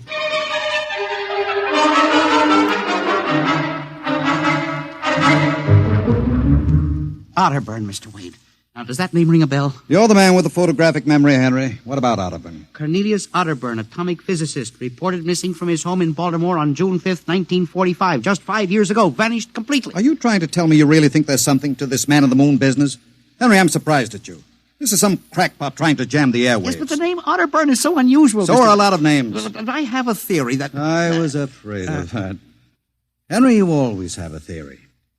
Let's see, what was it last year? Oh, yes, that people disappear in occupational psych. But it's true. Please, Henry, I'm a busy man. You expect me to believe that this Otterburn is sitting up on the moon, sending out shortwave messages? Well, he might be on Earth bouncing the messages off the moon, but who's to say he isn't on the moon? Henry, as chief of this bureau, I have my hands full trying to coordinate reports from 48 states and Alaska. I have no time to include the moon. But, Mr. Wade... Out, Henry. But, Mr. Wade... Out, I'm busy. Yes, sir. Oh, here.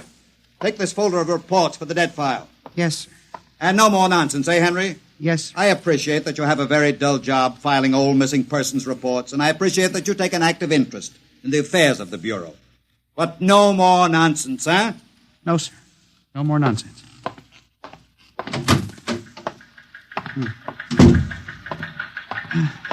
Pardon me. Hmm? You are Mr. Henry Timken. That's my name. Permit me, Jefferson Philo, scientific feature writer. Oh, how do you do? Oh, are you a newspaper man? Not exactly. I write as a hobby. Occasionally the papers give me leads on an assignment. If I may have a moment of your time. Oh, certainly. Just sit down at my desk over here. Thank you. My, that's quite a stack of papers. Filing. I'm the records custodian of the Bureau. 12 years and never misplaced a record. Magnificent. I admire the precise mind, Mr. Timken. Of course. Now, Mr. Timken, Mr. O'Brien, the editor of the Star Ledger, said I might drop by and investigate a rumor. Only a rumor, mind you, that a message from the, moon? Well, we aren't certain it's from the moon. It may be a bounce. They have bounced radar waves off the moon, you know. Yes, I know. I wrote the first newspaper article on it. Really? I'd be interested to read it. I must have a copy in my briefcase. Well, don't bother. Oh, but I insist. Oh, yes. There you are. I'll leave it on your desk. Oh, thank you very much. Now, about this message from the moon, Mr. Timken. Well, now, we don't know for sure, as I said. But I believe that this message, wherever it originates, is from Cornelius Otterburn. The physicist? Oh, do you know him? I once wrote an article on his contribution to nuclear mechanics. A brilliant man, Otterburn. Years ahead of his contemporaries. Well, whoever is sending those signals, if he isn't on the moon, is at least using the moon as a sounding board, bouncing the signal. But why, Mr. Timken? Why? Well, if you will come here tomorrow night at 8, Mr. Philo, we may learn the answer to that question. I've arranged with Charlie, our radio man, to let me use the equipment. May I consider this an invitation? You certainly may. Very well, sir. Until tomorrow night, then. Goodbye, Mr. Philo. Let's see now. Aiken, Abelard, Abramson, Rono, Atch. Well, that's funny. Now, where did this list of names come from? Paul Ahrens, astromathematician. Robert Simons, electronic engineer. Carl Parker, mining specialist. Well, this must have got mixed up with the papers on my desk by accident. Peculiar list of names.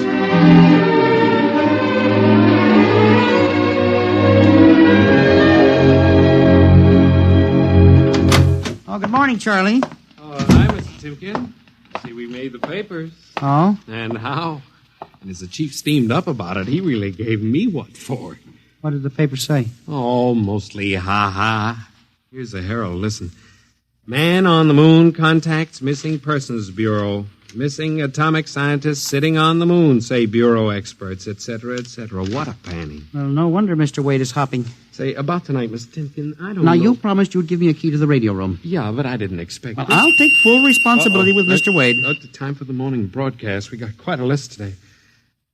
Well, mind if I listen a while? We may hear Otterburn. Well, I ain't self-conscious. Just stick around. Yes. Attention, attention. This is the Federal Missing Persons Bureau calling all local agencies. Nationwide. This is a coded broadcast. The following persons are missing. Ahrens, Dr. Paul, 5'5", brown hair, brown eyes, scar on left side of chin, thick glasses. Ahrens. Occupation, astromathematician. Missing since 6 o'clock this morning. Being sought by Bel Air police. Charlie. Repeat.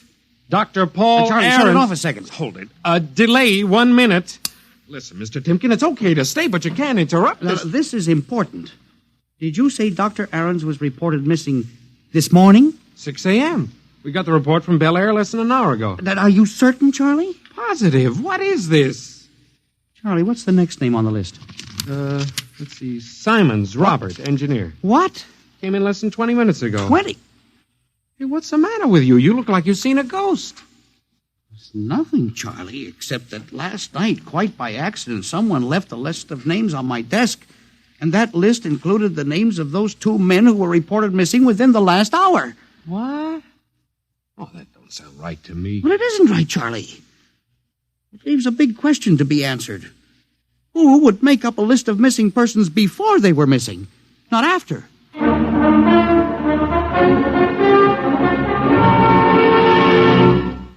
And you say this list of names was left on your desk accidentally? Well, I believe so, Mr. Wade.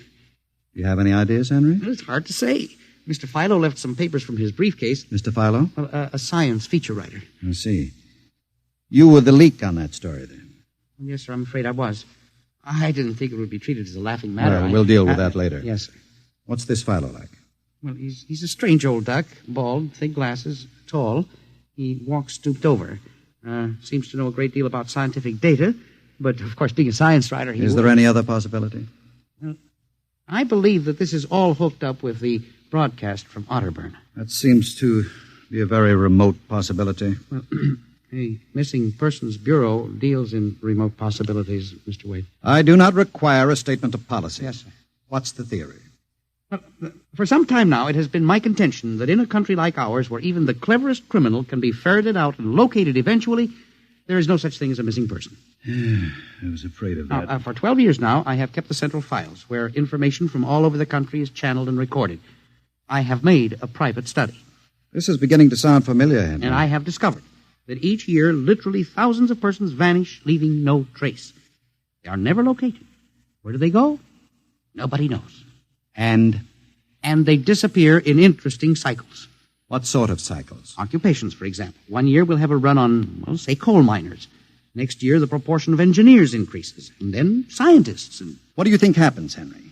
I don't know, Mr. Wade, but I'm beginning to suspect that somebody else has discovered the same phenomenon, even to the point, perhaps, of being able to predict who will turn up among the missing next. Philo? Well, I don't know. But I would like to find out. And you think Otterburn may be a part of this picture? Mr. Wade, I definitely do. Henry, do you honestly expect me to buy an idea like that? It is more than an idea. The two top men on this list are missing, and... Maybe so, but the rest of them aren't. Parker, Watson, Gibbs. Why, I saw Parker in the restaurant where I had lunch today. Yes, but and Mr. if you think Wade... I'm going to make myself a laughingstock by accepting such a crack-brained theory... Well, Excuse me. Yes. Hello, Wade speaking. Yes? Yes? I see. What name? Just a moment. Henry, let me see that list again. Here you are, sir. Go ahead. I see. I'll get back to you. I guess I owe you an apology, Henry. Sir? Harold Parker was just reported missing. Parker? Third man on your list. Holy mackerel. Exactly.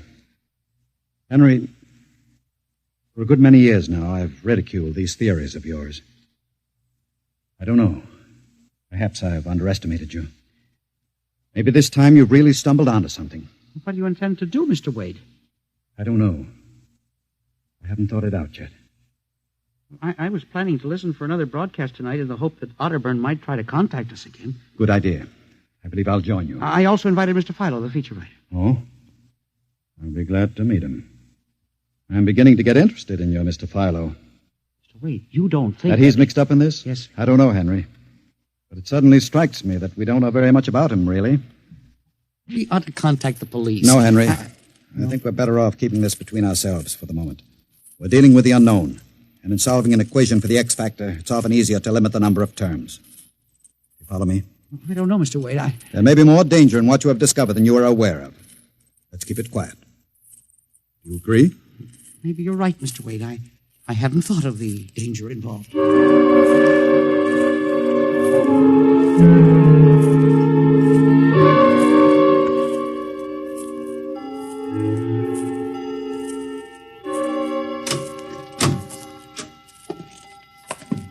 8 o'clock.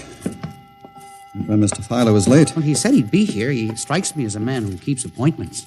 Look out the window. Yes. The moon is almost in direct phase. We can't wait much longer. Well, it's a perfectly clear night for transmission. If anybody's sending, we ought to pick it up with this equipment. You'd better switch on the set. Yes. I never realized how eerie this office could be when it was empty. I'll have to light in the hall for Mr. Philo when he comes. Are you getting anything? Just some foreign stuff, I think. That concludes the British portion of tonight's programming from Johannesburg, South Africa. We continue in April. That's a peculiar transmission sound. Earth. Now, that sounds like something. See if I can work the selector. The moon is in phase. Yes. Hello, Earth. Can you hear me? I'll try to return. Hello? Hello? Hello, Earth. Hello, do you hear me? Oh, I get you now. Thank God. Who are you? Can you hear me? Who are you? This is Professor Cornelius Otterburn. Hello? Go on, I hear you. Not much time. They're on to me. They've located my sending point. You hear me? Go ahead, keep talking. I've only enough oxygen for a few minutes more. Well, where are you? I'm on the Earth side of the moon. You get that? The Earth side of the moon. A volcanic crater. Good. Start that recorder, Mr. Wade. Go on. Explain, please. Explain, Now please. listen closely. There is an Earth colony on the moon. There is an Earth colony on the far side of the moon, made up of renegade scientists and criminals. Professor Ernst Halsman. He died in an insane asylum in 1938. Professor Ernst Halsman discovered nuclear rocket power in 1935. Turned his plans over to escaped inmates of the asylum. They took off and set up a colony on the far side of the moon in 1938. Go ahead, we're recording you. Each year, they recruit new colonists from Earth. Slave labor, mostly. I was kidnapped in 1945. Yes, I know. Keep talking. They wanted me to work on atomic drive for their flying disc. Hello? Still getting you. Go on. Last month, 6 others and I escaped. Speak louder. You got to stop them. Stop them. Stop who? The moon colony. Planning to take over the Earth. Invasion. Oh. Hang on. No oxygen. Hard to breathe. Listen. They have agents on Earth. You hear me? Agents on Earth? Where? Who? Hello? Agents in... Henry, look out. Someone at the window. Get down. Henry, are you all right? I think so. His shot smashed the transmitter. And the lights. Strike a match. Careful. It was close. I got a look at him. From the description, it was your Mr. Philo. We got a recording anyway, but not the most important part of the message. Poor Otterburn, suffocating to death. Henry, we've got to get you out of here. He said they have agents. Philo was probably one of them. He'll be looking for you now, trying to kill you. But the police... You think the police would believe a fantastic story like this? People being kidnapped to the moon as slave labor? Moon colony planning an invasion of the Earth? But Henry, believe me, they'd trap us into straitjackets before we could finish. We've got to do something. We need time. Time to get through. You don't think my theory was bunk then? I know it wasn't, Henry. Right now, my only concern is for your safety. But we can't walk out of here. Philo's probably waiting. Listen. There's a service elevator that leads to the basement garage. Yeah? We can get down there. There are some delivery trucks parked there all night. We can probably get one started. The garage door's off the ramp, work from the inside.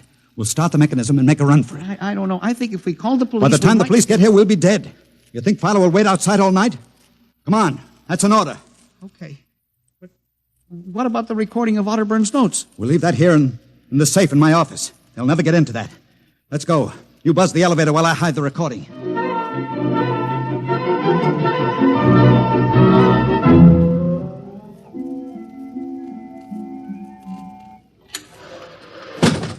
This is the basement. Come on.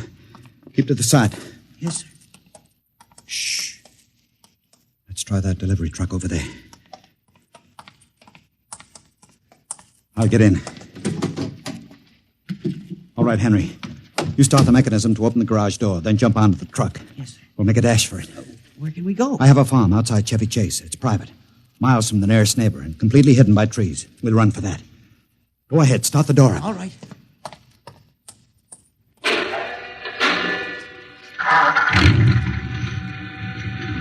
Quick, jump in. Let it go, Henry. Cross your fingers.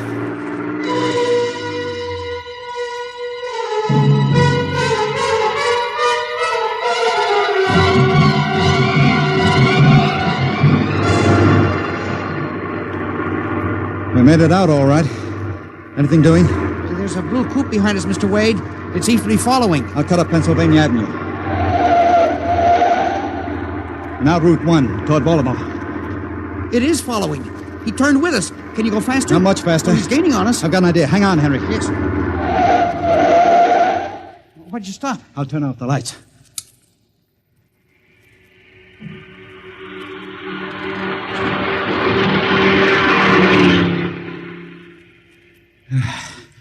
It worked. He shot right past us. Now we'll double back and go out another route.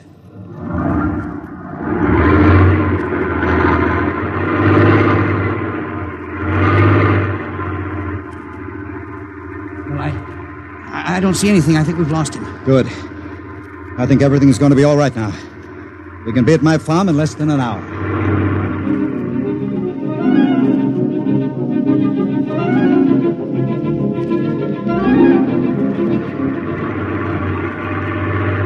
Not much longer now. Is anyone behind us? I thought I saw the blue coupe again, but I was mistaken. Whew.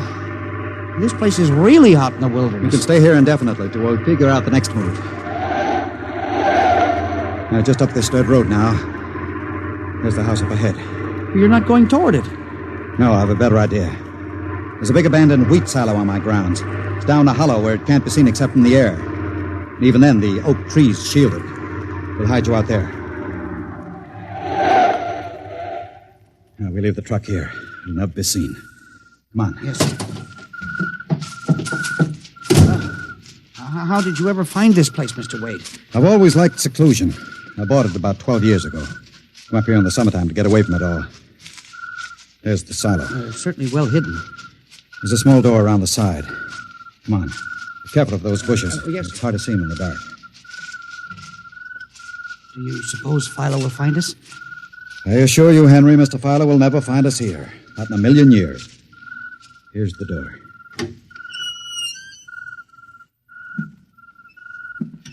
It's pitch dark. Hold my arm. I know the way.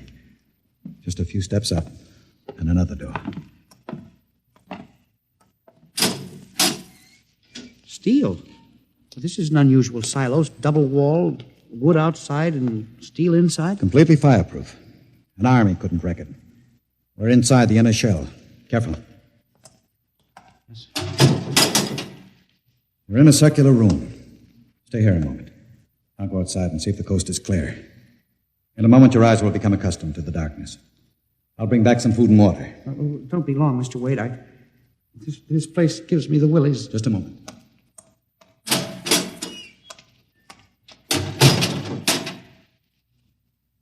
Mr. Wade. I swear I hear something. Mr. Wade. What's that? There is something. Good Lord. There's someone in here. It's locked. Oh, no. Mr. Wade! Mr. Wade, let me out! I'm not alone in here! Mr. Wade! This must be a light switch. Thank God. Oh, no. People. 10, 15, 20. Mr. Wade, help! Help! It will do you no good to shout, Henry. Mr. Wade, where are you? Outside. Speaking over the intercom. Mr. Wade, there are people in here. 15 or 20 of them. They're sitting like statues, just staring at me. They won't hurt you, Henry. What? They've all been drugged. They're even more helpless than you. But who are they? Permit me to introduce them, Henry, since they're currently unable to introduce themselves.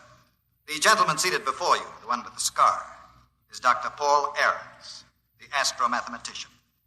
Next to him is Mr. Robert Simons, electronic engineer. Names on the list. Yes, you're familiar with the rest. They've all been, shall we say, recruited for work with Professor Halsman's group on the moon. Moon? Then you're one of them. Of course. Oh, yes. There's one whose name was not on our list. If you'll turn around, Henry, you'll recognize the drugged form of your old friend, Mr. Philo. Philo? But I thought... That he was part of the conspiracy? No. On the contrary. His snooping made it necessary for us to include him. Please put the man in the window, the one who fired the shot. An agent of mine. The pilot of this ship. Ship? What ship? This silo is camouflaged for a rocket launching platform. In a moment, the roof will slide back for the rocket's takeoff. A rocket ship? In exactly 70 hours, you and your companions will join Professor Otterburn on the moon. But you can't do this to me! We have done it, Henry. No! You see, there was another name omitted in that list, which I carelessly mixed up with your papers. That of Henry Timpkin. No! Bon voyage. I won't let you do this! You can't! Please let me out! Let me out, please! This can't happen! Let me out! Let me out!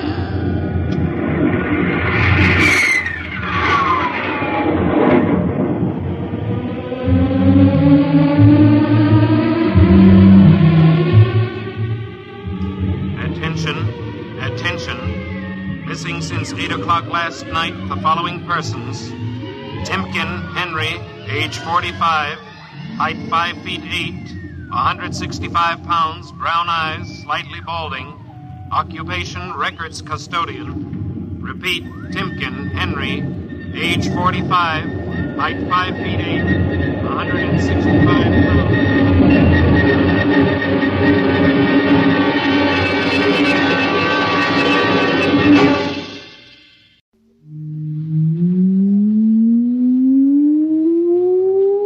countdown for blastoff. X minus 5, minus 4, minus 3, minus 2, X minus 1. Fire!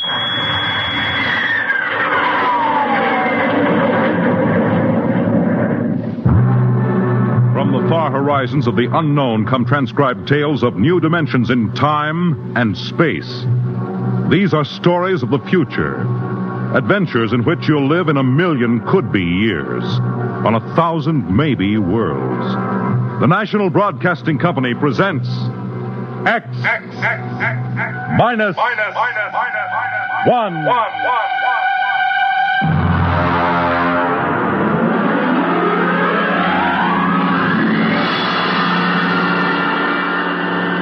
Tonight's story, Mars is Heaven.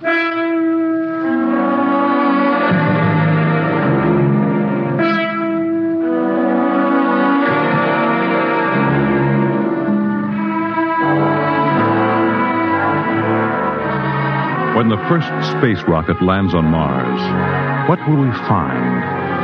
Only the ruins of a dead and deserted planet? Or will there be life? Intelligent life in some strange form that we can only imagine? Will we be welcomed with open arms? Or will the Martians treat us as invaders? Only one thing is certain. Someday, a giant metal ship will take off from Earth to travel through the black velocities, the silent gulfs of space, to descend at last into the darkness of the upper Martian atmospheres. And on that day, man will finally know the answers. The day we first land on Mars.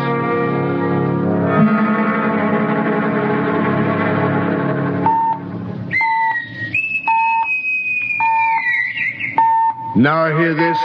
Now hear this. Approaching critical deceleration. Fasten gravity suits. Stand by to land. There it is. We've intersected the course vector, sir. All right, Mr. Lustig.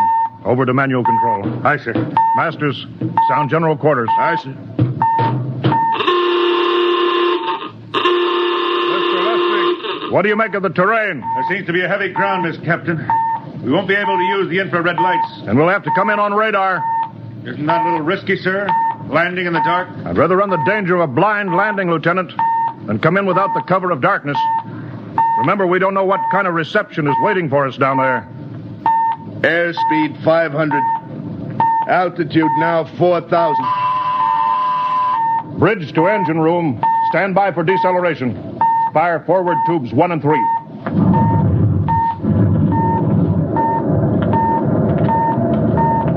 Steady as she goes, Mr. Lustig. As she goes, sir. Airspeed 100. Altitude 1,000. Radar indicates a level stretch dead ahead, sir. Skids down. Skids check. Altitude 500. 4. 350. 3. Up a point now. All right. Let's set her down.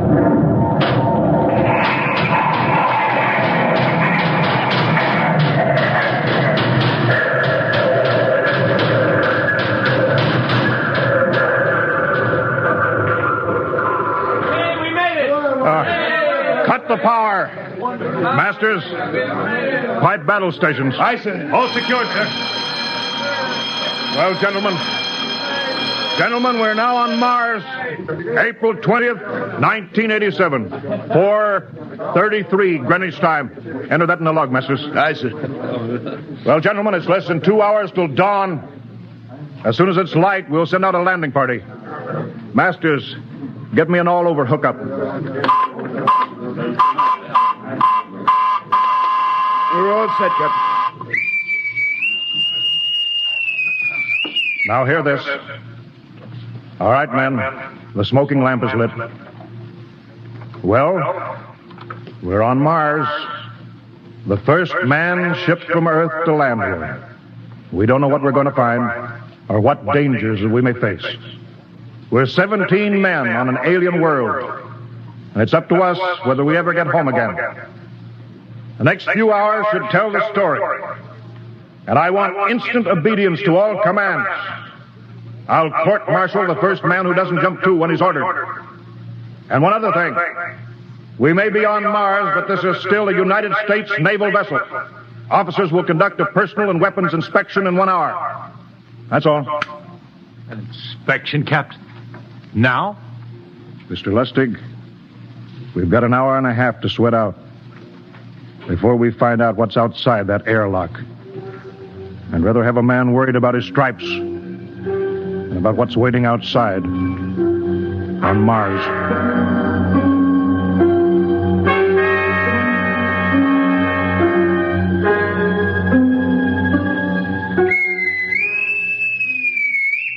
Now hear this.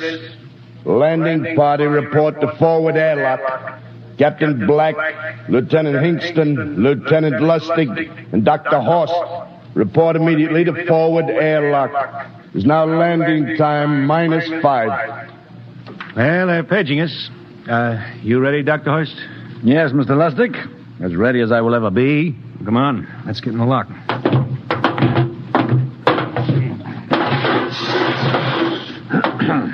Hingston, Lustig, and Horst reporting in the airlock. Very well, sir. The captain will join you. 4 minutes to go. At least the captain would get here. What difference does it make? I just want to get it over with, that's all. Anybody got a cigarette? Yeah, I think you're smoking too much, Lieutenant Lustig. Are you nervous? Lay off, will you, Horst? Wondering what's hidden outside underneath that ground mist? I've been giving it some thought. It'll be very interesting to find out. A very unusual planet, Mars. Why? It has an atmosphere. A wonderful thing, an atmosphere. Where you find one, you find life. You mean Martians? What do you think they'll look like? Who knows? Intelligent life can take many forms. You mean they may have green skins and eyes on stalks or something? The comic book conception is possible, of course. Or they may have developed far beyond us. Perhaps they have a science that can produce weapons far more dangerous than our atomic missiles. You think we may have to fight our way out? After all, we are invaders. Now hear this. Landing time -2. All right. We heard this. You know what I'd like to find outside that airlock? Good old Illinois. Ever been there, Lustig? Only Chicago. Well, you ought to see my hometown. Green lawns, big white houses. Sounds like my hometown. My grandmother used to have one of those iron deer on the lawn. Every Halloween, we'd paint another color. One time, we painted it black and white like a Holstein cow. Where does your family live, Dr. Horst? I have no family. When I was a child, they were gassed to death in the Dachau concentration camp. Tough. No, it has its advantages. I have no ties on Earth. Nothing to lose now. I imagine I'm the only one on board who is free to enjoy our present peculiar position. All right, Masters, you can button it up now. Aye, sir. Well, gentlemen, check your sidearms. In 1 minute, we'll be the first men to set foot on Mars. Quite an honor, eh? As long as the medals are not rewarded posthumously. Still uneasy, Dr. Horst? Captain Black, I've been uneasy ever since I can remember. On Earth and on Mars. Well, 30 seconds. Give me the intercom phone, Lustig. Yes, sir. Masters? Aye, sir. Battle stations are to be manned until we return. If we're not back in 2 hours, I want no rescue party sent out. Blast off and save the ship, you understand? Aye, sir. All right. 5 seconds. 4, 3, 2, 1. Lustig, open the outer airlock. Aye, sir.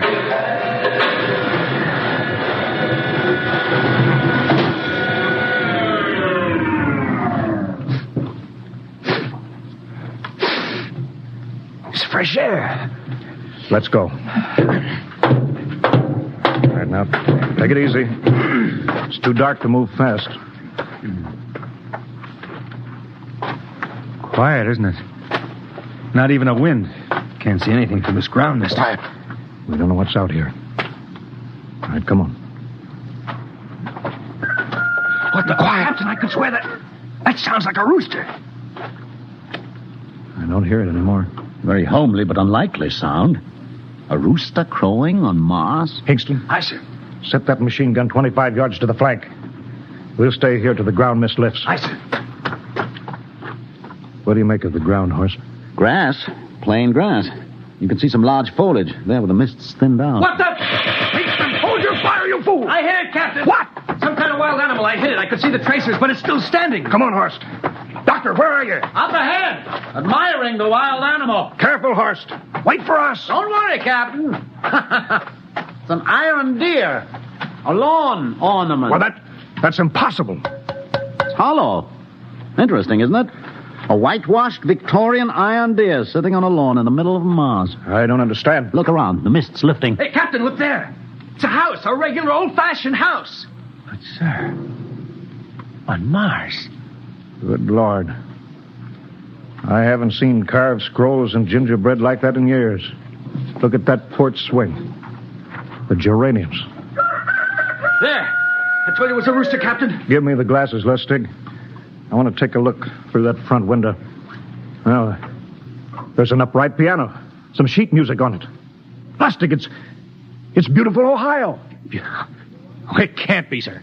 Horst, do you think that civilization of two planets could be identical? I don't know. That specific variety of geraniums is only 50 years old on Earth. Is it logical that they should develop in Mars? How about that porch swing and the piano and beautiful Ohio? Why, it's impossible. Captain Black, this looks like the town I was born in. Well, it looks like my hometown, too. I've thought of something, sir. It's the only solution. Maybe we're not the first ship to reach Mars from Earth. Don't be ridiculous, Lustig. Oh, how else can you explain it? Suppose some scientists got together. They invented some spaceship and planted a colony here. That's the only answer. That's impossible, Lustig. Been space travel, it couldn't be secret. Do you have any idea what ships cost, what industrial power is needed? No, there's got to be some logical reason. I think perhaps we might find out, Captain. The light just went on in that house. Kingston, cover that door with the machine gun. Aye, sir. All right, come on, Horst. We're going to ring that doorbell. There's got to be a scientific answer to all this.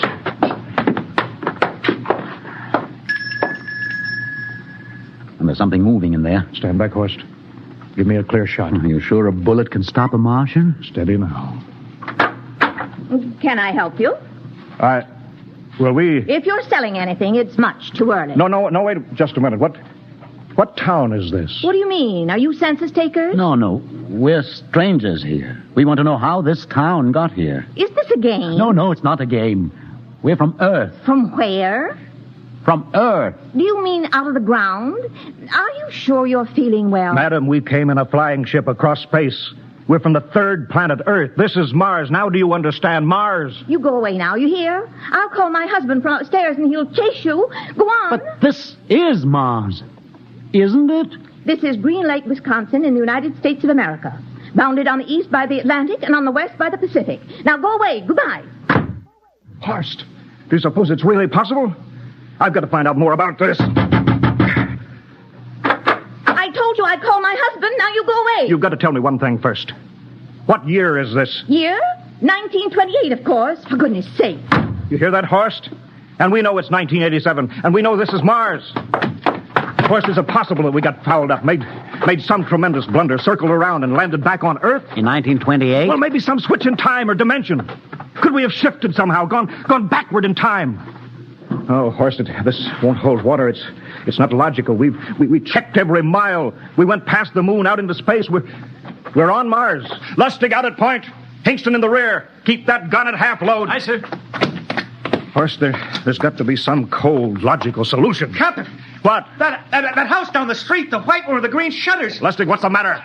I never thought of... Thank God!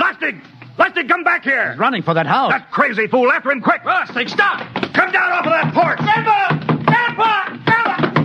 Lustig, what the devil do you think you're doing? Albert! Oh, Grandma. Grandpa, it is you. Lustig, what is going on here? Albert, it's been so many years. How you've grown, boy. It's so good to see you. Lieutenant Lustig! Oh. Captain, Grandma, I want you to meet my friends. This is Captain Black. Captain, I want you to meet my grandfolks. Howdy. Any friend of Albert's is a friend of ours. How long have you been here, Grandma? Oh, a good many years. Ever since we died. Ever since you what? Oh, yes, sir. They've been dead 30 years. What? Oh, now, don't you trouble yourself. It's all right. We're alive again, that's all. Do you mean to tell me that Mars is heaven? Oh, nonsense, no. All we know is here we're alive again. And who are we to question God's infinite ways? Well, Lustig, we're going back to the ship. But, Captain, I want to talk to my grandpa. Lieutenant Lustig, I don't like any part of this. You'll come back with us if I have to club you and carry you. I see. Now, let's go. Heaven only knows what they've run up against back at the ship.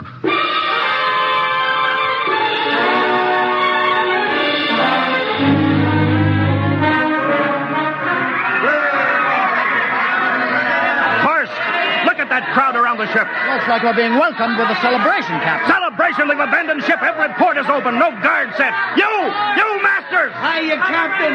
Meet my old dad. Dad, that's Captain Black. He's not a bad guy for an officer. Higston! What's it? Bring that band back. Use force if you have to. Excuse me, sir. There's my Uncle George. Higston! I'll be right back, Captain. Uncle George. What the devil is going on here? Don't you understand, sir? They've all found friends and relatives. They're all here. Right, Captain. I've found it. The whole crew's out in the crowd. But I gave orders. Definite orders. You don't understand, Captain. I understand mutiny. I don't care how many relatives show up. I'll have discipline. Johnny! Johnny, you old son of a gun! It's you. Edward. Yes. It can't be. Oh, of course it is. Johnny, Ed. you old... Ed. Dr. Horst. This is my brother, Edward. How do you do? Hello, sir. It's wonderful to see you, Edward. Look, I've got to get back to my ship. Oh, Johnny, wait. I almost forgot. Mom's waiting at home. Mom? Yeah, and Dad, too. Mom and Dad are alive? Then you're real, Ed. Well, of course. Don't I feel real? How's that, huh? Why, Ed! We've got lunch for you, Johnny. Mom's making corn fritters. Dr. Horst, haven't you found anybody? No, Captain. I have nobody. Well, then you come on home with me, right, Ed? Why, sure. Horst, you wouldn't believe it, but it's been 35 years since I had Mom's corn fritters. By George, 35 years.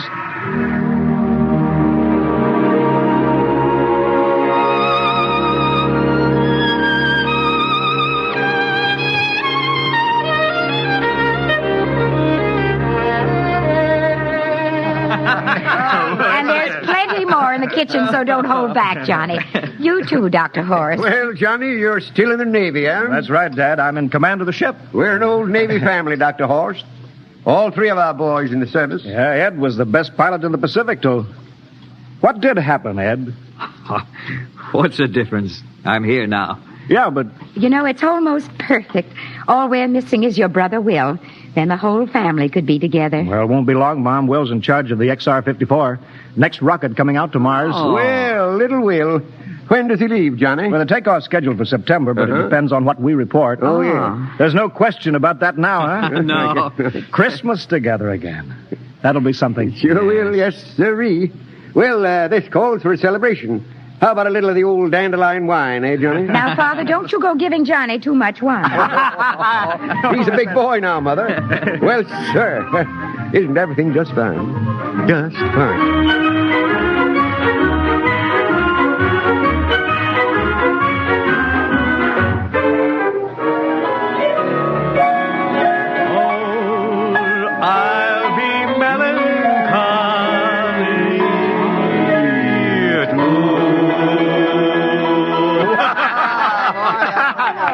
Play that one again, will you, Ed? Oh, sure.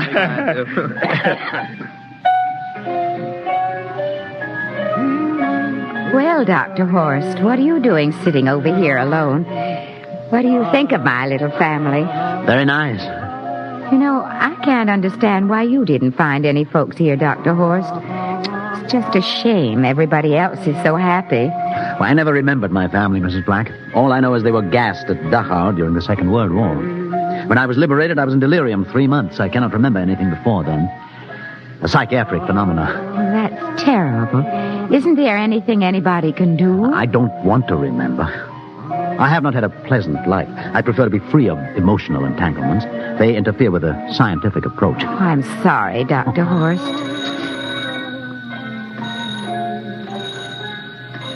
Oh, I'll get it. That's our ring, long and 3 shorts. I remember that. Well, maybe we'd better call it a night. You must be getting tired, Johnny. I'd better be going back to the ship. Nonsense. You stay the night. We insist. I just couldn't rest thinking of you all alone on that ship. I'll be all right. Well, Good night. Oh, wait a minute, Dr. Horst. That phone message was for you. Me? Yes, that's right. A message from Anna. Anna? I don't... Well, there, she must be an old friend. Isn't that nice? I don't...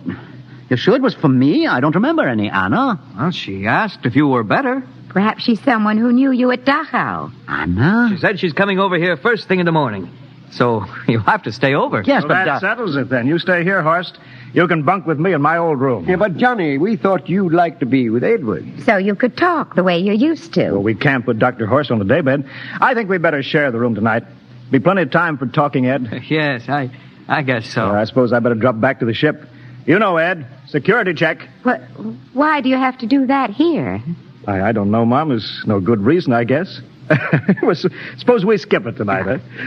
Well, good night, everybody. Oh, it's good to have you home, Johnny. It's good to be home, Mom.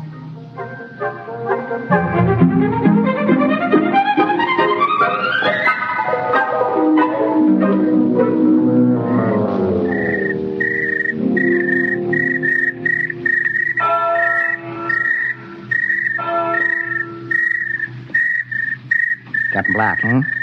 You asleep? No, I've been thinking about what we were expecting. Green-skinned Martians. All the time there was only Mom and Dad and Edward waiting. That's funny what tricks your imagination can play on you. Well, I guess Mars is heaven, Horst. You know, I've been thinking about Martians, too. Captain, just suppose there were Martians, and they saw us land, and suppose they thought of us as invaders.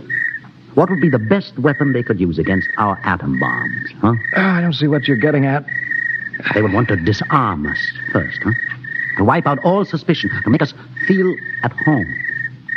Captain, suppose this house isn't real.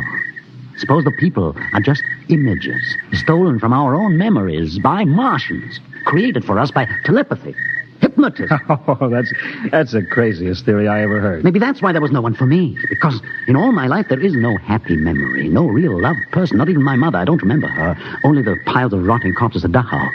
There was no happy emotion for these people to recreate. How about that phone call? Anna? Yes, Anna.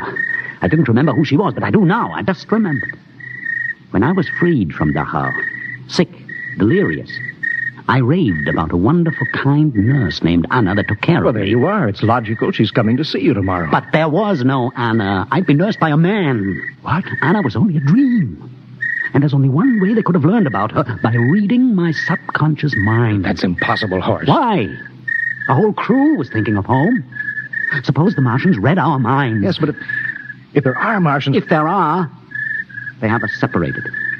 Each man in a different house, sleeping, trusting. No one at the guns. I left my pistol downstairs. Do you think there's something to this, Horst? It's a perfect trap, Captain. Who would suspect his own mother, his grandparents? How easy. Just a knife in the heart of each sleeping man. That's impossible, Horst. But we've got to get back to the ship. Listen. The crickets have stopped. Come on. We don't know when they change back to whatever they really are. All right, careful.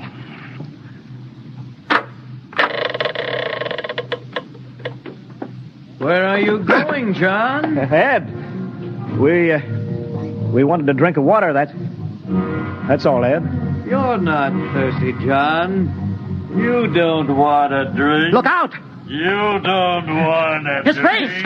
It's changing! He's a Martian! Run, Horst! Run! You can't get away, John. This way, Horst! Horst, where are you?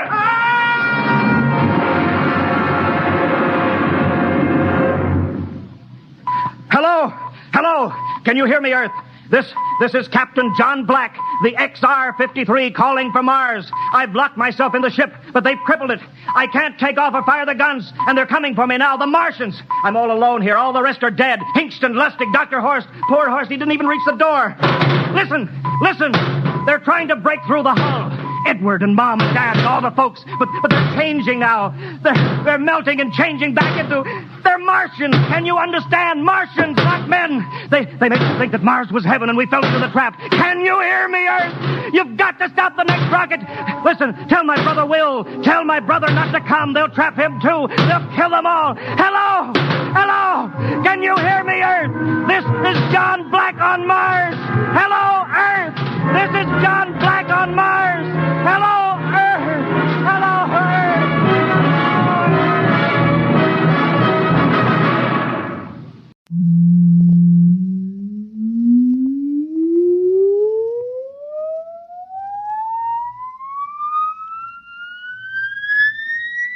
Countdown for a blast-off.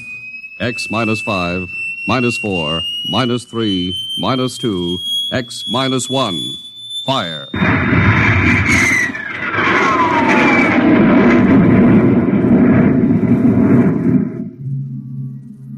From the far horizons of the unknown come transcribed tales of new dimensions in time and space.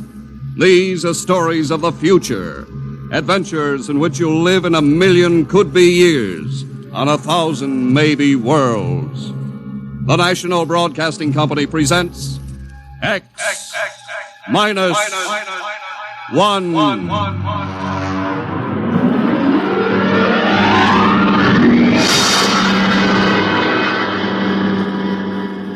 If you wanted to take over our world with a minimum amount of resistance and trouble, how would you go about it?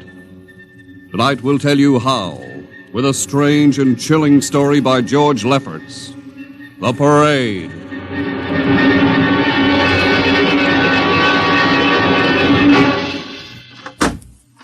You are Mr. Sid Ryan. The same. My name is Luchar. I am a Martian. Pleased to meet you, Mr. What was that again? A Martian. As in Orson Welles? Precisely. I'm a Rotarian myself. Sit down. Thank you. Now that we've had our little joke, Mr. Luchar, what can Publicity Associates do for you?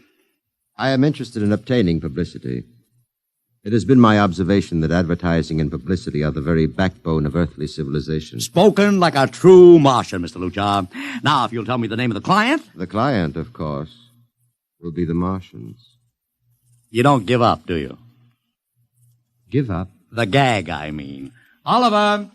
Yes, Mr. Ryan? This is Mr. Luchar. Oh, how do you Mr. do? Luchar claims to be a Martian. Take him outside, will you, Oliver? I am happy to see, Mr. Ryan, that my telling you I am a Martian has approximately the effect I guessed it would. I believe we can do business. I have here cash retainer of $5,000. Oliver, take a look at that wad of lettuce. It's the real stuff, Mr. Ryan. And my client is prepared to spend many times that amount. Sit down, Mr. Luchar. Oliver, get the client a cigar, the 50-cent box. Yes, sir. Thank you. Well, now, what can I do for you, sir? I wish you to manage a publicity campaign. A very large and important campaign. Is the product established, or is it something brand new? Something quite new. Now, what would you judge the most effective type of campaign? Well, if the client has a lot of dough to throw around, a suspense campaign is best. First, you place ads in the paper saying, "Watch this space." Then about a week later, you run an ad saying XYZ or PDQ, and you get people guessing what it means. Then finally, when you've teased them enough, you bust loose and unveil the product. Excellent. We will conduct a suspense campaign. Of course, in this kind of campaign, secrecy is very important. Once the name of the product leaks out, it spreads like wildfire, and the whole campaign is kerfloppo. Quite so, quite so. The utmost secrecy. You realize, of course, these things cost like crazy. Would, say, $1 million cover expense? Come again? I said, would $1 million cover it? Why, yes, I am at... You did say $1 million. I understood that you have handled some very large accounts. Of course, if this is too big... No, not at all, not at all. As a matter of fact, I seldom touch anything less. Right, Oliver? Huh? Oh, of course. That's right, Mr. Ryan. Absolutely right. Yes.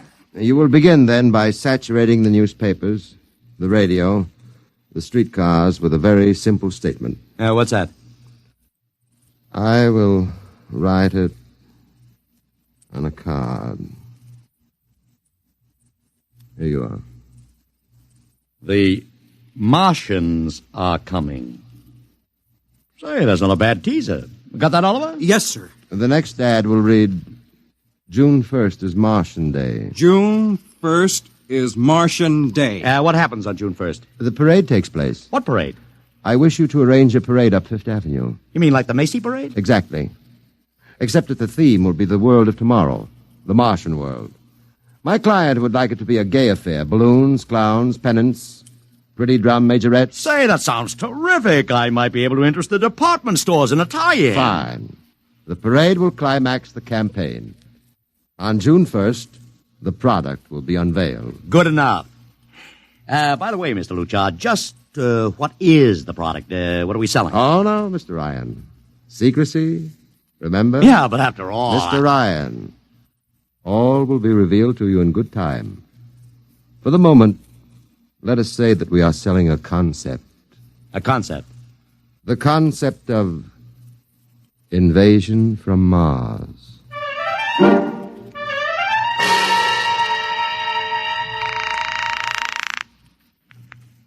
Sorrel Talent Agency. Sammy Sorrel, please. This is Sammy. This is Sid Ryan over at Publicity Associates. Listen, Sammy, how you fixed for midgets? I got midgets. Fine, I need 40 midgets for a parade. 40. June 1st. And listen, Sammy, I want them dressed in little spacesuits. In little... You know, like men from Mars. Mars. Okay? And I want some movie extras, maybe 50 of them. 50. Also rigged up like men from Mars. Make them look gruesome. Got that? Gruesome. Also, I need some horses with pretty girls on top of them. Maybe you can get that bunch from Maroney's Traveling Circus, the one we booked for the Fireman's Parade in Albany last year. Yeah, I'll try, Sid. Never mind the expense. Just get me the talent. It sounds like you landed a big client there. Who is it? It's a secret. I gotta hang now. Call me back, Sammy. Right. How you doing, Oliver? Oh, fine, Mr. Ryan, just fine. I got 100 small boys pasting little stickers. The Martians are coming on the subway platforms. Good. We got full-page ads in all the dailies. Good. And 10-second spot announcements on every local station. Good. It's costing a fortune. Good. The more it costs, the bigger our percentage. Spend like you were going to the electric chair, Oliver. Yes, sir. How are you making out in the parade? If it comes off, it'll be the biggest thing since Barnum invented the midget. I've got Macy's, gimbals, and sacks to contribute floats. Everything is built around the Martian theme, see? Even the horses will have long feelers attached to them and funny-looking extra legs. It'll be sensational. That sounds fine, only... Only what? Mr. Ryan, we don't even know what we're selling. Oliver, my boy, do you think old Sid Ryan has been sitting here spending all this moolah and not putting two and two together? You mean you know who Luchar represents? Just by accident, understand? I have learned that Century Pictures is making a big new epic. One of those expensive pictures they make in secret and then spring on the public because they don't want the other studios to get the jump on them. What's the picture? A space opera titled Invasion from Mars. Get it? Oh, I begin to see. Also, by mere coincidence, it's supposed to have its premiere sometime around June 1st. You follow me? Yes, but, Mr. Ryan, Century has an exclusive contract with New Features Syndicate for all their publicity. Suppose Century Pictures doesn't like the way New Features is handling their stuff. They want to get out of the contract, but New Features says no, so they have to get around the contract. A man named Luchar, client unknown, starts publicizing the Martian invasion. Need I go further? Oh, I don't know, Mr. Ryan. Sounds pretty far-fetched to me, but I don't know. That's what I like about you, Oliver. You're so innocent.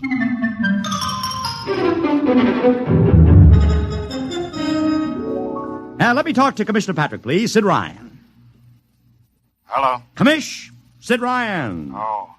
How are you, Ryan? Fine. What is it this time? You want to drop a man off the Empire State Building into a teacup full of water? The answer is no.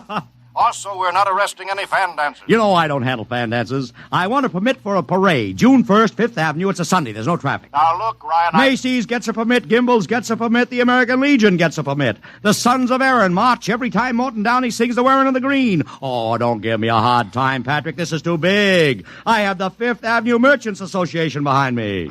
Okay, Ryan. Fill out the forms. I'll pass them along to the license commissioner. That's my boy. By the way, what's the occasion for this parade? Oh, don't you read the papers, Patrick? June 1st is Martian Day.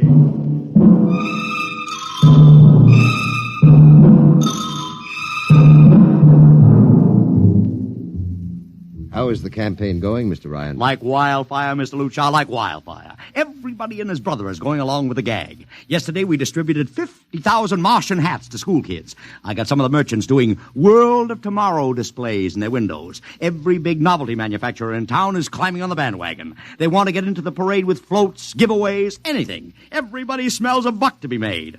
I wouldn't be surprised if the mayor himself declared Martian Day. I've even arranged for Commissioner Patrick to accept a $50,000 check for the Policeman's Benevolent Fund from the man from Mars. Oh, it's terrific, terrific. My blood pressure's up to 200. Excellent. I understand Century Pictures spent over $1 million making that space opera. I beg pardon? Oh, come, Mr. Luchar. Sid Ryan wasn't born yesterday, you know. I know who our client is, even if you don't admit it. You do? Always thinking that's me. Well, as long as you know, let's keep it to ourselves, shall we, Mr. Ryan? As you once remarked, when these things leak out, it destroys the surprise and ruins the effectiveness of the campaign.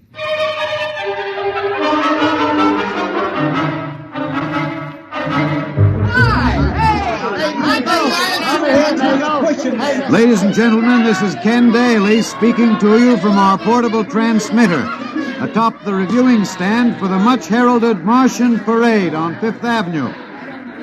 It's a beautiful sunlit day here in New York, a perfect day for a parade, and the streets are packed with thousands of spectators all eager to find out what this is all about. There's an air of shrill expectancy. Some of the kids and their parents have been camped on the curbstone since early this morning to be sure of ringside seats when the so-called Martians pass by. I've just had word from Saul Brown up at Central Park Mall that the Martians have landed from big pink balloons. And now, while we're waiting for the arrival of the parade, we brought some people up to our microphone to tell you their reactions to this most spectacular of all publicity stunts. That's right, come on. What's your name, madam? Miss Ada Shackley. A little louder, please. Miss Ada Shackley. Uh-huh, and where are you from, Mrs. Shackley? Columbus, Ohio. I see. And I see you have your family with you, too. Two little curly-headed blonde boys. Are you in New York on vacation? We came for the Shriners Convention with their daddy. What do you think of Martian Day, Mrs. Shackley? Well, it all seems very strange to me, but the boys have been pestering me to watch it, so we've been standing here 2 hours. I can't make head or tail of it. Well, neither can a lot of other people, Mrs. Shackley. But judging by the thousands here today, there's a lot of curiosity. Curiosity killed the cat, folks say. Well, let's hope not. Thank you, Mrs. Shackley. Mr. Ryan's here. Ryan, right. And this is Mr. Sid Ryan, ladies and gentlemen, the publicity man who's the brains behind the Martian Day stunt. Hello, Sid. Good morning, Kenneth. Easy, not so close to the mic. Oh, sorry. Hey, Sid, you've certainly lifted the lid this time. Looks like it, doesn't it? Sid, there's been a great deal of speculation as to exactly what all this is leading up to. I've heard some folks say it's a big war bond drive. Others think it's just to stimulate local business. And, look, I understand in the trade itself, the smart money says you're building for the premiere of Century's forthcoming extravaganza, Invasion from Mars. Now, come clean. Can you tell us what the real story is? I can. I'd like to, but honestly, I can't. Oh, man of mystery, eh? Are you going to watch the parade from the stand here? No, Ken, I can't stand noise. I'm going up to my office and watch it company. Well, thank you, Sid Ryan, and good luck. And here they come, ladies and gentlemen. The first units of the big Martian parade, swinging down Fifth Avenue with fanfare, colored streamers, music, confetti, floats, all the trappings of a Mardi Gras. And here in the vanguard is a whole troop of little midgets in weird-looking pink and blue spacesuits, carrying Rube Goldberg weapons with signs painted on them. Let's see, I can read one which says, Atomic Blaster. Another one has a placard reading, We're Martian through Georgia. And here come the clowns, laughing and falling all over each other. They're giving free sugar candy to the kids along the way. Yes, ladies and gentlemen, this is a happy, laughing crowd along Fifth Avenue today. A true reflection of the great sense of humor and good nature that makes America the place it is.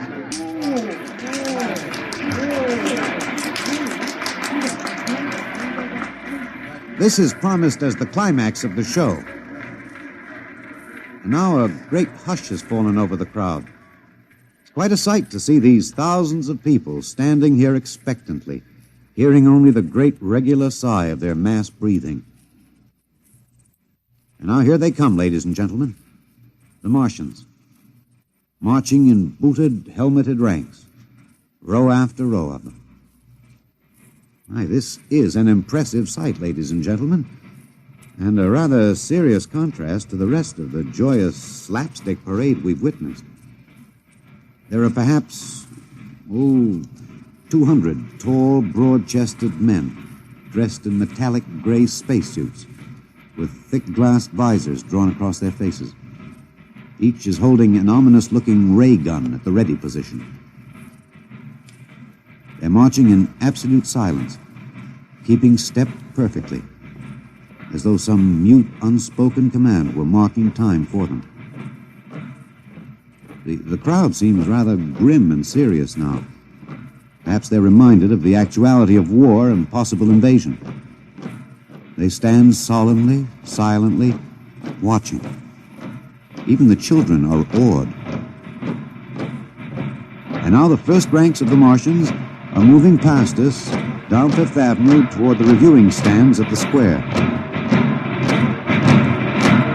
No one moves. What's that? What's happening? There, a woman, ladies and gentlemen. She dashed out into the street. For what reason, I don't know. She attempted to lift the visor of one of the Martian spacesuits, but just as she reached the Martian, she fell forward in a dead faint. I tell you, I've never felt such mass tension in a crowd as we're experiencing here right now, today. All sorts of rumors have begun filtering back through the audience. There are excited whispers of she's dead, she fainted, and now an undercurrent of, what? They're really Martians. This is an example of how a single incident can precipitate mass hysteria, ladies and gentlemen. I tell you, it's a mighty reassuring sight to see the blue uniforms of New York's finest spaced every 10 feet or so along the avenue. Somehow, I can't explain it, this incident has begun to work on what was a moment ago a happy, carefree crowd, and the complexion is changing.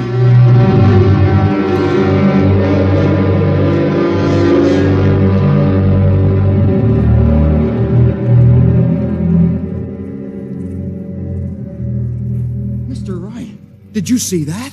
A woman fainted. Of course I saw it. What do you suppose she saw? Oliver, old man, did I ever tell you were too naive for this business? But that young woman ran out into the streets to get a close look at the Martians, and then she screamed and fainted dead away. I'm well aware of that, Oliver, since I paid her $50 to do it. What? The dramatic moment, Oliver, the stock and trade of the good publicity. Man, relax. Holy smokes, you sure think of everything. Yeah, for my share of this deal, roughly $100,000, I can afford to think of everything. Shut the window. Don't you want to see the finish? We'll go down to the reviewing stand for the finish. Right now, I want to make a phone call.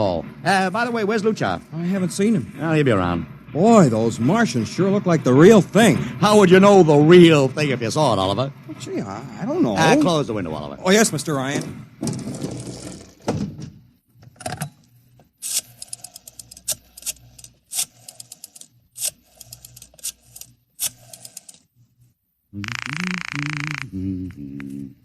Sorrel's Talent Agency. Sammy, this is Sid Ryan. Say, listen, Sid, I was going to call you. I'm awful sorry about those Martians. What do you mean sorry? They're terrific. No, don't joke, Sid. I mean it. Well, I mean it too. They're great, great.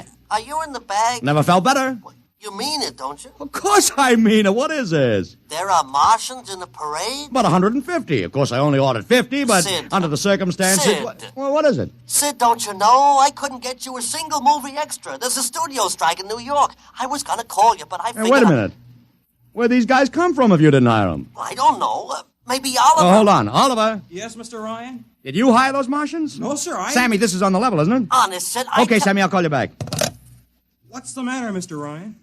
I don't know. I just don't know. I've got to locate Lucha. What's Century Pictures number? Mr. Ryan, this is Sunday. Oh, yeah. Well, get me their publicity director, Marty Sanford, at home. Oh, yes, sir. Yeah.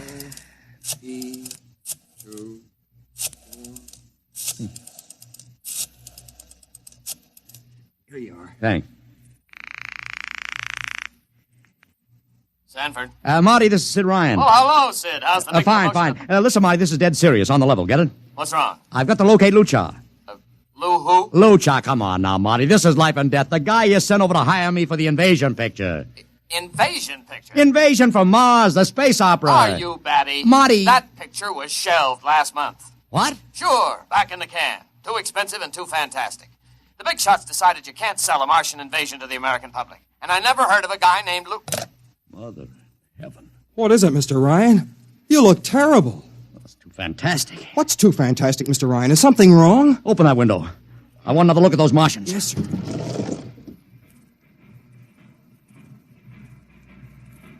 Look at them. Oliver, you were in the Army. Could 150 movie extras learn to march like that in, say, 24 hours? Not in 24 days, Mr. Ryan. Not a second's hesitation. Not one other step. Look at the way they carry those ray guns at the ready. The only other time I've seen troops march like that was in a film of the Nazi stormtroops marching through the streets of Paris. See those chests, Oliver? That's pride. Sheer, arrogant pride. Look at those chins. That's contempt. Nobody could act like that. Mr. Ryan! Oliver, get down there. Find that woman who fainted. Her name's Gloria Montex. Get her up here. Make it fast.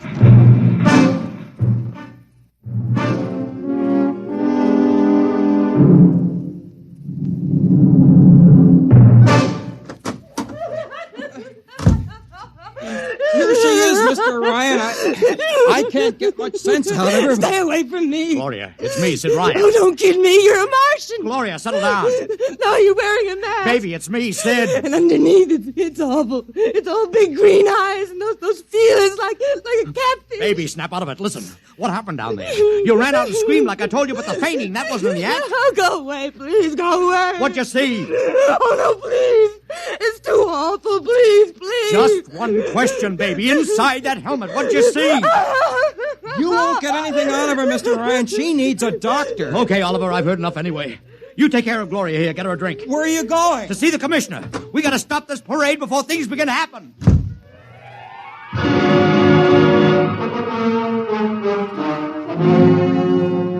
Okay, Ryan, what's the beef? Listen, Patrick, I don't know what it is, see, but something's wrong. You gotta stop that parade. I suppose you'd like the riot squad. That would get you a front-page spread on every paper in town. Honest, you publicity guys give me a pay. This may be a matter of life and death. Oh, sure. Look, Ryan, I've got no time for your cheap publicity gags. I'm a busy man. Listen, I'm trying to tell you I don't know where these Martians came from, who they are, anything about them. All I want you to do is stop the parade and make sure they're on the level. Ryan, I'm wise to your tricks. If you let the sergeant show you out... You won't do it, huh? An honest citizen appeals for protection and you refuse it. I most emphatically do. Now beat it. All right, Patrick. I'll go right to the mayor's office. I'll have you busted flatter than a fried egg. Go ahead. I'm sure His Honor will be glad to toss you out on that phony nickel-plated skull of yours.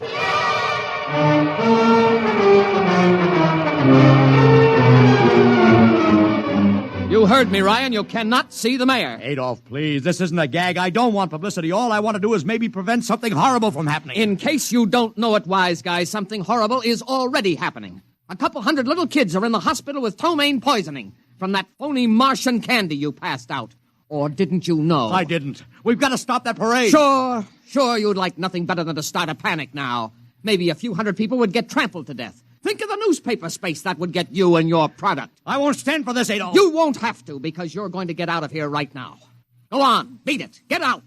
You and your publicity stunts make me sick to my stomach.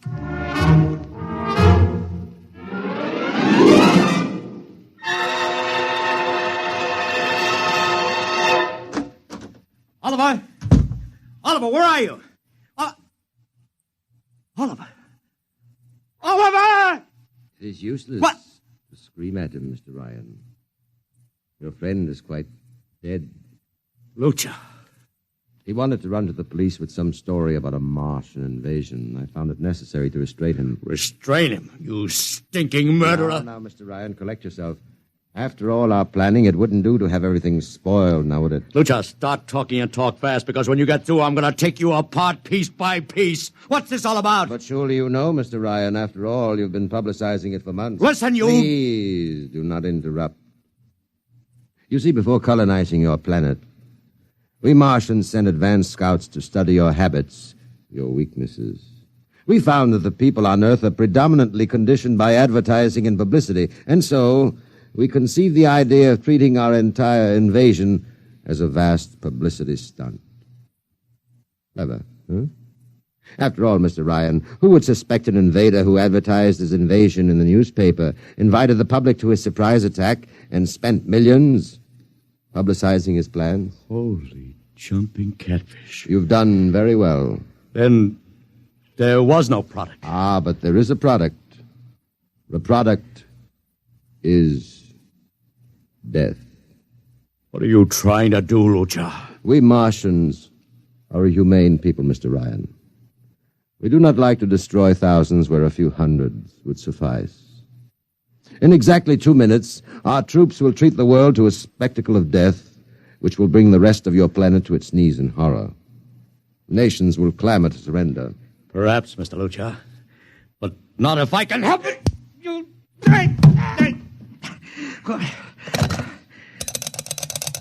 Yes, please. Operator, this is Mr. Ryan. Get me the field telephone on the reviewing stand of the Martian Day Parade. Hurry. Anyone in particular? Just hurry. Reviewing stand, Sergeant Cassidy. Get me Commissioner Patrick. Hello. Hello. You'll have to talk louder. I want Commissioner Patrick. Oh. Patrick! Wait a minute. Things are quieting down. Now, what was it you wanted? This is Ryan. I have to talk to the commissioner. It's a matter of life and death. I'm sorry, you can't talk to him now. The chief Martian is presenting the PBA check to him. The Martians are going to fire a salute. Listen, you got to stop him. What? Stop him! I'm sorry, Mr. Ryan. You idiot! The works is going...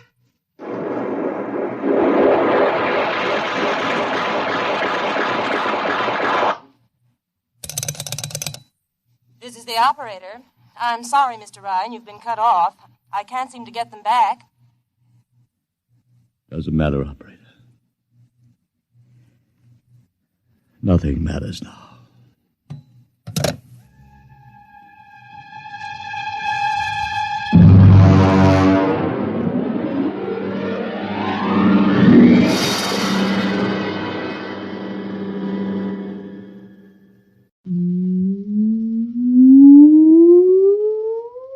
Countdown for blastoff. X -5, -4, -3, -2, X -1. Fire.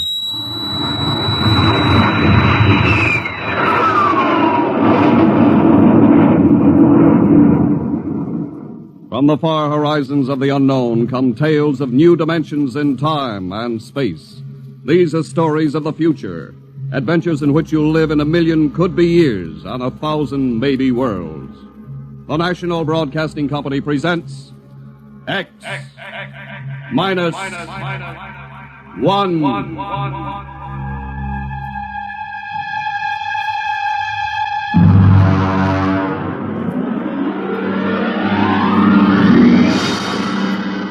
Tonight's story, No Contact.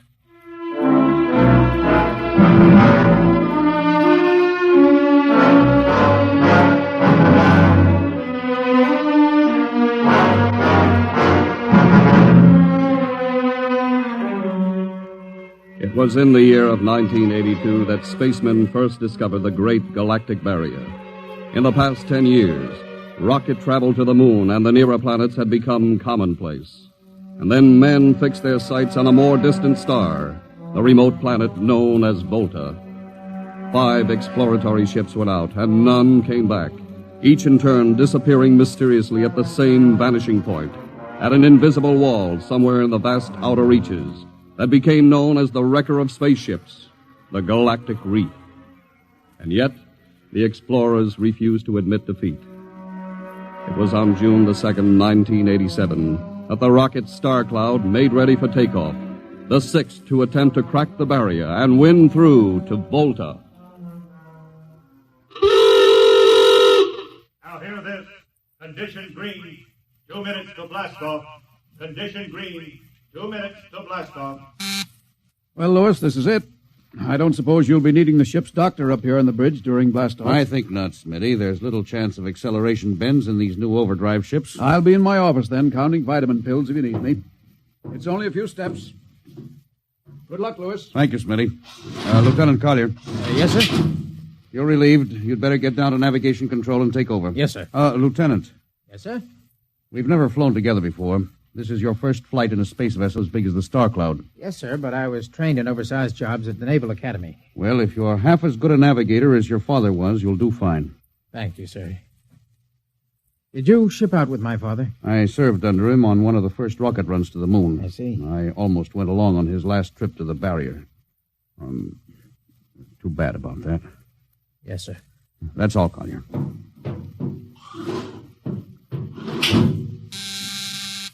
Lieutenant Paulson.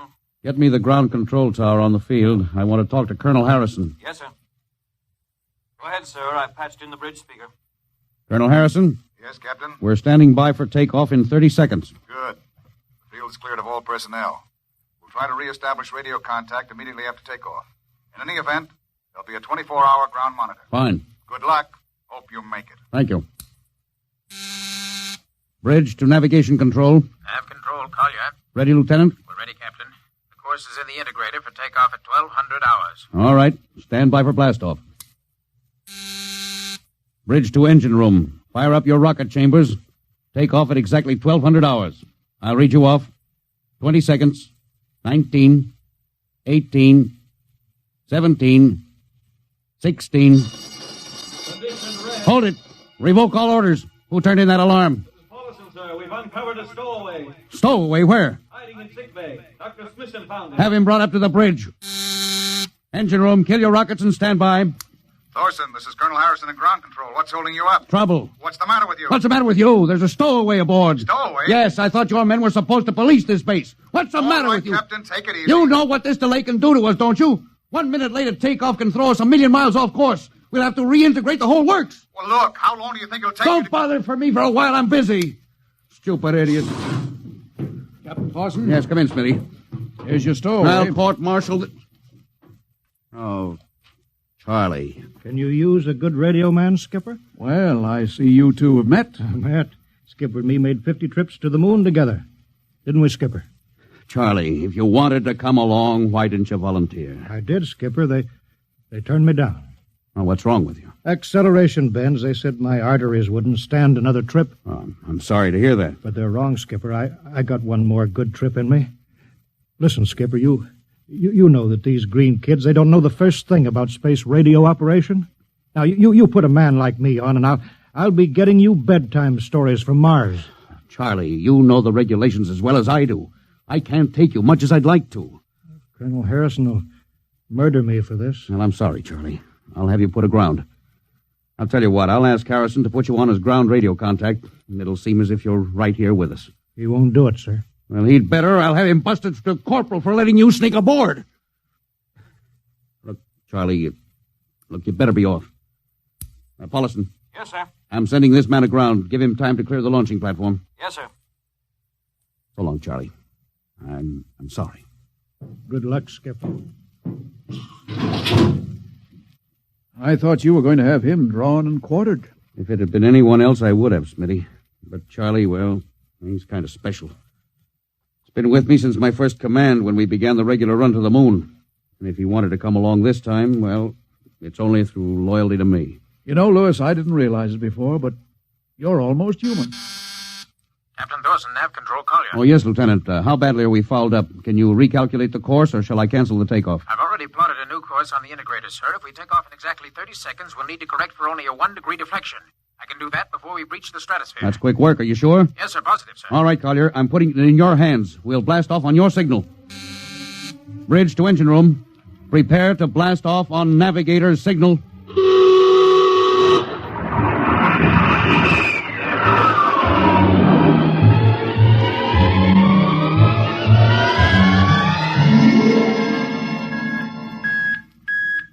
How are we doing, Collier?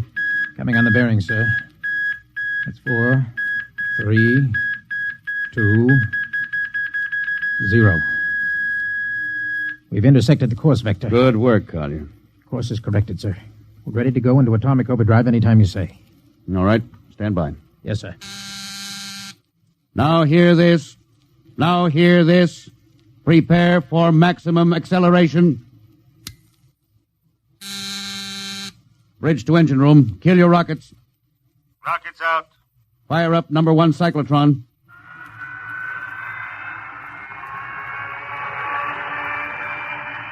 Number 1 ready. Fire up number 2. Number 2 ready. Withdraw your dampening rods. Fission chamber ready. Blast tubes cleared. All generators operating at capacity. Take it over, sir. Go into overdrive at the count of 0. 3 seconds, Mr. Collier. 3, 2, 2, 1, 1, 0. 0.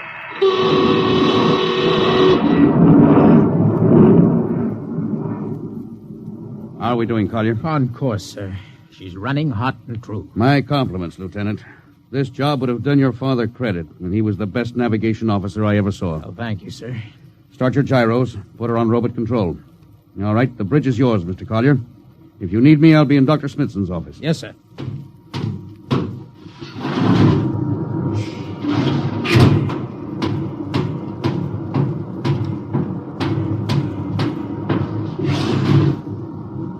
Lewis, I see you got us off the ground. You can thank young Collier for that. Chip off the old block. You knew his father? As a matter of fact, I knew him very well. First-rate spaceman. Oh, is he the one yes, who... Yes, He was lost in the galactic barrier on the second ship we sent out to Volta.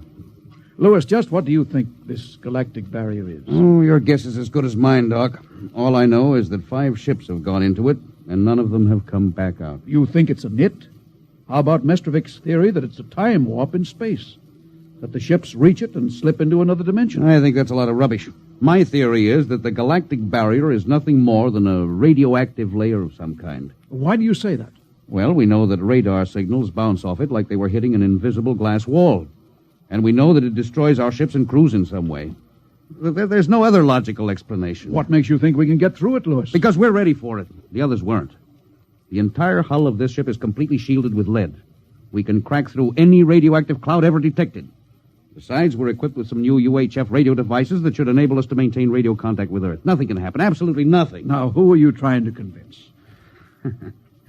Myself, I suppose. Lewis, you've had your share of glory. First skipper to reach the moon back in 1962. You could have retired. Why are you risking this trip? 5 ships are missing. Men like Prentice, Margetson, young Collier's father. I'm tired of seeing good men fed into that meat chopper. Then why are we going to Volta? We haven't any choice, Smitty. We're in a race, the kind of race where men and ships are expendable.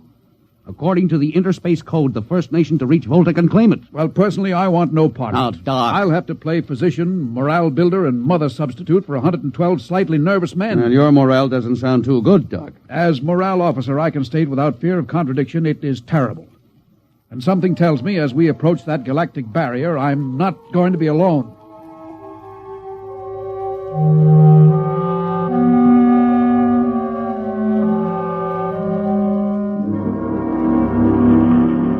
Hello, Earth. Hello, Earth. Captain Thorson of the Star Cloud calling Earth. Hello, Star Cloud. Hi, Captain. Charlie. Well, I see they haven't court-martialed you yet. No, sir, thanks to you. Well, it's good to hear you. You can read us the funny papers on Sunday morning. Right. How's our signal? Strong. Clear as a bell. Here's our log report for Colonel Harrison. You ready? Shoot. June 2nd, 1987. 4 weeks out from Earth. Running true. No radiation. Operation normal. Still making our approach to the galactic barrier. That's all, Charlie. See you later. Good luck, Captain. I sure wish I was with you.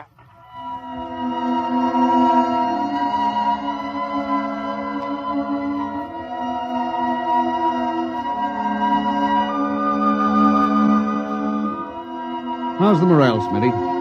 The men know we're getting closer to the barrier. They're beginning to show a little tension, Lewis. Oh, how's their physical condition? Any sickness? About half the crew has come down with space blues. I was afraid of that. Are they bad? Same as usual. Lips and hands with a bluish cast. Eyes are sensitive to infrared. I don't know. When I first started flying these tin cans, nobody ever heard of space blues. Well, now there's a theory it's caused by the terrific acceleration of atomic overdrive. Change in gravity affects the circulation. What do you think? I think it's psychosomatic. I've noticed that the same men who get space blues under tension on a ship tend to get blue coloration back on Earth when they're upset. I guess it's just an occupational disease of space navigators. Uh-huh. You think it's just nerves, then? Well, young Collier's got a bad case. I think it's tension from overwork. Maybe he needs some vitamins.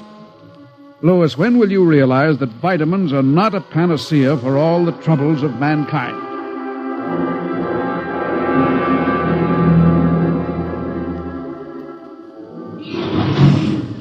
Sir, I understand that you relieved me from duty. Well, Dr. Smithson says you aren't looking very well, Collier. I'm giving you a rest. Sir, I feel perfectly able to continue. Your lips are as blue as Minnetonka. Captain, I'd like to remain at my post. Don't be foolhardy, Lieutenant. I'm not being foolhardy, sir. I have a special, personal reason for wanting this expedition to reach Volta. Your father? Yes, sir. You think he might still be alive? I have to find out what happened, sir. I think I understand. Very well, Collier. Report back to duty.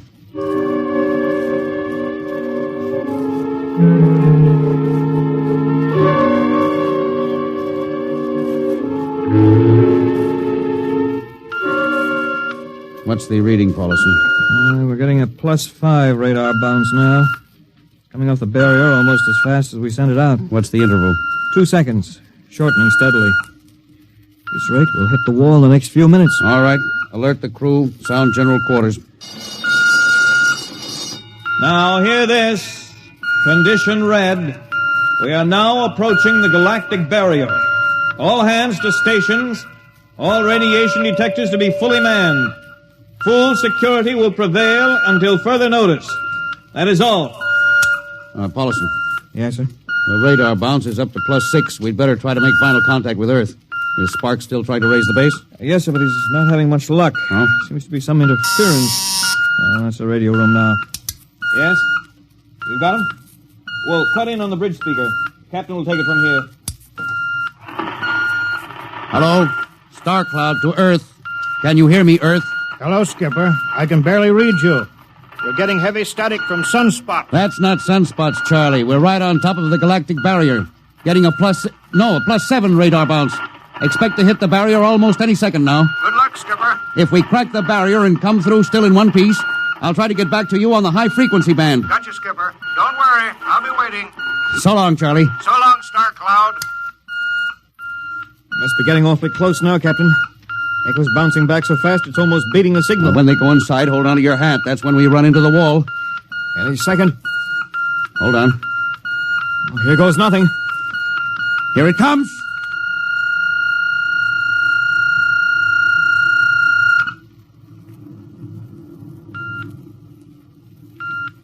Captain.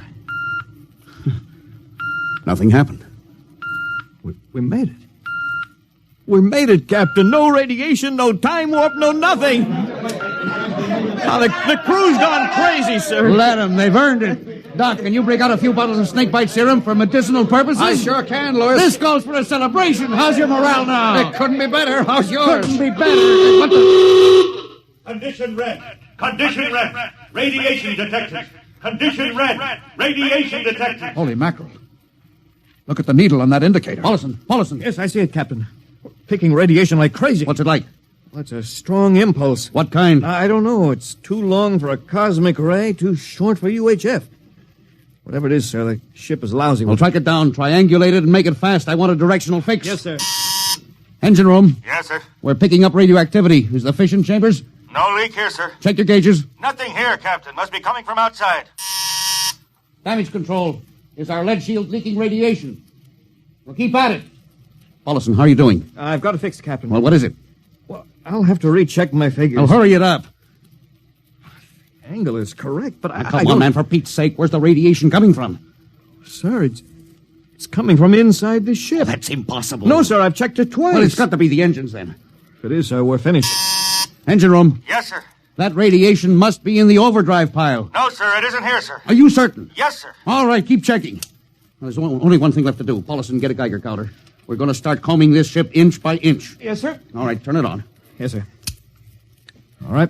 Ready, Captain. We'll check the atomic guns first. Come on.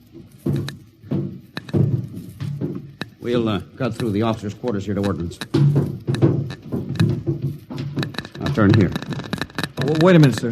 Huh? What is it? The signal's weaker now. Yeah. Let's go back. Hold it. Seems strongest right about here. Doesn't make sense. Whose cabin is this? Lieutenant Collier's. Collier? Oh, he's down in nav control, sir. Oh, I'll try the door. It's not locked, sir. Oh, it's in here, all right. Listen to that counter. Strongest over here. Open that wall cabinet. It's locked, I'll sir. smash it. Shut off that Geiger counter. Now, what do you make of this, Paulison? Well, it looks like some sort of portable transmitter, sir. Must be foreign manufacture. I don't recognize the calibration symbols at all. I've never seen anything like it. Which raises a small question. What is Lieutenant Collier doing with a transmitter in his cabin? I don't know, sir. Well, I intend to find out, Paulison. Get down to nav control and bring Collier up to the bridge on the double. Well, hadn't we better find some way to shut this thing off first? I know a way.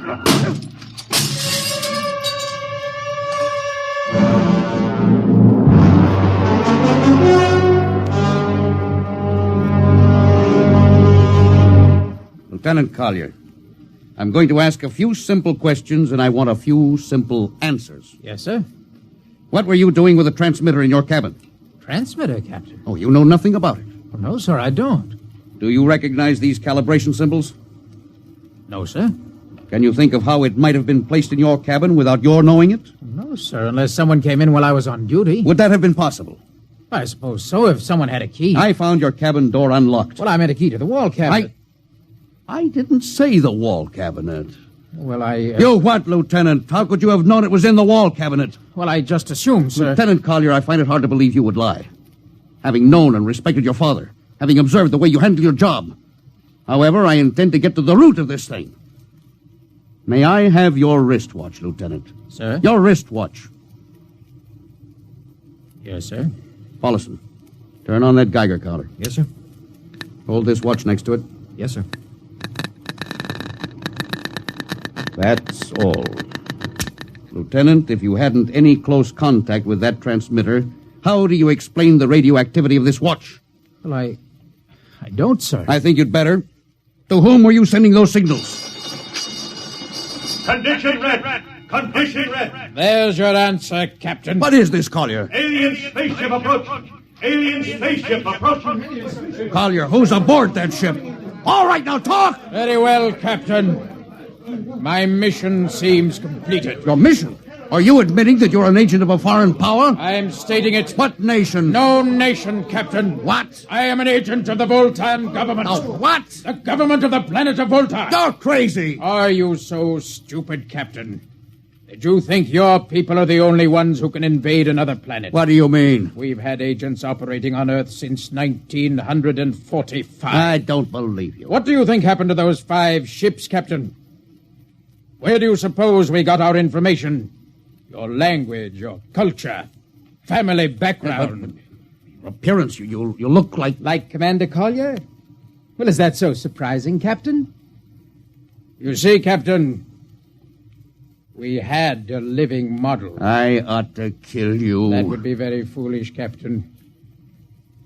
I would advise you to surrender without delay. Alien ship now coming into ordnance range. I'll deal with you later, Collier. Paulison? Yes, sir. Put this man in irons, take him away. Don't worry, sir. We'll take good care of him. Carpenter, Robinson. Gunnery. Gunnery Richardson. What's the range? 10,000 meters. They're closing fast. Put your guns on radar tracking. Tracking. Coming on the bearing. Fire. Fire, Richardson. Richardson, did you hear me? Fire! What's the matter down there? Did you hear me? Richardson, answer me. It's no use to shout, Captain. Collier, how did you get loose? Where's Paulison? Lieutenant Paulison is dead. All stations! Lieutenant Collier has escaped. Seize him, men! Don't waste your breath. Your men can't hear you, Captain. What? Those still alive are my men. You're lying. No, Captain. Every ship that has ever left Earth was controlled by a Voltan crew. That's impossible. Those were hand-picked men. Hand-picked by us. I don't believe you. No? Then why not call for help? Carpenter, Robinson, Haley, report. You see, Captain? Carpenter, Robinson, Haley. It's quite useless, Captain. I would advise you to sit very quietly and do nothing. Very well, Collier. You've beaten us. What now? The ship will be taken to Volta for, shall we say, further experimentation. I see. Of course, there's one thing you hadn't counted on. Just what is that, Captain?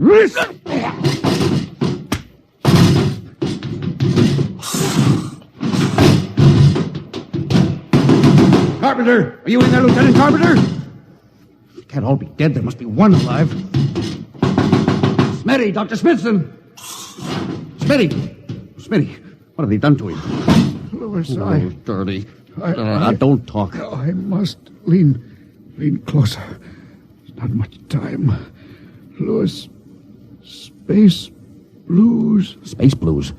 What is it, Smitty? What are you trying to tell me? All men with space blues. Voltans. Let me help you. No, Louis. Get message back to Earth. Voltan, 5th column. Watch out for space blues. Smitty. Oh, Smitty. Captain Thorson, you can't hide from us now. Come back to the bridge and surrender, or my men will come and get you.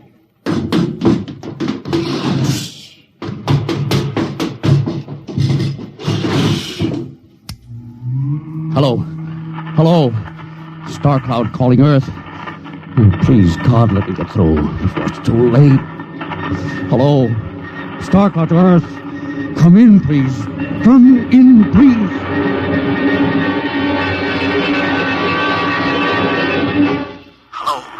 Hello. Star Cloud to Earth. Captain Thorson calling. Charlie, come in, please, hurry. Hello. Oh, hello. Can you hear me, Charlie? Skipper, is that you? Are you getting my signal? It's coming in a little louder now, Skip. Keep sending. God, now look, Charlie, listen to me. Not much time. Get word to Colonel Harrison. Crew mutinied. Most of crew members, Voltans. What? Voltans. Spell that. V-O-L... Voltans. That's right. They're from the planet Volta. Skipper, are you all right? Now, Charlie, this is serious. They'll be here any second. Now, listen, they have a 5th column on Earth. They're planning to invade you. You mean it? Of course I mean it. Tell Harrison, posing as humans. You can detect them by space blues. You got that? Only Voltans get space blue. Charlie, did you hear me? Space blue. I get you. They're breaking in, Charlie. I'm depending on you. Warn everybody. Captain. They've opened the door. So long, Charlie. Tell Hannah. Captain Thorson. Hello, Star Cloud. What's the trouble, Sergeant? I was just trying to raise the Star Cloud, Colonel. I had any luck? No, sir.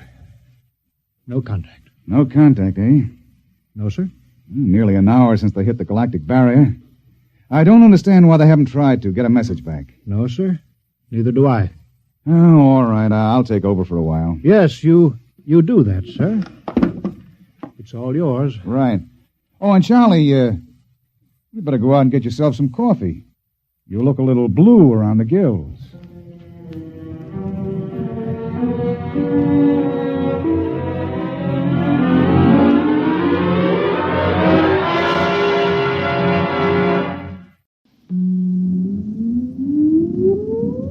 Countdown for blast off. X-5, 4, 3, 2,